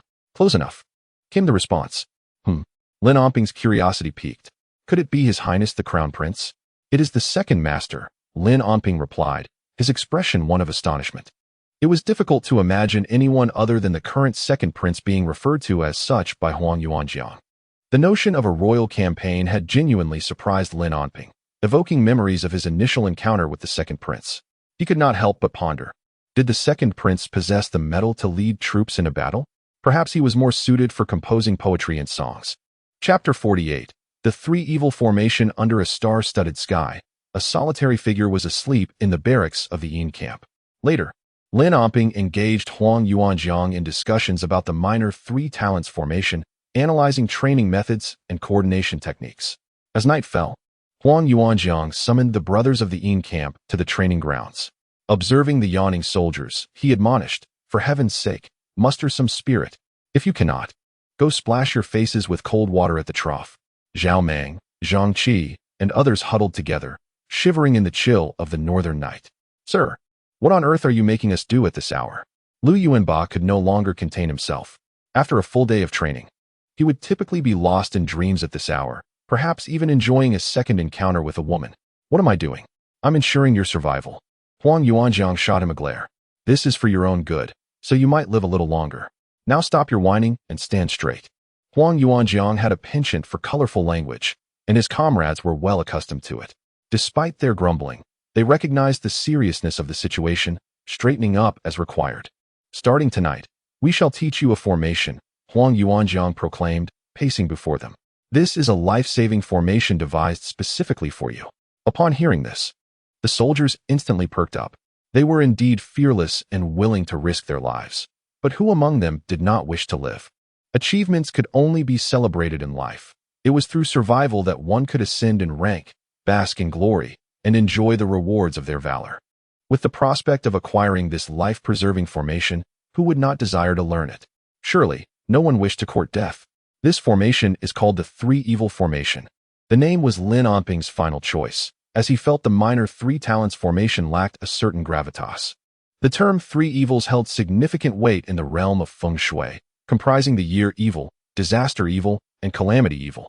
In this context, the evil referred to ominous forces, with the year evil indicating familial decline or illness, the disaster evil signifying unexpected harm or theft, and the calamity evil representing chronic afflictions and legal troubles.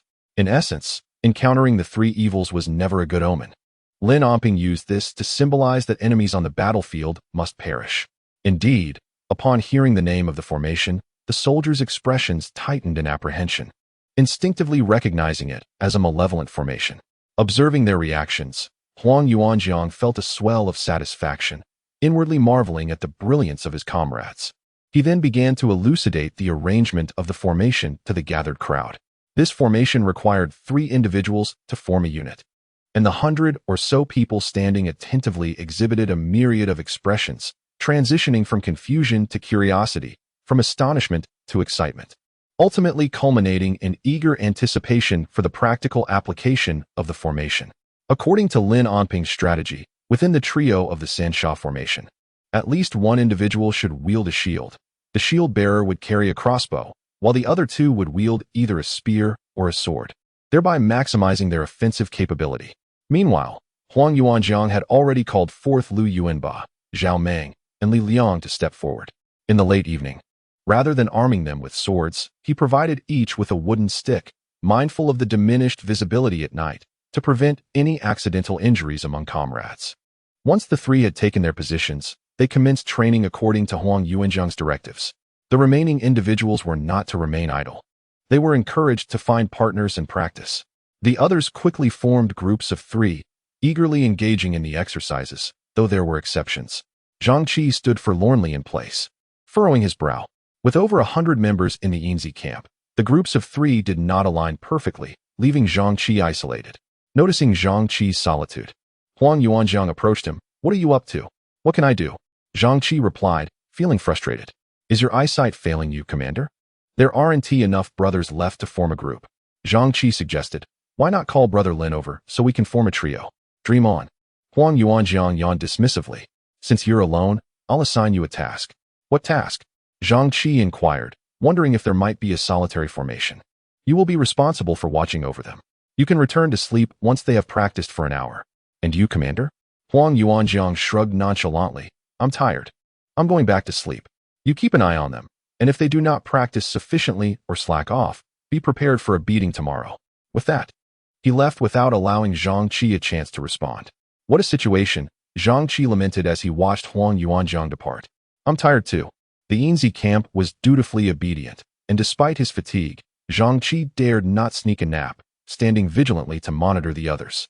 After some time, feeling restless, he called out, Lu Gu, can I have a turn to practice? Go away, go away. Lu Yuanba retorted impatiently, continuing his own practice. Zhao Gu, not interested. Li Gu, don't make me hit you. A night passed in silence. The next morning, Lin Onping awoke early and nudged Huang Yuanjiang lying beside him. Stop it. Huang Yuanjiang muttered sleepily, turning away, his back to Lin Onping as he resumed snoring. Lin Onping refrained from calling him again, rising from the shared bed and slipping on his cloth shoes as he prepared to wash up. As he stepped outside, he encountered Chang Mingwen. Good morning, Major General. Lin Onping greeted, noticing Chang Mingwen's hurried demeanor with curiosity. Is there an urgent matter? Indeed, there is, Chang Mingwen responded, anxious. Where's the young lord? He is still asleep. Lin Onping gestured towards the interior. Quickly, go wake him, it's urgent. Lin Onping initially intended to inquire about the urgent matter, but upon noticing Chang Mingwen's demeanor, he suppressed his curiosity and returned inside to summon Huang Yuanjiang. In the general's residence, Huang Yuanjiang hastily knelt to receive the imperial decree, exclaiming, Long live our emperor. He had not even had time to wash his face. The decree proclaimed, by the will of heaven, the emperor decrees, Huang Yuanjiang, son of the Duke of Wei, has distinguished himself in the battle at Fangya City and is hereby promoted to the rank of 5th-rank deputy general, with the title of protector of the capital's guard, and rewarded with 100 taels of silver. Chang Mingwen, kneeling beside him, reflected on the royal edict, feeling the weight of the duke's influence. A mere reward had elevated Huang Yuanjiang to the rank of deputy general and bestowed upon him the prestigious position of protector of the capital. If it were anyone else, they would likely only be promoted to the rank of a lieutenant. Thus it is decreed. The envoy who announced the rewards glanced at Huang Yuanjiang with a smile, saying, General Huang, express your gratitude. Your servant Huang Yuanjiang accepts the decree and thanks the emperor for his great grace. Long live our emperor. Huang Yuanjiang gazed at the imperial edict in his hands, grinning widely, not merely for his promotion, but because the emperor had acknowledged the Yinzi camp. However, after a moment of joy, he realized something was amiss. Why was there no mention of Lin Onping's reward? What could this mean? Had the Marquis of Yong'an failed to mention Lin Onping? Chapter 49. Out of the city to gather intelligence. Encountering a torrential rain, the sky darkened ominously, lightning flickering like arcs of paint, while the northern winds danced with the dead grass. The sudden downpour fell like a barrage of arrows. Who could hear the thunder that did not resemble the beating of drums? At the foot of Wolf Peak, there was a rock formation resembling a conical hat, jutting out at the edges. Beneath the rock stood 4 drenched youths clad in simple garments. Damn it! This rain came out of nowhere, Huang Yuanjiang grumbled, twisting the hem of his clothes. I'm freezing to death. An autumn rain brings a chill, Lin Onping said, removing his hat and shaking it. This rain is unlikely to cease anytime soon. We should halt our journey and start a fire to dry our clothes. Zhao Meng and Lu Yuanba turned to search for branches. Within the rock formation where they stood was a moderately sized cave, littered with dry twigs and leaves, which made starting a fire convenient. With a crack and a rumble, lightning streaked across the sky, accompanied by the roar of thunder, as a small pile of kindling began to smolder. The previous day, after receiving the imperial decree, Huang Yuanjiang had discussed the plan to venture out of the city with Chang Mingwen. After much deliberation, Chang Mingwen had consented, fearing Huang Yuanjiang might act recklessly. It was better to agree. He instructed the group to prioritize safety, and soon they found themselves outside the city. Who would have thought that upon reaching Wolf Peak, the weather would suddenly change, a tempest bringing fierce winds and torrential rain? They stripped off their outer garments and propped them beside the fire, where they began to emit wisps of white smoke. Zhao Meng retrieved some pancakes from his pack, propping them up with 2 sticks and placing them near the flames to toast. Lin Onping accepted the water skin from Huang Yuanjiang, took a sip, and spoke. Beyond Wolf Peak lies the territory of Bayon. Riding horses would attract too much attention. We should find a place to hide our horses as we approach the city on foot. Agreed, Huang Yuanjiang replied thoughtfully, but I wonder if Gula has closed its gates. If the city gates are shut, it could pose a challenge to our entry. It should not be the case, Lin Onping mused. They likely remain unaware of our intentions to attack Gula. I doubt they would seal the city. If they do, we shall devise another plan. We can still gather intelligence about the surroundings. That makes sense, Huang Yuanjiang conceded, rubbing his stomach. Have the pancakes finished cooking? I'm both cold and hungry. The baked flatbread is inherently cooked. Once it cools, it becomes rather hard and difficult to chew. Warming it slightly serves to facilitate easier consumption. Zhao Meng extended his hand to test it, declaring it satisfactory as he divided the flatbread among the group, taking a piece for himself to savor. The previous day's revelation regarding Huang Yuanjiang's identity had instilled a newfound respect and a hint of restraint in Zhao Meng and Lu Yuanba towards him. They had never imagined they would ever stand shoulder to shoulder with someone of such noble standing, yet now they hesitated to call Huang Yuanjiang their brother. Do not presume that I am unaware of your thoughts, you two. We remain brothers, yet I detest pretense, Zhao Meng thought to himself. Since the prior day, Huang Yuanjiang had noticed their subtle shift in demeanor and could no longer restrain his words. His scolding, though fierce, was met with a sense of comfort by Zhao Meng and Lu Yuanba, dissipating the slight distance that had formed between them as they grinned widely in response. After finishing his reprimand, Huang Yuanjiang's gaze wandered, intentionally or not, towards Lin Onping. His mouth opened and closed, caught in a struggle to articulate his thoughts. Lin Onping, focused on tending to the fire, perceived Huang Yuanjiang's expression and inferred his intended message. Having departed the city early that day, it was now around the hour of shun. After satisfying their hunger and thirst, Lu Yuanba and Zhao Meng leaned against a rock and dozed off. Lin Onping took a small piece of flatbread and stepped away from the fire, leaning against the rock while gazing at the torrential rain that fell in sheets. Chaotic and unbroken, Huang Yuanjiang swallowed the last of his flatbread, set his water pouch aside, and approached, mimicking Lin Onping's posture against the rock. Lin Onping observed the rainfall while Huang Yuanjiang studied him. Lin Onping extended his hand, allowing the rain to soak his palm, and then suddenly turned to Huang Yuanjiang with a faint smile. Do you have something to say, brother? The unexpected question caught Huang Yuanjiang off guard, leaving him momentarily flustered as he fumbled for words. I know what you wish to convey, Lin Onping replied in a calm and unperturbed manner, devoid of any emotional tumult. Brother, it matters not whether there are rewards or accolades. Perhaps the time is not yet ripe, or perhaps my contributions are not significant enough. He averted his gaze, the smile fading as he continued to watch the rain fall, pondering whether the emperor had become aware of his family's status. He looked up at the seemingly torn, dim sky, contemplating whether fate had shown no mercy towards the Lin family. Huang Yuanjiang opened his mouth, but ultimately, all was inconsequential. Lin Onping spoke as if conversing with Huang Yuanjiang, yet also as if engaging in a soliloquy. Heaven cannot govern all, nor is it infallible. I have never deemed the Lin family guilty, nor have I ever believed my father would engage in factionalism, let alone be guilty of corruption when the Lin family was once pure. Once more, he turned to Huang Yuanjiang, his expression solemn as he spoke. There will come a day. Huang Yuanjiang approached Lin Onping, patting him on the shoulder. I believe in you. I believe in your father and the Lin family. Fear not. We shall await that day together. Thank you, brother, Lin Onping's smile returned. Indeed, it will come. Do you truly bear no resentment? Huang Yuanjiang raised an eyebrow, acknowledging that without your clever strategy, our 20 men could never have subdued 3,000. If word got out, we would undoubtedly be the subject of ridicule. As for rewards, you deserve the highest honor. With a hint of complaint, Lin Onping jested, shouldn't brother Huang give the position of deputy general to me? Huang Yuanjiang quickly sidestepped, exclaiming, what do you mean by giving? We are brothers. What is mine, and what is yours. Lin Onping couldn't help but laugh, giving Huang Yuanjiang a teasing look. Well then, brother, I shall strive diligently to ensure you find a sister-in-law. Now that is more like it, Huang Yuanjiang replied, leaning in closer and nudging Lin Onping with his shoulder. Feeling better now? Yes, much better.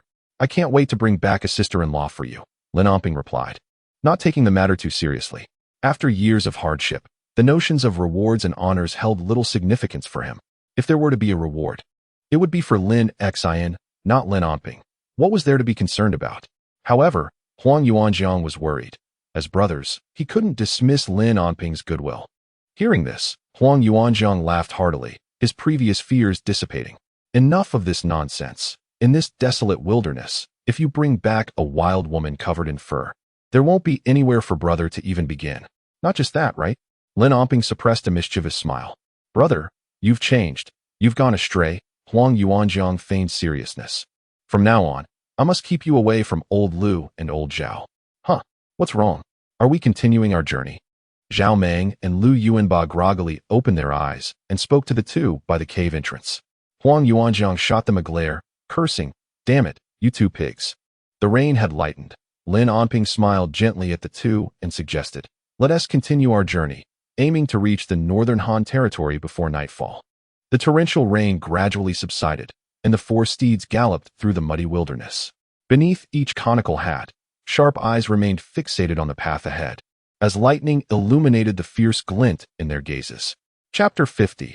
Obstruction at the city gates. The next day, having concealed the horses and found shelter from the rain, the four arrived at the gates of Gula City early in the morning. The rain had ceased late in the night, leaving the air thick with the scent of damp earth. Covered in mud, they resembled refugees fleeing disaster. Gula City stood as the first stronghold between northern Han and Hanhua, its towering walls built of ancient black bricks exuding a sense of time-worn resilience. However, in terms of construction, it fell slightly short compared to Fangya City. The barbarians could not compete in this regard. On the battlements, northern Han soldiers patrolled, and the four dared not wander freely, their eyes scanning the walls for any potential weaknesses. Lin Onping adjusted his hat and suddenly gasped softly. "What is it?"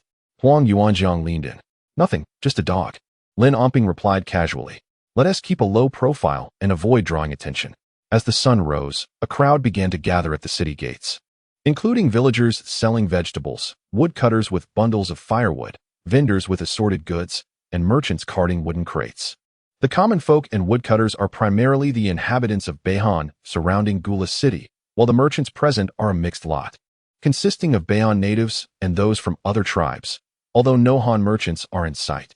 This is quite understandable, as Han policies towards Beihan have historically restricted trade interactions, permitting only clandestine smuggling, and with the recent cessation of hostilities, the smugglers are not particularly bold, unless they circumvent through other regions.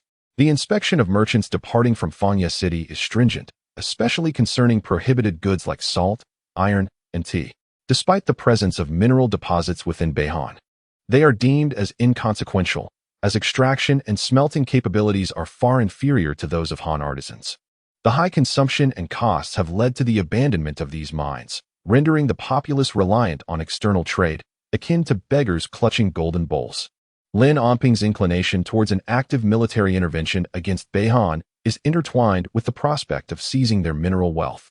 He had long heard from his father that, although Beihan appears desolate, it is rich in treasures, abundant in iron, copper, and stone. Conversely, Han seems prosperous, yet many of its farmers struggle with cultivation. As iron farming tools are scarce, this scarcity arises from governmental control over iron and the limited number of existing mines. Even when more iron mines are discovered within Han territory, the ease of accessing foreign mines is unmatched. Capturing a mine not only allows for the subjugation of local labor, but also depletes their resources, thereby weakening their national strength, particularly as Beihan has been quite unruly. At the city gate, four individuals linger at the rear, awaiting the opening of the gates. Before long, a creaking sound is heard as the heavy gates begin to part, and the drawbridge descends gradually. With a thud, the bridge strikes the ground, sending mud flying. The guards of Gula City, armed with long spears, rush out and take their positions flanking the entrance, followed by a small leader adorned with a saber who emerges from the gate, his expression grave as he scans the crowd. The four, covered in mud and wearing wide-brimmed hats, go unnoticed by the hurried glance of the leader. All packages and boxes must be opened for inspection. No blades or weapons are permitted within the city. The crowd at the city gate begins to line up methodically for inspection, with those carrying packages untying their cloth bindings, and merchants' assistants busily opening crates from ox-drawn carts. Lin Onping translates the leader's words for the others. Upon hearing this, their brows furrow in dismay, realizing that Gula City's inspections are quite stringent. Though they possess no obvious weapons, each has a short sword concealed within their waistbands. Exchanging glances, they instinctively step back from the throng. Lu Yuanba lowers his voice to inquire about their course of action. What should we do? Should we discard our items? Just as Lin Onping is about to respond, another contingent of Beihan soldiers arrives at the city gate, and one of them whispers something to the leader. After listening, the leader nods and barks an order to the guards, instructing them to be vigilant. Any sighting of Han individuals should be apprehended, and any resistance met with immediate force. Huang Yuanjiang and the others, unable to comprehend the Beihan language, maintain their impassive stance. Lin Omping's expression shifts as he tugs at Huang Yuanjiang's sleeve and exchanges a significant glance with Zhao and Lu. They silently retreat further back, following Lin Omping's lead. What is happening? Although unable to comprehend the words spoken by the other party, Huang Yuanjiang noticed Lin Omping's grave expression. Realizing that they were likely facing trouble in the city gates were no longer an option. Lin Omping recounted the words of the small leader to the three of them in hushed tones. Damn it! Huang Yuanjiang cursed inwardly. Could it be that they are aware of our impending attack? Lin Omping shook his head, uncertain himself, pondering why the other side would have received news so swiftly. Perhaps there were other reasons at play. In truth, Lin Omping's speculation was not far from the mark. The apprehension of Han Chinese had little to do with their military advance, but rather stemmed from a homicide that had occurred the previous night in Gula City. 2 women from a local establishment had been murdered, allegedly by Han Chinese, and the small leader stationed at the city was just now receiving orders. They decided to retreat to the nearby woods, contemplating alternative methods to enter the city. Subsequently, the 4 feigned nonchalance as they withdrew, slipping into the woods unnoticed. As night fell, the sky was devoid of stars and moonlight, hinting at impending rain. Staring at the heavy city gates, Huang Yuanjiang kicked a tree in frustration. What now? Should they return, or? Lin Omping leaned against a tree, furrowing his brow in contemplation, mentally retracing everything he had observed during the day. Sensing Lin Omping was deep in thought, Huang Yuanjiang refrained from pressing him with questions, instead taking his frustration out on the tree bark. As for Zhao Meng and Lu Yuanba, they remained silent, adhering to the principle of following orders, retreat when told, stay when instructed. After a brief period, Lin Omping slapped his forehead, prompting the other 3 to gather around him eagerly. It dawned on him that earlier in the day, he had inadvertently noticed a dog wandering near the western city wall. Out of curiosity, he had watched it closely, only to lose sight of it in a moment of distraction. He had searched the area, but found nothing. Now, recalling the incident, he speculated that the dog must have entered the city through a hole that must exist near the western wall. The 3 listened, perplexed, taking some time to process the implication. A dog hole. Zhao Meng assessed Lu Yuanba and Huang Yuanjiang, feeling somewhat disheartened. Brothers, even if a dog hole exists, it might be too small for us. Look at us. How could we fit through such a space? Let us give it a try, Lin Omping insisted. Unwilling to return empty-handed. Of them all, he was the leanest. But brother, even if you could fit, we would not be comfortable with you going in alone. Zhao Meng countered, shaking his head. If it comes to that, I'll just suck in my stomach. His remark earned him 3 disdainful glances. Let us not get bogged down by that for now, Lin Omping suggested, glancing outside. With no moonlight tonight, they would be less likely to be detected by the guards. Let us locate that dog hole first and assess the situation. Right? Huang Yuanjiang nodded. What if the hole is indeed large enough? No one responded to him. Did he think the guards of Gula City were fools or blind? If such a sizable hole existed, it would have been patched long ago. At that moment, within Gula City, 2 furtive heads poked out from a dilapidated house west of the city wall. Are you certain there is a dog hole there? One asked. Rest assured. It's well concealed by grass both inside and out. Most would remain oblivious, replied the other. And how do you know this? I happened upon a stray dog a few days ago, tempted by the thought of dog meat. I chased it, and it darted out of the city, revealing the hole to me. Good. Hurry, we must move swiftly, or we shall be caught by the canine sentinels. In the darkness, tranquility returned once more. Soon, 2 slender figures emerged from the dilapidated structure. Chapter 51. Captured in the dog hole. This is it. How go? We have found it, right here. At the western corner of Gula City's outer wall, hushed voices echoed from both inside and outside, as individuals simultaneously pushed aside the overgrown grass concealing the dog hole. A dark, narrow dog hole appeared before them, smaller than a basin's opening. The 4 outside the city wall wore grim expressions. Lin Omping was equally astonished, realizing he could not fit through such a minuscule passage. However, those within the walls were filled with elation, as the dog hole was easily navigable for the 2 individuals. Damn it, Huang Yuanjiang muttered under his breath, then turned to Lin Omping. What shall we do now? Lin Omping, with a resigned expression, offered a wry smile. Let us retreat while we remain undetected. We must leave this place promptly. The 4 sighed in unison, Recognizing their reconnaissance mission was destined for failure, Lin Onping glanced upward at the wall. Although he could not enter the city, he had gleaned valuable information. The nighttime defenses of Gula City were lax. Just as the four turned to depart, a rustling sound emanated from the dog hole. Their expressions shifted instantly, tension gripping them as their thoughts converged. A dead dog is emerging. This was not a favorable prospect. If it were to see them and bark, it would inevitably alert the guards above. Despite the current darkness, who could guarantee they would not be struck by stray arrows? The four pressed their bodies against the city wall, their gazes fixed intently on the entrance of the hole. On one side stood Zhao Meng and Huang Yuanjiang, while Lin Onping and Lu Yuanba occupied the other, with Zhao and Lu positioned on the inner side, flanking the entrance. Both understood the peril of betting on the dog remaining silent. Exchanging a knowing glance, Lu Yuanba signaled to Zhao Meng with a gesture resembling the pinching of an eel. Zhao Meng nodded in understanding, and they both bent low, prepared to seize the dog's head at a moment's notice. Lin Onping and Huang Yuanjiang anxiously gazed upwards, filled with trepidation. If this cursed dog posed a threat, I shall surely stew it, Huang Yuanjiang silently cursed. The rustling grew increasingly close to the entrance, and Zhao and Lu's faces reflected their mounting anxiety. Beads of sweat forming at their temples. A small head emerged from the hole. In the blink of an eye, Zhao and Lu sprang into action, one gripping the neck while the other covered the mouth, forcefully pulling the shadow out. Lu Yuanba, feeling something amiss, looked down and nearly shouted, "What the hell? How is this a person?" Lin Onping and Huang Yuanjiang also recognized the figure they had extracted, momentarily taken aback. However, before they could ponder the situation further, the rustling resumed from within the hole. A dog is behind. The four were momentarily stunned before their thoughts converged again. Lin Onping gestured to Huang Yuanjiang, and together they took the object from Zhao and Lu, resuming their positions, one gripping the neck, the other covering the mouth. Meanwhile, Zhao and Lu crouched at the entrance, readying themselves in their previous stances. "The foul-mouthed scoundrel, why do you slip away so swiftly without waiting for me?" A series of curses echoed within the cave, and the four of them exchanged glances. "It is not a dog." Within mere breaths, another small head peeked out from the cave entrance. "Scoundrel, where are you?" As soon as the shadow spoke, Zhao and Lu immediately sprang into action, pulling him out with the same swift motion.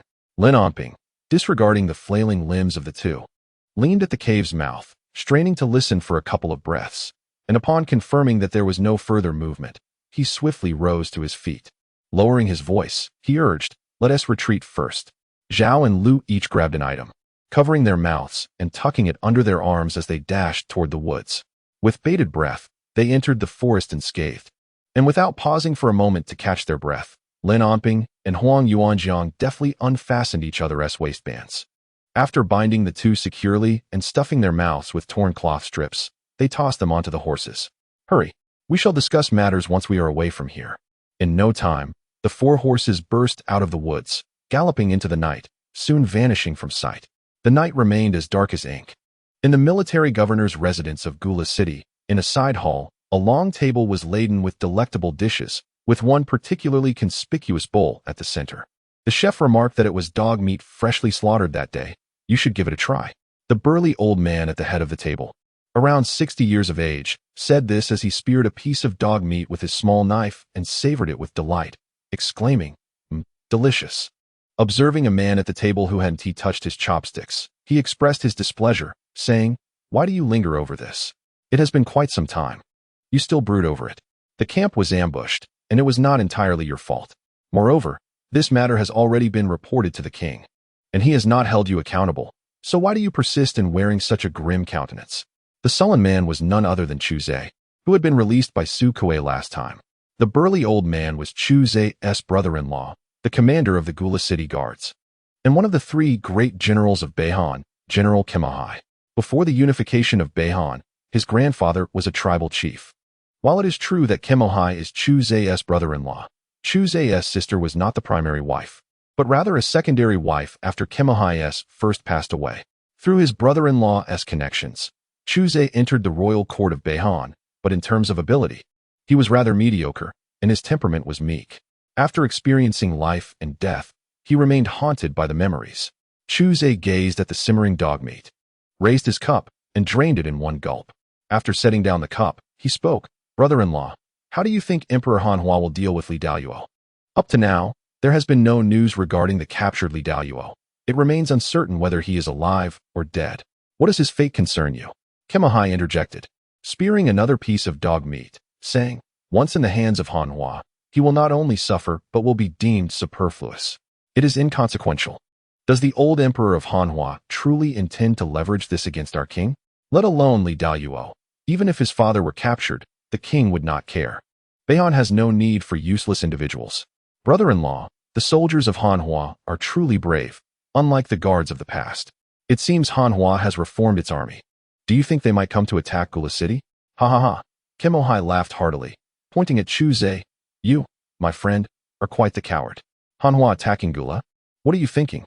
Haven't you seen the state of affairs over the years? It has always been us besieging their strongholds, while they, like timid turtles, merely retreat into their shells and endure. Attack Gula? Huh, have they found their courage? Suza remained silent, merely murmuring to himself. Did they lack courage when they slaughtered thousands last time? Let alone attacking Gula. Do they dare to venture within 10 miles of that city? Yet, Muhai's eyes were filled with disdain and contempt. They cannot even conquer the Wild Wolf Peak. Upon hearing the mention of Wild Wolf Peak, Suza furrowed his brow. Brother-in-law, should we send scouts to Wild Wolf Peak again? Since the last encounter, we have not kept an eye on Fanya City. Not for now, Muhai replied. Last time, we gave them a taste of victory. They are likely reveling in their temporary delight. With winter approaching, it is prudent for them to recuperate rather than stir up trouble. The Beihan people have a notable characteristic, a legacy from the early tribes. When winter arrives, they store their weapons and confine their cattle and sheep, settling into a long winter's rest at home. Without a second thought, Muhai tossed the small knife from his hand onto the table. In half a month, I shall return to the capital. This place will be left to you. The new garrison commander sent by Wang will be arriving soon, and you will continue in your role as a military advisor. Understood, brother-in-law. Muhai's words caused Suza to sigh inwardly. What if the Han Chinese had changed? What if they truly would muster their forces? Chapter 52. Interrogation. Unexpected gains. Bang. Bang. With a couple of thuds, Zhao Meng and Lu Yuanba hurled two individuals onto the ground. After spinning around twice, they gathered a pile of dry twigs and reignited the fire atop the remnants of the ashes. Riding swiftly, Lin Onping and his companions returned to the place where they had sought refuge from the rain. As the flames flickered to life, Huang Yuanjiang approached the two individuals on the ground, delivering a kick to each. Damn it! Stop your whimpering. After a bumpy ride, their heads were spinning, and the two unfortunate souls, kicked like chickens and rats, regained a bit of clarity. Dazed, they lifted their heads to survey their surroundings, their expressions still somewhat vacant and wandering. Lu Yuanba crouched down to scrutinize the pair. They appeared emaciated and frail, standing about 4 feet 3 inches tall, clad in ill-fitting Beihan attire, exuding a pungent odor of sweat. Lu Yuanba displayed a hint of disdain and stood beside Lin Onping. Brother, these two do not resemble Beihan people. Although their features are somewhat rat-like, they seem to be of our Han Chinese kin. Indeed, they are quite unsightly, Zhao Meng agreed. Looking like monkeys, no wonder they could crawl out of that dog hole. Is this polite? Insulting someone to their face? The two captives shifted uncomfortably on the ground, filled with frustration. Yet, finding themselves in the hands of these towering figures, they dared not retort. One of them, being lean, might even be their leader. At that moment, the four men appeared to them as either bandits or mountain thieves. Are you Han Chinese? Lin Onping inquired flatly, scrutinizing the two men. With the imminent war, caution was paramount. It was possible these two were spies from Beihan. The captives remained silent, merely nodding. Slap. Slap. Huang Yuanjiang delivered a couple of resounding slaps. Are you mute? I'm asking you a question. Why yes, we are Han Chinese, they quickly replied, their faces stinging and filled with grievance after receiving 2 more slaps. Is this person deranged? Upon their arrival, they resorted to violence. Where could one seek reason? Was not a nod a sufficient response? What are your names? Where do you hail from in Hanhua? The two individuals, having learned their lesson, immediately began to answer earnestly after Lin Onping's inquiry. The one known as Kai Ji bears the name Kai Ji, a 27-year-old from the Zhongzhou county of Hanhua. The other, referred to as Haozi, is named Shang Dehao, also a 28-year-old from Zhongzhou county. The two hail from the same village, having played together since childhood, and were once servants to a local gentry family. Dissatisfied with the gentry's withholding of wages, they had, on a moonless night, assaulted him, and fled. Fearing retribution, they joined a merchant in smuggling, content with mere sustenance and shelter. Eventually arriving in Gula City, they decided against returning to Hanhua, thus ensuring they would never be caught by the gentry. As they spoke animatedly, Lin Onping discerned their story, yet remained wary of their intentions. Kaiji, Howzy, why did you two emerge from the dog hole in the dead of night? Lin Onping called out their nicknames, finding it quite fitting. If they intended to forsake Hanhua, why then depart from Gula? Kaiji and Howzy exchanged glances, reluctant to speak. Observing their hesitation, Huang Yuanjiang raised his large hand once more. Grandfather, please, no more beating. My face still stings, Kaiji implored, hastily shrinking his head and inching closer to Howzy. Brother Hao, you should explain. Howzy, feeling awkward and wishing to scratch his head, found his hands bound. He shifted uncomfortably, glancing at the four men. It is somewhat embarrassing to admit, but we killed 2 women of ill repute. We were seen, and with the city guards in pursuit, we had no choice but to flee. You 2 murderers? Huang Yuanjiang shot them a sidelong glance. Rising to his feet, his stature intimidating. Is that truly the language of a human being? Howzy felt a surge of anger at the towering figure before him. We may not stand a chance against someone like you, but 2 foul women? That should pose no difficulty. A swift strike, and it would be over. Why did you kill them? Lu Yuanba inquired, his curiosity piqued. Were they not treating you well? What kind of nonsense is that? Huang Yuanjiang snapped, kicking Lu Yuanba aside. We brothers cannot associate with you. It is only a matter of time before you lead them astray with your vile thoughts. After admonishing Lu Yuanba, Huang Yuanjiang leaned closer to the 2 men, chuckling. Did you run afoul of a dry well? Zhao Meng, having witnessed Lu Yuanba's punishment, dusted off his trousers and cast a disdainful glance at Huang Yuanjiang, silently questioning his own moral standing. Not quite, Howzy replied, feeling vexed. What manner of people are these for? They seem somewhat abnormal. It's just that we men cannot abide by such disrespect. By heavens, we spend our money for enjoyment. Not to invite scorn, Kaiji grumbled, finally finding his voice. Those wretched women spoke far too coarsely, we could not endure it. Subsequently, Howzy took over the narrative, revealing the events that had led them thus far. It turned out that after years of toil in Gula City, the duo had finally accumulated some funds and, after over 20 years of being solitary, had merely wished to indulge in a bit of enjoyment. Having stumbled upon an inexpensive establishment, I entered, only to instantly regret my decision. It is well known that women from Beihan possess robust physiques, yet the 2 courtesans before me were exceedingly formidable. The 2 of us, akin to fledglings in their presence, contemplated retreating. However, upon reflection, we decided to proceed, burying our heads in the proverbial sand. Despite their age, they remained untouched, and the encounter was over in merely a handful of breaths. This provoked the displeasure and disdain of the courtesans, who unleashed a torrent of disparaging remarks, hurling insults at us without restraint. They deemed the men of Hanhua as lacking, comparing one's appearance unfavorably to that of a donkey in a barn. They mocked our stature and further belittled our endowments.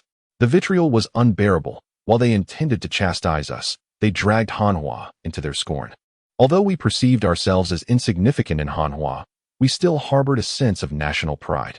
In a surge of humiliation and rage, we seized a small fruit knife from the room and, in a moment of recklessness, ended the lives of the 2 courtesans. Upon hearing the tale, Huang Yuanjiang clicked his tongue in disbelief, his gaze inadvertently drifting towards certain aspects of the 2. Were they truly that deficient?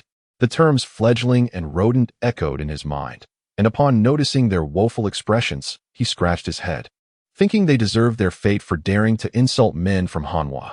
They had simply encountered the wrong individuals. Had they met us, they would have been terrified. Let them understand the true meaning of retribution. Brother, that's enough, Lin Onping interjected, recognizing the insensitivity of Huang Yuanjiang's words. He then turned to us with a serious demeanor. Having spent considerable time in Gula City, are you aware of their defenses, the number of stationed troops, and the whereabouts of their supplies? The rodent, quick-witted, cautiously inquired, who are you exactly? Meanwhile, the fledgling, appearing dazed, tilted his head and furtively scrutinized Huang Yuanjiang, pondering the veracity of his previous statements. Retribution? That sounds profoundly alarming.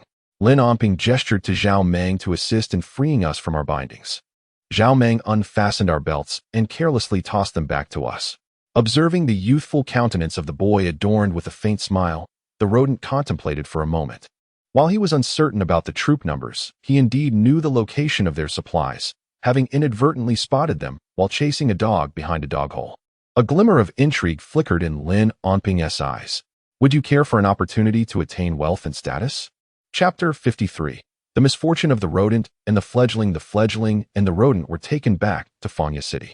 At this moment, they stood there in bewilderment within the military camp, gazing at the fierce soldiers passing by, filled with regret over their aspiration for wealth. They wondered silently if this pursuit of fortune would cost them their very lives. Who among the good and virtuous finds prosperity in a military camp? Here, it was a place where one's life was perpetually at risk. Unaware of our inner turmoil, Lin Onping entrusted us to Zhang Qi, offering no further explanation about the promised fortune, merely instructing us to wait with patience. He advised Zhang Qi to look after us, permitting him some leniency, as long as he refrained from physical punishment. Huang Yuanjiang then visited Chang Mingwen to inform him of our failure to infiltrate Gula City. The ensuing days would be spent in anticipation, awaiting the arrival of the army at Fangya. The days have returned to tranquility. The torrential rain has ceased, replaced by a gentle drizzle that has lingered for days. The training of the Three Killers formation at the Inzi camp has not faltered. Zhang Qi, tasked with overseeing the feeble recruits, found himself with idle time and thus enlisted 2 others to accompany him in practicing the formation. This proved to be a trial for the 2, as Zhang Qi deemed their physiques too frail. He subjected them to intense daytime training, only to further compel them to practice the formation with him at night. After 7 or 8 days, their already slender frames were nearly reduced to a pitiful state. Lin Onping remained indifferent, turning a blind eye, while Huang Yuanjiang observed with amusement, occasionally taking the opportunity to instruct the 2 himself. One fine morning, while Lin Onping engaged in casual conversation with Huang Yuanjiang in the barracks, a guard approached Huang Yuanjiang, informing him that visitors from the capital had arrived seeking him. From the capital? Huang Yuanjiang mused, puzzled. Lin Onping jested. Could it be your father has sent someone to fetch you back? Perhaps you should make haste to escape. Strangely, this jest struck a chord of anxiety in Huang Yuanjiang. He donned his shoes, descended from his bunk, and approached the guard with an overly cordial demeanor. Good sir, may I inquire as to the nature and number of these visitors? As a deputy general, Huang Yuanjiang's politeness caught the guard off guard. General Huang, there are more than 10 individuals, all robust men clad in sturdy attire, each bearing weapons, the guard reported. The truth of his words was evident, as the group of well-equipped men had just reached the camp's entrance, only to be met by the guard's drawn blades. Upon being surrounded, the leader of the newcomers stepped forward to clarify their purpose, stating they hailed from the Duke's residence seeking the young Lord Huang Yuanjiang. Upon hearing this, the guard, recognizing the authority of the Duke's household, wasted no time in relaying the message while maintaining a vigilant perimeter. Damn it, this is it. They've truly come to drag me back. Huang Yuanjiang cursed inwardly, swiftly retreating to gather his belongings. Brother, I must find a place to hide for a few days before returning, he said to Lin Onping. This marked the second occasion Lin Onping witnessed Huang Yuanjiang's timorous demeanor. The first being when they sought refuge in a dilapidated temple. Stifling a laugh, Lin Onping prepared to speak when the departing guard interjected, Ah, General Huang. The leader among them claims to be named Lu Bao. With that, he exited. Huang Yuanjiang paused his packing, a grin spreading across his face as he settled down with newfound composure. Lin Onping regarded him with curiosity. What is this? No longer hiding? What nonsense is this? Huang Yuanjiang retorted, fixing him with a stern glare. Am I not a man of stature? Who in this world would instill fear in me? It is truly absurd. Lin Onping rolled his eyes, recalling how just moments ago Huang Yuanjiang had behaved like a thief. Rising, Huang Yuanjiang dusted off his trousers. I shall go and see for myself. Wait here. He swung his arms, striding confidently out of the barracks. Lin Onping chuckled and shook his head, following suit with a wooden basin in hand. Upon returning to the barracks after washing up, Lin Onping fortuitously encountered Huang Yuanjiang striding purposefully towards him. Flanked by a dozen men, all bearing expressions of respect, Lin Onping cast a glance and indeed, as the guards had previously stated, the group consisted of robust men who appeared to be as formidable, if not more so, than the soldiers in the camp. Their demeanor exuded the essence of seasoned warriors. Ahem, Huang Yuanjiang pretentiously cleared his throat and addressed Lin Onping, introducing him as his good brother, Lin Xian. The group of men suddenly clasped their fists in salute and, in unison, proclaimed, "We have met Master Lin." Their movements were synchronized, devoid of any hesitation. Lin Onping narrowed his eyes slightly, now certain that these individuals, even if not currently serving in the military, had undoubtedly once been part of it. "You are all too kind. Simply call me Lin Xian," he said, prompting the men to lower their hands, though they would not genuinely address him in such a manner. Beside Huang Yuanjiang, Lu Bao discreetly scrutinized Lin Onping. The task assigned to him by the young master was presumably to assist the youth before him. Lu Bao and his companions were retained by Huang Yuanjiang and, after exchanging pleasantries with Chang Mingwen, seamlessly integrated into the Yinzi camp. With the addition of Lu Bao and his cohort, the camp now boasted exactly 200 men. Counting the less experienced recruits, Huang Yuanjiang sought out Chang Mingwen again to request a lieutenant for Lin Onping, while also promoting Zhao Meng and Lu Yuanba to centurions, and elevating Li Liang, Zhang Qi, Wei Ji, and Wei Fei to sergeants. Chang Mingwen still held the authority to appoint a lieutenant and agreed to Huang Yuanjiang's requests. Li Liang was the finest archer in the Yinzi camp. While ordinary soldiers could shoot up to 80 paces and archers could reach around 150, Li Liang could shoot over 200 paces, with both distance and accuracy. As Zhang Qi put it, "Old Li's shots are simply remarkable." Lin Onping specifically sought out Li Liang, requesting him to select promising brothers within the camp to train in archery. When Huang Yuanjiang approached Lin Onping, he found him squatting beside the stable, studying a longbow, with a short crossbow resting at his feet. "What has sparked your sudden interest in archery?" Huang Yuanjiang remarked. "Here you are, the illustrious Linda, on the verge of becoming a killing machine, either studying formations or fiddling with weapons." Lin Onping chuckled, setting aside the longbow and picking up the short crossbow. He glanced at Huang Yuanjiang, contemplating. A crossbow can only shoot one bolt at a time. If I were to widen the arms and add another notch, could it not fire multiple bolts simultaneously? He gestured towards the crossbow, suggesting that if it were made shorter, it would be more convenient to carry into battle. "Go ahead and tinker," Huang Yuanjiang replied, reclining on the hay. "But for now, don't focus on that. I heard from that rascal Chang Mingwen that Li Deluo has also been brought along. I thought he had been executed by the emperor long ago." Lin Onping set down the crossbow and leaned back against the hay, gazing at the azure sky. There's no way the emperor would execute him. Now he accompanies the army. He has either surrendered to the court or the emperor intends to make an example of him, executing him before the North Han people when our forces reach the city. Lin Onping tilted his head to look at Huang Yuanjiang. To the emperor, he holds some value, however minuscule that may be. That may not have much significance. Huang Yuanjiang retorted with a smirk. If it were the son of the North Han king, it would be a different story. What are you thinking? If we could truly capture the son of the Northern Khan, our mighty army would surely be at their royal gates by now. There would be no need for such a display as killing the chicken to scare the monkey. Lin Onping casually plucked a blade of grass and placed it in his mouth, adjusting his garments. Counting the days, the army must be nearing its destination, right? Huang Yuanjiang mimicked Lin Onping, snapping a piece of grass to chew. "It should be soon. The new year is merely months away, and the sooner we strike, the better it will be for celebrating the holiday. A joyous new year awaits us." "Indeed," Lin Onping murmured, echoing Huang Yuanjiang's words, "a joyful new year." Yet a hint of sorrow flickered in his eyes. There was no anticipation for the new year. In his ignorance, he had once been carefree. But now he pondered, who would be there to celebrate with him? Where could he even celebrate? Home was no longer home. Chengbo was gone, and he had no idea how his father fared. A sense of melancholy washed over him as he sighed inwardly. This year, he wondered if he could return to Jiang'an. If not, who would visit Chengbo's grave? Chapter 54. Huang Yuanjiang insists on Lin Onping. As autumn fades into winter, the frost has fallen, and the onset of winter is imminent. It is now late October since Lin Onping arrived in Fanya City. The 30,000 troops, led by Song Gaoshi, have finally reached Fanya City. The arrangements for the army's encampment were entrusted to Su Shihu, who was welcomed into the general's residence by the Chang family. As the army entered the city, Lin Onping had just awakened from his slumber.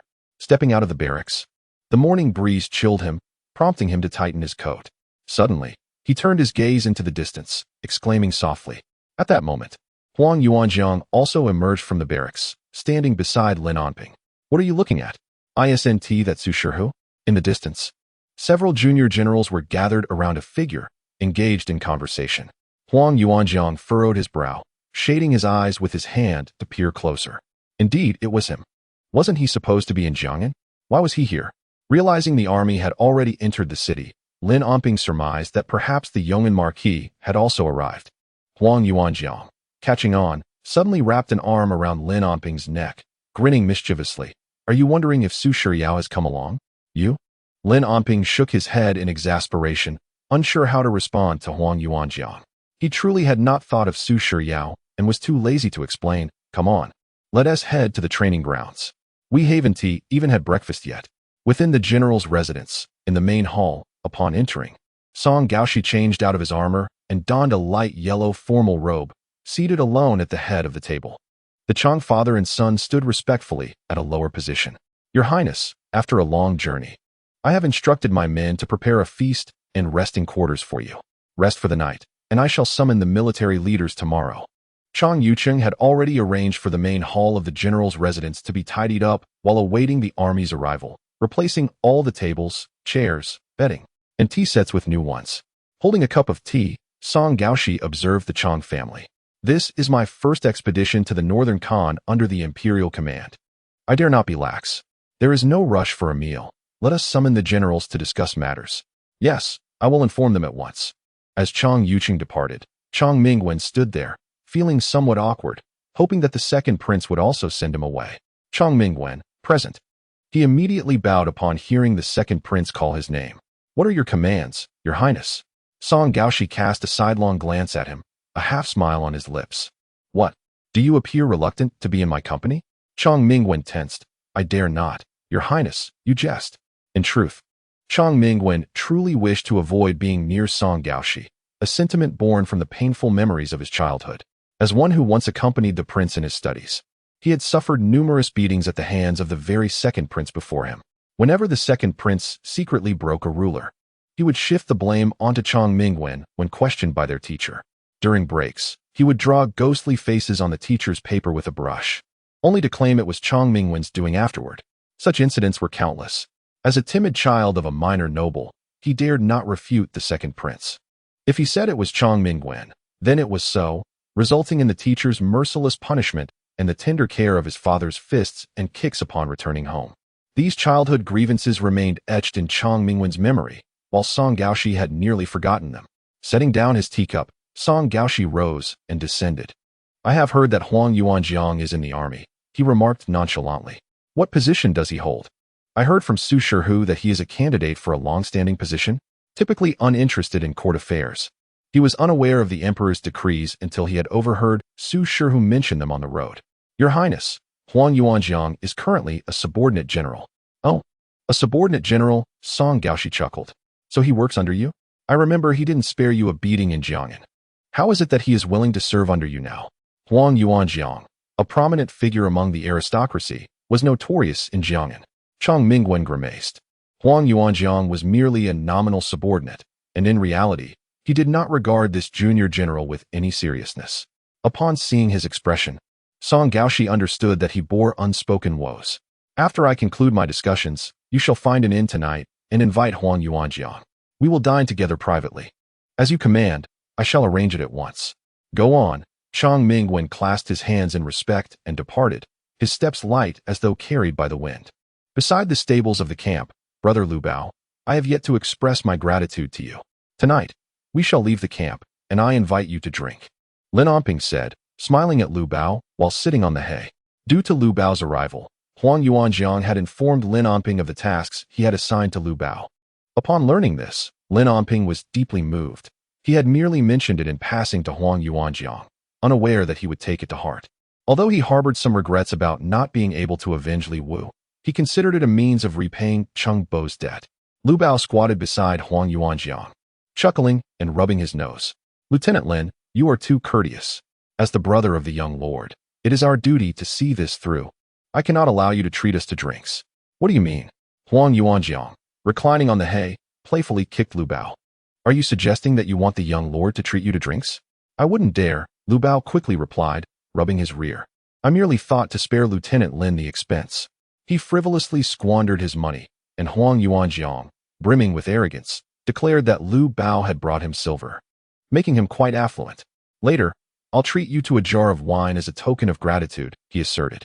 I appreciate it, young master, replied the younger man. Huang Yuanjiang waved his hand dismissively, casually patting Lin Onping on the shoulder. No need for thanks, brother. There's no need for formality between us. If you ever find yourself in need of funds, just let me know. Lin Onping shot him an incredulous glance. Recalling the time when Huang Yuanjiang had barely a coin to his name, now flaunting the demeanor of a wealthy landlord. Speaking of which, brother, I do have a matter that requires your assistance, Lin Onping began. What is it? Huang Yuanjiang interrupted, abruptly rising from the haystack and kicking Lu Bao. What the hell are you doing squatting there? Get up and train with me. With that, he strode away. Lu Bao, having been kicked down, rose and offered Lin Onping a sheepish smile before hastily following Huang Yuanjiang. Lin Onping stood momentarily, mouth agape, puzzled as to what had just transpired. In the afternoon, Su Shihu was nowhere to be found, nor were some of the guards in the camp. Lin Onping tended to the horses, adding fodder and water. Although he held the rank of a school officer now, he found solace in the stables, perhaps harboring thoughts too delicate to share with others. The horses served as his best confidants. As he approached the entrance to the barracks, he spotted Chang Mingwen conversing with Huang Yuanjiang. Greetings, Major General. Lin Onping saluted as he drew closer. Just as he was about to enter the barracks, Huang Yuanjiang seized him. You're just in time. Come along with me for a drink. Lin Onping was bewildered, glancing at Chang Mingwen, assuming he had come to invite Huang Yuanjiang for a drink. He chuckled. I'll pass. While Huang Yuanjiang is unconcerned about his status, I am not on such familiar terms with Chang Mingwen. He wished to avoid causing any trouble for Huang Yuanjiang. Why are you being so difficult? If I say go, you should go? It's an opportunity to meet important figures, Huang Yuanjiang insisted. Chang Mingwen, hearing this, grew anxious and shot Huang Yuanjiang a warning glance, eager to dissuade him. Lin, if it's inconvenient, don't feel pressured. This is a banquet hosted by the second prince, who has extended an invitation to Lin Xin. Huang Yuanjiang's unilateral decision might provoke the prince's displeasure. Chang Mingwen's concern was both for Huang Yuanjiang and for Lin Onping. The royal family prized decorum. What inconvenience could there be? Huang Yuanjiang retorted, casting an annoyed glance at Chang Mingwen. He understood his companion's intentions, aware that this course of action was not entirely proper. Yet he had his own motives. Lin Onping was no fool. He grasped the situation and was determined not to put Huang Yuanjiang in a difficult position. Major General, please converse with my brother. I have matters to attend to. He turned to leave, only to be pulled back by Huang Yuanjiang once more. Let us go? The food is ready. We're leaving now. Chapter 55. The second prince's night banquet. Huang Yuanjiang had his arm around Lin Onping as they approached the entrance of the tavern, with Chang Mingwen walking alongside. Brother, you can let go. I promise I won't run away. Lin Onping gazed at Huang Yuanjiang with a sense of helplessness. Throughout the journey, he had been forced to embrace him tightly, leaving little room for breath. How frustrating it was. While they were embraced, not even a breath of air was granted. Chang Mingwen cast a glance at the two, shaking his head in exasperation. He then inquired of the attendant emerging from the hall. Has anyone arrived in the private room I reserved? The attendant, bowing slightly with a smile, replied, Indeed, my lord. 2 gentlemen have arrived and are currently enjoying tea in the room. Young master, the second lord has already arrived. Let us hasten to join them, Huang Yuanjiang said.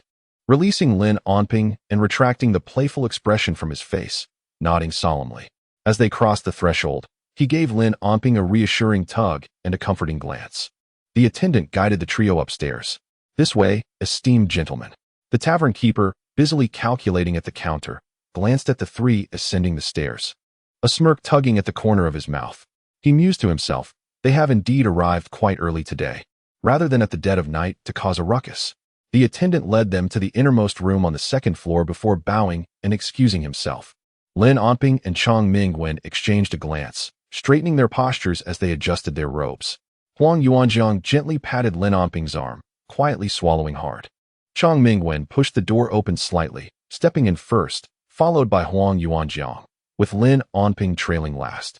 Although Lin Onping kept his head bowed, the moment he entered, he quickly stole a glance at the figure seated within, sipping tea. It could only be the second prince. I am Huang Yuanjiang, paying my respects to your highness, he said, bowing and clasping his hands in greeting. Having arrived, there was no turning back. He resolved to settle himself in the situation. Commoner Lin Onping pays his respects to your highness. Although he held a position as a school lieutenant, he dared not call himself a subject, for he was still burdened with the title of a criminal's son. He wished to introduce himself simply as Lin, but having encountered the second prince before in Jiangnan, he deemed it unnecessary to resort to deception.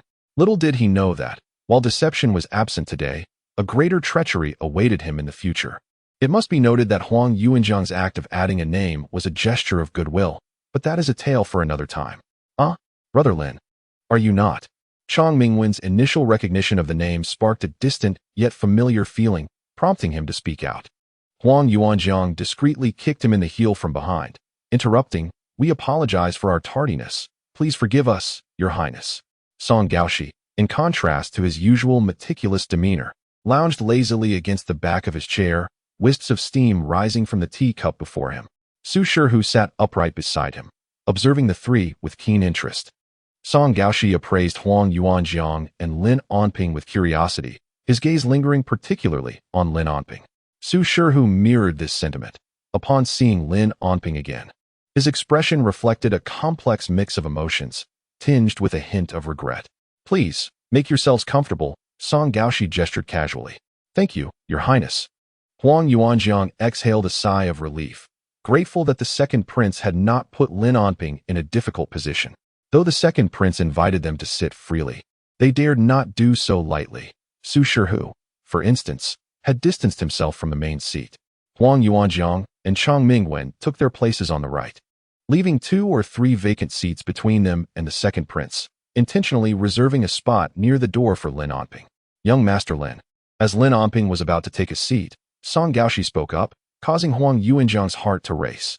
The commoner dared not presume upon the young master, and Lin Onping immediately stood upright, bowing with cupped hands, stating that he was unaware it was the second prince hosting the banquet and thus had inadvertently offended him. It was the commoner's folly.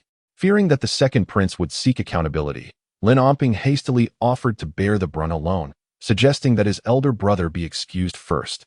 "Young Master Lin, if I address you as young master, then you are indeed a young master," Song Gaoshi said, lightly nudging the teacup before him.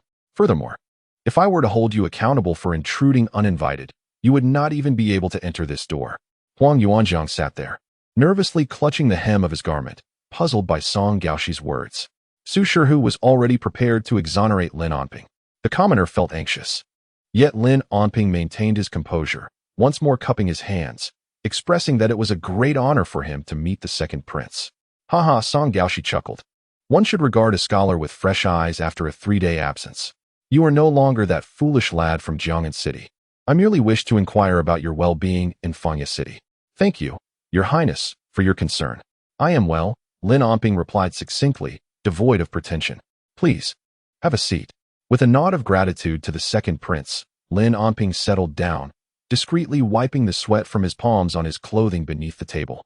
Noticing Su Shihu's gaze, he lifted his head and slightly inclined it in acknowledgement. Huang Yuanjiang shifted closer to Lin Onping, whispering with his head bowed, "Brother, did you know the second master long before?" "Young master, I can't hear you." Song Gaoshi cast a sidelong glance at him. "The room is quite small. What are you thinking?" Huang Yuanjiang, feeling embarrassed, scratched his head.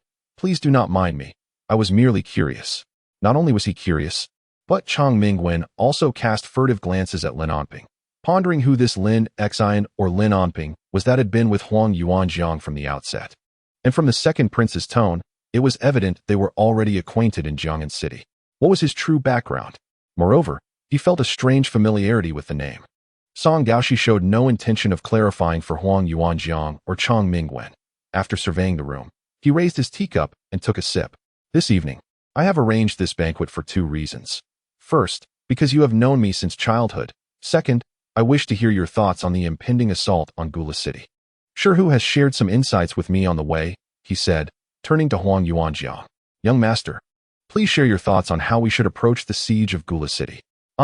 Huang Yuanjiang was taken aback that the second prince would directly ask him. After scratching his head for a moment, he stammered, ultimately mustering the courage to say, "I believe we should simply go for it." "Uft." Song Gaoshi, just pulling the teacup away from his lips, spewed a mouthful of tea. "You son of a..."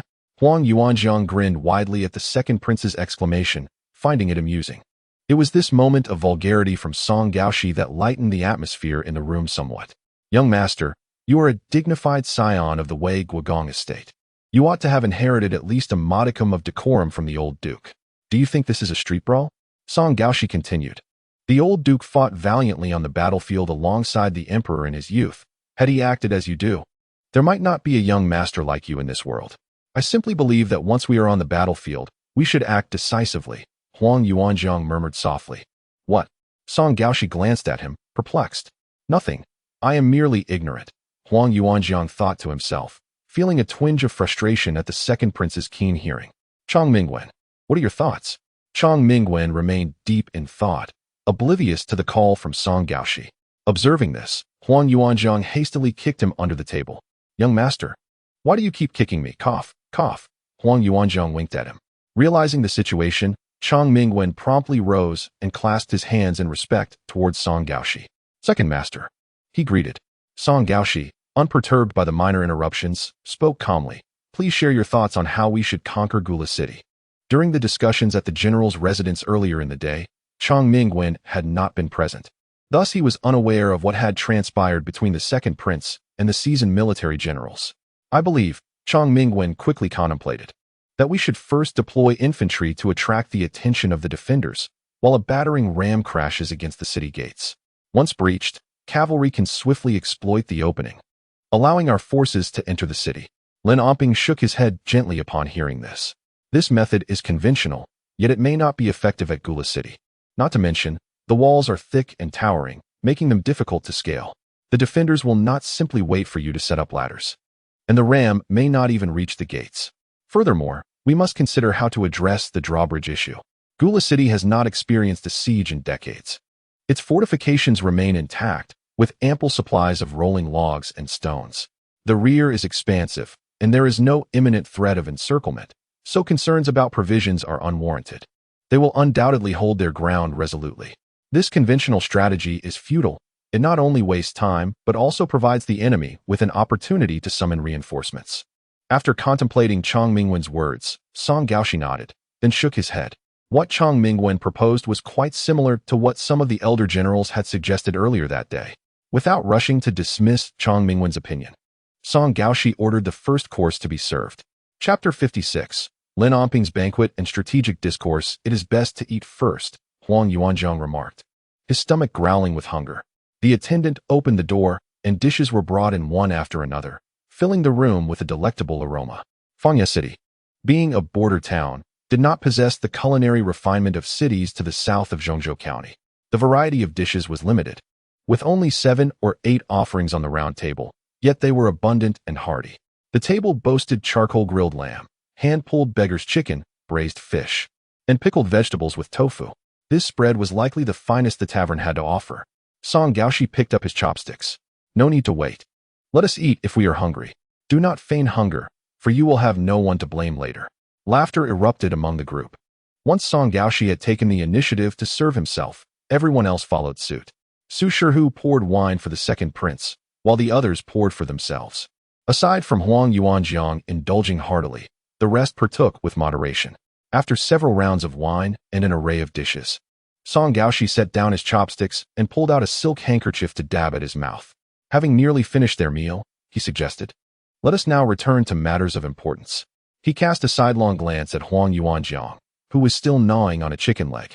"I plan to allow our army a few days of rest, and we shall set forth towards Gula City no later than mid-November, and possibly as early as the 5th or 6th.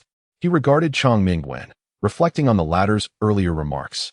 Chong Mingwen hurriedly straightened his posture, adopting an attentive demeanor. The proposed tactics, while not entirely unworthy, were ill-suited for the present moment. With the onset of winter just days away, and upon arriving at Fangya, His Highness felt significantly colder than in Jiang'an. The northern barbarians, accustomed to the harsh and barren landscape, were well prepared. In contrast, our Han soldiers were not.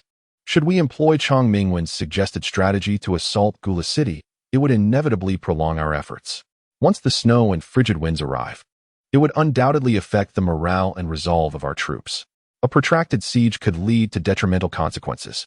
Therefore, I implore you all for more effective recommendations, not necessarily to capture Gula City within days, but ideally before the year's end. After Song Gaoshi voiced his concerns, Su Shihu, Chang Mingwen, and Lin Omping fell into deep contemplation, while Huang Yuanjiang continued to munch enthusiastically. Lin Omping glanced at Song Gaoshi, finding his impression of the second prince somewhat transformed. It was said that the second prince in the capital merely indulged in literary pursuits, yet here he was, demonstrating keen insights on his very first day in command. Despite Su Shihu having briefed him on certain matters regarding the Northern Front, his ability to swiftly discern the underlying issues revealed that the second prince was far from ordinary. Initially, when Huang Yuanjiang spoke of the second prince leading troops, Lin Omping assumed he was merely there to observe, expecting him to retreat to Fangye City for leisure once the battle commenced, only to return to the capital for a report once it concluded. After all, as a privileged prince, the stakes seemed low for him. Victory would earn him praise from the emperor, while defeat would merely incur a reprimand without dire consequences. However, it now appeared that Song Gaoshi not only sought to win the battle, but also genuinely cared for the safety of the soldiers. Lin Gongzi. Song Gaoshi turned his gaze towards him. Do you have any thoughts? Your Highness, Lin Omping replied, collecting his thoughts as he rose. Just call me Yi. Song Gaoshi smiled, gesturing for him to sit. Thank you, Yi, Lin Omping said, bowing before taking his seat. General Chang's suggestions are not without merit. Chang Mingwen cast a grateful glance at Lin Omping, but his expression soured the next moment. However, they are not suitable for our current situation, as the second prince indicated. Lin Omping offered a sympathetic look towards Chang Mingwen and continued, to besiege Gula City, we must employ a strategy of overwhelming force, striking decisively without granting the enemy a moment's respite, aiming for a swift conclusion. As articulated in the art of war, it is said that speed is paramount in warfare. Prolonged engagements yield no benefit to a nation. The essence of military strategy lies in rapid and unexpected strikes. To attack when the enemy is unprepared is the optimal approach. There are times when certain paths should not be taken, certain engagements avoided, and places not contested. For warfare is inherently deceptive. The principle of speed applies not only to open field battles and ambushes, but is equally relevant in siege warfare. As Lin Omping concluded, Huang Yuanjiang had set aside his chicken leg, gazing at his brother with admiration. Look at that. Our young lord's brother is impressive. May I inquire, Yi, will the army be equipped with thunderous siege engines? These thunderous engines, or trebuchets, are designed to hurl stones with such force that their sound resembles thunder. Song Gaoshi nodded gently. Yes, we shall have them. Upon hearing this, Lin Omping continued, stating that the city of Gula had not faced a siege in a long time, which would inevitably lead to complacency among its defenders. Our army, approaching unexpectedly, would catch the enemy off guard. Their calmness would be a fade, thus presenting us with our first advantage. The last time I ventured with my brother to scout Gula, we witnessed this firsthand. Should our forces march under the cover of night, assembling our thunderous siege engines in the darkness, and reveal ourselves at dawn before Gula, it would certainly instill panic and dread within the enemy. Furthermore, we would unleash a rapid assault upon their walls, causing chaos among their ranks. This constitutes our second advantage. The third advantage lies in the destruction of the enemy's supplies. The ensuing disorder would unsettle their morale. At that moment, our troops would scale the walls, sever their drawbridge, and batter down their gates. I ask you, what means would the enemy have to resist? Having concluded his remarks, Lin Omping disregarded formalities and downed his cup of tea in one gulp. Well, Brother Lin, Chang Mingwen said, glancing at the second prince, your words are quite fervent, and everyone seems stirred. However, I must pour a bucket of cold water on your enthusiasm. Please speak freely, General, Lin Omping replied with a respectful gesture. Huang Yuanjiang bit into his chicken leg with vigor, casting an indignant glare at Chang Mingwen. Clearing his throat, Chang Mingwen shifted slightly. I do not refute your military theories, Brother Lin, but I have one point of confusion. You mentioned that the enemy's supplies were burned, yet the city remains unbroken. How could their provisions be set ablaze? Would it not be an act of self-immolation? A mysterious smile appeared on Lin Omping's face. I do possess a few methods, although I cannot guarantee they will ignite. The fortunes of the commoners and the rodents are about to arrive. However, Lin Omping refrained from being overly confident, keeping his plans close to his chest. He had already devised a strategy, Should the enemy's supply lines prove too secure for direct action, he would resort to other means. If he could not strike at their provisions, he would set fire to the city itself. Surely not every building would be guarded. Before Chong Mingwen could respond, Song Gaoshi interjected. Pray tell, what are your methods? Esteemed second prince, Lin Omping replied with a bow. I must keep my strategy confidential for now, but I assure you, once the thunderous siege engines commence their assault, a great fire will surely erupt within Gula. I stake my head as a guarantee. Huang Yuanjiang, alarmed, tugged at him. What are you doing? Why are you making such a rash promise? Esteemed second prince, Huang Yuanjiang scratched his head. My brother is impetuous. He speaks without a filter. Very well. Song Gaoshi rose. I accept your wager. Should you succeed in igniting Gula and burning their supplies, I shall recognize your merit. However, his expression hardened. Should you fail, you shall bear the consequences. Huang Yuanjiang's face paled at this declaration, repeatedly pulling at Lin Omping, urging him to explain himself. I accept the mandate. Lin Omping replied calmly, his voice steady. He was not blindly arrogant. Rather, he was taking a calculated risk. This time, he wagered his life for the fortunes of the two before him, as well as for his own future. Chapter 57. After the banquet, by the time the crowd departed from the tavern, it was already the hour of the pig. Su Shihu had been summoned by Song Gaoshi, leaving Lin Omping, Huang Yuanjiang, and Chong Mingwen together. The three individuals walked silently to the mouth of an alley. Huang Yuanjiang cracked his neck a couple of times and fixed his gaze on Chong Mingwen, chuckling softly. He then stepped forward briskly, placing a hand on Chong Mingwen's shoulder. Brother Wen, are we heading back home or to the military camp? Chong Mingwen looked at him in confusion. Naturally, we are returning home. The general's residence has already been handed over to the second prince, and the Chong father and son now reside elsewhere. Returning home is good. Returning home is good. Huang Yuanjiang grinned widely, nodding.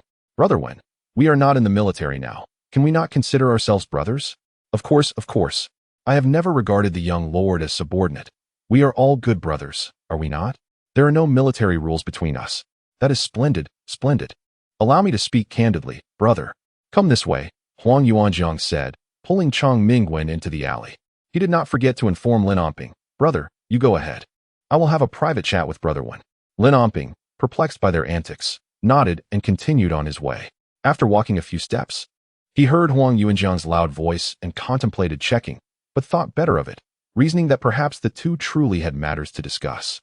Inside the alley, Huang Yuanjiang raised his fist, which was as large as a sandbag, and exclaimed with fervor.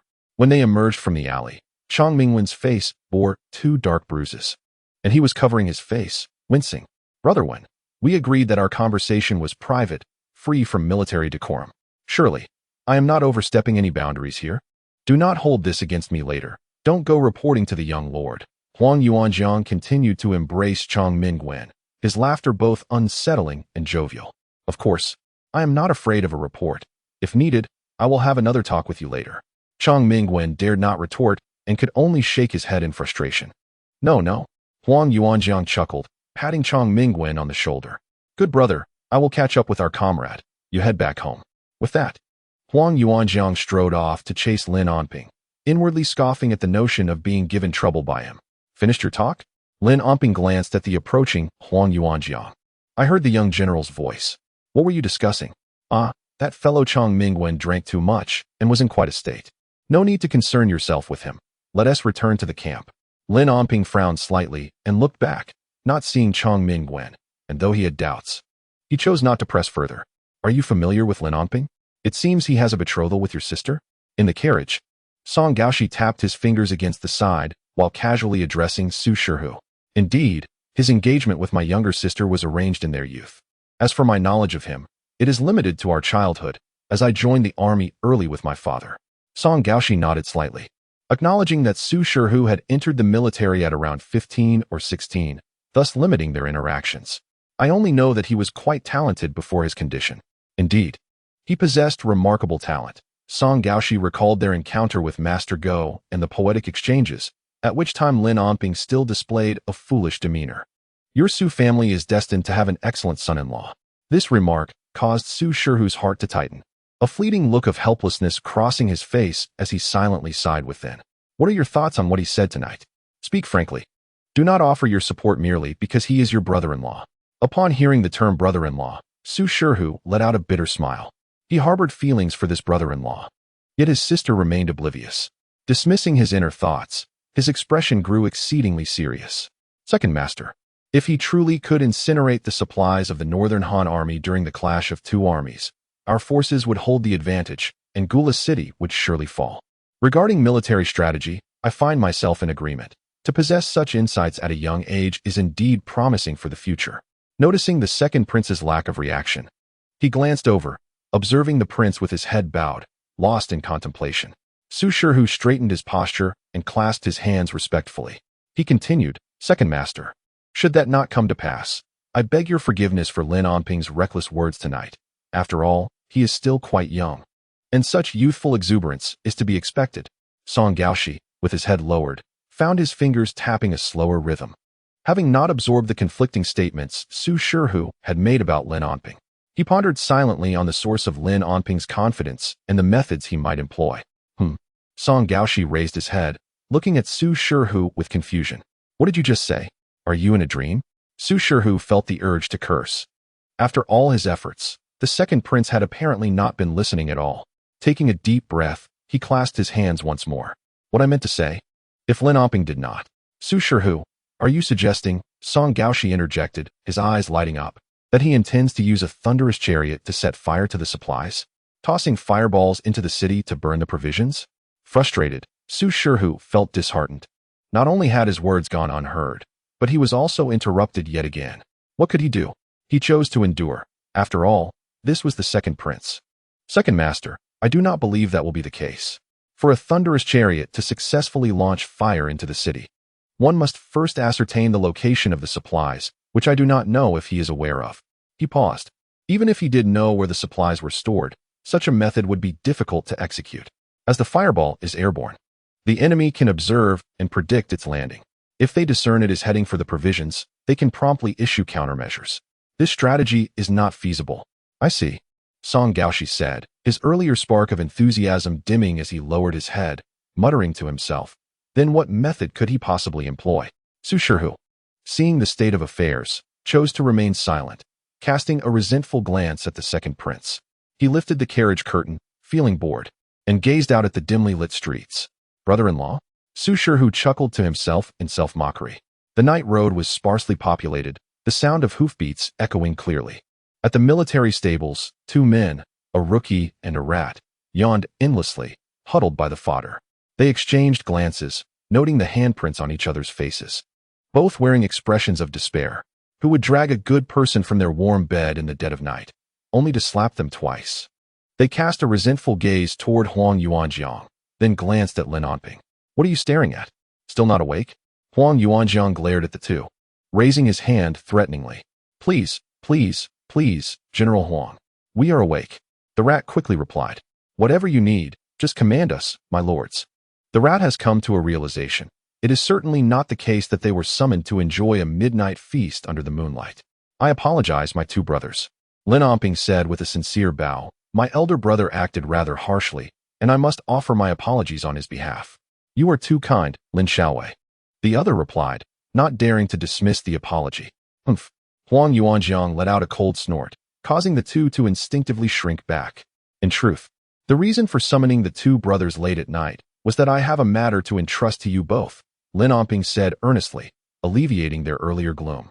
There is no need for formality. Just let us know what you require, said the rat, recalling the promise made to deliver wealth to them. As long as we can accomplish it, we shall not refuse. Lin Onping let out a soft sigh, his expression intricate as he gazed at the two. What you have done in Gula City has garnered my admiration. As men of Han, you both possess a remarkable spirit. It is not the stature of a man that defines him. Rather, it is his ambition that elevates him. To be born into humble beginnings is not disgraceful. To endure humiliation willingly is what constitutes a failure. Your actions and deeds exemplify the conduct of true gentlemen. The chicken and the rat were momentarily stunned. Never before had they encountered such words, especially directed at them. Although they did not fully comprehend the meaning, they sensed the profundity of the sentiment. For them, it was akin to the joy of marrying a young bride of 17 or 18. Huang Yuanjiang sat atop a haystack, covering his face with his hands, which could not conceal the quivering corners of his mouth. Chapter 58. The first deception of Lin Onping. Lin Onping stood up, avoiding the gaze of the two still crouched on the ground. He took a few steps forward and lifted his gaze to the moon. What defines a true gentleman? A true gentleman may be shattered like jade, yet remains untainted. Bamboo may be burned, yet its integrity remains unbroken. Though the body may perish, the spirit may endure in history. Is this not so? The two on the ground nodded in confusion, unsure, and then shook their heads. No matter, my brothers. Can you discern anything from me? They raised their eyes to Lin Onping, who stood tall and still, strikingly handsome, especially in the moonlight. His eyes sparkling like a sea of stars. Have you seen anything? The chicken nodded. Indeed, Lin Xiaowei is truly handsome. Yes, yes. The rat eagerly agreed. More so than Panin. You fool. Huang Yuanjiang cursed. It is Panin, not Pan. Yes, yes, my ignorance. Please forgive me. It is Panin. Lin Onping shot Huang Yuanjiang a glare, signaling him to remain silent. Taking a deep breath to maintain his composure, he continued, My brothers, you are concerned for me, though you do not say it outright. He took a few steps, limping slightly, and pointed to his leg. Indeed, I am a lame man, a so-called cripple. The rat and the chicken exchanged guilty glances at Huang Yuanjiang. They had not spoken such words. Lin Xiaowei had voiced them himself. I am a cripple. Lin Onping crouched before the two, pursing his lips. Have you ever wondered why a cripple is found in the military? They had not actually questioned it, believing Lin Onping had been injured in battle. However, caught in the moment, they nodded in confusion. Yes, it is because I am unwilling to accept my fate. Unwilling to endure a lifetime of scorn and ridicule as a cripple, I am determined to prove myself. Despite my physical disability, my ambition remains unbroken. In the end, I succeeded in demonstrating my worth, affirming that I am a valuable individual capable of ensuring the well-being of the Hanhua dynasty, our sovereign, and the common people. Now, I ask you, what am I? Look into my eyes and respond. The timid pair, disregarding the spittle on their faces, exclaimed loudly, You are the captain, the esteemed captain. Indeed, you are correct. Even a cripple like me can ascend to the rank of captain. What about my journey here in the military over the past few months? What will it be like in a few years? In several decades? Consider this deeply, my friends. As the two began to ponder, their excitement grew. Have you grasped this concept? You, at the very least, are not crippled. Are you content to live your lives in hiding? To remain mere tenants? Subject to the whims of others? To face constant abuse? Do you not wish to bring honor to your family? To marry a youthful bride? To enjoy the comforts of home with a loving wife and children rather than seeking out a foul-smelling, overweight hag? The two shook their heads vigorously at this notion. I previously mentioned offering you wealth, intending merely to provide you with some funds. However, I reconsidered, realizing that such an act would not constitute true prosperity. It would only lead to your demise. Upon hearing of wealth, their eyes gleamed, yet disappointment washed over them as they processed my words. If you were to acquire riches, would you not wish to purchase fine garments? They nodded in agreement.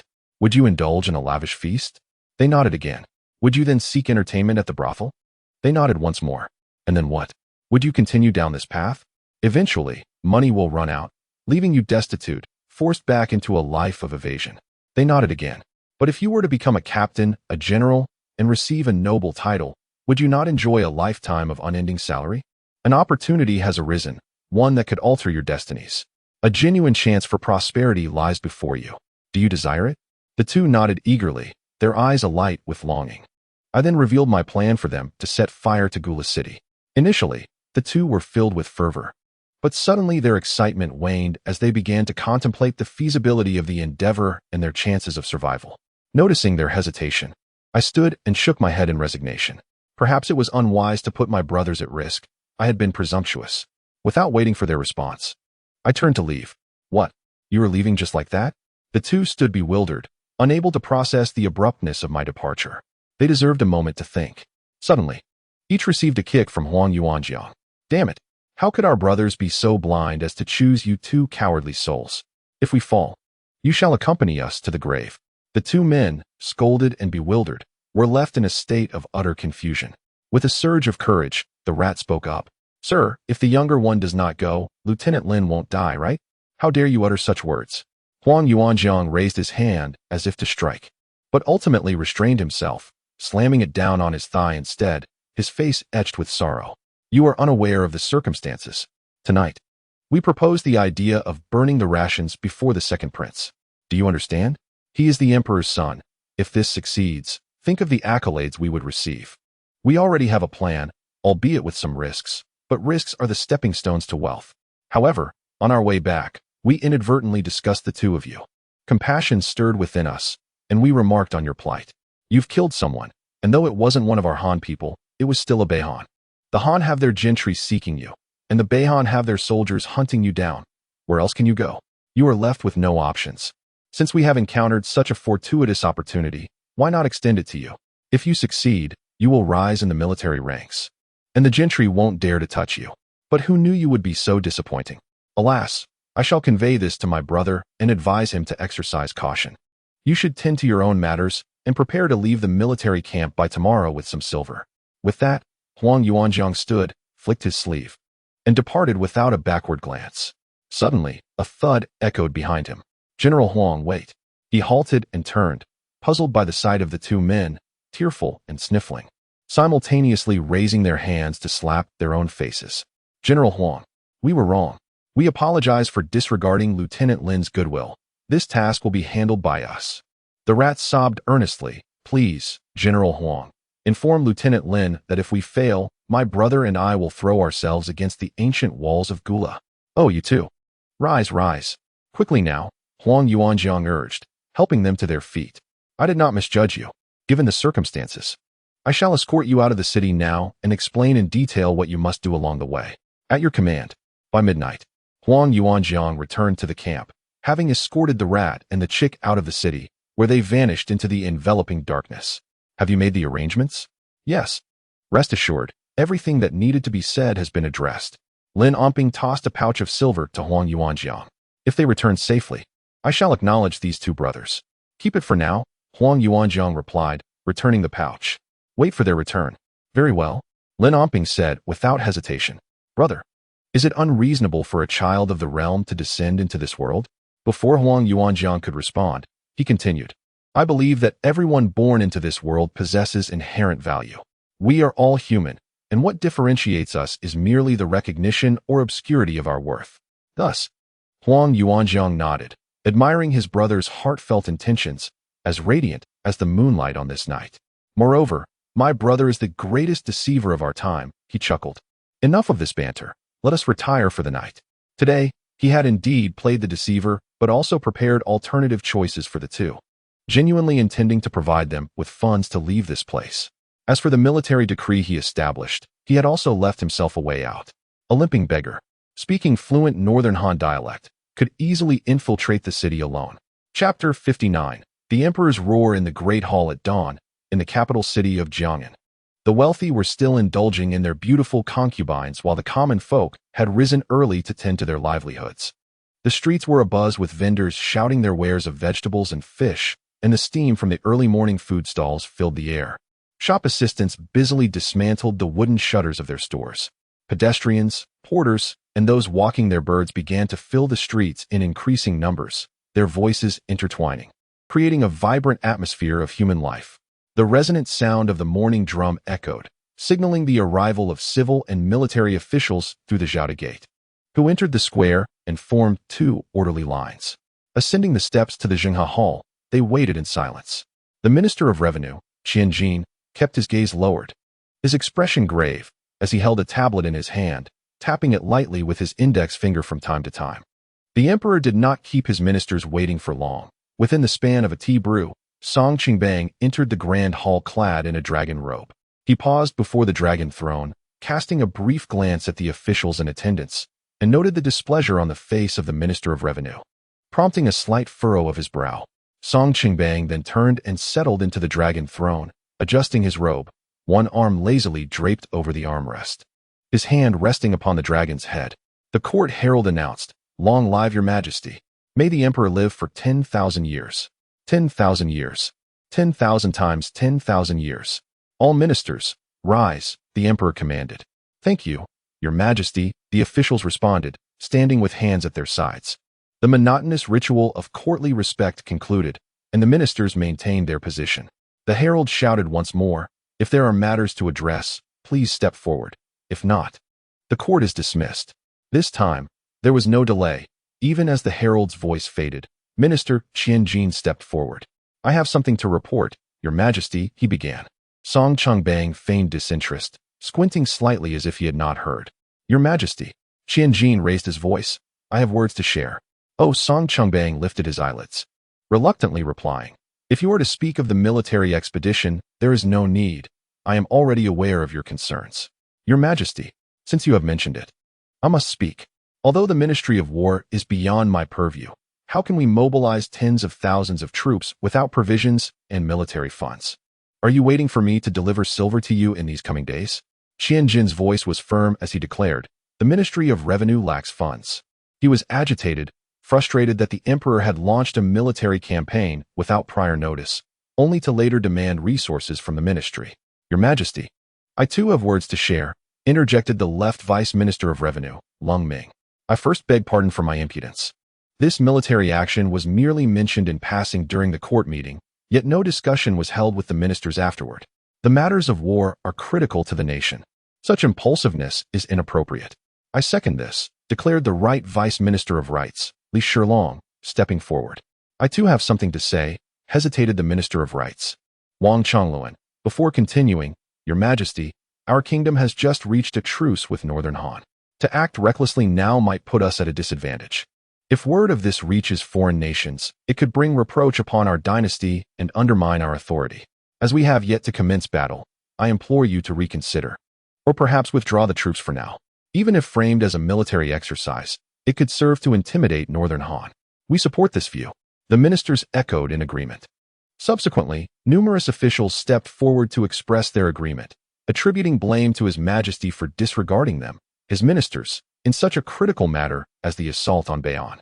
They lamented that not only had no formal proposals been presented, but there had also been no consultation with them whatsoever.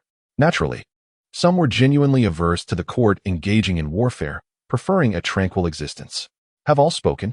Is there anyone else who wishes to concur? Song Chungbang cast a cold glance, suspecting that today's court session was merely a setup to castigate him. Minister of Justice. Present, Minister of Justice Yin Luo stepped forward. Shall I be condemned for something? I would not dare. The poor fellow, Yin Luo, was so terrified that he fell to his knees upon the throne. The entire assembly of officials dropped to the ground in unison, fervently proclaiming, "We are guilty." Song Chungbang had no intention of allowing them to rise. He stood from the dragon throne, lifting his imperial robe as he descended the steps. Observing this, Lan Bue hurriedly rushed over to assist him. Begone! Song Chungbang rebuffed him, his voice laced with fury. I am not yet so frail as to require assistance. When the emperor was enraged, his ministers trembled like chaff. I have governed for over 30 years. What manner of emperor do you perceive me to be? I know you would not speak it. Yet I am aware that you refer to me as a benevolent ruler. Indeed, compared to my predecessor, I embody benevolence. Since ascending the throne, I have refrained from advocating for war, seeking peace with the populace. I understand that warfare results in fatalities, and who perishes? The children of common folk. Thus, I have hesitated. Yet, what is the outcome? I refrain from instigating conflict, yet those rogues persist in their incursions. Beihan, long a nuisance, emboldens even the minor state of Namliang to test the waters. What have I become? A ruler perceived as weak and cowardly. Is it not the case that defending our borders comes at the cost of lives? Yes, lives lost are still those of the children of commoners. My heart aches for them. These valiant sons of Han, perishing not in the expansion of our territory, but in oppression. Do you comprehend? We must confront Beihan. Not merely confront, but strike with great force. Song Chungbang's voice resonated through the hall, echoing back with vigor. Only by instilling fear and compliance in them, by vanquishing them, can they be made to retreat. To wage war in order to achieve peace is to fight with benevolence. To slay in order to eradicate evil is true compassion. This is not merely my assertion. It is the wisdom expressed by a soldier at the frontier, an epiphany delivered to me through a petition for battle. Even a humble soldier possesses clearer insight than you all. Strike first, and 100 retaliations will cease. And what of the majesty of the morning court? Have these ingrates deemed my Hanhua as mere fodder for their sessions? Do your sons frequently assault me? Do your dogs dare to bite their master? Your Majesty, temper your wrath. The officials prostrated lower, their faces pressed against the cold stone of the hall. "We are guilty."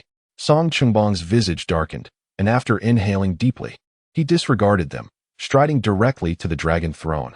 Once seated, he cast a glance at Lan Buwei. "Lan Buwei, present this petition to the ministers for their perusal."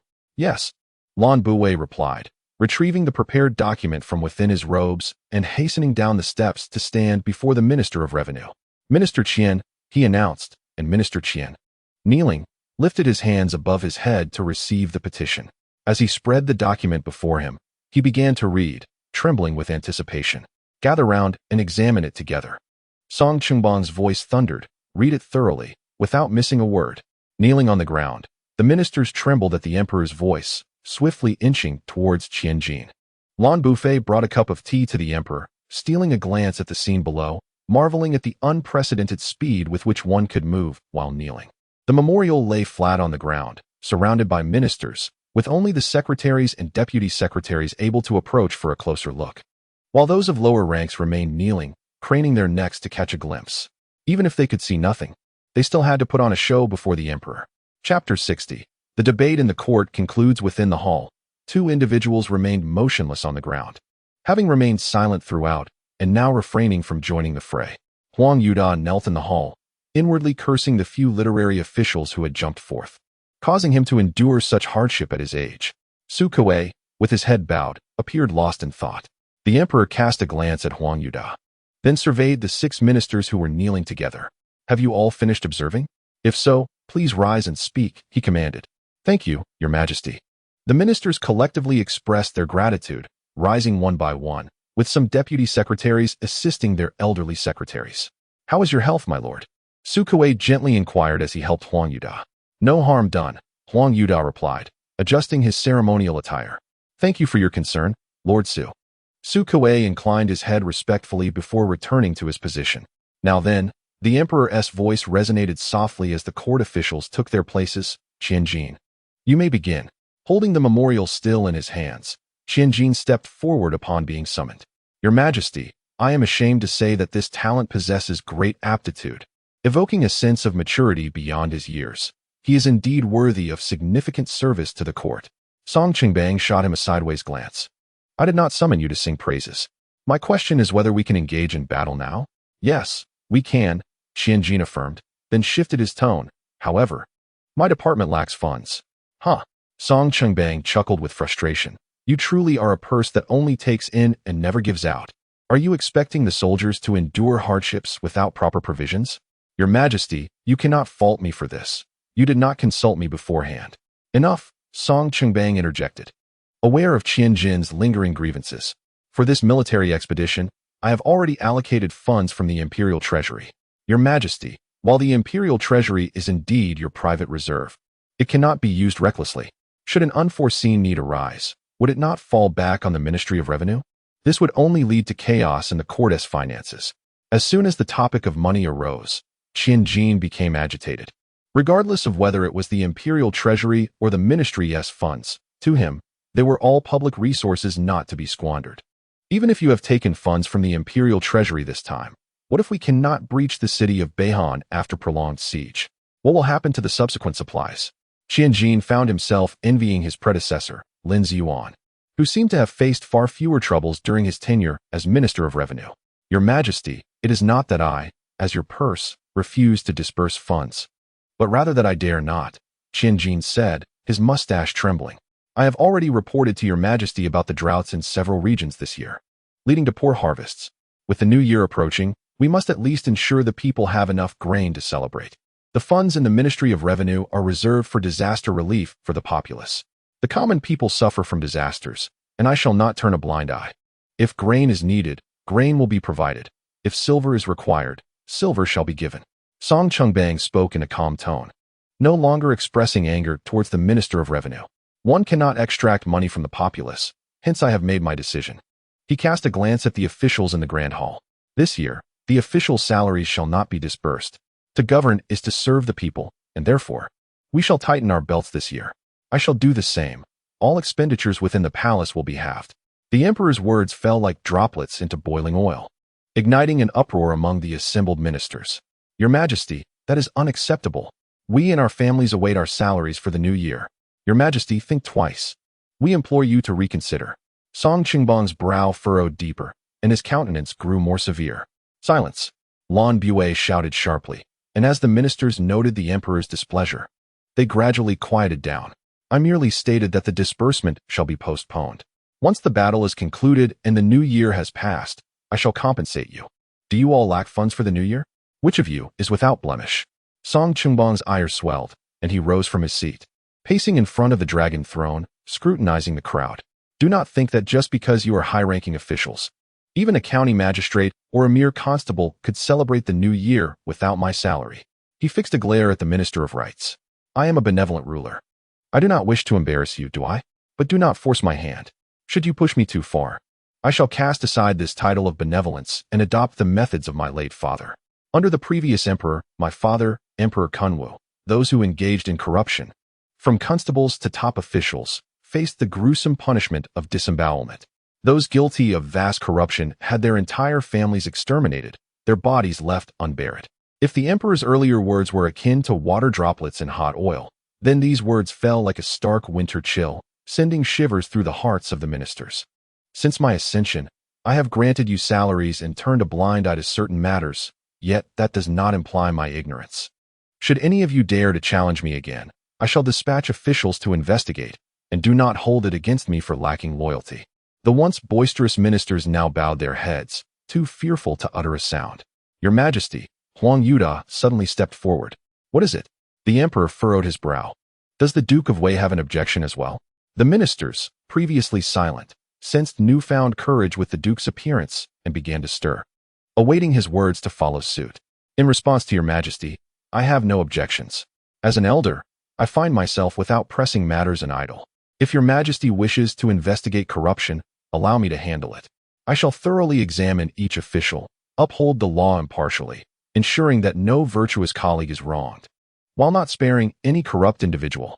The last phrase was directed at the assembly. Bah, old curmudgeon, old thief, what are you posturing for? You think you can intimidate us? Huang Yuda's declaration incited the previously restless ministers to inwardly curse the Duke of Wei. The venerable Duke's concern for the emperor and the people is commendable. However, there are dedicated authorities such as the Ministry of Justice and the Jiang'an Prefecture to investigate cases. Given the Duke's advanced age, I am reluctant to burden him further. It is best to let this matter rest. I am grateful for your Majesty's understanding. I am willing to sacrifice my life and efforts for your Majesty. Song Qingbang smirked slightly, dismissing the matter with a wave of his hand, no longer engaging in verbal sparring within the court. Yin Luo, be attentive. Record my words and draft a decree for me, which shall soon be promulgated to officials across the realm. I shall obey, and upon concluding the court session, Song Qingbang gestured for a few individuals to remain, Qianjin, Ho Yunhong, the Duke, and the Marquis of Yong'an, to await in the central hall. The ministers of the Ministry of Revenue and the Ministry of War remained at the Guangxing Hall. Anticipating an imminent siege, Song Qingbang sat behind the imperial desk, instructing the Ministry of Revenue to thoroughly investigate the number of disaster-stricken citizens and prepare a disaster relief plan, ensuring provisions for the Grand Army's continued support. I shall comply. Qianjin bowed in acceptance. The Ministry of War should pay close attention to the southern Liang region. We must ensure that when our forces engage the northern Khan, those rascals do not rear their heads. Furthermore, issue a military document to the local governors, instructing the stationed troops to remain on standby to assist the siege forces and collaborate with the local populace in gathering supplies. Once the document is prepared, it shall be submitted for my review and promptly dispatched after my seal is affixed. I shall comply. Ho Yunhong bowed in acquiescence. Minister Qian, do not fret excessively. I understand your concerns for the treasury of Hanhua. Song Qingbang reassured Qianjin. Let us think positively. Perhaps our Hanhua soldiers will capture Gula City before the new year, and I shall not have to withhold their annual salaries. I extend my congratulations for the imminent victory at Gula. Very well. You two ministers may now attend to your duties. After the ministers departed, Huang Yuda bowed and spoke.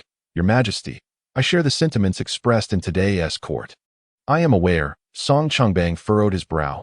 Now is not the time for action. Rest assured, I shall leave a clear and transparent court for the next emperor. Chapter 61.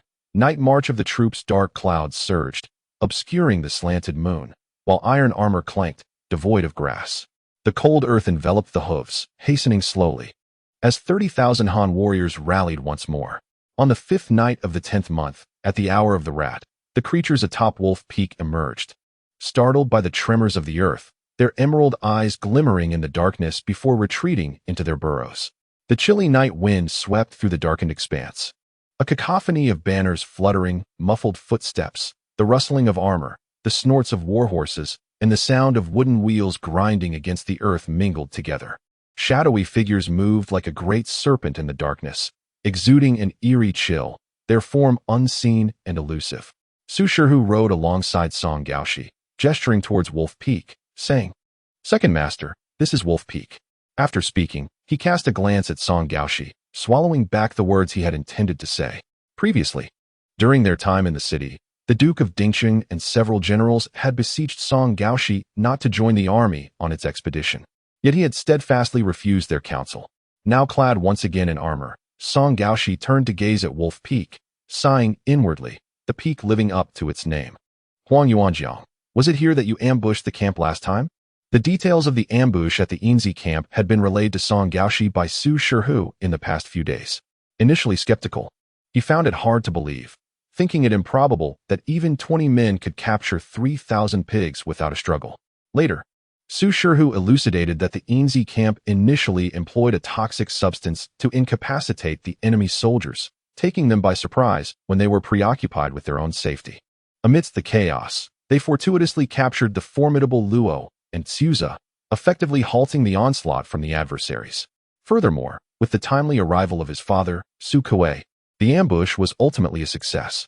This, however, was quite an impressive feat. After Su Shihu had finished explaining to Song Gaoshi, Song could not help but jest, remarking that had this been chronicled by someone unaware of the details, the listeners would find it hard to believe, and merely refraining from ridicule would have been commendable. On the other side, Huang Yuanjiang, riding swiftly, interjected, "In response to your inquiry, Second Master, we are not at the Wild Wolf Peak yet. We still have over 20 li to traverse beyond it." Song Gaoshi gazed into the distance, nodding slightly, but did not see Lin Onping. "Where is Captain Lin?" he inquired. "Oh, he has gone to the Inzi camp to join the brothers," came the reply. Upon hearing this, Song Gaoshi did not delve further, his anticipation for the battle intensifying, particularly regarding the military pledge Lin Onping had made to him. He was eager to ascertain whether Lin Onping truly possessed the capability or if he was merely a brash youth prone to empty bravado. The mention of Lin Onping inevitably reminded him of the events in Jiang'an City. After Lin Onping had taken the money from the old man and departed, he had complied with the instructions and proceeded to the prince's residence. "Second brother, what brings you here today?" Prince Song Gaochong welcomed Song Gaoshi to take a seat, noting that he rarely saw him close to his elder brother. "I was thinking of my royal brother." Song Gaoshi tactfully ignored the prince's last remark, smiling as he sat down, hoping to enjoy a cup of tea, for he knew the Eastern Palace had fine brews. "Do not jest, second brother. Who does not know that your residence is frequented by learned scholars? Would you dare to serve them merely water?" Song Gaochong called for the maid to fetch tea, adding that the talents at his brother's residence rivaled those of court officials, and serving plain water would be a disservice to them. Song Gaoshi's expression momentarily darkened before a smile returned to his face. "Such words should not be spoken lightly. They are merely scholars," he said, playing with his folding fan. "We have tea at home, though it is but simple fare. By the way, I encountered an interesting matter today." "Oh, my second brother speaks of an interesting matter. It must indeed be intriguing," Song Gaochong replied, visibly intrigued. "Second Master, should we issue orders to hasten the army's march?" Su Shihu's voice broke through Song Gaoshi's thoughts. He nodded. "Yes, let us accelerate our pace. We must assemble the thunder car before we commence the siege." "Understood. I shall relay the command at once." Su Shihu tightened the reins and prepared to leave when Song Gaoshi suddenly queried, "Shihu, if Yao Mei marries Lin Onping, does that make him my brother-in-law?" Su Shihu was momentarily at a loss for words. "Never mind. You may go ahead and relay the orders." At the forefront of the army, Lin Onping sat atop his steed, head bowed as he meticulously wiped the blade of his sword with an oilcloth. Beside him stood his fellow brothers from the Inzi camp. Apart from Kai Ji and Haozi, all were present. Huang Yuanjiang, with his audacity, had sought out Chang Mingwen several times, and now the brothers of the Inzi camp donned brand new armor and wielded the sharpest weapons. As for the war horses, credit was due to Lin Onping, for he was a horseman, and naturally, the finest steeds would be reserved for his comrades. The Yinzi camp boasted an equal division of infantry and cavalry, as good war horses were scarce within the ranks. After polishing the blade, Lin Onping sheathed his sword and neatly folded the oilcloth, casting a glance at Zhao Meng and Lu Yuanba beside him. This time, it was not akin to the previous ambush. It was a genuine clash of steel and might. He urged his brothers to take care of their heads and not become so consumed by rage that they neglected their surroundings. Rest assured, Lieutenant Lin, we have already advised the brothers, Zhao Meng replied with a grin. Lieutenant Lin, last time the Emperor rewarded us with silver. If we achieve merit this time, could our wanted status be lifted? Lu Yuanba chimed in, nodding in agreement. In the past, it didn't bother me, but since joining the military, carrying this identity feels quite awkward. As they concluded their thoughts, the other brothers nearby cast eager glances their way. They were all from Fengjiang County and shared the same sentiments as Zhao and Lu. Yuanba's words resonated deeply with their hearts. In their former lives as bandits, the wanted status was of little concern, but now they feared being recognized in the military for their past misdeeds. The soldiers stationed at the camp often remarked that the people from the Yinzi camp were aloof and unsociable. In truth, it was their dread of being looked down upon for their wanted status that led to such perceptions. Each person possesses a sense of pride, especially within a specific environment where such feelings are amplified. Chong Mingwen's lips curled into a subtle smile as he surveyed the group. Brothers, have you ever pondered a question? If the court were still pursuing you, would you remain in the military to this day? Zhao and Lu fell into contemplation, their expressions brightening at the implication. Could it be that, according to Lieutenant Lin, they were no longer considered to be of criminal status? Lin Onping, unwilling to deceive them, gently shook his head. They still bore the mark of their past, but he continued with a reassuring smile. Though you remain as such, the court will no longer pursue you. The wanted notices have been rescinded across all counties. Is that truly the case? That is splendid news, Zhao Meng exclaimed with enthusiasm, though he soon furrowed his brow, somewhat perplexed by the implications of Lin's words. Noticing the confusion among his brothers, Lin Onping remained patient. To clarify, he explained, in essence, you will no longer be hunted by the court. However, your past transgressions are still recorded. The cancellation of the wanted notices came as a result of your previous merits. Should you achieve further distinction this time, your criminal status will naturally be expunged. If you accomplish something remarkable, elevation in rank and status is also a possibility. Acknowledging that these men were somewhat unrefined and might struggle with comprehension, Lin Onping had chosen to accompany them that night specifically to address this matter. Even if Zhao Meng had not inquired, he would have felt compelled to share. With the imminent battle approaching, he sought to alleviate the burdens on his brothers' minds. Of course, these were not mere fabrications meant to comfort them. He spoke only the truth. Just days prior, Chong Mingwen had met with Huang Yuanjiang to relay the emperor's edict. The edict proclaimed, though the men of the Yinzi camp arose from a life of banditry, they have not taken lives. They have dedicated themselves to the military and achieved remarkable feats. They do not seek rewards of rank or wealth, but instead, their merits shall offset their past misdeeds. I hope you will fight bravely on the battlefield and earn extraordinary merit, for which there will be a grand amnesty. With Lin Onping's clarifications, the brothers were filled with joy and enthusiasm, their spirits invigorated. They were eager to seize the moment and engage in battle, longing to return with the heads of their enemies. Lin Onping ceased his idle chatter with the others, raising his gaze towards the star-studded sky. The army would depart in the afternoon, and within an hour, they would enter the territory of Beihan. If all went according to plan, the vanguard would reach Gula City before dawn. The battle was set to commence at daybreak, and he wondered how well the duo of Haozi and Caiji had prepared. Chapter 62. The Nightmare of Tsuza. At this moment, Haozi and Caiji were locked in a silent stare, both appearing to have suffered from sleepless nights recently. Their sunken eyes bore dark circles, lips were chapped, and their hair, hastily tied atop their heads, was tousled and entangled with strands of grass. They found themselves in the dilapidated courtyard they had occupied in Gula City, within a relatively intact woodshed. The room was devoid of fire. The only illumination came from the moonlight streaming through the broken window. At their feet lay 2 bundles of prepared torches, each containing about 7 or 8, while a canister of tung oil held soaked rags, scattered alongside twisted grass ropes. These items had been crafted for the purpose of covert arson. assembled from materials scavenged after entering the city. Leaning against the wall, Saiji stifled a yawn and inquired, "Brother How, when do you think the army will attack the city? I haven't had a sound sleep in days. Are you the only one tired? Do you think I'm not?" Haozi retorted while yawning, his frustration palpable. Old Huang said we should expect the signal for the assault in the next couple of days. Another 2 days? Saiji couldn't help but murmur. I'm on edge every day, terrified that someone will suddenly barge into this decrepit courtyard. Just hold on. Stop overthinking. Haozi glanced at the 2 bundles of torches. While we have the time, let us make a few more. Didn't Huang say that if we can't burn the supplies, we should set fire to the buildings? Let us aim to incinerate everything. Saiji, this is our chance for a turnaround, Haozi spoke earnestly. Whether we can win ourselves a young bride of 18 hinges on this endeavor. Let us rest for a bit, Brother Hao. You mentioned it would be another 2 days. I'll take a quick nap. Saiji continued to grumble, stretching his legs and rubbing his arms, fatigue overtaking him. Damn it, Haozi began to curse. But upon seeing that Saiji had already succumbed to slumber, he sighed, adjusted Saiji's clothing, and picked up a piece of hemp rope to continue wrapping the torches. As he worked, his grip on the rope gradually weakened, and before long, he too had dozed off, cradling the torch in his arms. Soft snores filled the woodshed. As the 2, who had once feared being discovered, now found solace in sleep, the slightest sounds causing them to awaken instinctively. Meanwhile, within the Lord's residence of Gula City, the heavy drapes concealed a scene of slumber. Muhai embraced a robust woman as they both slept soundly.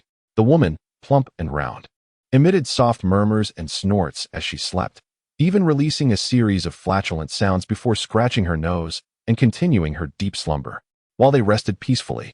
In another room, Suzo was jolted from his dreams, sitting upright in bed, drenched in cold sweat, his lips and complexion pale from having experienced a nightmare.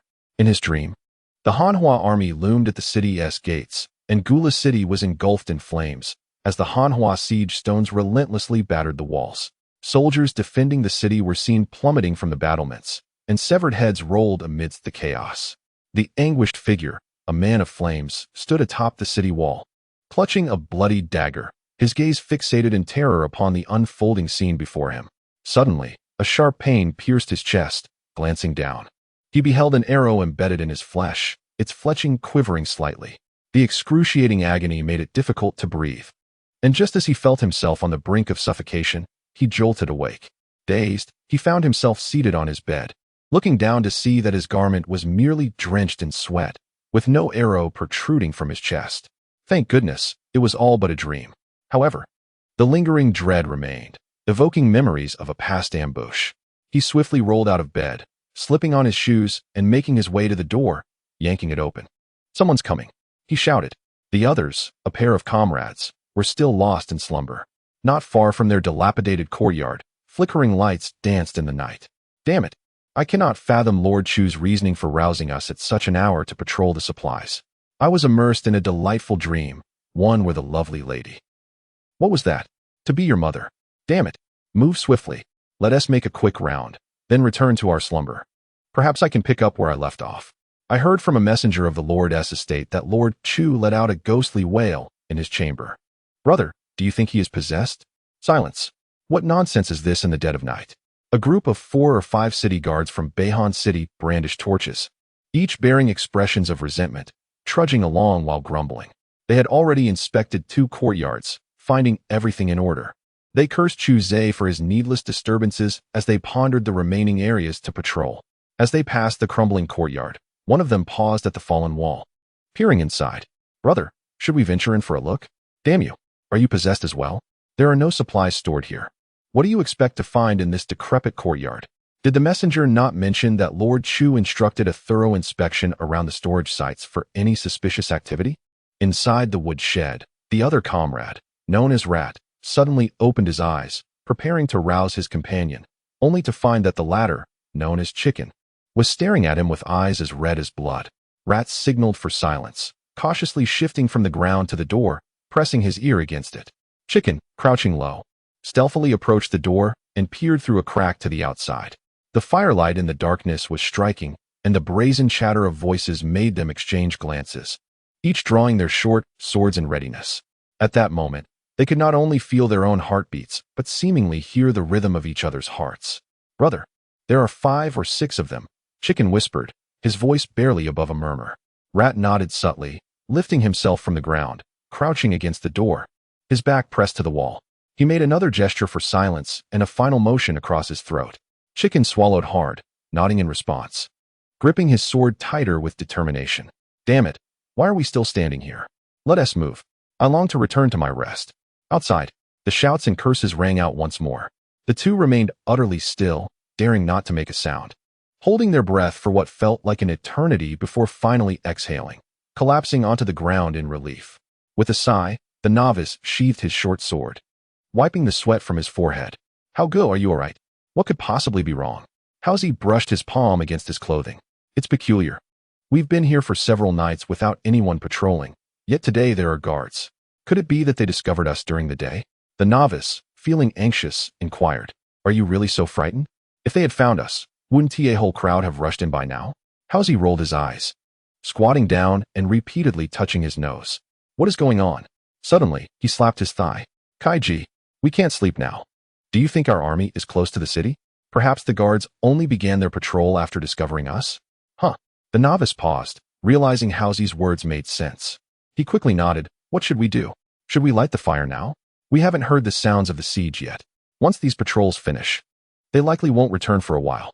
We must quickly hide the torches in the designated spots. All right, the novice replied without hesitation. The two of them picked up bundles of torches and opened the door to peek outside. As the novice started to step out, Housy grasped his arm, concern evident in his eyes. Brother, wait until the army begins the assault to light the fire. After igniting it, run. I'll gather at the meeting point within the city and wait for you. Stay safe. After giving a firm pat on the novice's shoulder, they understood the necessity of parting ways. It ensured all supplies would be ignited and that if one failed, the other could still complete the mission. How go? The novice's voice trembled. Take care of yourself. Housy nodded solemnly, each to his own fate. Let's go? Two slender figures darted through the night, evading detection. Chapter 63. The Battle of Gula City on the 6th day of October, amidst dense fog. With an hour remaining until dawn, the Central Army began to set up camp, 50 miles from Gula. Within the command tent, Song Gao she pondered over the territorial map in silence, accompanied by Generals Su Shihu, Huang Yuanjiang, and Chang Mingwan. Have the supply troops arrived? Hanhua supply troops were responsible for a broad range of tasks, including transporting provisions, setting up camp, erecting barricades, repairing moats, and preparing stones and wooden implements. Replying to Second Master, Su Shihu responded, They have just reported that they are 10 miles from Gula City and have not yet been discovered by the city's guards. This army brought with it 6 siege engines, which were notably larger than those used in Gula's defense. Each of the 6 engines stood 5 to 6 men tall, with wheels the size of those on a cart, and collectively they carried hundreds of stone projectiles. Among them were 330-kilogram stones and 100-kilogram stones, all meticulously crafted from solid granite, as resilient as the mountains. The weights and effective ranges of the projectiles varied. The 30-kilogram stones had a range of 300 to 400 paces, while the 100-kilogram stones could reach about 60 to 70 paces. Song Gaoshi nodded. This morning's fog benefits our forces. Dispatch orders for the supply troops to expedite the assembly of the thunder vehicles. They must be ready before dawn at the front of Gula. Yes, the messenger within the tent acknowledged with a salute. Inside Gula City, the crowing of roosters heralded the dawn as a faint light illuminated the horizon, the morning glow shimmering through the mist. The sentinels on the walls of Gula yawned, marking yet another protracted night's end. Each day blended into the next without stirring the slightest ripple of excitement, leaving a faint nostalgia for the days spent besieging Fangya City. As dawn broke, the sun ascended slowly on the horizon, and when the first rays of light finally pierced the thick fog, 6 colossal machines stood resolutely upon the earth. Not merely 6 towering catapults, but also 20 crossbow carts arrayed among them, each equipped with 20 long, formidable bolts poised for release. The sunlight glinted off Chung Liang's arrowheads, reflecting a sanguine thirst for blood. Each catapult was manned by 100 soldiers. The foremost 10 held shields and spears, while the remainder prepared and launched stones. Each crossbow cart was accompanied by 20 soldiers. The vanguard consisted of 3,000 cavalry, led by Han Ming under Su Shihu's command. Casting a glance back at the siege engines behind him, he exhaled a sigh of relief, Should he fail to safeguard their assembly, he would undoubtedly face a severe reprimand. As the guard's shift changed on the city walls, the weary night sentinels, yawning, gazed impatiently at the motionless soldiers who had just taken their positions. What are you dawdling for? What are you staring at? He longed to descend and rest. Noticing the astonished expression on his counterpart's face, he turned to follow the other's gaze beyond the walls. In the next moment, his eyes widened, and his mouth fell agape. What did he see? Outside the city stood enormous catapults, crossbows, and cavalry armed with long spears, their black banners fluttering in the wind. The Hanhua army? He stammered, struggling to swallow. Then dashed away shouting, the Hanhua army is here. They are attacking the city. Smack! He barely sprinted a few steps before being knocked to the ground by a heavy hand. What are you yelling about? What is the panic? Bellowed a middle-aged Gula city guard, his face contorted with anger as he strode to the battlements to observe the Hanhua forces. The city gates remained closed. He had not ordered them to be shut. Bring forth the commander. Prepare the archers. In his eyes, the Hanhua forces were merely a few thousand. What of the catapults and crossbows? The defenders of Gula numbered over 10,000. If the gates were opened to dispatch cavalry, they could easily scatter the enemy. Yet, he was not reckless. He refrained from unilaterally ordering the gates opened to face the foe. What if the enemy had set a trap? Exiting the city could easily lead to ambush. The cunning Hanhua army, he thought, slapping the battlement in frustration. How audacious to arrive at the city's doorstep under the cover of dense fog. But with such a meager force, how could they dare? It had been years since Hanhua had acted with such boldness. A cold smirk crept upon his lips, laced with derision. He commanded the garrison to rally swiftly to the walls. Without a thought for the startled townsfolk, the messenger galloped through the city, inciting cries of alarm among the citizens. In the lord's residence, Muhai had just risen from his slumber, casting a glance at the woman beside him with a satisfied smile. Northern Han women were indeed preferable, unlike the frail and insipid women of Hanhua. Report. A voice called, causing Muhai to frown at the early morning commotion. Adjusting his robe, he stepped outside. As he turned the corner into the main hall and entered the courtyard, he saw Chu Zhe had also arrived. Before he could utter a word, a flustered messenger rushed up to him. Sir, urgent military news. The Hanhua army has arrived at the gates. Muhai was momentarily taken aback. To confirm his hearing, he uncertainly inquired, what did you say? The Hanhua army is at our gates? Nonsense. In stark contrast, Chu Zhe, standing beside him, reacted differently. Upon hearing the news, he staggered backward 2 steps, murmuring to himself, this isn't a dream, it isn't a dream. The Hanhua army has indeed arrived? They have truly come. Stop your babbling. Muhai retorted, displeased with Chu Zhe's cowardly demeanor, casting him a disdainful look. What is there to fear if the Hanhua army truly approaches? How many troops do they have? Reporting to the commander. A rough estimate suggests they number around 3,000 to 4,000. Ha! Muhai laughed heartily, adjusting his belt. A mere 3,000 dares to assault the city. Does Hanhua not comprehend the meaning of disgrace? Ha! The messenger, however, dared not join in the laughter and continued. Commander, they possess catapults, large ones, along with crossbow cars. Just siege engines. My Beihan is not lacking in such equipment. Why all the fuss? Prepare the horses. I shall go see these clowns for myself. With that, he lifted his leg to stride out. Noticing Chu Zhe lagging behind, still frozen in place, his irritation flared. What are you standing there for? Do not follow me to the city wall and witness the futility of the Hanhua army. With a bitter smile, Chu Zhe followed. His mind consumed by the nightmares of the previous night, glancing at his palm, feeling a slight dampness. Han Meng, seated upon his horse, gazed towards the walls of Gula, feeling a sense of indignation, sensing an insult as the enemy displayed an overly calm demeanor in the face of imminent battle. Initially, he could see the guards rushing atop the walls, but after they readied their bows and arrows, there was little further reaction. With a slight smile, Han Meng shook his head, uncertain whether the opposing side was paralyzed by fear or blinded by misplaced confidence. Muhai and Chu Zhe soon arrived at the foot of the city, dismounting and shaking the reins as they made their way to the walls. By the heavens! It's massive! Muhai exclaimed upon seeing the catapults outside the city, unable to contain his expletive. Chu Zhe's gaze wandered, nodding robotically, indeed, quite large. Your subordinate pays respects to the Grand Marshal. I have met the governor. Mu Hai's expression darkened as he noted the Hanhua army was only 500 or 600 paces from the city. Erdwa, why has the Hanhua army not emerged to engage our forces? Mu Hai questioned, observing the enemy's formation and the time they had been given to arrange their troops. Reporting to the commander, the guards failed to notice the Hanhua army in advance. This morning's thick fog obscured their vision. Once the fog lifted, the Hanhua army appeared before us. Mu Hai shot him a glare. Then we shall open the city gates and lead our troops to annihilate these intruders. They are but a few thousand. What are the catapults? Our cavalry will charge, and they shall be rendered mere decorations. Erdwa was about to accept the command when he suddenly fell silent, for behind the Hanhua army, a continuous shadow emerged. The moving shadows caused the very earth to tremble, a sensation palpable even atop the city walls. Chapter 64. The Battle of Gula II. The Edict of Suppression leaves 10,000 troops at the camp, while Song Gaoshi personally leads 15,000 towards Gula City.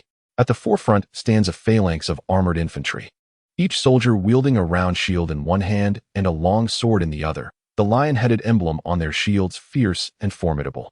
Following closely behind were the heavily armored infantry, equipped with square 2-foot wicker shields, primarily designed to deflect arrows while brandishing long spears. Behind the heavy infantry stood the archers, clad in wicker armor and bronze helmets, wielding longbows, with broadswords at their waists and quivers slung over their shoulders, filled to the brim with arrows. Next came the war chariot of Song Gaoshi, an open-top vehicle drawn by 6 horses, towering above ordinary carts, its periphery adorned with bronze protective plates, and manned by shield-bearers tasked with safeguarding the commander. In the center of the chariot was a rudimentary wooden watchtower, rising to the height of 2 men, where 2 standard-bearers stood, ready to relay the commands of their leader. At the rear of the chariot was a drum rack, featuring 4 large drums oriented towards the cardinal directions, with drummers poised with drumsticks, bare-chested and alert. Flanking the chariot were the personal guards, light cavalry who also served as ceremonial troops, their ranks adorned with banners of 5 colors representing the 5 elements, fluttering in the breeze, while a central resplendent yellow banner embroidered with a black dragon bore the words Song Family in large characters. Thus, there was no banner for the commander marked with the character for Song. Following were the light cavalry, armed with long spears and iron swords, and finally, the heavy cavalry brought up the rear, their steeds and riders clad in thick armor, wielding long halberds, designed to mitigate damage during the charge. The Inzi battalion occupied the flanks. The grand force led by Song Gaoshi consisted of the elite from the capital's army, disciplined and valorous. 15,000 soldiers advanced in a straight line, raising clouds of dust behind them. Approaching the trebuchet from a distance of mere steps, the flag-bearer waved the command flag, and the marching troops came to an immediate halt. The subordinate Han Meng pays respects to the commander. The thunder chariots and crossbow chariots are assembled and ready for action. Song Gaoshi stood tall atop the war chariot, one hand resting on the railing, his expression grave as he nodded in acknowledgement. Are the crossbow bolts and stones ready for loading? They are prepared, Commander. Instead of addressing the enemy soldiers on the city tower, Song Gaoshi summoned Su Shihu and Chong Mingwen to the front. Shihu, can the trebuchet reach the city walls from here? Having just consulted Han Meng, Su Shihu replied with a cupped fist, I believe, Commander, that advancing another 20 steps would be most prudent. Advancing 20 steps would also place us within the range of the enemy's arrows. Chong Mingwen hesitated before speaking. I believe advancing 10 steps would suffice. I cannot concur. Even a single step's difference could affect the force of the projectile. Just as Chong Mingwen was about to respond, Song Gaoshi waved his hand, issuing the order for the thunder chariot to advance 20 steps. Understood. Besides the massive winch, the army's craftsmen had equipped the trebuchet with cylindrical wooden wheels for ease of movement, suitable only for flat terrain. It could traverse 100 paces, but no more. Each 100 men exerted their strength to push a trebuchet, and the 6 enormous and cumbersome machines began to move slowly. Commander, Duoer exclaimed, his expression tense. Since the appearance of the vast army, he had lost his previous disdain. Are we to confront the enemy outside the city? We will defend the city. But Mu Hai's expression remained grave, lacking the anxious demeanor of his subordinate. Bring my armor and weapons. I must don my armor. Having arrived early in regular attire, he now realized the need to take the enemy seriously. Once his armor was procured, he stood atop the city wall, donning it while casting a glance at the nearby Chuze, As the armor was donned upon Lord Chu, Mu-hai observed the Hanhua army outside the city. His gaze fixated on the conspicuous yellow banner, the royal standard. The Emperor of Hanhua would not be present. Yet, which royal envoy had come? Dor shielded her eyes with her hand, peering into the distance, noting that the enemy commander appeared quite youthful. Youthful? Surely, it must be a prince. The crown prince of Hanhua, being the heir apparent, would never be allowed to venture into danger without the emperor's express permission. Would a mere prince seek to demonstrate the might of the heavens? Once clad in armor and wielding his weapon, Mu-hai promptly dispatched a messenger to relay military intelligence to the capital, instructing them to inform the garrison commander, Kern, at Tui City to prepare for reinforcements as they passed by. Situated behind Gula City, Tui City was home to over 10,000 troops, and Kern had once served under Mu-hai as a subordinate general. Although Mu-hai remained confident that the Hanhua army could not breach Gula City, it was prudent to prepare for any eventuality. Their strategy is simply to bombard the walls, then use ladders to scale the city, and finally charge the gates. Mu-hai coldly declared, "Issue orders. All archers, prepare for a volley. Spears to guard the parapets. Roll logs and stones up onto the walls, ready to fire oil. Reinforce the gates." He issued a series of military commands, awaiting the Hanhua army's assault with a calm demeanor. While Mu-hai remained unperturbed, Song Gaoshi exhibited signs of impatience and waved his hand. A mounted civil official stepped forward beside the war chariot. "Your Highness, I have come to announce the proclamation of war." "Indeed," replied Tianzi Ming, a man in his 40s from the Ministry of Rights, who had been dispatched by the emperor to accompany the second prince. Tianzi Ming, displaying an air of composure, was fully aware that riding forth to the city gates could very well result in his demise, yet he exhibited not a trace of fear. After receiving his orders, 2 cavalry guards flanked him as he galloped away from the military formation. Such a man possesses admirable composure in the face of death. He is a true gentleman among the scholars, Song Gaoshi mused, observing Tianzi Ming's retreating figure. "Commander, what is this? Judging by his attire, he seems to be a civil servant from Hanhua. Should we eliminate him?" Dor's gaze was fixed on the approaching trio, her eyes filled with disdain and murderous intent. What purpose does an envoy serve? Is he here to negotiate surrender? Kill him if so. Let us see what tricks they are up to, Mu-hai replied casually, laced with mockery. Negotiate surrender? Have they already grown fearful before the battle even begins? Commander, during times of war, we do not slay envoys. Chu Zhe, who had remained silent until now, interjected after Mu-hai's words. His appearance somewhat comical as he wore his regular attire over the iron armor, with his helmet askew. Mu-hai cast a faint glance in his direction. Tianzi Ming halted 50 paces from Gula City, glancing up at the city tower where the gaze of Mu-hai and his men lingered for a moment before surveying the arrows aimed at him. He then retrieved a scroll from his bosom and unfurled it with deliberate calmness. The emperor had not mentioned any proclamation prior to his departure. This decree had been handed to him by the second prince 2 days prior, presumably hastily composed, the authorship unknown to him. Clearing his throat, he began to read aloud, his voice resonating with clarity and authority. In the celestial realm, judgment descends from the heavens, and the sun and moon cast away their obscurity. A proclamation has been issued against the treacherous northern Han rebels. The Han dynasty flourishes, its benevolence extending across the lands, blessing the vast territories. The dragon, bearing the mandate of heaven, nurtures the populace with kindness and virtue, tirelessly dedicated to their welfare. Yet, confronted by the vile scourge of the northern Han, who, in their desperation, resort to the basest of actions, they shamelessly seek to establish a nation, embodying the essence of pestilence and embodying the heart of a wolf, reveling in their greed. This leads to chaos within the homeland, provoking the wrath of the celestial emperor of Han, who now transforms the righteous spirit of heaven and earth into a blade of justice, ready to confront the northern Han with divine authority. General Duoer, feeling bewildered, turned to Mu-hai, seeking clarity on the meaning of the words being uttered, which seemed to be an insult. Mu-hai, with a grim countenance, offered no response. Xiuza, with a sigh, stepped forward to translate for the assembled officers. Tianzi Ming continued to articulate his fervent speech. O northern Han rebels, your crimes are abundant as the 9 rivers. On the day we strike, we shall slay the brigands and set fire to their cities, stabilizing our realm and safeguarding our mountains and rivers. We shall not submit to the traitorous invaders, plowing their homes and sweeping away their lairs. Until the northern Han capital lies in ruins, the rebel king beheaded, and retribution exacted upon any foreign powers that aid their tyranny. Such treachery shall not go unpunished.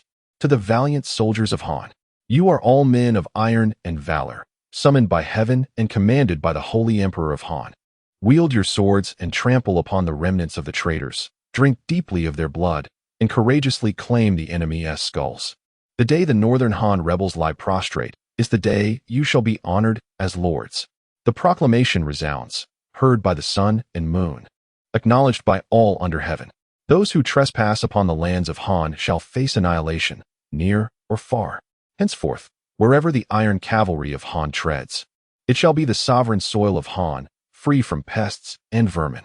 May heaven bless Han. Upon the conclusion of the proclamation, Tian Ziwen rolled up the scroll. Steadying his breath, pointing at Kimu Hai, he demanded, "Can the scoundrel hear this clearly? Curse his lineage." The crowd on the city wall turned pale with rage, their eyes wide with fury. Kimu Hai, in a fit of anger, directed his wrath at Tian Ziwen, shouting for him to be shot down. "Master Tian, retreat." Kimu Hai cried out just as Tian Ziwen's bodyguard seized the reins, turning the horse around. Simultaneously, he raised his whip, striking the horse's rear. The sound of wind whistled past Tian Ziwen's ears as arrows whizzed by. He clung tightly to the horse's back. Chapter 65. The Battle of Gula City. The war drums reverberated. Boom. A 30-kilogram stone projectile crashed heavily against the walls of Gula City, sending shards of stone flying. Following closely were the second and third projectiles as the Han forces operated their siege engines, which left the archers atop the walls feeling quite vexed, forcing them to crouch behind the parapets to evade the oncoming projectiles. Crack! With a resounding noise, a stone struck a corner of the watchtower, scattering wood splinters and reducing dozens of defenders below to mere pulp. One northern Han soldier, crouched a short distance away, had just begun to feel relieved that the stone had missed him when a shadow suddenly loomed over him from behind the wall. Before he could rise and flee, he was crushed by the descending stone, blood and flesh flying as limbs were torn asunder. As the initial volley of stones concluded, the northern Han soldiers finally seized the opportunity to retaliate during the brief respite while the Han forces reloaded their projectiles. The archers, emerging from their cover, raised their longbows high, and with a chorus of whooshing sounds, a rain of arrows ascended into the air. "Defend!" they cried, in response to the impending deluge of arrows. Shields were raised before the siege engines, forming a defensive barrier against the onslaught. The arrows fell like a relentless storm, striking chaotically against shields and catapults. The ground at the soldiers' feet was intermittently punctured by arrows, quivering in the air. One feathered arrow deftly evaded a shield and descended through a gap, embedding itself into a soldier's leg with a soft thud. Gritting his teeth, the soldier stifled a groan, breaking off the arrow's shaft, leaving just enough to remain lodged in his limb, allowing for some mobility. He had narrowly avoided a fatal blow, yet several soldiers beneath another catapult were not as fortunate. Some fell with arrows piercing their throats, others with bolts through their lungs, lying quietly beside the machine, their eyes forever closed. Seizing the moment, the northern forces unleashed a volley of arrows, each wave severely hampering the speed of loading stone projectiles. Each stone weighed dozens of pounds and required multiple men to load. The heavier stones demanded even more manpower. Under the relentless barrage, their pace slowed considerably. Casualties among the soldiers by the catapult continued to rise. When the last feathered arrow fell and struck the ground with finality, the archers ceased their attack. "Release! Smash these scoundrels!" With a whoosh, stone projectiles soared once more, crashing violently against the ancient city walls. Dust and debris filled the air, mingling with the sounds of anguished cries. The supply of stones would not last long. Orders were given for heavily armored infantry to provide cover for the crossbow carts. Yes, 50 heavily armored soldiers formed into lines, creating 20 ranks to shield the 20 crossbow carts advancing forward. Their long shields formed a protective circle, resembling a moving iron pot as they gradually approached the range of the crossbows. The enemy on the walls would not remain idle. Once again, Muhai commanded arrows to be loosed at the positions of the crossbow carts. The broad and tall wicker shields of the heavy infantry offered far superior protection compared to round shields, as even when arrows struck, they failed to penetrate. After 2 rounds of arrows, the shields bristled with feathers, resembling hedgehogs. Let us thank our brothers in the archery camp, remarked one heavy infantryman, lifting his shield with a smile, his levity a testament to his mental fortitude in such dire circumstances. Why? Inquired another. Ever heard of the tale of borrowing arrows with straw boats? We're borrowing arrows with shields. He remained blissfully unaware of the cracks forming in his shield. Just as he finished speaking, the shield shattered, and an arrow pierced through the scales of his armor, embedding itself deep in his back. His eyes widened in shock as he reached out for the fallen comrade beside him. Big dog, big dog. But he could not linger on the fallen. Make way for the crossbow, shouted the heavy infantryman, swiftly clearing the position of the cart and aiming towards the tower above. With a concerted effort, men pulled back the crossbow mechanism, unleashing 20 bolts that whistled through the air. It was only then that he glanced down to see Big Dog's lifeless form, his eyes still wide open, devoid of life. The 20 crossbows, armed with 400 bolts, exuded an oppressive aura, carrying with them a chilling breath of death. The bolts from the crossbows were far superior to those of a standard crossbow. Each was several inches longer than a spear, with triangular heads forged from the finest iron. Ordinary armor and shields shatter upon impact, without question. The Northern Han lacks such formidable weaponry, a testament to their inferior iron smelting technology. Their sole drawback lies in the arduous and protracted extraction of high-quality wrought iron, which consequently limits the availability of such weaponry. Kacha, an enemy soldier stationed at the parapet, poised to release an arrow, was instantly pierced by a crossbow bolt, exiting through his back with tremendous force, propelling him backward and impaling him against a wooden pillar of the castle wall. Such scenes unfolded throughout the battlements, with over a dozen enemy soldiers being forcibly hurled down into the inner city. The crossbow units withdrew after 2 volleys, both to conserve ammunition and because the enemy had begun to adapt, diminishing the efficacy of their fire. Song Gaoshi cast a glance at those around him. Where is Lin Onping? Reporting to the commander, Lieutenant Lin is on standby at the Yin camp, Huang Yuanjiang replied, his expression tinged with anxiety. Why was there no reaction from within Gula City? Had the 2 fools been captured? Reluctantly, Huang Yuanjiang inquired, Commander, should we summon Lieutenant Lin to receive your orders? Song Gaoshi squinted at the nearby Gula City, his gaze penetrating through the throngs of soldiers, as if he could discern the figure of Mu Hai, seemingly witnessing the smirk on his lips. Was he mocking me? Song Gaoshi felt the coldness emanating from the copper-clad wooden railings, his grip tightening resolutely. No need, he replied in a flat tone. Where is Chong Mingwen? Here, Commander. Chong Mingwen stepped forward to heed the command. You will lead the infantry to scale the city. Understood. Chong Mingwen tugged on his horse's reins, turning away. Where is Su Shihu? Here, Commander. Su Shihu advanced to receive orders. You will lead the cavalry to shield the siege engines and charge towards the city. Find a way to sever the drawbridge. Understood. Su Shihu clasped his fists, casting a lingering glance at Huang Yuanjiang as he turned. We will hold our ground, but Lin Onping must act swiftly. Su Shihu, unaware of Lin Onping's methods, had never doubted him. At this moment, he could only continue to place his trust in him. Charge! Su Shihu cracked the whip, rallying the cavalry to follow. Come here. Song Gaoshi spoke again, issuing orders for the catapults to continue their bombardment, providing cover for the infantry and cavalry to breach the city. Received. Commander, Huang Yuanjiang hesitated to speak. Should he return to the Yin camp for standby, or was there a new order from the commander? Song Gaoshi shot him a sidelong glance. Huang Yuanjiang, heed the orders. I am listening. Huang Yuanjiang's excitement surged. The second prince had finally allowed him to lead the charge against the city. But in the next moment, his expression fell. Return to the Yin camp for standby. What? Why? Do you intend to defy military orders? Huang Yuanjiang, begrudgingly, clasped his hands. I dare not. He turned to mount his horse and leave. Young lord, Song Gaoshi's voice called out behind him. Inform Lin Onping that I trust him. But time is of the essence. I do not know how long Chong Mingwen and Su Shihu can hold out. Charge! Huang Yuanjiang cracked his whip and departed. Lin Onping, I am unaware of your methods, but I can only amplify our momentum. Do not disappoint me. Song Gaoshi's gaze once again settled upon the battlements of Gula City, murmuring to himself, Dispatch the order. Let 10,000 troops from the rear emerge from the camp. Song Gaoshi was determined to seize the moment, aiming for an unprecedented swift assault on the city.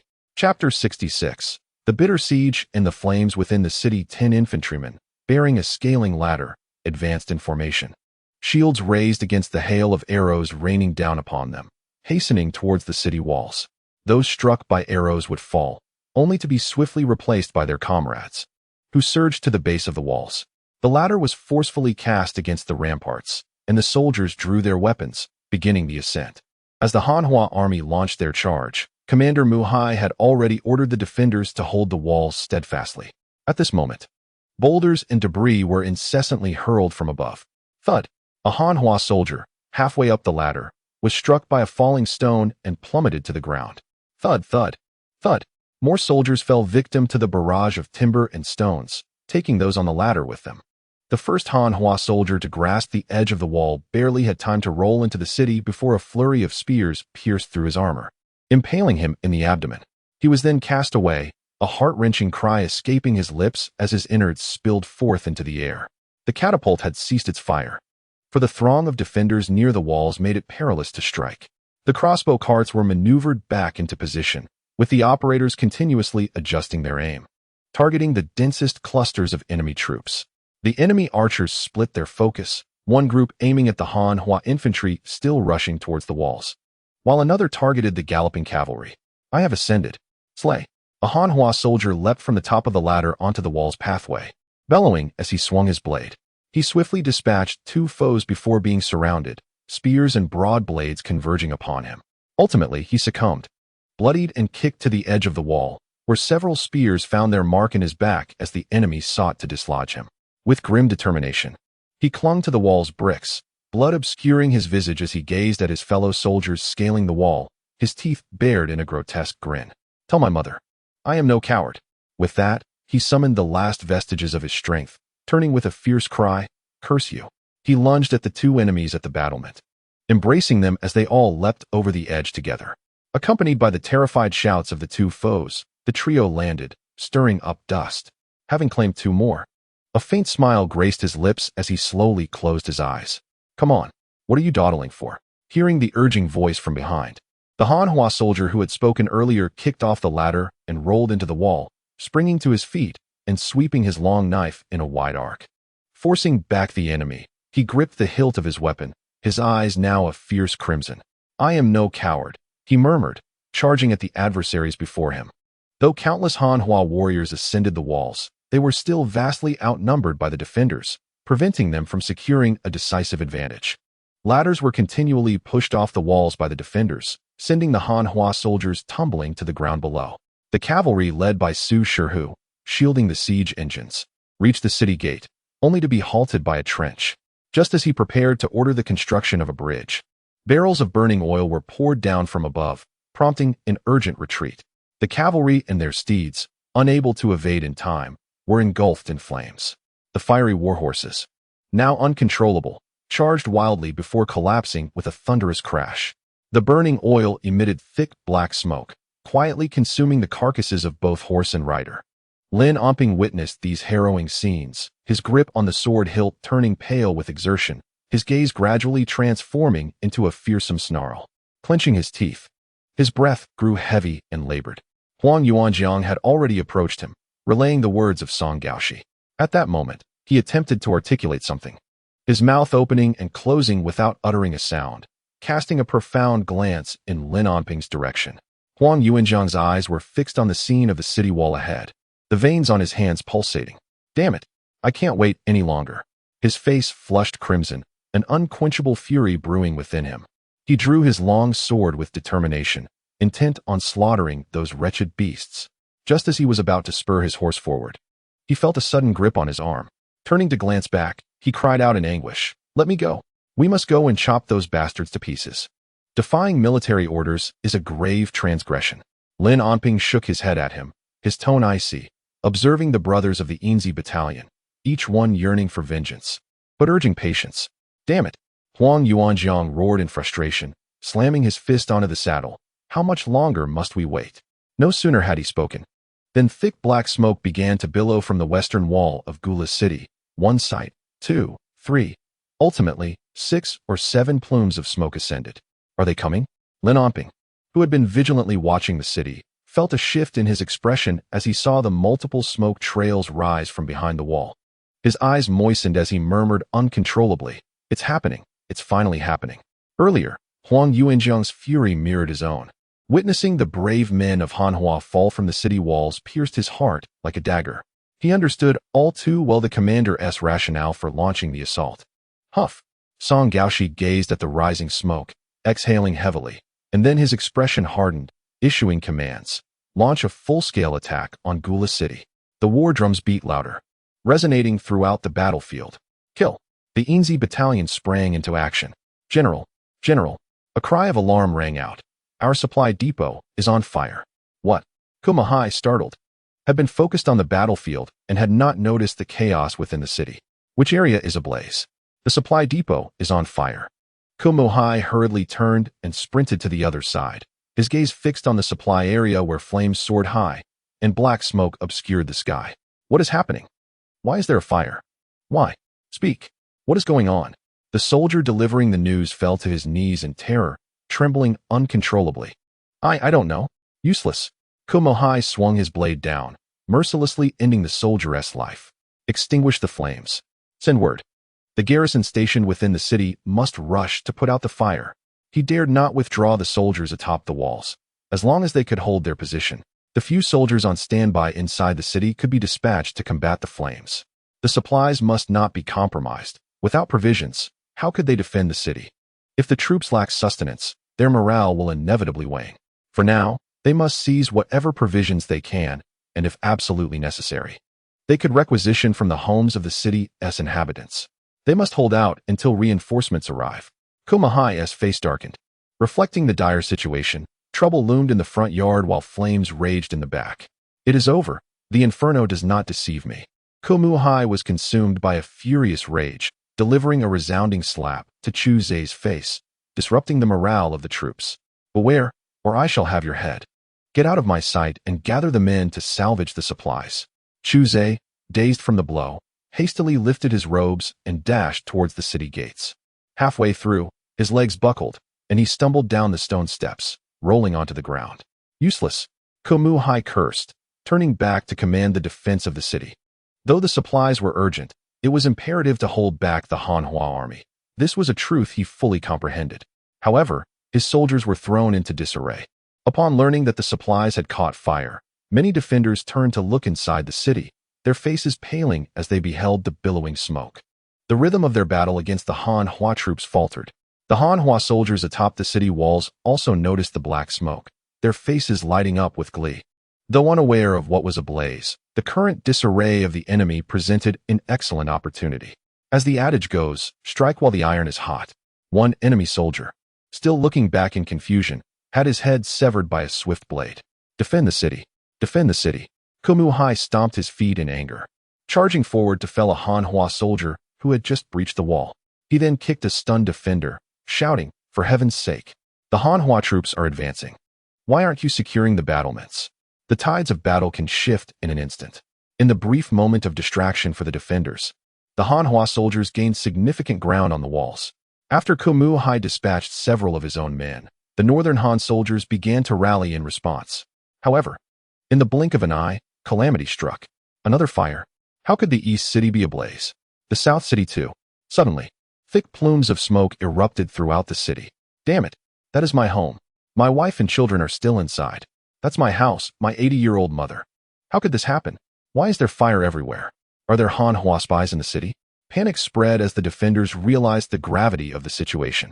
Some northern Han soldiers, in a frenzy, attempted to flee the walls to rescue their loved ones, but they were swiftly cut down.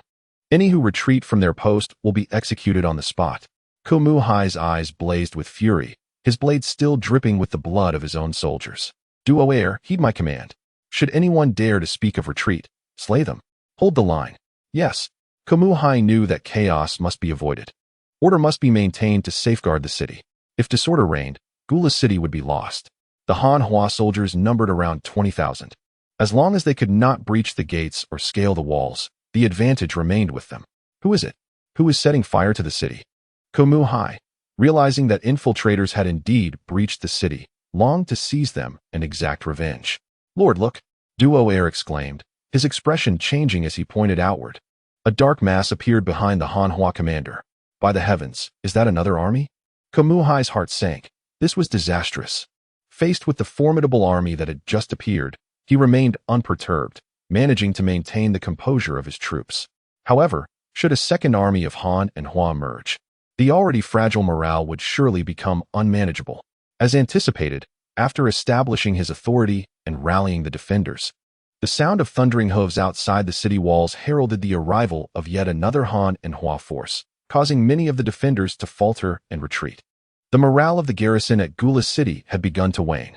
At the city gates, wooden planks formed a bridge, soon severed as the battering rams relentlessly assailed the gates. With a resounding crack, a fissure appeared in the heavy gates.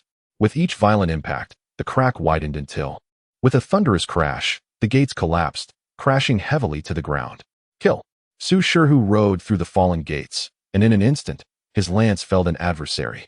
General, we must retreat.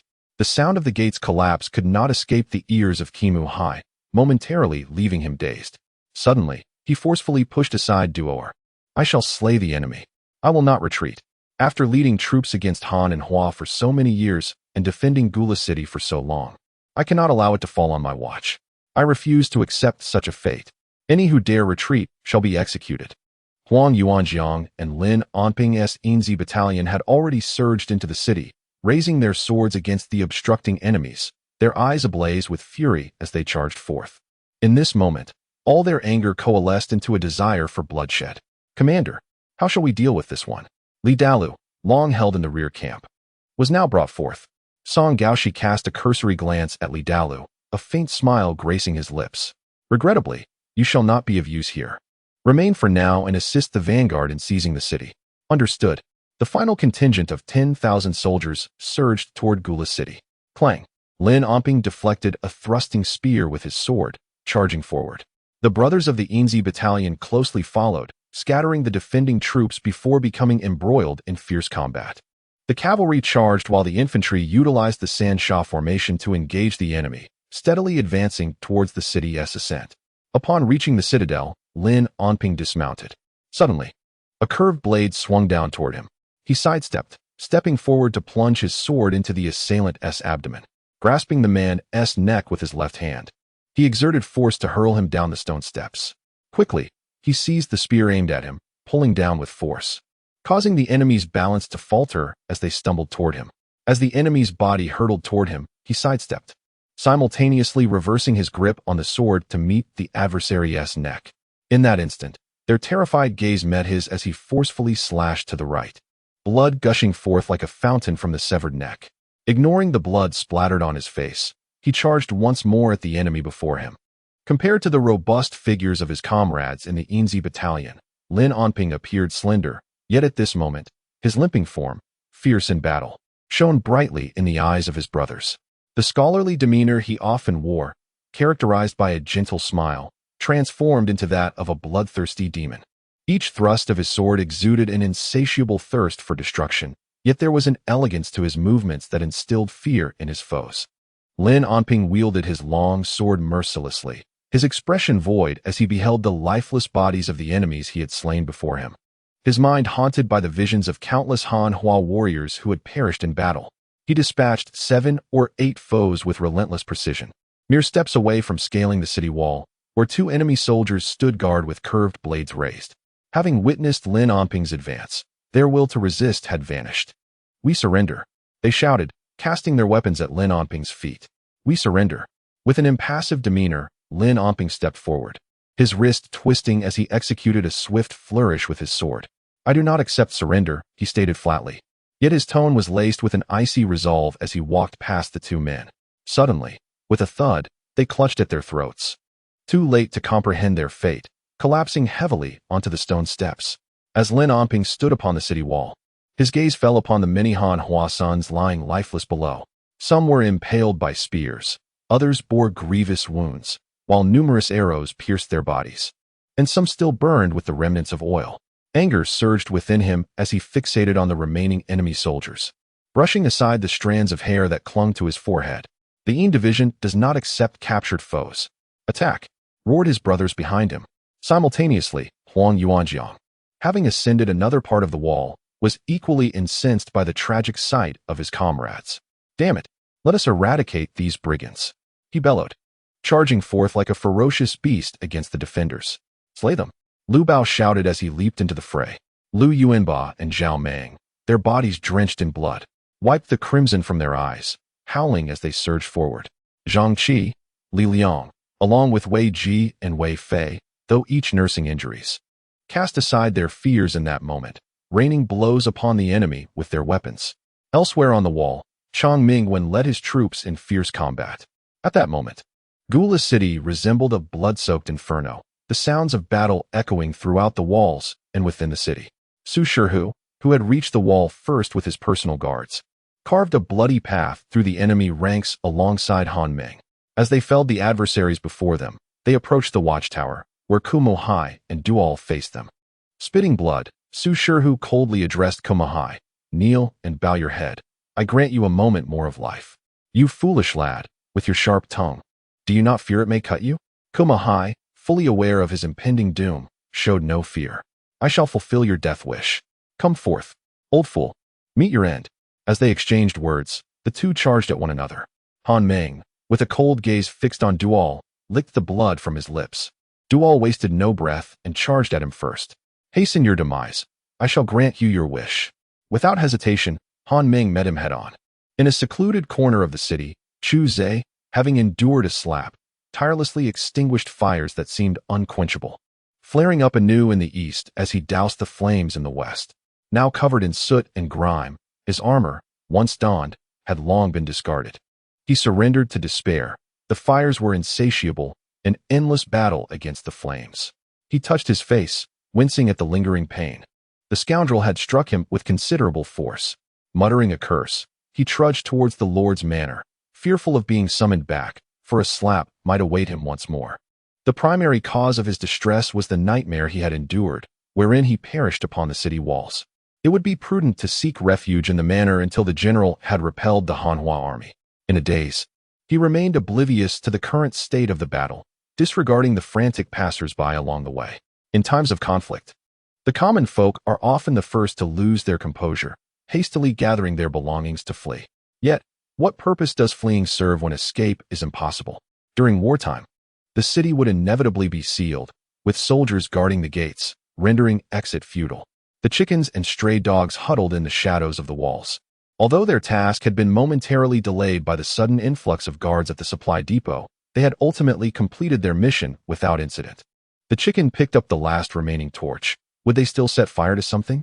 After igniting the supplies, they sought out flammable spots throughout the city to spread the flames. Perhaps it was unnecessary. The rat, hearing the shouts and clamor from the direction of the city gate, peeked outside. Panic-stricken Beihan citizens scurried about, families burdened with their belongings, while frantic officials rushed through the streets. The rat, not lacking in wit, surmised that the situation in Gula City had turned dire. A torch remained unused. The chicken waited in his hand, and suddenly a gleam sparked in his eyes. "How about we?" The rat, recognizing the expression on his face, contemplated briefly before nodding in agreement. "Let us go. If we're going to set something ablaze, let it be something grand." They stealthily made their way towards the vicinity of the Lord's manor. From a distance, they observed only two lethargic guards at the entrance, exchanging glances before sneaking around to the back wall. The chicken hoisted the rat up to the courtyard wall, and then the rat pulled the chicken up after him. They crouched atop the wall, scanning for patrolling guards, and finding none. They leapt into the backyard, landing precisely at the entrance. Instinctively glancing back, he cursed, "How careless." Yet, having entered, they did not linger on it. They needed to locate the woodshed and gather some dry kindling. Soon enough, each clutched a bundle of dry wood as they stealthily made their way to the front yard, where no guards could be seen. The guards here had originally been the personal soldiers of Kimu Hai, who had accompanied the general to defend the city. As they crouched beneath the eaves, passing a window, they suddenly halted, captivated by the sound of a woman humming a tune from within. Driven by curiosity, they cautiously rose and peered inside. Upon witnessing the scene, their faces turned a ghastly shade of pale, and they quickly covered their mouths, crouching down. The chicken's face drained of color, his throat constricting, while the rat bore a similar expression, tinged with a shadow of malice, a flicker of murderous intent igniting in his gaze. Noticing the chicken's discomfort, the rat gestured towards a corner, and the chicken discarded the dry wood, vanishing from sight. Faintly, the sound of retching could be heard from the corner. If only the heavens could reverse time, he would choose to gouge out his own eyes. Inside, the woman whom Kimu Hai had embraced the previous night now stood barefoot, clad in a thin garment, swaying her hips as she hummed a little tune. With each movement, the dense underarm hair became particularly conspicuous. Every turn revealed a quivering, exposed belly of dark skin. Rising onto tiptoes, the yellowed and thick toenails struck the ground with a jarring sound. Ugh, the image flashed through my mind. And recalling the brothel worker only intensified the turmoil in my stomach, forcing me to cover my mouth tightly. The young man, red-eyed after his bout of retching, made a slashing gesture across his throat towards me. I grimaced, gritting my teeth as I muttered 3 words. Burn her alive. The front door remained ajar as I dashed over to slam it shut, securing it with a wooden stick. The young man hurled a lit torch through the window, precisely landing it atop the bed curtains, igniting a fierce blaze instantly. Unable to bear it any longer, I muttered to myself as I shoved the dry kindling into the fire, thinking, it's going to blind me, it's going to blind me. Ah! The woman's scream pierced the air. At the sound of her almost flirtatious cry, we both shuddered and hastily closed the window before fleeing to the backyard. As we prepared to escape through the back gate, we were startled to see it pushed open from the outside. The route back to the residence was close, and my legs, weary, refused to take an extra step, so I tentatively pushed the back gate open. To my relief, it was unlatched, and I could faintly hear the woman's cries from within. Our eyes met, and suddenly, the world fell silent. 1 breath, 2 breaths, and then a tabby cat, having appeared on the courtyard wall, leaped precisely between us. Meow, it called, glancing at the young man and then at me, before mewing once more as it departed. Who are you? I began to inquire, but the young man was quicker, covering my mouth with a hand. Why not guess who we are, amidst this vast crowd? Stop the nonsense. Take him. The young man stepped forward, restraining me and delivering a swift kick to my companion. The chaos atop the city wall gradually subsided. As the army entered the city, the defenders of Gula City either surrendered or fled, most of them meeting their demise on the spot. With Huang Yuanjiang's involvement, Muhai was powerless to continue the fight and was captured alive. Duoer was slain by the combined efforts of Han Ming and Lin Onping. Clang! Lin Onping dropped his weapon, leaning wearily against the city wall. A wave of pain washed over him as he glanced at his wounds. One arm bore a deep cut, the other 2, and his leg was marked with a gash, though fortunately none were too severe. Looking around at the others, each was smeared with the blood and flesh of enemies, their armor obscured beyond recognition. Not a single person was unscathed, with Zhang Qi suffering the worst, having lost a finger. The military medic was busy tending to the wounded. Huang Yuanjiang gasped for breath, settling beside Lin Onping against the wall. Discarding a bent blade he had picked up, its edge marred and chipped. Damn it, he groaned, resting his head on Lin Onping's shoulder, utterly exhausted. After Song Gaoshi entered the city, he stood giving orders with authority. Seal the city gates and pursue the fleeing soldiers. Any who resist shall be killed on the spot. Surround all officials' residences in the city. Any intruders shall be executed immediately. When faced with rioters, execute them on the spot. After issuing the military order, Song Gaoshi ascended the city wall and cast a glance at the bound and helpless Kimu Hai, a knife pressed against his throat. He commanded the guards to take him away and then approached Lin Onping. After hesitating for a moment, he crouched before Lin Onping, raising his hand as a nearby medic handed him a roll of bandages. Carefully, Song Gaoshi wrapped Lin Onping's wounds, his demeanor solemn. The commander concluded his task and called for the second prince. Every day, I wish to write more chapters for everyone, yet my efforts fall short, he lamented. Alas, why are there so few commendable reviews? The small tokens of appreciation are dismally scarce. I acknowledge that the readers present are truly exceptional, both affluent and handsome. It is merely that my writing is not yet adequate. I shall strive to improve. Chapter 69. The Second Prince's Dashing Appearance in the 30th Year of the Diguang Era. In early November, a great victory was achieved at Gula City. The day after the battle, dozens of vultures circled ominously above the city. The air was thick with the remnants of war, instilling a sense of dread among the native inhabitants of Gula City, who remained indoors, trembling with fear. Those reckless enough to confront the Hanhua army were swiftly cut down. The Hanhua soldiers were engaged in clearing the battlefield, despite the cold weather. The decaying corpses posed a significant risk of disease. The bodies of the northern Han soldiers, stripped of their armor, were piled onto ox carts and transported outside the city. stacked beside large pits prepared for burial, awaiting the application of oil for incineration. The southern city gates stood wide open, while the northern gate remained firmly shut, heavily guarded to prevent a surprise attack from the northern Han forces coming from the direction of Tui City. At this moment, Lin Onping, Huang Yuanjiang, and Su Qichangmingwen stood atop the northern city wall, gazing toward Tui City alongside Song Gaoshi. "Have the battle losses been tallied?" inquired Song Gaoshi, replying to the second prince. "Our forces suffered a total of 2,800 casualties, with 3,000 wounded and 430 horses lost. The enemy, the northern Han troops, incurred 6,121 dead, with the wounded not yet counted," reported the officer. Song Gaoshi's brow twitched slightly as he glanced at Su Shihu, suspecting he had no intention of treating the northern Han wounded. He then turned to Lin Onping. "Lin Onping, you should take the credit for this victory. Your head remains intact," he jested, acknowledging the young man as contributions. "To conquer a city, one must first strategize. Spies may assess the enemy as strengths and weaknesses, and discern whether they are in a state of rest or readiness, before launching an attack to ensure victory and establish merit. Lin Onping has accomplished what others could not. I shall draft the battle report tonight and submit it to the Ministry of War, petitioning the Emperor on your behalf for accolades," he declared. "Thank you, Second Prince." The four responded in unison, bowing respectfully. Lin Onping's expression turned conflicted.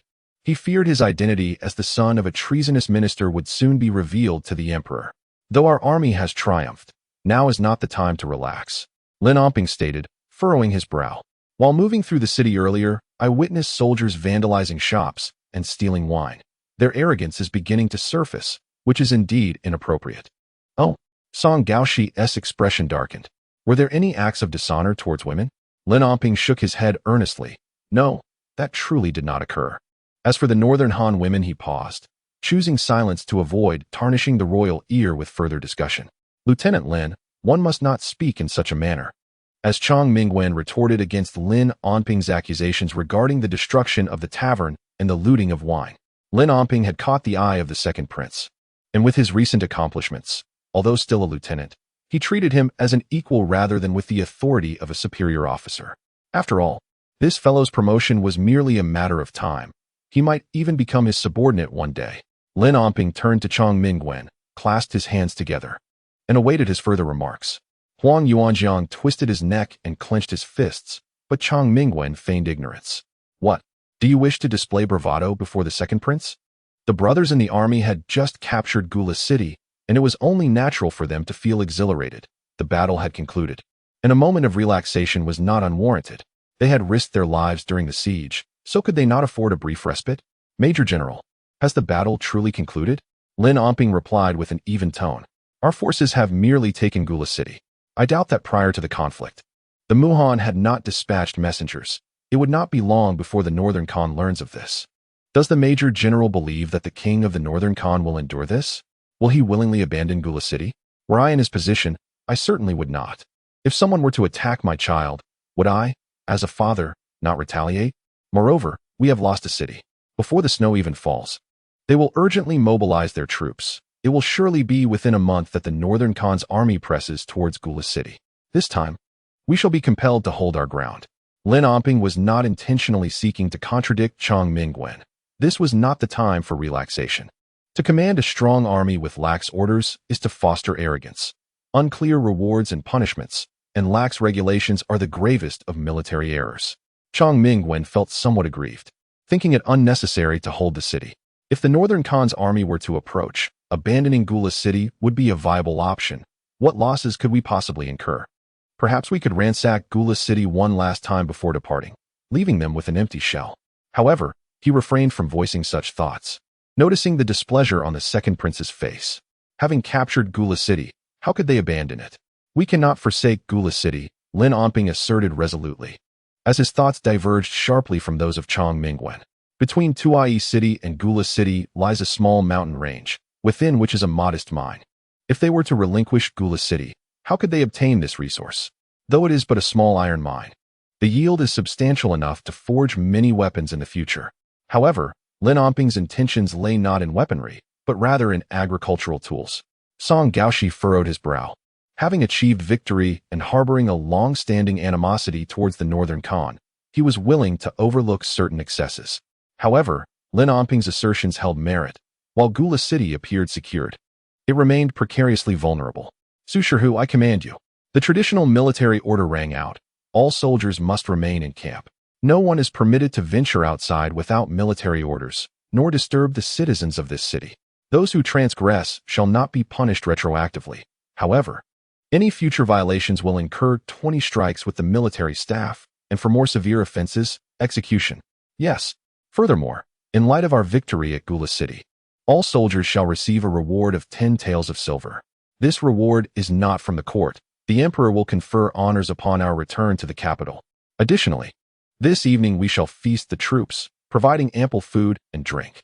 However, thereafter, no alcohol shall be consumed within the ranks. Violators will face military discipline. Su Shihu's face brightened, and he clasped his fists in salute. Yes, he promptly departed. Glancing at Song Gaoshi, a ripple of emotion surfaced in Lin Onping's eyes. The second prince, as a commander, ought to be a master of military strategy, commanding with strictness yet governing wisely. His tactics are effective, embodying the essence of a leader. It is perplexing how such military expenditures do not weigh upon the emperor's heart. The originally overcast sky darkened further, ominous clouds gathering, as streaks of lightning danced within them, heralding the impending downpour. Your Highness, Tian Ziming has ascended the city tower and respectfully salutes you. The bandit leader's residence has been secured. It is quite chilly. I implore your Highness to retire to the residence for discussions. Upon entering the city, the second prince had intended to stay at the city lord's manor, only to find it reduced to ashes. A raindrop plopped onto the brick wall, signaling the arrival of the rain. Song Gaoshi nodded. Let us proceed to the general's residence. With that, he began to descend towards the city gate. Chang Mingwen followed suit.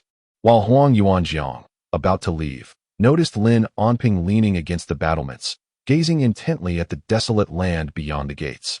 He approached and clapped a hand on his shoulder. What are you staring at? It's raining. Let us move. Brother, you go ahead. I shall follow closely. Huang Yuanjiang nodded, having heard Lin Onping's earlier words, sensing he was lost in contemplation of something significant. Very well, should the second master inquire later, we shall offer an explanation. Thank you, brother.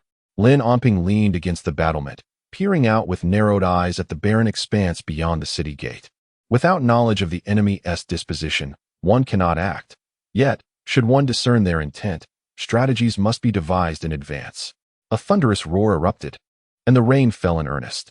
Lin Onping remained oblivious, the rain quickly soaking his back. Captain Lin, Captain Lin. As he approached the general's residence, he heard someone calling out to him amidst the rain.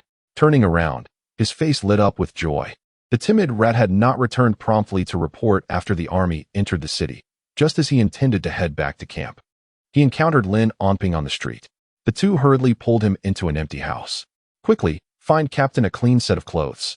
The timid chicken responded with a sound of acknowledgement and began rummaging through drawers. It's of no concern, Lin Onping waved his hand. Seeing the two was a source of great relief. The night prior, he had been inquiring among the brothers of the character battalion, worried about their whereabouts after the city was captured. He feared they might have encountered misfortune, suspecting that even now, some of the brothers were still searching the city for them. Thank goodness you're safe.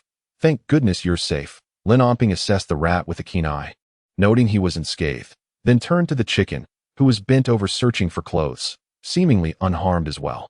Suddenly, his expression hardened. Why did you not return to camp yesterday? The concern that had previously clouded Lin Onping's demeanor did not escape the rat's notice, stirring an indescribable emotion within him, his eyes glistening with unshed tears. When had he and the chicken ever been cared for in such a manner? Sir, the rat knelt on one knee.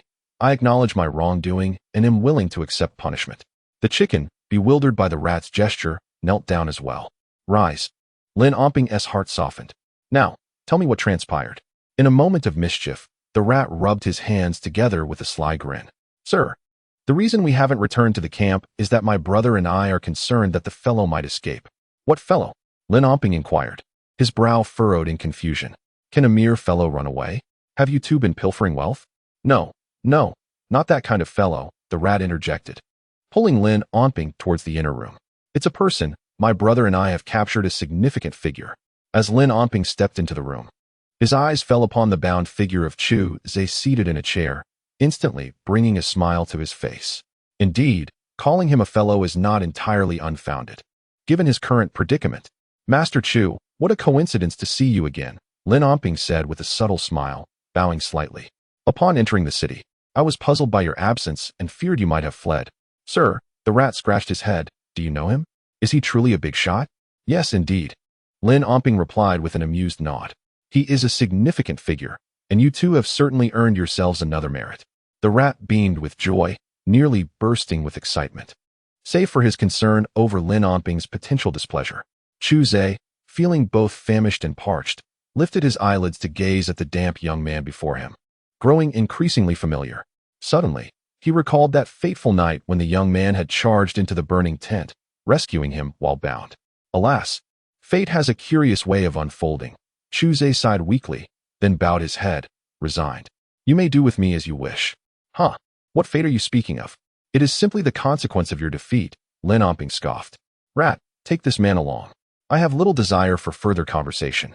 You two shall accompany me to the general's residence. Yes, sir. Sir, where shall you change your clothes? A young attendant, carrying several garments, rushed forward upon seeing Lin Onping and the rat emerge from the inner room. You foolish boy, the rat exclaimed, kicking him and pointing at the vibrant women's clothing he held.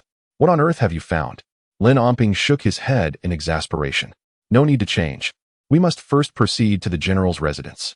The general's residence where Dole resided, though less extravagant than Hanhua's estate, was spacious with many rooms, suitable for accommodating the second prince and his personal guards. In the main hall, Song Gaoshi was engaged in casual conversation with Huang Yuanjiang and others when Su Shihu arrived with a message. A guard announced, Lieutenant Lin from the Yin Division requests an audience outside the lieutenant's residence. Upon entering the estate, Lin Onping glanced at the rat and his companion. You two wait outside with him. They nodded in agreement as Lin Onping entered the main hall alone. Noticing Lin Onping completely drenched, Song Gaoshi furrowed his brow. Fetch a set of clothing for Lieutenant Lin to change into, he commanded. Lieutenant, please go with them to change into something dry. It would be unwise to fall ill in this rainy weather. Thank you, Second Master, Lin Onping replied sincerely, grateful for his consideration, as he indeed felt rather uncomfortable in his wet clothes. He bowed and followed the servant to a side room. Chang Mingwen watched Lin Onping's retreating figure, his expression thoughtful. What are you staring at? Huang Yuanjiang snapped at Chang Mingwen, displeased that he was fixating on Lin Onping. Our brother has a fine physique. If you dare harbor any improper thoughts, I will make sure to break your spirit. Huh? Chang Mingwen was momentarily bewildered, struggling to comprehend. Young master, what do you mean? Humph. Huang Yuanjiang snorted, turning his head away in disdain. Su Shihu cast a glance at the two individuals, lowering his head with a sigh of resignation. Oh, dear sister, how can I persuade you? Soon, Lin Onping changed his attire and re-entered the main hall, capturing the attention of all present. The adage a person is defined by his attire, just as a horse is by its saddle materialized in that moment. Huang Yuanjiang's eyes widened in astonishment. It was the first time he had encountered Lin Onping, who was adorned in a tattered long robe. Although the fabric was of good quality, it was faded and patched. After joining the military, Lin Onping had consistently donned a loose-fitting, new black uniform. Song Gaoshi, whose stature was comparable to Lin Onping's, now wore a well-fitted azure robe crafted from fine satin, embellished with embroidered cloud patterns at the cuffs, collar, and hem.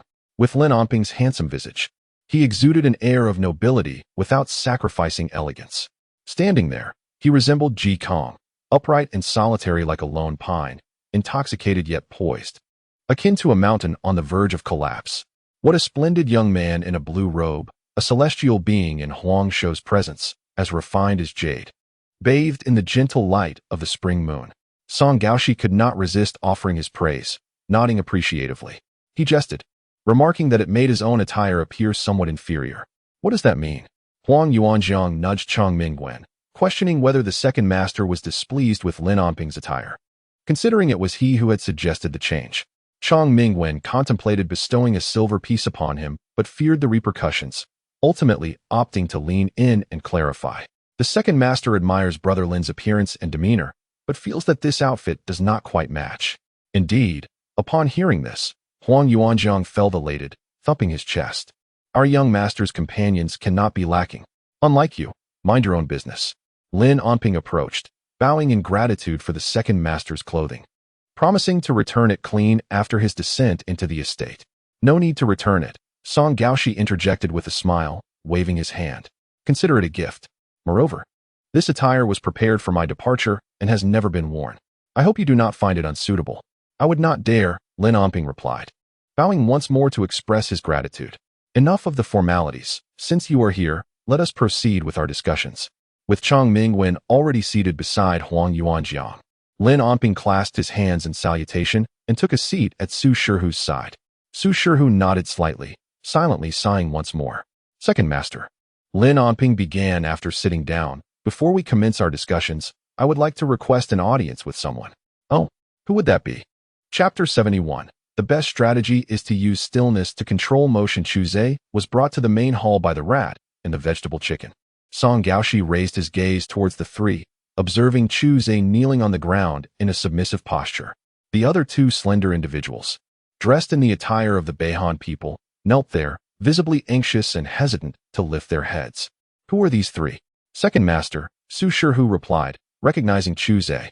This bound individual is Chu Zhe, the uncle of the concubine of the Qimu Hai family. His current status is unclear, but he was captured during Lin Xiaowei's raid. Oh, how intriguing, Song Gaoshi remarked with a smile, glancing at Lin Onping. This individual seems to have quite a connection with Lin Xiaowei. Lin Onping offered a resigned smile. Uncertain how to respond to such a statement, he chose to disregard it entirely. Second master, these two are brothers from the Yinzi camp. They infiltrated the city before the great army besieged it, and the destruction of the enemy's provisions was entirely their doing. The rat and the vegetable chicken were once again moved, their eyes glistening with tears. Lieutenant Lin treated him as though he were his own flesh and blood, never once alluding to the matters he had orchestrated. The two secretly resolved to follow Lieutenant Lin faithfully from that moment on. He would become their elder brother in this new life. They would not hesitate to brave any peril for him. Lin Onping, unaware of their intentions, continued, Second master. This Chu Zhe was also captured by the two of them. They should be richly rewarded. Upon hearing Lieutenant Lin advocate for their reward, the two, nicknamed Mouse and Chicken, could not help but shed a tear. What should they do? They longed to immediately kneel before Lieutenant Lin, clutch his legs, and exclaim, my old father. It was you two who set the fire in the city, and it was you who burned the Lord's mansion, wasn't it? Startled, Mouse and Chicken exchanged glances, suddenly alarmed. Were they to be punished? Observing their expressions, Song Gaoshi chuckled lightly, casually inquiring, you two possess both courage and wit. What reward do you seek? Appreciating their valor, he encouraged them to speak. Noticing their continued shock, Lin Onping cleared his throat. Why do you not bow to receive your reward? Awakened from their stupor, they disregarded their clammy sweat and hastily knelt, their foreheads touching the ground. We thank you, Second Prince. We are willing to accept any reward you bestow. Song Gaoshi smiled with satisfaction, nodding slightly in approval. Indeed, they acknowledge merit without demanding reward. He then asked Lin Onping for their names and learned they were slaves still registered in the military. After a moment's contemplation, he declared, Kai Ji, Shangdaheo, convert your slave status to that of free citizens, promoting you both to the rank of 10th commanders in the Yin division, with a reward of 100 taels of silver. They were aware that despite their promotion, the Yin division had rescued so many, and no higher reward could be given. The change from slave to citizen was the greatest boon. After expressing their gratitude to the second prince with multiple bows, they turned to Lin Onping, thanking him as well. Thank you, Lieutenant Lin. From now on, we shall serve you loyally without complaint. Lin Onping's expression tightened, his demeanor serious, before the second prince. One must not speak carelessly. Song Gaoshi, however, dismissed the gravity of the situation, believing gratitude was due to Lin Onping. He waved his hand, allowing the two to withdraw. Then, with his smile fading, he turned his attention to Chu Zhe. What position did you hold in the city? Humph.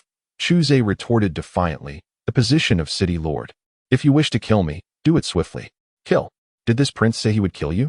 Song Gaoshi tapped his fingers on the armrest of his chair. City lord? That is quite a significant title. You hold considerable authority. Humph. Song Gaoshi frowned, casting a casual glance at Huang Yuanjiang. What the hell are you snorting about? Huang Yuanjiang sprang up, delivering 2 kicks, confronting Chu Zhe with blatant audacity before the Prince of Hanhua. You dare to act so brazenly. You think you can intimidate me? Chu Zhe retorted defiantly. Huang Yuanjiang seized Chu Zhe by the collar, delivering a flurry of slaps across his face. Chang Mingwen, witnessing Huang Yuanjiang's bullying demeanor, felt a tightening in his skin. Song Gaoshi did not intervene. After Huang Yuanjiang had struck a few more blows, he finally spoke, instructing, "Take him away. Inform me when he is ready to converse civilly." 2 guards entered, seizing Chu Zhe's arms and dragging him out of the hall. "Now that we have control of Gula City, what should we do next?" Chang Mingwen shifted in his seat, facing Song Gaoshi with a respectful gesture. "Sir, my thoughts remain unchanged. The conquest of Gula City was primarily to demonstrate the might of our Han dynasty. Now that we have achieved that, Gula City is of little consequence. Rather than lingering here, it would be prudent to mobilize our forces towards Tui City, to capitalize on our momentum and seize another stronghold. Wouldn't that terrify the Northern Khan into submission, causing him to hesitate in opposing our Han? Why should he hesitate?" Lin Onping did not look at Chang Mingwen, but spoke calmly while cradling his teacup. "Ambition does not develop overnight. Our predecessors have not been unfamiliar with engaging the Northern Khan. What has changed? The Northern Khan remains as audacious as ever. Is that so?" Chang Mingwen felt indignant, casting an annoyed glance at Lin Onping, sensing that this plan was somehow directed against him. "Major General," Lin Onping set down his teacup and finally regarded him. "I acknowledge that the conquest of Gula has indeed elevated the prestige of our dynasty, but I do not concur with the notion of advancing on Tui." "What? We have captured Gula, and Lieutenant Lin believes we cannot conquer Tui?" "Such words could demoralize the troops," Chang Mingwen retorted, directly accusing him of sowing discord among the ranks. Lin Onping chuckled lightly, his expression quickly turning grave. "Major General, the success at Gula was achieved through rapid action and surprise, aided by disrupting their supplies and sowing chaos within their city. Tui, on the other hand, will undoubtedly be on high alert, having learned from Gula's downfall. It is unlikely that our forces could approach undetected. They might even set ambushes along the way." Su Shihu, seated nearby, nodded slightly in agreement. "Moreover, sending spies into Tui would be futile," Lin Onping countered before Chang Mingwen could object. "Given the circumstances surrounding Gula's fall, any competent commander will deduce the cause and will not only tighten their control over supplies, but will also conduct thorough investigations for spies." Chang Mingwen sought to retort, but found no flaw in Lin Onping's reasoning upon reflection. Song Gaoshi turned his attention to Lin Onping and spoke, "Share your thoughts." "Indeed." Lin Onping responded with a bow. "Sir, the best strategy now is to remain passive." "You mean to simply wait for an attack?" Chang Mingwen seized the opportunity to interject. "How dare you?" Huang Yuanjiang nearly erupted in anger, ready to confront Chang Mingwen, but Song Gaoshi shot him a glare, prompting him to simmer down. His gaze fixed intently on Chang Mingwen. "Wait for an attack?" Lin Onping chuckled and shook his head. "Major General, if you knew someone was about to strike you, would you merely sit there, foolishly awaiting your fate?" "You." Chang Mingwen's face shifted between red and pale, and with a flick of his sleeve, he fell silent. "Sir, it is unwise to deploy troops. We must defend the city. As for how to secure our hold on it, I have some thoughts after observing the northern city gate today." Song Gaoshi nodded, agreeing that now was not the opportune moment to assault Tui City. "Speak freely." "Yes, sir." Lin Onping rose and surveyed those present before slowly articulating. "As you know, the walls of Beihan are not as formidable as those of our dynasty. The northern wall, being the primary approach for the Beihan forces, must be fortified first. Secondly, during our siege, we have already incinerated the provisions within the city. The supplies for the defenders are indispensable. Thus, my lord can now issue an order to allocate provisions from the rear cities. Thirdly, outside the southern walls of Gula City, there are ditches, while the northern wall opens up to a vast plain. With the recent rains, fortune favors us. We shall commence the construction of fortifications, excavating surrounding ditches for barriers and preparing traps for horses. Outside, the rain patters incessantly. Within the hall, only the voice of Lin Onping can be heard. Yesterday, I shamelessly beseeched the esteemed gentleman for rewards. After toiling in sweat to compose these words, I finally indulged in a popsicle. My heartfelt gratitude to all the distinguished and affluent gentlemen. Each daily update is freshly penned, served warm, ensuring none of you feast upon cold remnants." Chapter 72. Rare labor for the northern expedition. The rain fell throughout the night, only ceasing in the morning. Until the midnight hour, discussions persisted among the assembly. Song Gao decided against attacking Tui City, opting instead to steadfastly defend Gula City. At daybreak, the streets were teeming with the presence of Hanhua troops, knocking on doors, instilling fear in the northern Han people who trembled in their courtyards, believing the Hanhua army had come to slay them, and dared not open their doors. Kick the door. At one courtyard, several Hanhua soldiers failed to gain entry, prompting Zhao Meng to give the order to forcibly kick it open. Bang! The door burst open, and several soldiers strode into the yard, where a family of 4 or 5 huddled in a corner. Zhao Meng produced a paper from his bosom, inscribed in Northern Han language, which Lin Onping had drafted the previous night and ordered to be copied multiple times. Every household with a male aged 16 or above and below 60 must send one man to carry a shovel and dig the ditches, with meals provided at noon. Those who resist the decree or fail to appear shall be executed as an example to the public. Why should we use our soldiers to dig the moat? What are these Northern Han civilians doing idly? Compared to the Northern Han Army's treatment of the Hanhua populace, this is an act of great benevolence. Not only must they dig the moat now, but they will also be required to engage in mining in the future. Those with strength and stature are naturally destined for labor. Even Lin Onping, after finishing his writing last night, could not help but lament that the Northern Han people are truly blessed by heaven with sustenance. Such scenes unfolded throughout the city. Indeed, there were instances of resistance from the Northern Han, with one wielding a hoe injuring a Hanhua soldier. Lu Yuanba tossed a piece of jerky into his mouth, casting a cold glance at the 4 individuals in the courtyard, and coldly commanded, "Kill them all, behead them, and display their heads on a string." After that, Lu Yuanba's squad encountered no further resistance from the unruly populace, who would dare oppose when faced with heads strung together. By the hour of the snake, a lengthy queue formed along the main street by the northern city gate, and Chang Mingwen ordered the gates to be opened. The excavation of the moat outside the northern gate officially commenced, with archers on the walls readying their arrows, their vigilant eyes scanning the Northern Han laborers below, while cavalry patrolled the periphery. "What do you think of our strategy, brother?" Huang Yuanzhang leaned against the battlements, nudging Chang Mingwen with his foot. "Humph." Chang Mingwen brushed off the nudge, feeling displeased. "Oh, have you grown bold? Dare to challenge me? Young lord, it is my time to serve as commander. Everyone is watching. Do you wish to defy authority? Curse it. You must have a time when you're off duty, right?" Huang Yuanzhang shot him a fierce glare, then strode down towards the city. "Young lord, I was merely jesting. Why do you appear so flustered, creating quite the spectacle?"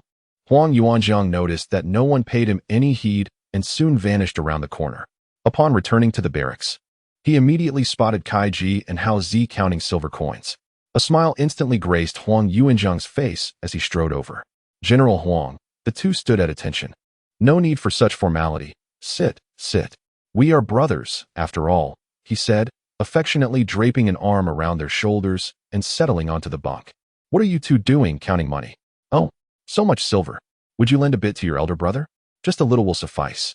Sighing, he continued, "You both seem so troubled. With such wealth at your disposal, I fear you may not manage it well." After a brief while, Huang Yuanzhang left the barracks, his spirits high, carrying 2 bags of silver with him.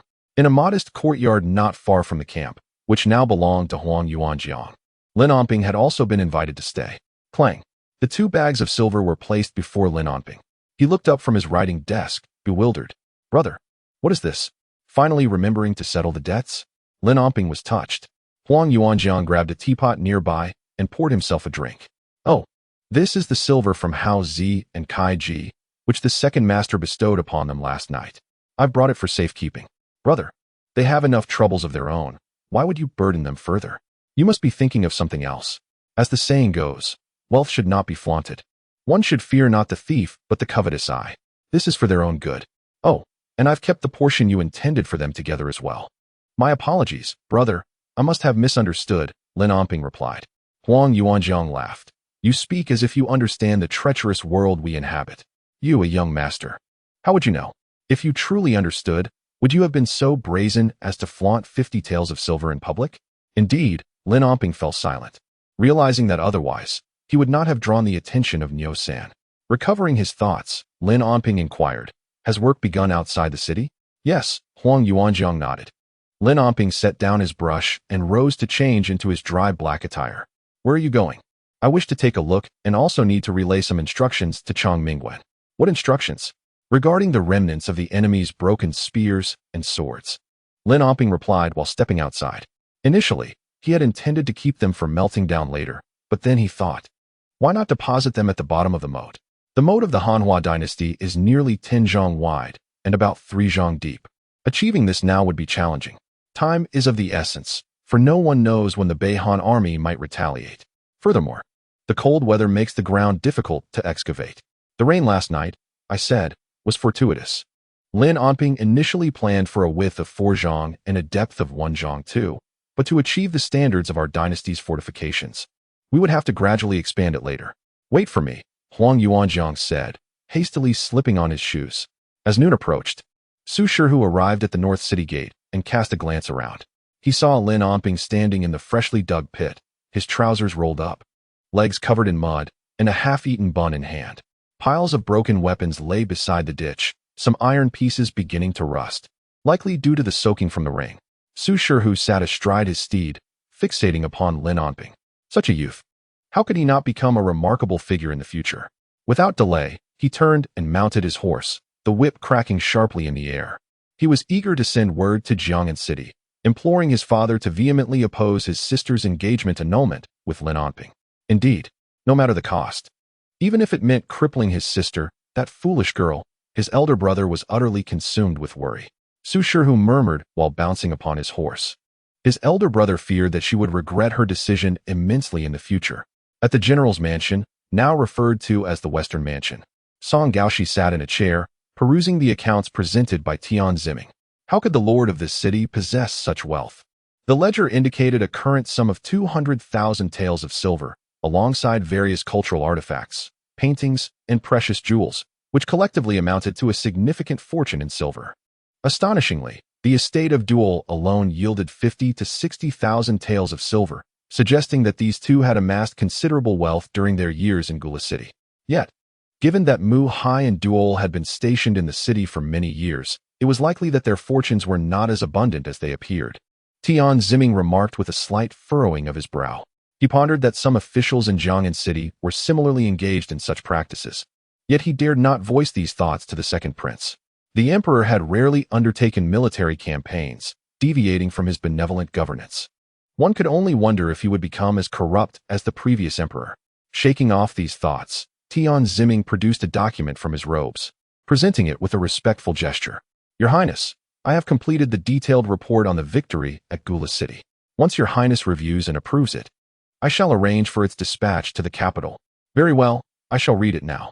You may wait here, the prince replied. Song Gaoshi accepted the document and began to study it intently. After the passage of a single incense sticks burning, 2 personal guards from the Western Mansion galloped away. Within half an hour, one of Su Shihu's retainers also departed from Gula City. Chapter 73. The Imperial Study on Bestowing Titles of Nobility in Jiang'an City. Within the Imperial Palace, in the Imperial Study, Your Majesty, Duke Wei, Marquis Yong'an, and several esteemed officials have arrived. Allow them to enter, commanded Song Qingbang, as he closed the document in hand and tossed it onto the dragon table. Your Majesty, may you be blessed with tranquility. The officials, including Huang Yuda and Su Kuei, entered and bowed in reverence. Rise, Song Qingbang gestured nonchalantly. Lan Buwei, serve tea to our esteemed guests and arrange chairs. Thank you, Your Majesty, for your gracious hospitality. After standing, the officials once again bowed respectfully. A few young eunuchs entered, bringing chairs from the side hall, and upon placing them down, withdrew from the imperial study. Song Qingbang accepted the tea offered by Lan Buwei, taking a delicate sip while casting a glance over the assembly. Huang Yuda and Marquis Yong'an, much like the court itself, kept their heads bowed, devoid of expression. The various ministers exhibited a measure of tension, albeit subtly. The reason for your summons, Song Qingbang began, placing his teacup down, is to deliberate on the matter of conferring titles of nobility. The crown prince and several princes have reached a sufficient age. It is time for them to be ennobled. As the emperor's words fell, Duke Wei raised an eyebrow, while Marquis Yong'an remained unperturbed, and the ministers exchanged glances laden with significance. Throughout history, royal princes, including the crown prince, have typically been bestowed titles based on the names of earlier feudal states. However, this was not an absolute rule, as the preferences of the reigning emperor also played a crucial role. The Hanhua dynasty primarily adhered to this tradition. For instance, When the current Emperor Song Qingbang was a crown prince, he was titled Jin Wang. The titles conferred upon the princes subtly reflect the monarch's regard for them, with the most distinguished titles typically being those of Jin, Qin, Qi, and Shu. Following these, titles such as Zhou, Lu, Zhao, Wei, Liang, Yan, Dai, and Han are more commonly bestowed. Once a prince is designated as the crown prince, he is nominally the heir apparent, however, without a royal title. The risk of replacement remains. Once a title is conferred, it is generally regarded as irrevocable. The establishment of a royal title, along with the designation of a royal residence and the determination of the inner guards, is largely ceremonial. Even before official titles are granted, it is customary for princes to have personal attendants at their side. Wang Chongluan from the Ministry of Rites respectfully inquired, "Your Majesty, shall we first confer a title upon His Highness the Crown Prince, or shall all the princes be honored simultaneously?" Upon his utterance, several other ministers nodded in agreement, indicating that this question lingered in their minds as well. The emperor had previously mentioned the crown prince and a few princes, yet the palace housed not merely a handful but dozens of princes of varying ranks. This statement was perplexing. The emperor referred only to a few princes, specifically the second, third, and fourth princes, who were of a similar age to the crown prince. Presently, the second prince was leading troops in the field, and the timing of the emperor's intention to confer titles inevitably prompted speculation among the ministers. It was not a matter of conferring titles upon all. Song Qingbang, grasping the teacup lid, absently rubbed it against the cup, avoiding the gazes of those around him. "I was merely pondering whether to bestow titles upon the eldest and second princes, given that they are the eldest among us," he remarked. This elicited a raised eyebrow from Su Kuei. The expressions of the ministers shifted noticeably, their eyes reflecting a myriad of emotions. In this moment, silence enveloped the imperial study, as even Lan Buwei, stationed at the door, sensed the oppressive atmosphere and discreetly distanced himself. Duke Wei, Song Qingbang, lifted his gaze towards Huang Yuda. "What are your thoughts on the conferral of titles? What titles do you believe the crown prince and the second prince should receive?" Huang Yuda, half-lidded, sat in silence, unresponsive. "Huang Yuda." Song Qingbang called his name with raised authority, prompting a startled reaction. Your Majesty calls upon me?" Huang Yuda stammered, hastily adjusting his appearance and bowing. "I acknowledge my transgressions. I, as a duke, have acted shamelessly by adding a concubine to the duke's residence. I humbly request your punishment." Song Qingbang, Su Kuei, and the other ministers exchanged incredulous glances, their expressions a mix of sternness and disbelief. Can one truly ascend such heights? "I ask you," the emperor interjected, his tone grave. Enough, enough. Rise and take your seat," he commanded, his expression softening slightly. "The old duke is a pillar of our court. Take care of your health." Doubts lingered. "I shall have Lan Buwei investigate this matter. If true, there may be secret remedies in his possession, as I find myself increasingly at a loss lately." "Thank you, Your Majesty. I shall exercise greater restraint," Huang Yuda replied. "Now, let us refrain from discussing this in the imperial study," Song Qingbang cautioned, shooting him a stern glance before turning to Su Kuei. "Yeoman Marquis, what is your opinion? How should I proceed with the titles?" Su Kuei glanced at the laboriously seated Huang Yuda, then narrowed his eyes. He had no intention of feigning ignorance and rose from his seat, bowing respectfully. "Your Majesty, the crown prince is the heir of the nation and ought to be conferred the title of Duke Jin, as you were in your youth. As for the second prince, I dare not presume to comment." "Oh," a faint smile graced Song Qingbang's lips. "The second prince is also your nephew. Do you not wish to secure a favorable title for him?" Su Kuei's expression changed abruptly, and he hastily knelt, bowing deeply. "I dare not. For conferring a title is a matter of great national importance. The crown prince's title is a matter of course, but regarding the other princes, I would never presume to discuss royal affairs. I implore your Majesty to discern the matter wisely." "What are you doing? Rise quickly. I merely spoke in jest." "Thank you, Your Majesty." Su Kuei rose from the ground, his legs trembling slightly, acutely aware of a chill creeping down his back. The words of Duke Yong'an are not without merit. Song Qingbang continued to caress the teacup, gazing at the ministers present. "Gentlemen, what are your thoughts?" "We have no objections," the 6 ministers replied in unison, standing in a row. Bang! The lid of the teacup in Song Qingbang's hand gently fell back onto the cup. Though the sound was soft, it sent a tremor through the hearts of the 6 ministers.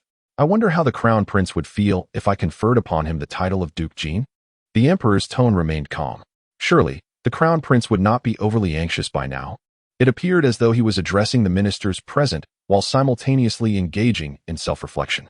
Regardless of the matter, none among them dared to interject. Duke Wei merely shifted in his seat, and that was the extent of his movement. Since entering the imperial study, his half-closed eyes had scarcely opened. Ho Yunhong. I am here, the Minister of War, Ho Yunhong, replied once more with a bow. How long has the battle for Gula City endured? In response to your majesty. We received a battle report 2 days ago, indicating that the second prince will dispatch troops at the end of October. Song Chungbang squinted slightly, then reopened his eyes. Let us calculate how many days that has been. I imagine the latest battle report will soon arrive in the capital. Indeed, your majesty. Song Chungbang rose from the imperial desk and descended the steps. Huang Yuda and Su Kuei quickly stood, while the other ministers took a step back. Song Chungbang walked past them and headed straight for the door of the imperial study. The others followed silently, their footsteps making no sound. Song Chungbang fixed his gaze upon a winter-sweet tree standing before the door. On its bare branches, 2 sparrows were pecking at each other, a few feathers drifting gently through the air. As for the matter of conferring titles, you ministers should deliberate and draft a proposal for me. We shall wait until the second prince returns from the border. We shall obey your command. You may all return now. Song Chungbang withdrew his gaze and turned, passing by the others without a glance. We take our leave. Song Chungbang resumed his seat at the imperial desk, once again picking up the memorial to review it. Lan Wei, I forgot to mention earlier, please convey my decree to the Ministry of Rights. The winter hunting expedition is to be postponed for the time being. Yes, your majesty. Lan Wei hurriedly departed with quick, small steps. The Minister of Rights had not gone far. If he hurried, he could catch up, sparing him the trouble of leaving the palace again. Chapter 74. Su Kuei's agitation. Old Duke, what is happening with His Majesty today? Upon exiting the palace, Su Kuei caught hold of Huang Yuda at the Zhaoda gate. What is the matter with Duke Yong'an? Huang Yuda huffed and glared. I am anxious to return home to see my newly arrived concubine. Enough, old Duke. I have not heard of you taking a concubine. With your vast experience, could you not share some insights with Su? What is there to discuss? Huang Yuda freed himself from Su Kuei's grasp and remarked, Am I so formidable in bed? Duke of Yong'an, you might as well disregard anything said by His Majesty. Your response today is utterly unnecessary. With that, he ignored Su Kuei, lifted his leg, and climbed into the carriage, exhibiting none of the laboriousness he had shown while seated in the imperial study. Su Kuei stood awkwardly in place, his expression strained, before letting out a sigh and flicking his sleeve as he mounted his horse. Before the gates of the Duke of Yong'an's residence, Su Shiryao, who was preparing to leave the estate, approached her father and inquired, Father, what troubles you? Your countenance appears rather grim. Have you been reprimanded by the emperor? Mind your tongue. Su Kuei stepped over the threshold, paused, and turned back. Where do you intend to go? Father, I am merely feeling stifled indoors and thought to take a stroll in the streets. Absolutely not. Su Kuei, already in a foul mood, found her words even more displeasing. What decorum is there in a young lady, still unwed, gallivanting outside? Return to your chamber at once. Father, you. Su Shiryao stood her ground, her face a portrait of grievance. You cannot take out your frustrations from the palace on your daughter. I have done nothing to provoke you. Besides, how can I be compared to ordinary women? I am, after all, a general. Silence. What grievances have you suffered? To privately speculate about the emperor's intentions. What punishment do you deserve? Su Kuei pointed at Su Shiryao. You may be a commander, but I am still your father. Now, march back to your room. With that, Su Kuei turned and strode inside without a backward glance. Humph, I shall not return. Su Shiryao stamped her foot at the entrance, commanding a servant to bring her horse. I will seek out my aunt in the palace.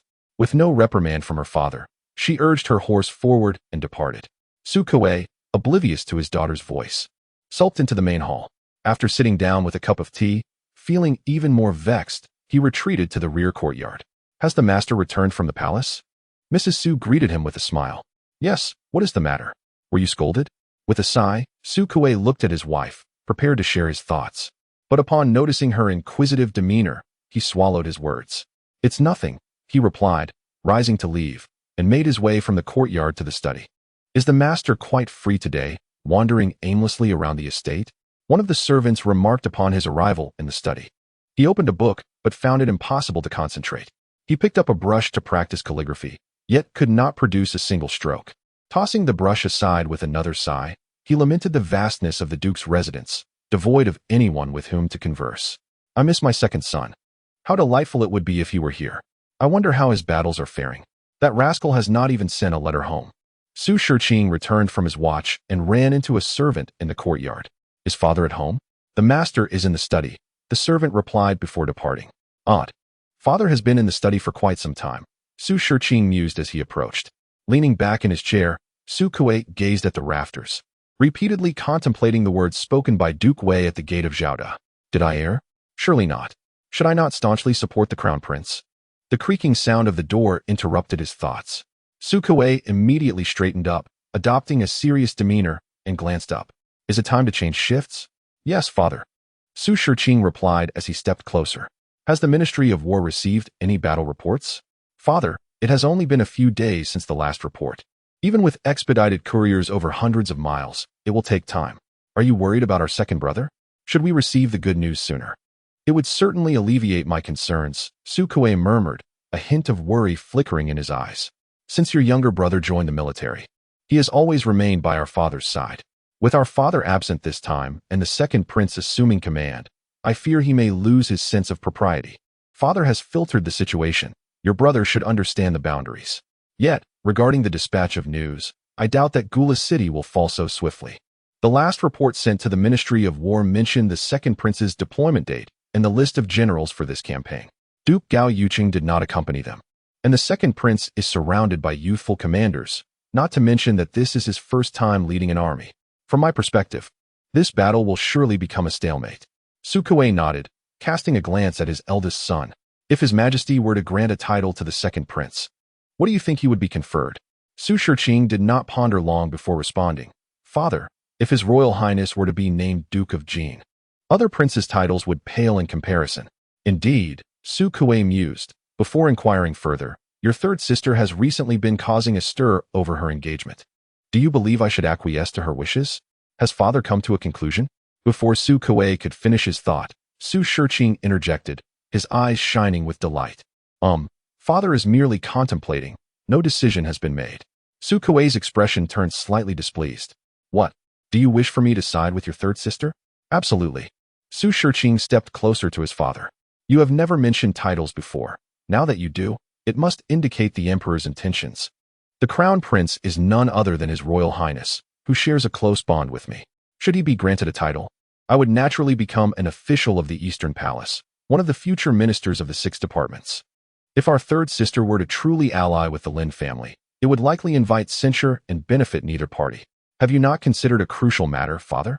Why has the second prince never intervened on behalf of Lin Onping, despite Lin Ziyuan saving him back then? Su Shiqing poured tea for his father, continuing without addressing Lin Ziyuan as uncle.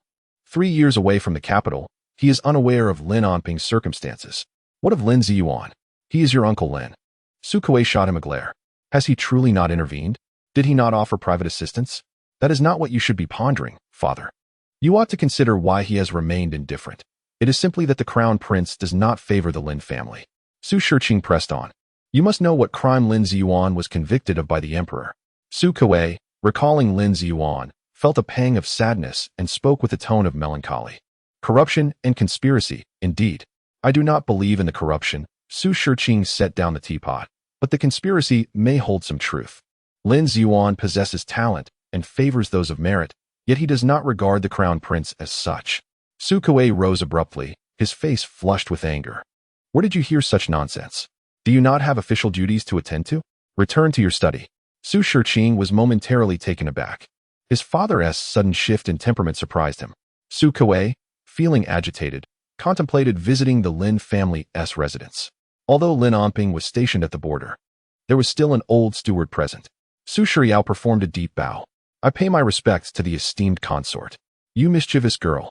Must you adhere to so many formalities when you visit your aunt? Come closer. Su Guifei beckoned her niece with affection, holding her hand with a loving expression. Have you missed your aunt?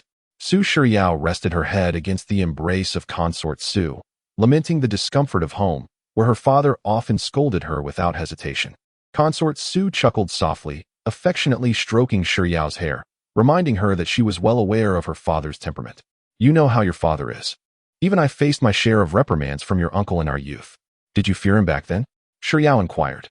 He is afraid of me now, Consort Su teased, her eyes glimmering with memories of the past. Despite her elder brother's irritable nature, he truly cherished her as his sister. She recalled the night before her marriage to the palace, when her brother drunkenly wept on the rooftop for half the night. Thus, she too dotes on Shiryao, the sole daughter of her beloved brother.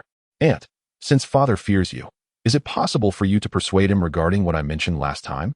Shiryao's face bore a pout of dissatisfaction as she continued. He is a fool and a cripple. Can you bear to see me spend my life with someone like him? Consort Su refrained from answering directly, gently patting the back of Shiryao's hand. I wish for your happiness, my dear Shiryao, and hope you find someone who cares for you deeply. But if you were to marry that cripple, I fear your life would not be joyful.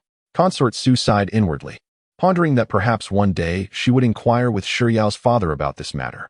Meanwhile, outside Jiang'an City, a swift horse galloped, its bells jingling incessantly, racing against time. In the imperial study, Song Chungbang stretched his shoulders, closing the documents he had been reviewing before rising to glance outside, noting the early hour. Lan Buwei, go to Consort Su for tea. Yes, came the reply. In the consort's chamber, Lan Buwei bowed and exited, shutting the door behind him. Waving at the young eunuch and made station by the entrance. Your Majesty, what brings you here so early today? Consort Su knelt behind the emperor, massaging his shoulders. I grew weary of reviewing documents and came to relax with my beloved consort, Song Chungbang replied, motioning to a specific spot on his shoulder in need of attention. Here, give it a good knead. Have you not visited the others today? My niece has arrived, and I spent time chatting with her about familial matters. Hence I neglected the others, she explained. Song Qingbang pondered for a moment, recalling that Su Shiryao had recently paid a visit. She seems quite close to you, he noted. Naturally, as the saying goes, a true aunt is better than a false uncle, and a half-true aunt is merely an aunt, Consort Su replied with a smile, her eyes twinkling with amusement. Are you suggesting that Su Kuei's wife does not dote on her second nephew? That cannot be the case, Consort Su retorted, playfully adjusting her touch from a knead to a tap. Yet, she contemplated silently. If Shiryao were to marry into a common family rather than remain a consort. With her sister-in-law's disposition, it is quite possible that she would not hold Su Kuei in high regard. Such thoughts remained unspoken in the presence of the emperor. You must have other matters to discuss with Su Shiryao as well? Song Qingbang inquired, eyes closed, seemingly indifferent. Nothing escapes your notice, your majesty, Consort Su responded, revealing little. There are no other matters, merely her lifelong happiness. Lifelong happiness? Song Qingbang's eyes flickered open momentarily before closing again. I recall that Su Kuei and Lin Ziyuan are in-laws. Your Majesty possesses a remarkable memory. After exhausting herself, Consort Su reclined upon the emperor's back, her fingers entwined in the strands of his cascading hair. Lin Ziyuan is indeed a criminal, and Yao Yao harbors some concerns. The child is merely expressing filial piety, contemplating matters on behalf of her father. Does she wish to withdraw from the engagement?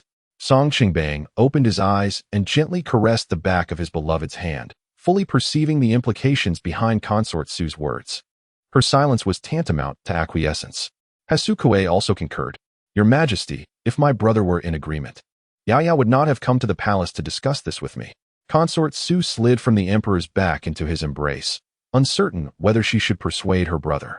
Song Chungbang gazed at the beauty nestled in his arms. Consort Su was no longer in her prime, yet she was exceptionally well preserved. Her skin remained fair and supple, devoid of the youth's naivety, embodying the charm of her age. Recalling today's troubling matter regarding Huang Yuda's concubine, he pondered, if he could succeed. Why should I falter? Your Majesty, during the day? Consort Su fidgeted, feigning reluctance. Song Qingbang was particularly fond of such playful resistance, where there was defiance. He would exert dominance. The bed curtains fluttered, not by the wind, but by the subtle movements of passion. Sweat-soaked garments spoke not of battle, but of fervent union. The interplay of tension and relaxation culminated in a euphoric release. After what felt like the brief burning of incense, Song Chungbang sat up in frustration. My beloved, wait for me a moment.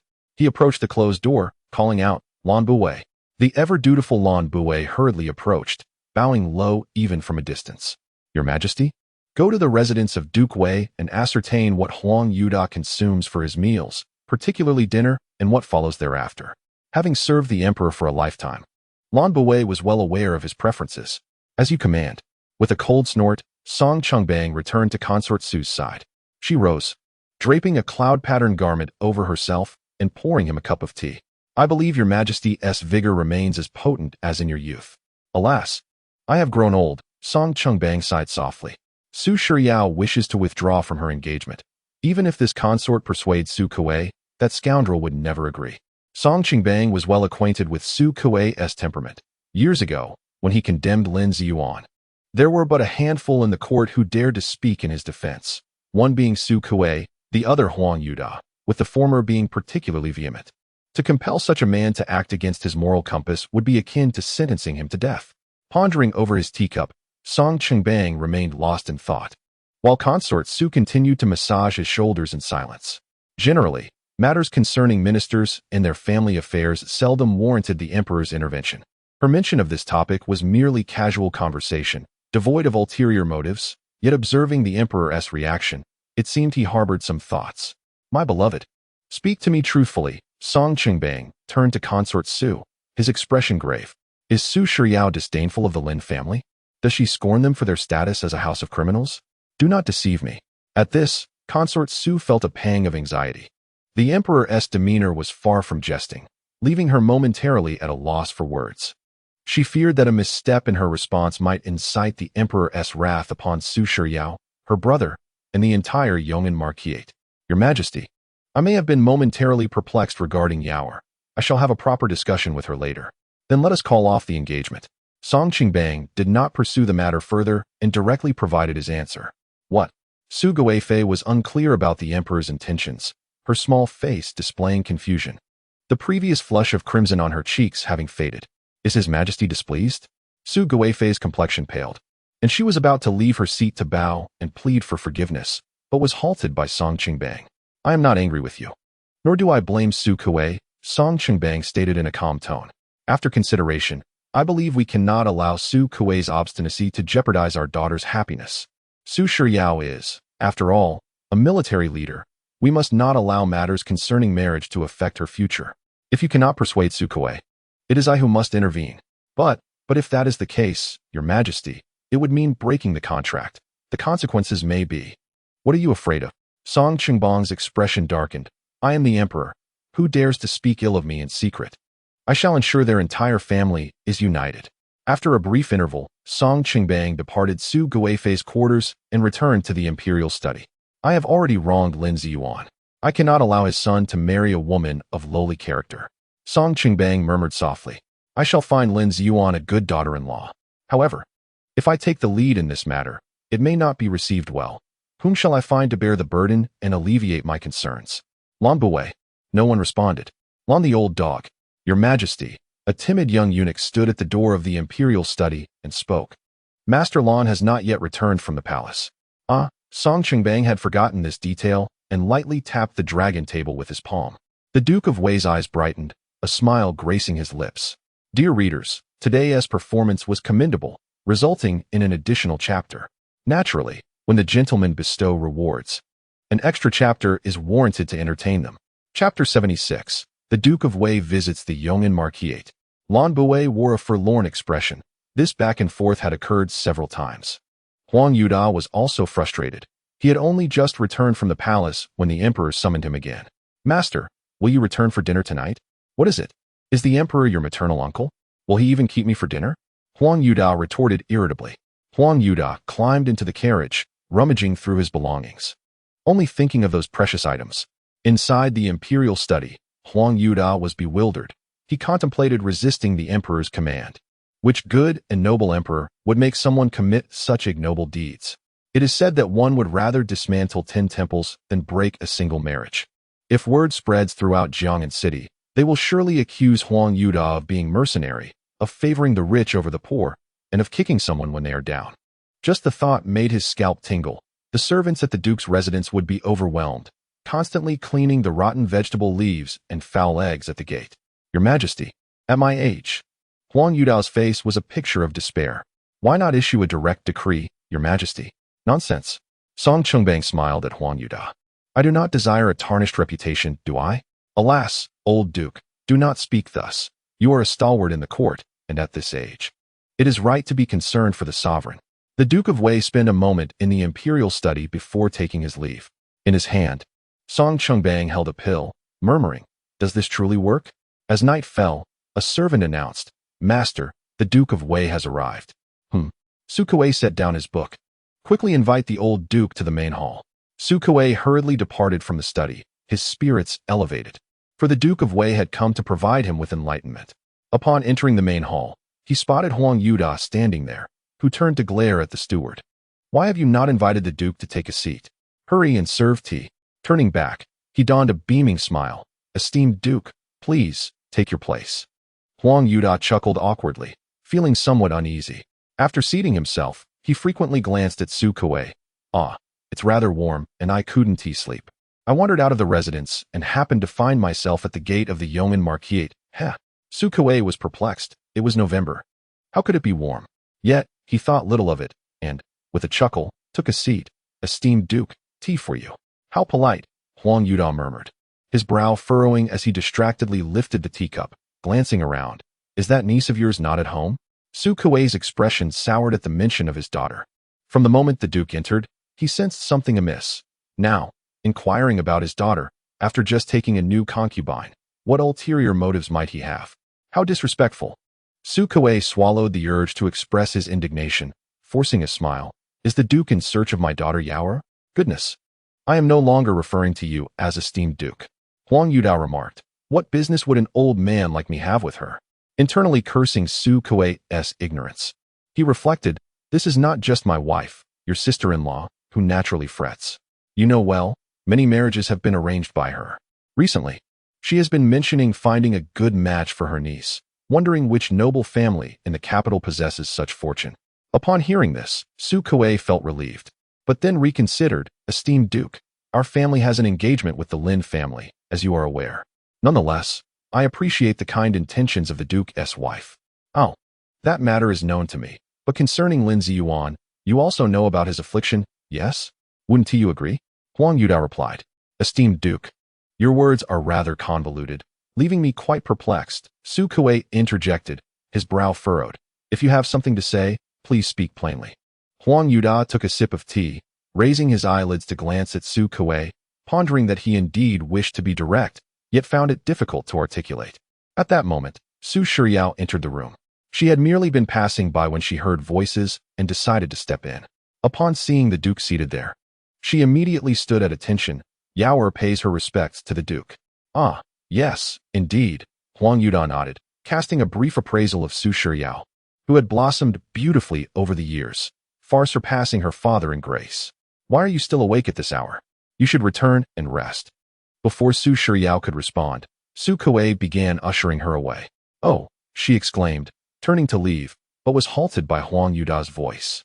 "My dear niece, your aunt wishes to discuss a potential match for you. What are your thoughts?"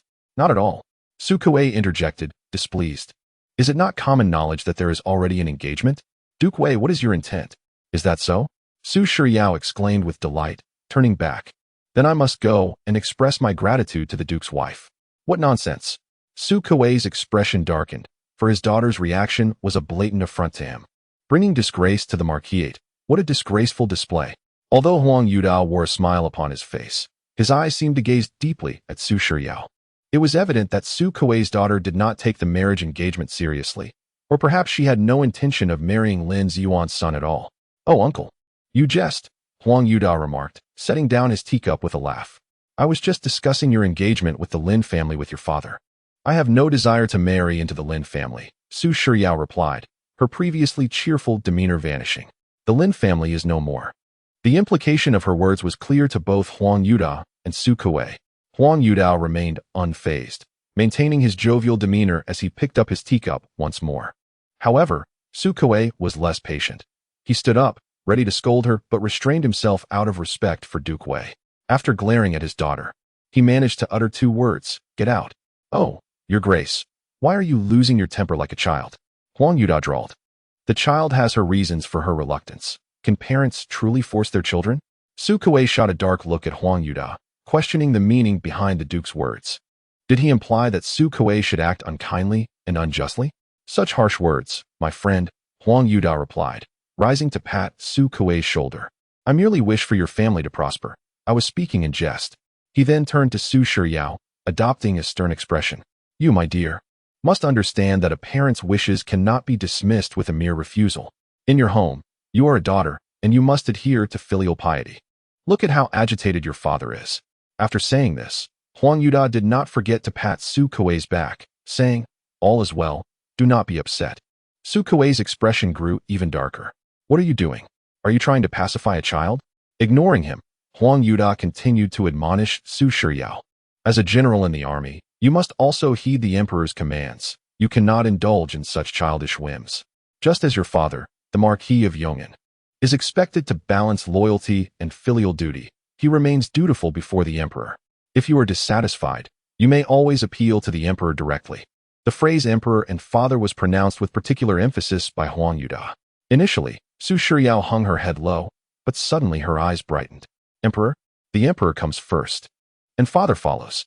Why should I seek my father's approval to break off the engagement? I can petition the emperor. Once the emperor issues a decree, who would dare to defy it? Duke Wei, please continue your tea. I shall not interrupt you any longer. Duke Wei forced a smile. Your Majesty, I am guilty. I truly cannot proceed with this matter. Perhaps you should handle it yourself. Your Majesty, will you come again? Come, come. I have procured something delightful that will not disappoint you. In the palace of Consort Wei, the bed curtains began to stir once more, not by the wind. Chapter 77. Su Shiryao questions Lin Onping in the court as dawn broke over the clouds. The doors of the officials' residences in the capital opened. Sir, will you return for lunch? Huang Yuda paused for a moment, then replied, it would be best to return for lunch, before climbing into the carriage. Not only had the task gone unfulfilled, but he had also incurred the emperor's wrath. Sighing heavily within the carriage, Huang Yuda hoped for a lighter burden. Considering his previous efforts, in the Hall of Supreme Harmony, long live our emperor. If there are matters to report, please do so.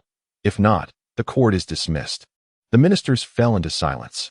The emperor cast a glance at Huang Yuda, who averted his gaze, seemingly lost in thought. It appeared that matters had not yet been resolved, and there was no need for haste, as Song Chungbang mused internally. The minister had a memorial to present regarding disaster relief efforts across various regions. Subsequently, several ministers submitted their reports to the emperor, none of which were of significant consequence. After 6 or 7 officials had finished, a brief silence enveloped the grand hall. At that moment, a young eunuch approached the side hall, and Lan Buwei glanced at him discreetly as he passed by, only to return shortly thereafter. Your Majesty, General Zhongwu Su Shiryao seeks an audience outside the palace gates. Su Shiryao was a female general and also a lady-in-waiting. But since there was no precedent for female officials attending court, the emperor permitted her to remain at home. If there was a matter to discuss, she could submit a memorial, though Su Shiryao typically had little to address. Oh, Su Shiryao? Song Qingbang shot a quick look at Su Kuei, who also bore an expression of surprise. After a moment of contemplation, he nodded, let her enter the hall. Lan Buwei stepped forward and called out loudly for Su Shiryao to present herself. The compliant Huang Yuda shook his beard and adjusted the tablet in his hand, distancing himself from the bewildered Su Kuei. The ministers in the hall were equally curious, whispering amongst themselves while casting glances at Su Kuei. Lady Su Shiryao pays her respects to your Majesty. Long live the emperor. Su Shiryao, clad in official robes, entered the Zhenghe hall and performed the customary bow. Rise. The emperor commanded. Thank you, your Majesty. Song Qingbang shifted slightly, his tone neutral. Su Shiryao, what brings you to the hall to meet the emperor? Replying to your Majesty. Su Shiryao disregarded her father's scrutinizing gaze. May I first pose a question to the Minister of Justice? Su Shiryao was quite audacious, directly seeking to address a minister in the emperor's presence, causing a stir among the officials. Su Shiryao, you must temper your boldness. One cannot act frivolously in front of his Majesty. Su Kuei admonished his daughter, lowering his voice. He quickly turned to face the emperor. I am guilty. I beseech your Majesty to punish me for my failure to discipline my daughter properly. Please allow me to take Su Shiryao back to our residence for her reprimand. Song Chungbang furrowed his brow and then relaxed it. You exaggerate, Duke Yong'an. I am not unreasonable. Su Shiryao is merely asking a question, and there is no harm in that. Huang Yuda discreetly glanced at the emperor, pondering whether it might be best for Su Kuei to take her home after all. I am present. The Minister of Justice stepped forward, casting a cold glance at Su Shiryao. What is it that General Su wishes to inquire about? In front of Su Kuei, Yin Luo could afford to forego the airs of a minister. But in the presence of a junior like Su Shiryao, especially a young lady, it was a different matter altogether. Su Shiryao clasped her hands in salute. I wish to inquire about the Hanhua law. Oh, that is a question I did not anticipate, Yin Luo replied, somewhat taken aback. If a guilty person is exiled and your majesty graciously permits their offspring to remain in their original household, may I ask, minister, can the offspring leave the place of exile without permission? Su Shiryao. Silence. Upon hearing this, Su Kuei immediately grasped his daughter's intent, disregarding decorum in the emperor's presence, and shouted in anger. His outburst startled the other ministers and astonished the emperor. Song Qingbang, visibly displeased, glared at Su Kuei. What do you mean by this, Duke Yong'an? I am at fault. Su Kuei realized his breach of decorum had offended the emperor and quickly knelt, acknowledging his guilt. I beg your majesty to permit me to take my wayward daughter home. Su Shiryao merely asked about the Hanhua law. What is there to be so agitated about? Song Qingbang regarded the scene with a cold gaze. From this moment forth, you shall remain silent, or I shall administer 10 strikes of the court staff upon you. Minister Su Kuei stammered, I would rather endure 10 strikes than allow your majesty to silence my daughter. Permit me to take her home and enforce the family rules. Father, Su Shiryao exclaimed, a blend of urgency and anger in her voice. How can a daughter misbehave? You shall be silent. You shall be silent. The last words were bellowed by Song Qingbang, his finger jabbing towards Su Kuei. Still roaring? Still roaring? I am doomed. Su Kuei hurriedly bowed his head in apology. Huang Yuda sighed and stepped forward. Your Majesty, the Duke of Yong'an is in a state of agitation. Perhaps it would be prudent to have him wait outside the hall. Internally, he murmured, Your Majesty, I am merely assisting. Bring him out. Upon hearing this, Song Qingbang nodded, ordering the Duke of Yong'an to be escorted outside. He did not inquire about Su Kuei's reasons for restraining his daughter. Rather, he was filled with curiosity and confusion, eager to discover Su Shiryao's intentions. As the saying goes, curiosity killed the cat. He might soon regret not allowing Su Kuei to take his daughter away.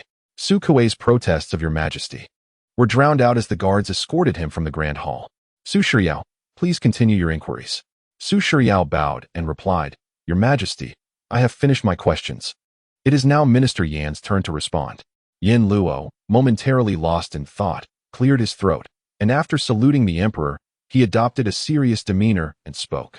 According to the Hanhua Code, any individual with a criminal record must remain within their registered domicile, and leaving without permission may result in a light sentence of 5 years in prison and 50 strikes, or a severe sentence of exile for 3,000 miles, or even execution as an example to others. After reciting the Hanhua Code, Yin Luo's indifferent gaze fell upon Su Shiryao. General Su, do you comprehend the implications? Thank you, Minister Yin. I am now enlightened. Upon hearing the Hanhua Code, Song Qingbang suddenly felt a sense of foreboding, as if Su Shiryao had come to confront him directly. Before he could ponder further, Su Shiryao, having bowed to Yin Luo, turned to face him. Your Majesty, I beseech you to impose a penalty. A penalty? Upon whom? Song Qingbang asked, glancing at Huang Yuda, who, upon seeing this, could not help but smile in exasperation. Huang Yuda had somehow positioned himself behind the stooped figure of Minister Qianjin, whose frail form did little to conceal him. What is the Duke of Wei doing? Qianjin whispered, feeling uncomfortable with the old man so closely pressed against him. One must not be disrespectful before His Majesty. Old Qian, do not speak, just move aside. Move aside, Huang Yuda muttered quietly, prodding Qianjin's back to keep him from swaying. Your Majesty, I request that you punish Lin Onping. Su Shiryao declared without hesitation. Lin Onping is the son of the criminal Lin Ziyuan. Your Majesty, in your mercy. He did not follow his father into exile and remained in the capital despite his criminal status. Yet, he disregarded your grace and violated the Hanhua Code by leaving Jiang'an City without permission. I implore your Majesty to judge him according to the Hanhua Code. As Su Shiryao concluded, silence fell upon the grand hall, so palpable that one could hear a pin drop. Those who could enter the Zhenghe Hall were certainly not mere 7th-rank officials. Everyone recognized Lin Ziyuan, the former minister of the Ministry of Revenue. Furthermore, the connection between the Lin and Su families was well known, often hailed as an embodiment of harmony between civil and military officials. subtly lauding the emperor's benevolence and the harmonious coexistence of his subjects without factional strife. As the party involved, Su Shiryao, Jiang Ran, presumes to pass judgment upon her future husband. It is indeed a rare spectacle. However, the officials within the court, being astute individuals, quickly comprehend the implications. Lin Ziyuan, having been stripped of his position and subjected to punishment, now finds himself exiled to the desolate lands of Chunan, rendering his son a scion of infamy, burdened with a tainted legacy. Upon hearing this, it is revealed that he later succumbed to folly and, moreover, became a cripple. In light of this, it is only reasonable for the Lin family to seek to annul the marriage. Who among the virtuous would wish to wed into such a family? The gaze of the ministers upon Su Shiryao turned somewhat peculiar, with many casting furtive glances at Su Kuei, who knelt outside. Hearing his daughter's words, Su Kuei collapsed to the ground, trembling with rage, his lips quivering uncontrollably. Song Qingbang was taken aback. This was indeed directed at him. His face darkened to an unprecedented degree, as if the very essence of darkness had manifested, casting a fierce glare at Xianjin and the figure of Huang Yuda behind him. The Duke of Wei's gaze bore down upon you. The emperor's scrutiny sent a shiver down Xianjin's spine, prompting him to slowly shift aside, offering a kind reminder to Huang Yuda. Chapter 78. The Emperor Annuls the Marriage. A victory report enters the capital. A resounding victory in Gula City. A report of triumph stretching 800 miles. Swiftly clear the way. Outside the southern gate of Jiang'an City, two swift steeds, not far from the city gates, called out loudly. Behind these two horses, another galloping steed raced towards the gates. Meanwhile, within the court, the emperor wore a solemn expression, and the atmosphere grew increasingly oppressive. Although Song Qingbang acquiesced to Su Shiryao's request to annul the marriage, he was reluctant to voice it in such a public setting. Yet, the moment left him no choice. He could foresee Su Shiryao's subsequent arguments, likely leveraging the condemnation to dismantle this union. To his astonishment, he found himself, as the sovereign, cornered by a subject. Su Shiryao could not fathom this. It must be Huang Yuda's doing, who knew what mischief he had wrought the previous night. Your Majesty, please pass judgment. Seeing the emperor remain silent for an extended period, Su Shiryao bowed again. Song Qingbang furrowed his brow, casting a glance at Yen Luo. Minister Yen, is this indeed how the Hanhua law is written? You have not erred, have you? I stand before you, Your Majesty. Yen Luo bowed and approached, responding, the Hanhua law is indeed the law of Hanhua, and as the Minister of Justice, I would not dare misremember a single character. Humph, you are quite proud. Song Qingbang shot him a sidelong glance. Lin Ziyuan, what am I to do with you? To pass judgment would be unjust to your son, who is innocent. How can he be said to have violated the Hanhua law? Yet, to abstain from condemnation would be to disregard the eyes of the entire court. Consider it a debt owed to you. Let there be judgment. I shall ensure a suitable bride for your son in the future. Very well, let it be according to Hanhua law regarding Lin Onping. Your Majesty. Su Shiryao clasped her hands. I humbly beseech your mercy. Song Qingbang maintained a stern countenance. You seek me to pass judgment, yet now you implore for mercy? Do you attempt to toy with me? Do you not believe I could condemn you entirely, including the title of Duke Yuanan? My daughter would not dare jest with your Majesty. Su Shiryao prostrated herself. Lin Onping's transgressions are indeed factual, yet he is bound by our engagement. I do not wish for the Su family to be marked with infamy and injustice. I implore your Majesty to show mercy and allow the Lin and Su families to dissolve their engagement in lieu of punishment. Upon hearing this, Song Qingbang cast a deep glance at Su Shiryao, a flicker of disdain flashing in the corner of his eye. Lin Onping had transgressed against the Hanhua laws, and the law must not be trifled with. He commanded the Jiang'an prefectural office to apprehend Lin Onping, subjecting him to 50 strokes before imprisonment. As Song Qingbang spoke, he fixed his gaze upon Huang Yuda. Lin Onping, already a man of dubious reputation, had now further besmirched the honor of the Yong'an Marquisate. Thus, the betrothal between the Lin and Su families is hereby annulled, and the marriage contracts must be returned forthwith. Your Majesty, this old minister has something to say. Huang Yuda interjected, stepping forward to plead with the emperor for leniency towards Lin Onping. Xianjin, taken aback, shot an angry glare at Huang Yuda. Was the Duke of Wei truly seeking to intercede for Lin Onping? Song Qingbang chuckled, though his laughter sent shivers down Huang Yuda's spine. Was the Duke of Wei also to violate the Hanhua laws? I would not dare. Huang Yuda hastily knelt. Your Majesty, your heart is too small. I have heard that limping is a simpleton. How could a fool comprehend the adherence to the Hanhua laws? Though the law is unyielding, there exists the possibility of clemency beyond its bounds. I humbly beseech your Majesty for mercy. With that, Huang Yudao raised his hands high and prostrated himself. Yin Luo had gathered from the previous exchanges that the emperor was not inclined to punish limping. At this moment, with a nobleman speaking out, he too knelt and voiced, Your Majesty, I believe the Duke of Wei speaks wisely. To impose harsh penalties upon a simpleton may be unjust. I implore your Majesty to grant clemency. This was an opportunity to curry favor with the emperor. Witnessing their leader kneel, the officials of the Ministry of Justice, though still bewildered, rose in support of their superior. Subsequently, the Deputy Minister of Justice, the Minister, and the Chief Warden all knelt in unison, pleading for mercy from the emperor. Su Shiryao was momentarily taken aback by the sight of so many kneeling, perplexed as to why they sought to plead on behalf of limping. Ahem, Song Qingbang cleared his throat. Since all present have interceded, I am not devoid of understanding. Limping's folly is indeed excusable. Therefore, he shall receive 20 strokes as a warning to others.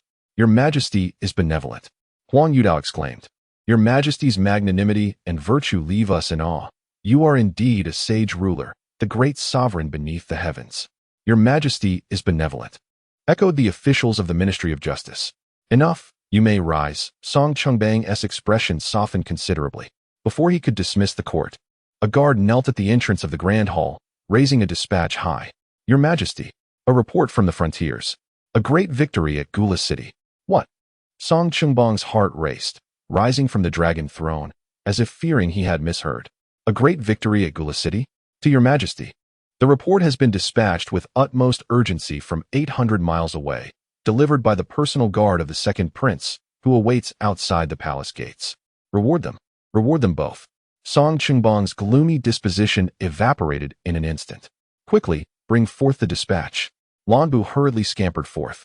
The Duke of Wei and the officials of the Ministry of Justice had resumed their positions, while the court began to murmur among themselves. A great victory at Gula City? So soon? Just yesterday. Did we not hear that the troops had only recently been deployed? Your reasoning is flawed. When the royal family leads the charge, can victories not be swift? One official took the opportunity to flatter. The second prince, though often unassuming, has proven to be a valiant commander. A great victory is indeed splendid. Today as salaries need not be withheld. Indeed, our households are on the verge of starvation. The official had scarcely finished speaking when another official scoffed, inwardly cursing, Your family is practically buried in silver. Before Lan Buwei could approach, the emperor seized the report from his hand. There were 2 memorials, one pinned by the second prince to the emperor. Song Qingbang first perused the dispatch. Opening the memorial, his joy intensified with each glance. With a sharp clap, he closed the memorial and said, Duke Wei, you should take a look as well. Huang Yudao bowed and stepped forward, accepting it with both hands, squinting his aged eyes to read closely. My esteemed officials, Song Qingbang surveyed the court. The great victory at Gula City. In less than 2 days, just 2 days, my Hanhua army has breached the city. The emperor extended 2 fingers, waving them before the officials. Heaven bless Hanhua. Congratulations on the victory at the frontier. The court officials collectively knelt and chanted in unison, Long live the emperor. Only after the officials had chanted thrice did the emperor grant them permission to rise, feeling at ease. Oh, such comfort. The dispatch stated that the wealth amassed by the northern Han officials, particularly in silver, amounted to 200,000 taels. Song Qingbang could hardly contain his delight, for he had not anticipated such riches from this seemingly impoverished region. The court erupted in laughter, but amidst the mirth, the chuckles gradually diminished. Your Majesty speaks. But what of the word also? When I wished to strike, you all opposed me. And now? The emperor cast a few pointed glances at the dissenting officials, wearing a smug expression. Is this not a face slap? The officials under his gaze chuckled awkwardly. Very well, I suppose this has allowed you to bask in glory. What a joyous occasion. A splendid affair. The emperor settled onto the dragon throne and commanded that the contents of the dispatch be disseminated to all counties, allowing the common folk to share in the delight. Your Majesty, with such valor displayed by our troops, should we not take advantage and seize Tui City? Song Qingbang's spirits calmed. The dispatch had not mentioned an assault on Tui suggesting that the second prince had addressed it in his own memorial. "We shall discuss this matter later," he stated. "The 6 departments remain. Duke Wei, please stay behind. The court is dismissed." Huang Yudao wore a smile. The arrival of this dispatch was indeed timely. As Lan Buwei assisted the emperor's arm towards the central hall, the emperor suddenly halted. "Go. Summon Lord Yong'an to the central hall for a discussion." Su Shiryao was Su Shiryao, and Su Kuei was Su Kuei, while Song Qingbang held some discontent towards Su Shiryao. He could still distinguish between them. The dragon begets 9 offspring, each differing in nature. As the heat of summer approached, the esteemed lords, while in high spirits, also took care to guard against the heat. Chapter 79, Lin Onping's Strategy. The emperor applauded. On the palace path, Su Shiryao was particularly elated. Were it not for her presence within the palace at that moment, she would have spun around in joyous circles. At last, she would not be wed to Lin Onping. She, Su Shiryao, could marry a normal person instead. At the same time, 2 young maidens strolled along the palace path, adorned in exquisite yellow embroidered long skirts, embellished with myriad birds and flowers, exuding elegance amidst their grandeur, accentuating the serene beauty of their youth. With willow-like brows and pearl-like eyes, their smiles resembled crescent moons. Their naturally rosy lips seemed to glisten. Their hair cascaded like a gentle waterfall, shimmering with a lustrous sheen in the sunlight. Before long, they passed by Su Shiryao. Immersed in her own joy, she hardly noticed the maidens gliding past her.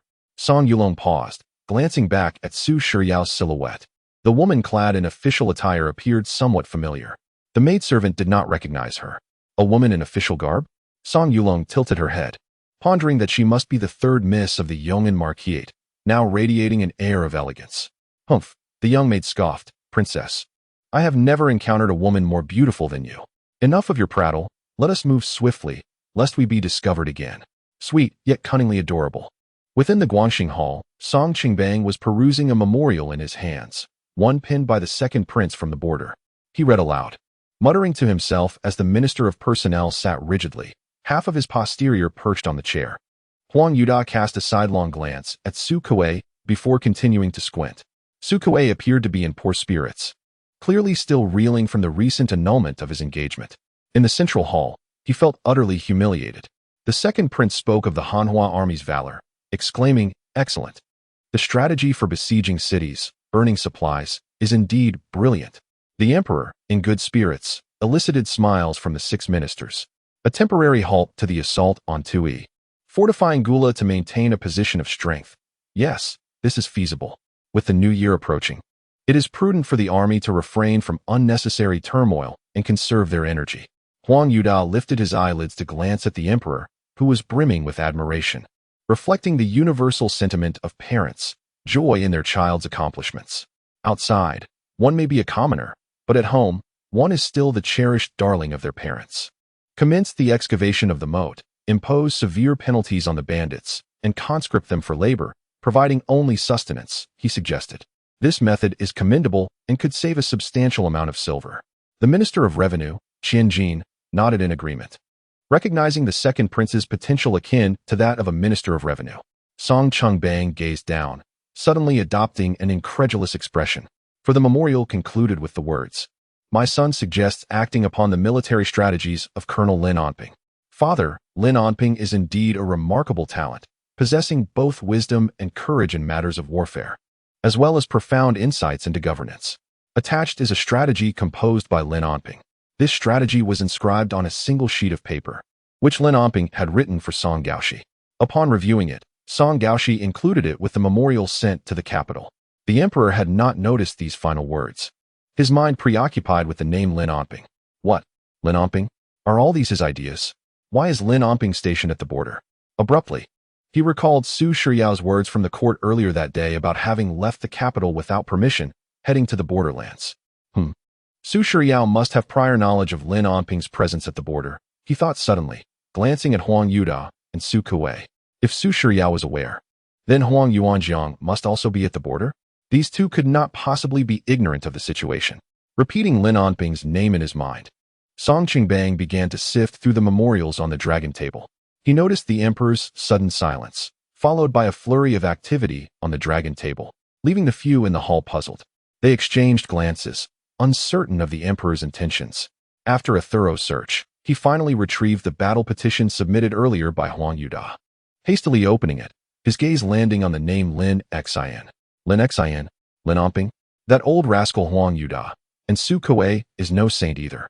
Concealing matters from me. Do you fear I would not spare even Lin Ziyuan's son? Humph. Song Qingbang silently seethed with indignation. Just as he was about to unleash his wrath, he discovered a piece of paper tucked behind the memorial. Curiosity piqued, he picked up the neatly folded sheet and, upon unfolding it, furrowed his brows as he read. On the reasons for the steadfast defense of Gula City, a foolish child's crude insights suggest that while war breeds hatred, it can also secure peace for the people. In ancient times, there were gray wolves. Today, they are but household dogs. Beasts can also become livestock. Are they not similar? The swift conquest of a city pales in comparison to the lasting achievement of securing it. A fleeting victory is not as valuable as an enduring legacy. The imperial benevolence of Hanhua should benefit all under heaven, and the sacred might of Hanhua ought to protect the populace. Now that we have Gula, I am struck by a thought. What constitutes royal territory? What makes a foreign land? If the language and script are unified, the roads and standards aligned, then all lands under heaven belong to the sovereign, and the mountains and rivers illuminated by the sun and moon are all Hanhua's. The path of education for all is arduous, yet not insurmountable. With gradual planning, success can be achieved. Therefore, with Gula in mind, I propose, first, proclaim it to the world and change its name. Second, obliterate its literature and sever its ties. Third, impart our culture and teach our language. Fourth, relocate our people to inhabit and nurture it. Bang! Song Qingbang slammed his palm against the dragon table, abruptly rising. Excellent. Splendid. The sudden outburst startled the 6 ministers. Huang Yuda and Su Kuei jumped up and promptly knelt upon the ground. We are at fault. They were perplexed by the emperor's erratic behavior, but it was prudent to admit guilt without understanding the reason. Immersed in Lin Onping's strategic discourse, Song Qingbang paid little heed to the minister's actions. Clutching the paper, he paced back and forth, grinning wider than when he received favorable news. This young man's talent rivals that of his father. He could become a pillar of Hanhua. I shall summon him to the capital.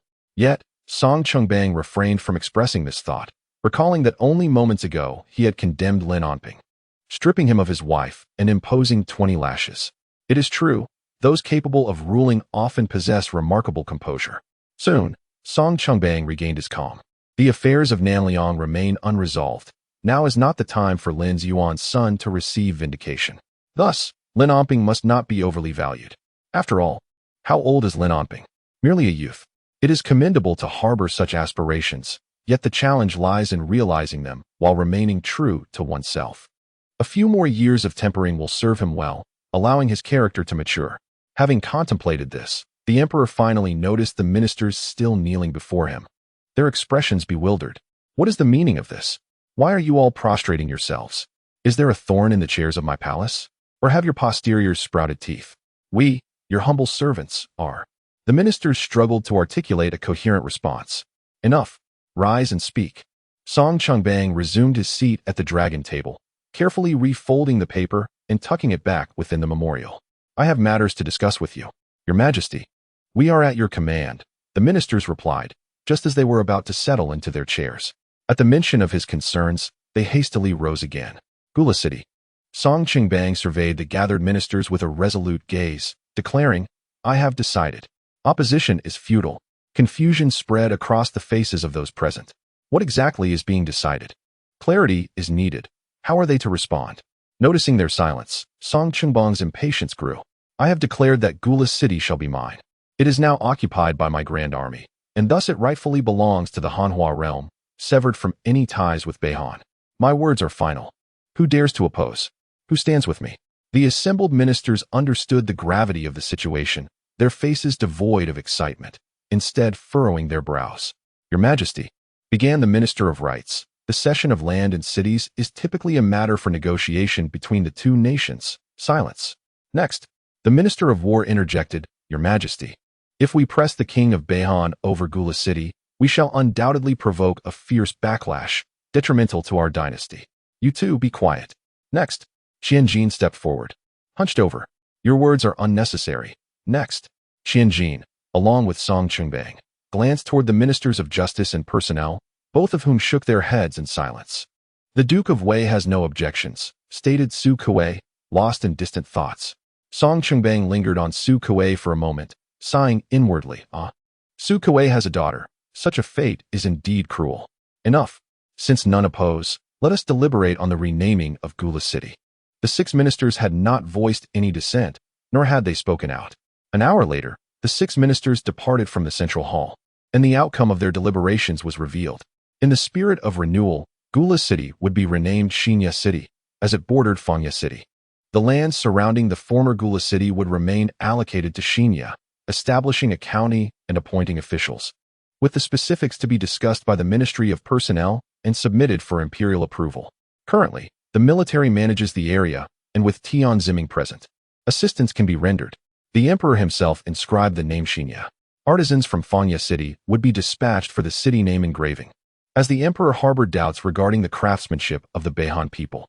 Moreover, a new territorial map of Xinya must be swiftly completed and presented to the court, with copies filed within the Ministry of War and the Ministry of Revenue.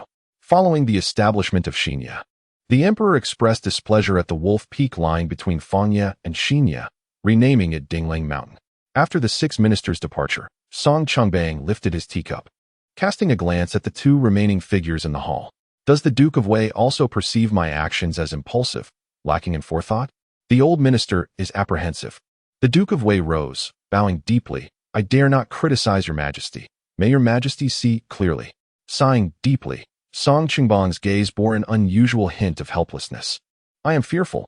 Your majesty, Huang Yudan knelt, raising his robe, and Su Kuei followed suit. I have grown old. Your majesty is the true dragon of heaven, the exalted one, destined for eternal longevity. Chuckling softly, Song Qingbang replied, Indeed, I too desire eternal longevity. Since time immemorial, which emperor has not yearned for such a fate? Who does not wish to witness their realm prosper for generations? Yet, in the end, all are left with regrets. I fear not the day I close my eyes. Mortality is a natural law of existence. Your majesty, the 2 noblemen began to speak, but the emperor raised a hand to silence them. My fear lies in the unrest at the borders after my departure, prolonged warfare, and the suffering of the people. If the barbarians breach our defenses, I shall have no face to meet my ancestors in the afterlife. I vow to guard every inch of the border with my life. I trust in your loyalty and valor, yet you too shall face the inevitability of aging and mortality. Old Duke, you are even older than I. Huang Yuda offered an awkward smile, acknowledging that he was slightly older than his majesty. Before confronting Gula, the emperor often pondered this question. If future emperors were wise and adept at governing the realm, who could predict the future? While it was true that the child was his own, who could foresee what kind of character they would develop? Clearing his throat, he addressed the emperor with respect. His majesty shot Huang Yuda a glare, remarking that he need not maintain formality in their presence. Enough, you 2 may rise. Thank you, your majesty. Beihan is not to be feared in battle. Since we have no fear of conflict, let us seize their lands, their cities, and their people, ensuring that the world knows no more of the Beihan. They shall have no king, but rather a Hanhua emperor, with standardized laws, literature, and conduct. Our Hanhua shall be united, encompassing not only Beihan but also Namliang. This is what I shall undertake without delay. I fear not the consequences, for everything aligns perfectly at this moment. Your majesty is most sagacious. Su Kuei, the emperor called, I find myself in a quandary regarding Song Chungbang.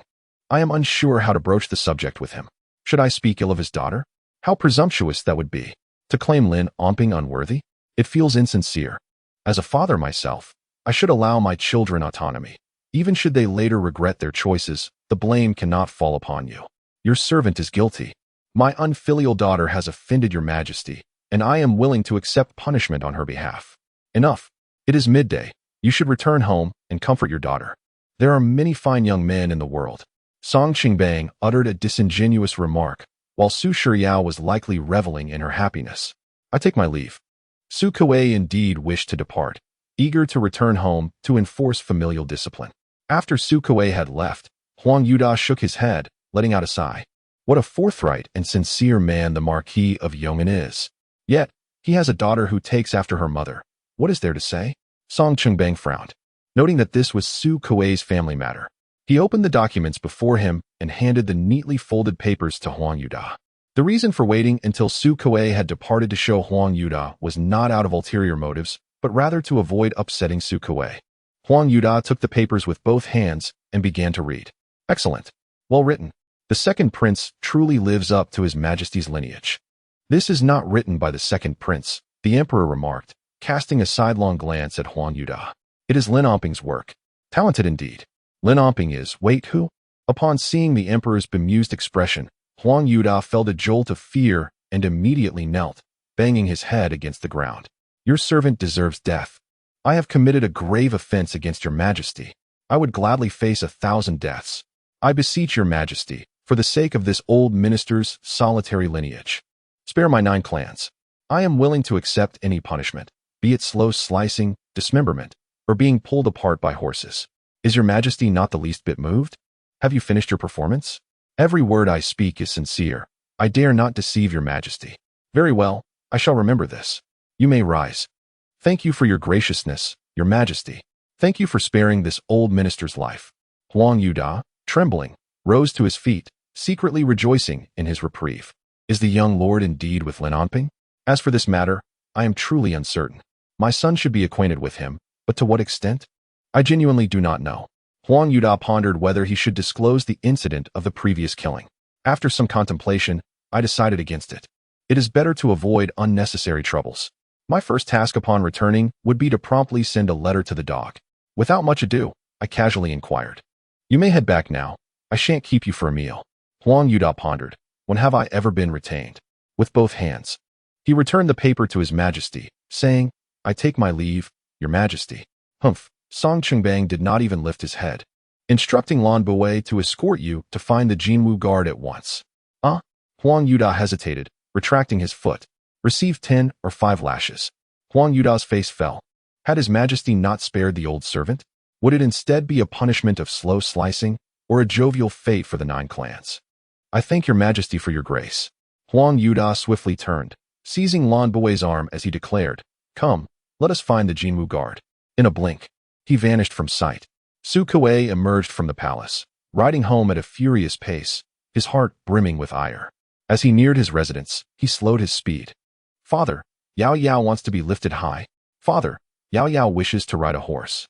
Father, Yao Yao desires candied hawthorn. The corners of Su Kuei's mouth turned upward, only to quickly morph into bitterness. When did their exchanges become nothing but loud proclamations, filled with reprimands and blame? When did his daughter's calls for father diminish, replaced by the more formal father? Perhaps it all began when he shattered his daughter's youthful dreams. Father, I do not wish for an ordinary life. I wish to marry and achieve greatness. Father, what do you think of brother Gaochong? He smiles so gently whenever he sees me. The dreams of youth are not to be feared. Rather, it is the enormity of those dreams that instills fear in Su Kuei. Madam, brother Lin Omping is handsome and talented. He is quite compatible with Yaoer. Yaoer, do you not desire to rise above the mundane? Henceforth, I shall teach you the ways of cultivation. That dream had already faded, yet who could foresee the misfortunes that would befall the Lin family? Sir, Su Kuei mused, lost in thought, and before he knew it, he had arrived at the entrance of his estate. Hesitating atop his steed for a moment, he chose not to dismount and instead summoned the steward. Soon, the steward of the Su residence hurried out. Master, you called for me? Yes. Withdraw 500 taels from the account. I have matters to attend to. As you wish, master. Ultimately, he resolved that he would procure the marriage deed from the Lin family himself. Chapter 81. The character of Su Shiryao and Su Kuei's encounter with the night watchman from a young age. Su Shiryao had cultivated a proud and ambitious character. Whether it was due to her mother's teachings or the imposing presence of her father, Su Madam never allowed her to associate with commoners. When accompanying her elder brothers on outings, her companions were always princes, princesses, or the offspring of noble families. She was immersed in the notions of nobility, power, and opulence, all while her mother frequently recounted the hardships and burdens faced by women of the Bai Jia surname after marriage, devoid of status. Thus, the seed of discontent with mediocrity was sown. Upon learning of her brother's impending status, that small seed began to sprout. She merely mentioned it to her father once, and that fragile sprout withered away. She understood whom she would marry in due time, and had even glimpsed the future husband destined for her. At that moment, Her initial reaction was that he possessed remarkable beauty. According to her father, he was also skilled in poetry and prose, destined to become a high-ranking official in the future. Let the previously wilted shoots wither away. Who could have anticipated that during a hunting expedition, he would sustain a limp, causing her to hesitate, fearing that venturing out with him in the future would subject her to ridicule. Subsequently, his father encountered misfortune, and he was rendered a fool. Panic engulfed her, as she envisioned a future shrouded in darkness. She departed, finally able to accompany her father in his quest for achievements, conveniently evading the sight of someone she wished to avoid. Over the course of 3 years, she frequently wrestled with her emotions, while a young lord persistently urged her, ultimately causing the seeds of her discontent to sprout anew. The 3 years swiftly elapsed, and fate had it that she encountered the very person she had wished to evade, signaling that her marriage was not far off. She could not remain passive. Was Su Shiryao devoid of intellect? Certainly not. She was filled with an insatiable yearning. A yearning to exist beyond the bounds of despair, unwilling to let her life conclude in a state of aimless drifting. In truth, had anyone been privy to her aspirations since childhood, they would undoubtedly scoff at her. The words of Duke Wei rang true. How could she have followed in her mother's footsteps? Sitting by the window, Su Shiryao gazed outward. The weight upon her heart finally lifted. Henceforth, the skies would be vast enough for birds to soar, and the seas expansive enough for fish to leap. In the western city of Jiang'an, the western district was considered the most impoverished among the four, a place rife with a motley assortment of people from all walks of life.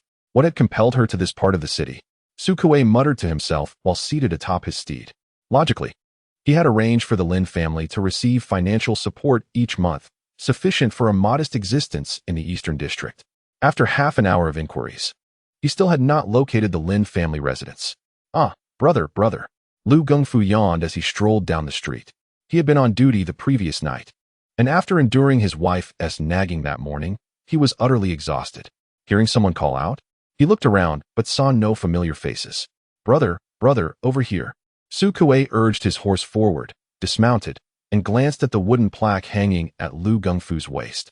The plaque bore the character for night watchman, confirming Su Kuei's earlier observation from atop his horse. Finding someone from the night watch should be easier, as they traversed the streets regularly, becoming acquainted with various households. Are you a night watchman? Su Kuei inquired. Lu Gengfu misinterpreted the question. Seeing the finely dressed man mounted on a splendid steed, he assumed he was being mocked.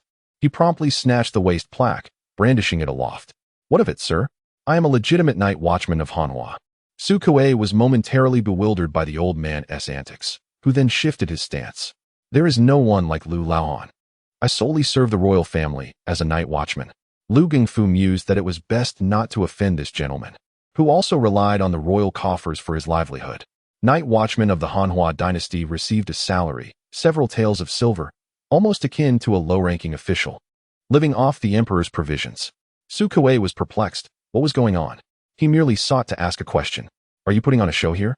Brother, you are impressive, Su Kuei chuckled. I simply wish to inquire about something. My elder brother has moved to the western district, yet I have not been able to locate him all morning. Regarding this matter, old Lu tucked his badge into his waistband. If you happen to encounter me in the West City, you may consider yourself fortunate. The residents of West City, I can confidently say, are familiar to me. I have grown up here. Not to mention the storytellers and passers-by. Stop. Su Kuei, unexpectedly interrupted by a garrulous individual, inquired whether he knew the whereabouts of the Lin family. The Lin family? Old Lu stroked his chin, pondering. There are many Lin families in West City. I can't discern which one you seek. What is your elder brother's name? Lin Ziyuan. Never heard of him. Su Kuei reflected. Indeed, the Lin family had recently moved to West City, comprising the old steward and the young master, Lin Omping, while Lin Ziyuan was far afield. And Lin Omping? Again. The response was negative. Old Lu replied bluntly. Is there such a person in West City? Su Kuei felt frustration rising, who had claimed everyone was familiar with them. What about the old man with the surname Chung? Old Lu's expression turned awkward, shaking his head. Is this gentleman jesting with an old man? Apologies, sir, but none of us have heard of them. With that, old Lu turned to leave, showing no inclination to continue the conversation. Su Kuei found this peculiar, though he couldn't pinpoint why. In the blink of an eye, the night watchman had already disappeared into the distance. With a resigned sigh, He reluctantly decided to approach the government office, feeling embarrassed enough as is, yet compelled to proceed. He mounted his horse and headed straight for the government office. Old Lu paused, glancing back with a hint of seriousness in his eyes. With old Cheng gone and brother Lin missing, why are there still inquiries about them? While Su Kuei was at the government office seeking assistance in locating the Lin residence, in a certain alley of East City, a green canopy carriage trotted leisurely along. If old Lu were present, he would surely remark on its familiarity. The carriage had not traveled far when the sound of jingling bells signaled its stop at the back gate of a residence. The driver, a young man exuding competence, approached the rear door and knocked. After a moment, an impatient voice called from within, "Who is it?" "Is the gentleman in?" "The master has arrived." The tone softened. "Now respectful. I shall summon the master at once." Once the elder had entered the carriage, the young driver stepped back to the alley's entrance, lowering his head. Leaning against the wall, his eyes darting left and right. The northern victory at the Gula city has raised the morale of the troops. A youthful voice emerged from within the carriage. "His prestige is not without consequence." "Indeed, you speak wisely," replied another voice, slightly aged. "However, there is no need for undue concern. It is merely a single city taken. Should the initial auspicious signs appear, they can be dispelled with ease." "What does the gentleman suggest? With the new year approaching, families must reunite, no? The journey is not short. Should we not return home early?" "Understood." With assistance from the government office, the Lin residence was soon located.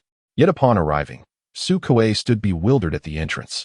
Confronted by a dilapidated structure comprising 3 crumbling rooms and a tiny courtyard. Gazing through the half-broken gate, he beheld an overgrown yard, a stark testament to neglect. "What is this?" Su Kuei harbored a tinge of doubt.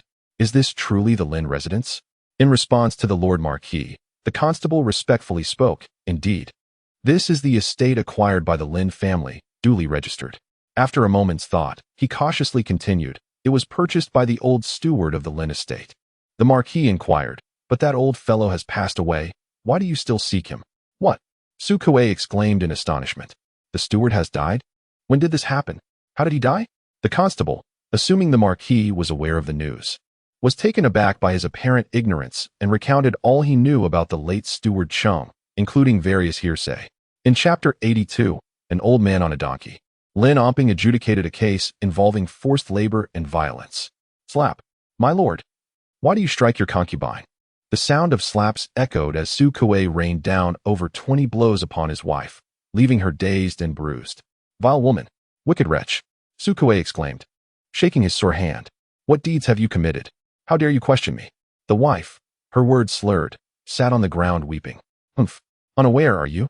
Su Kuei, fury boiling within, raged, "The steward of brother Lin has been killed." Lin Omping knelt at the gates of the Marquis' residence. "And you turned a blind eye and deaf ear, ordering him to leave. How could you be so heartless? Do we lack a mere pittance of silver? Are you unaware of my bond with brother Lin? How could you act so cruelly?" As his anger escalated, he turned to depart, fearing that if he continued, he might inadvertently cause his wife's death with a kick. "My lord, a servant from the household has come to the courtyard. The old steward is pleading to see you." "Do not admit him. That wretched slave is still alive?" "Why, yes, my lord," the servant stammered. "You are terrifying. It has been 3 years since the lord was home, and the household has nearly forgotten your temper." "Even so, the crown prince has shown mercy," Su Kuei mused, originally intending to seek retribution against those ruffians. However, the constable informed him that Li Wu and his gang had recently vanished. Su Kuei surmised that the crown prince, aware of the situation, had discreetly avenged the Lin family, especially since Lin Omping had once saved his life. The following morning, an official bearing the imperial decree rode forth from Jiang'an City. The hooves of his steed kicked up clouds of dust along the official road. "Pa, pa, pa." An old man on a donkey spat out the dust from his mouth, patting his donkey. There, my dear donkey, are you not frightened?" He retrieved a book from his bosom, seated upon the donkey's back, and hummed a tune, proceeding unhurriedly on his journey. The black donkey trotted northward, carrying the little old man, its hooves clattering against the ground as a gentle breeze rustled through the air. The old man tightened his thin cotton coat against the chill, stroking the donkey's fur. "It has been 3 years, 3 long years. Hurry along, dear donkey. I suspect snow is imminent in the north, and I do not wish to freeze to death there." At the northern gate of Gula City, a deep trench wound around steep enough that even a child would require assistance to climb out. The city walls had been raised and reinforced, with laborers hauling stones to fortify them. Lin Omping squatted at the city gate, holding a large bowl of water that had long since turned icy. His skin had visibly darkened from exposure to the sun. Taking a sip of the frigid water, he grimaced. Captain Lin!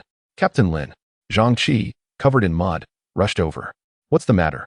Lieutenant Lin, there has been a fight. One Beihan man has killed another. Oh, Lin Omping furrowed his brow. What happened? Let us go take a look. Zhang Qi led Lin Omping toward the scene of the incident. The moat was filled with Beihan laborers, many of whom were evidently unaware of the unfolding events. Lin Omping's brows remained tightly knit as he whispered to Lu Yuanba, who had been following closely behind. Go find General Huang and have him dispatch a troop immediately. Understood. Lu Yuanba turned and hastily departed. The laborers digging the moat numbered in the thousands. Should they incite a riot, it would certainly escalate into a serious matter. Are we almost there? He and Zhang Qi were nearing the eastern corner of the wall. There, that's the spot, Zhang Qi pointed. Lin Omping followed his gesture. A crowd had gathered at the southeast corner of the northern city wall, their raucous voices clashing amidst pushing and shoving. Silence. The Lord has arrived. You there? Yes, you. Cease at once. Zhang Qi dashed forward, his hand resting firmly upon the hilt of his sword, ready to draw should any threat arise against Lieutenant Lin. Lin Omping pushed through the throng, approaching the edge of the pit to peer inside. At the bottom lay a Beihan man, covered in mud, with blood trickling from his nostrils and the corners of his mouth, clearly the deceased. A dozen individuals surrounded the corpse, vociferously cursing another man. The standing Beihan man appeared to be in his 30s, tall and robust, bearing signs of injury himself. He stood with clenched fists, exuding an aura of defiance. Behind him were several others, evidently his accomplices. With Lin Omping's arrival, the scene fell silent, including the onlooking laborers. The group encircling the body immediately knelt, bowing their heads in desperation before Lin Omping. Sir, you must uphold justice for us. Tai Erji Boteji Timur Aras Hike Bear Bai has committed the offense. He has slain our comrade Tangu. We beseech you to capture him and exact vengeance. Lin Omping felt a shiver run down his spine at the mention of the Beihan names. Why must they be so lengthy? Was it you who committed the murder? Lin Omping coldly scrutinized the standing Beihan man. What provoked you to take such extreme measures? It was indeed I who killed him, the Beihan man named Tai replied, sinking to his knees in the mud. I have endured the daily torment from that laborer for far too long.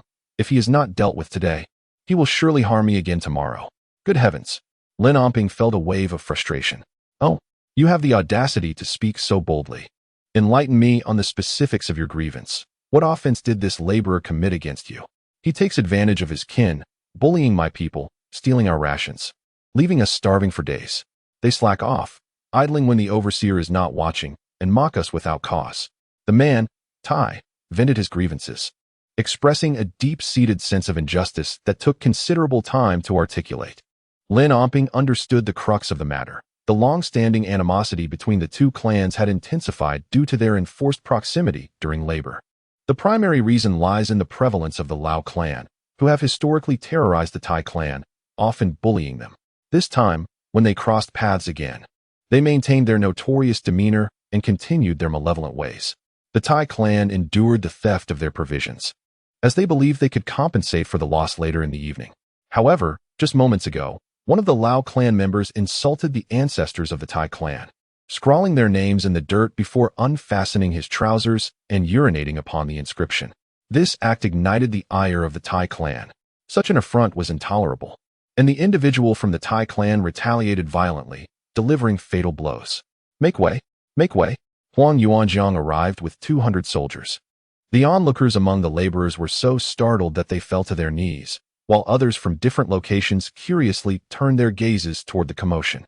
Upon learning the cause of the uproar, Huang Yuanjiang pointed at the Tai clan member, exclaiming, "You are a man indeed." Lin Omping, who had been crouched, rose and dusted off his numb legs. Bring forth all members of the Lao clan and bind them. With a decisive tone, he proclaimed, for the crime of labor evasion, 20 lashes. For those who disturb the laborers, 50 lashes.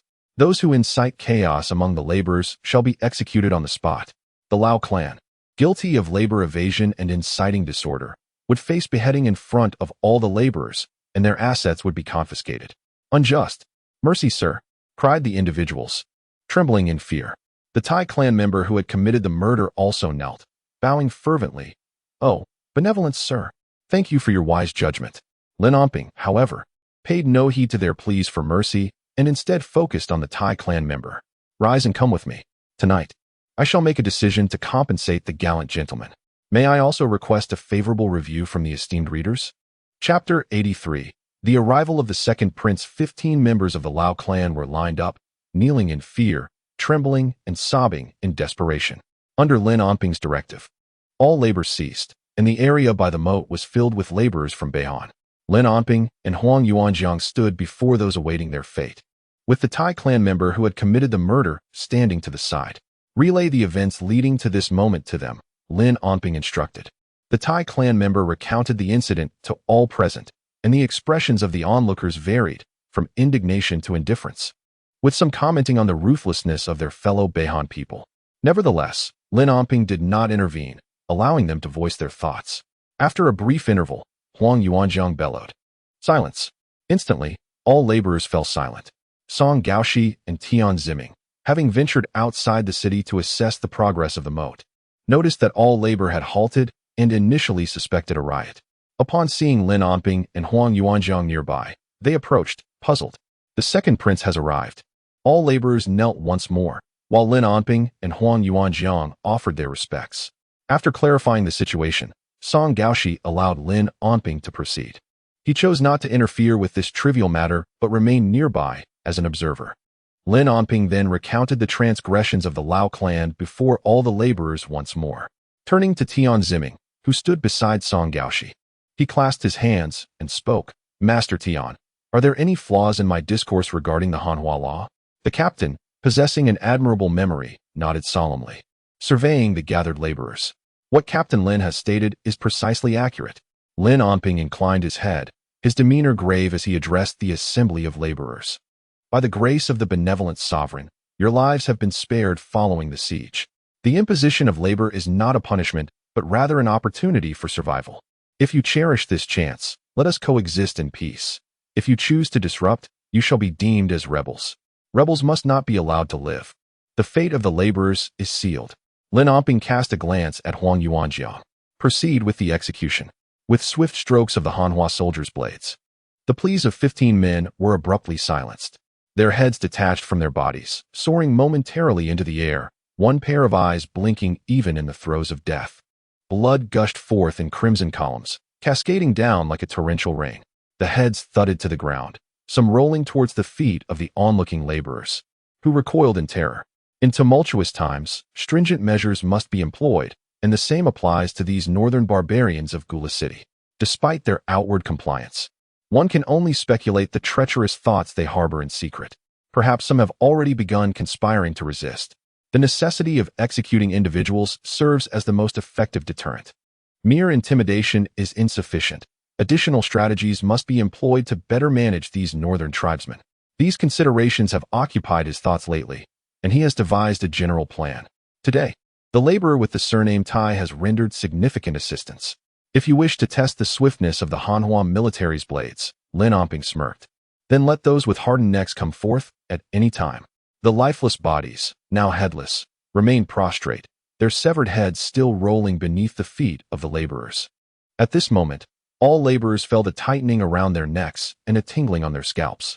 Of course, the Hanhua military does not engage in indiscriminate slaughter. Consider this: since our entry into the city, have we seized your wealth? Have we violated your wives or daughters? 2 northern tribesmen attempted to speak, recalling their own encounters when the Hanhua military first arrived, during which they had lost considerable amounts of dried meat and wine. Their hands reached out, but were halted by their companions. Every life taken was innocent, each a resistor against the Hanhua military. The decree remains: rebels must not survive. What transpired today is both the first and the last of its kind. Lin Omping summoned the laborer of the Tai surname to approach him, stating, "This individual is exonerated due to the circumstances surrounding the killings today. Not only is he acquitted, but I, the captain, shall also promote him. From what I have discerned, during his period of labor, he has demonstrated diligence and obedience to the overseers, never harboring discontent. Henceforth, I shall elevate him to the position of acting overseer. Tian Ziming's brows twitched. It seemed the Hanhua had no such title. Indeed, it does not exist. It is a title fabricated by Lin Onping. What is an acting overseer? Quite literally, it means he may oversee work activities, and in cases of laziness or unjust disturbances, he may report and possess the authority to intervene. The acting overseer shall conduct affairs as the Hanhua overseers do, and any infractions shall be met with punishment. Those who show disrespect shall be prosecuted for insubordination. Lin Onping cast a sidelong glance at the visibly excited old Tai, disregarding the murmurs of the laborers around him. As the conversation continued, it was mentioned that the deputy overseer, aside from performing his regular duties, enjoyed meals and was granted a day of rest every 5 days, along with a monthly salary of 5 taels of silver. This revelation caused the previously hushed murmurs to swell into a louder discourse. How splendid! A day of rest? And a silver stipend? 5 taels of silver could even afford a night's stay at an inn. The speaker's eyes sparkled with excitement at the thought, swallowing hard at the imagery. Yet, one among them interjected, "You fail to grasp the essence. These matters are trivial. The true significance lies in the authority to enforce the law in place of the Han Chinese. What a considerable power to wield. Damn it. This is an affront to our dignity. Why is it him? Just because he committed murder today? Shall I too resort to such violence?" The retort was met with incredulity. "Are you out of your mind, fool? Even if he hadn't committed murder, the Han official would surely appoint another deputy overseer. Who are you calling a fool? Do you wish to be my target?" Song Gaoshi furrowed his brow in contemplation, his gaze gradually brightening as he looked at Lin Onping with astonishment and admiration. He felt assured of the young man's capabilities, though he pondered whether the emperor had received his memorial and would bestow a significant reward upon Lin Onping. Considering the time, the imperial decree should be en route from Jiang'an City. In addition to Song Gaoshi, another pair of eyes was fixed on Lin Onping, holding a similar expression of admiration. Su Shihu leaned against the city parapet, observing everything unfold. He mused silently, wondering if his father had received his letter. Lin Onping's future achievements were bound to be remarkable, perhaps even surpassing the lofty position of his father, the minister.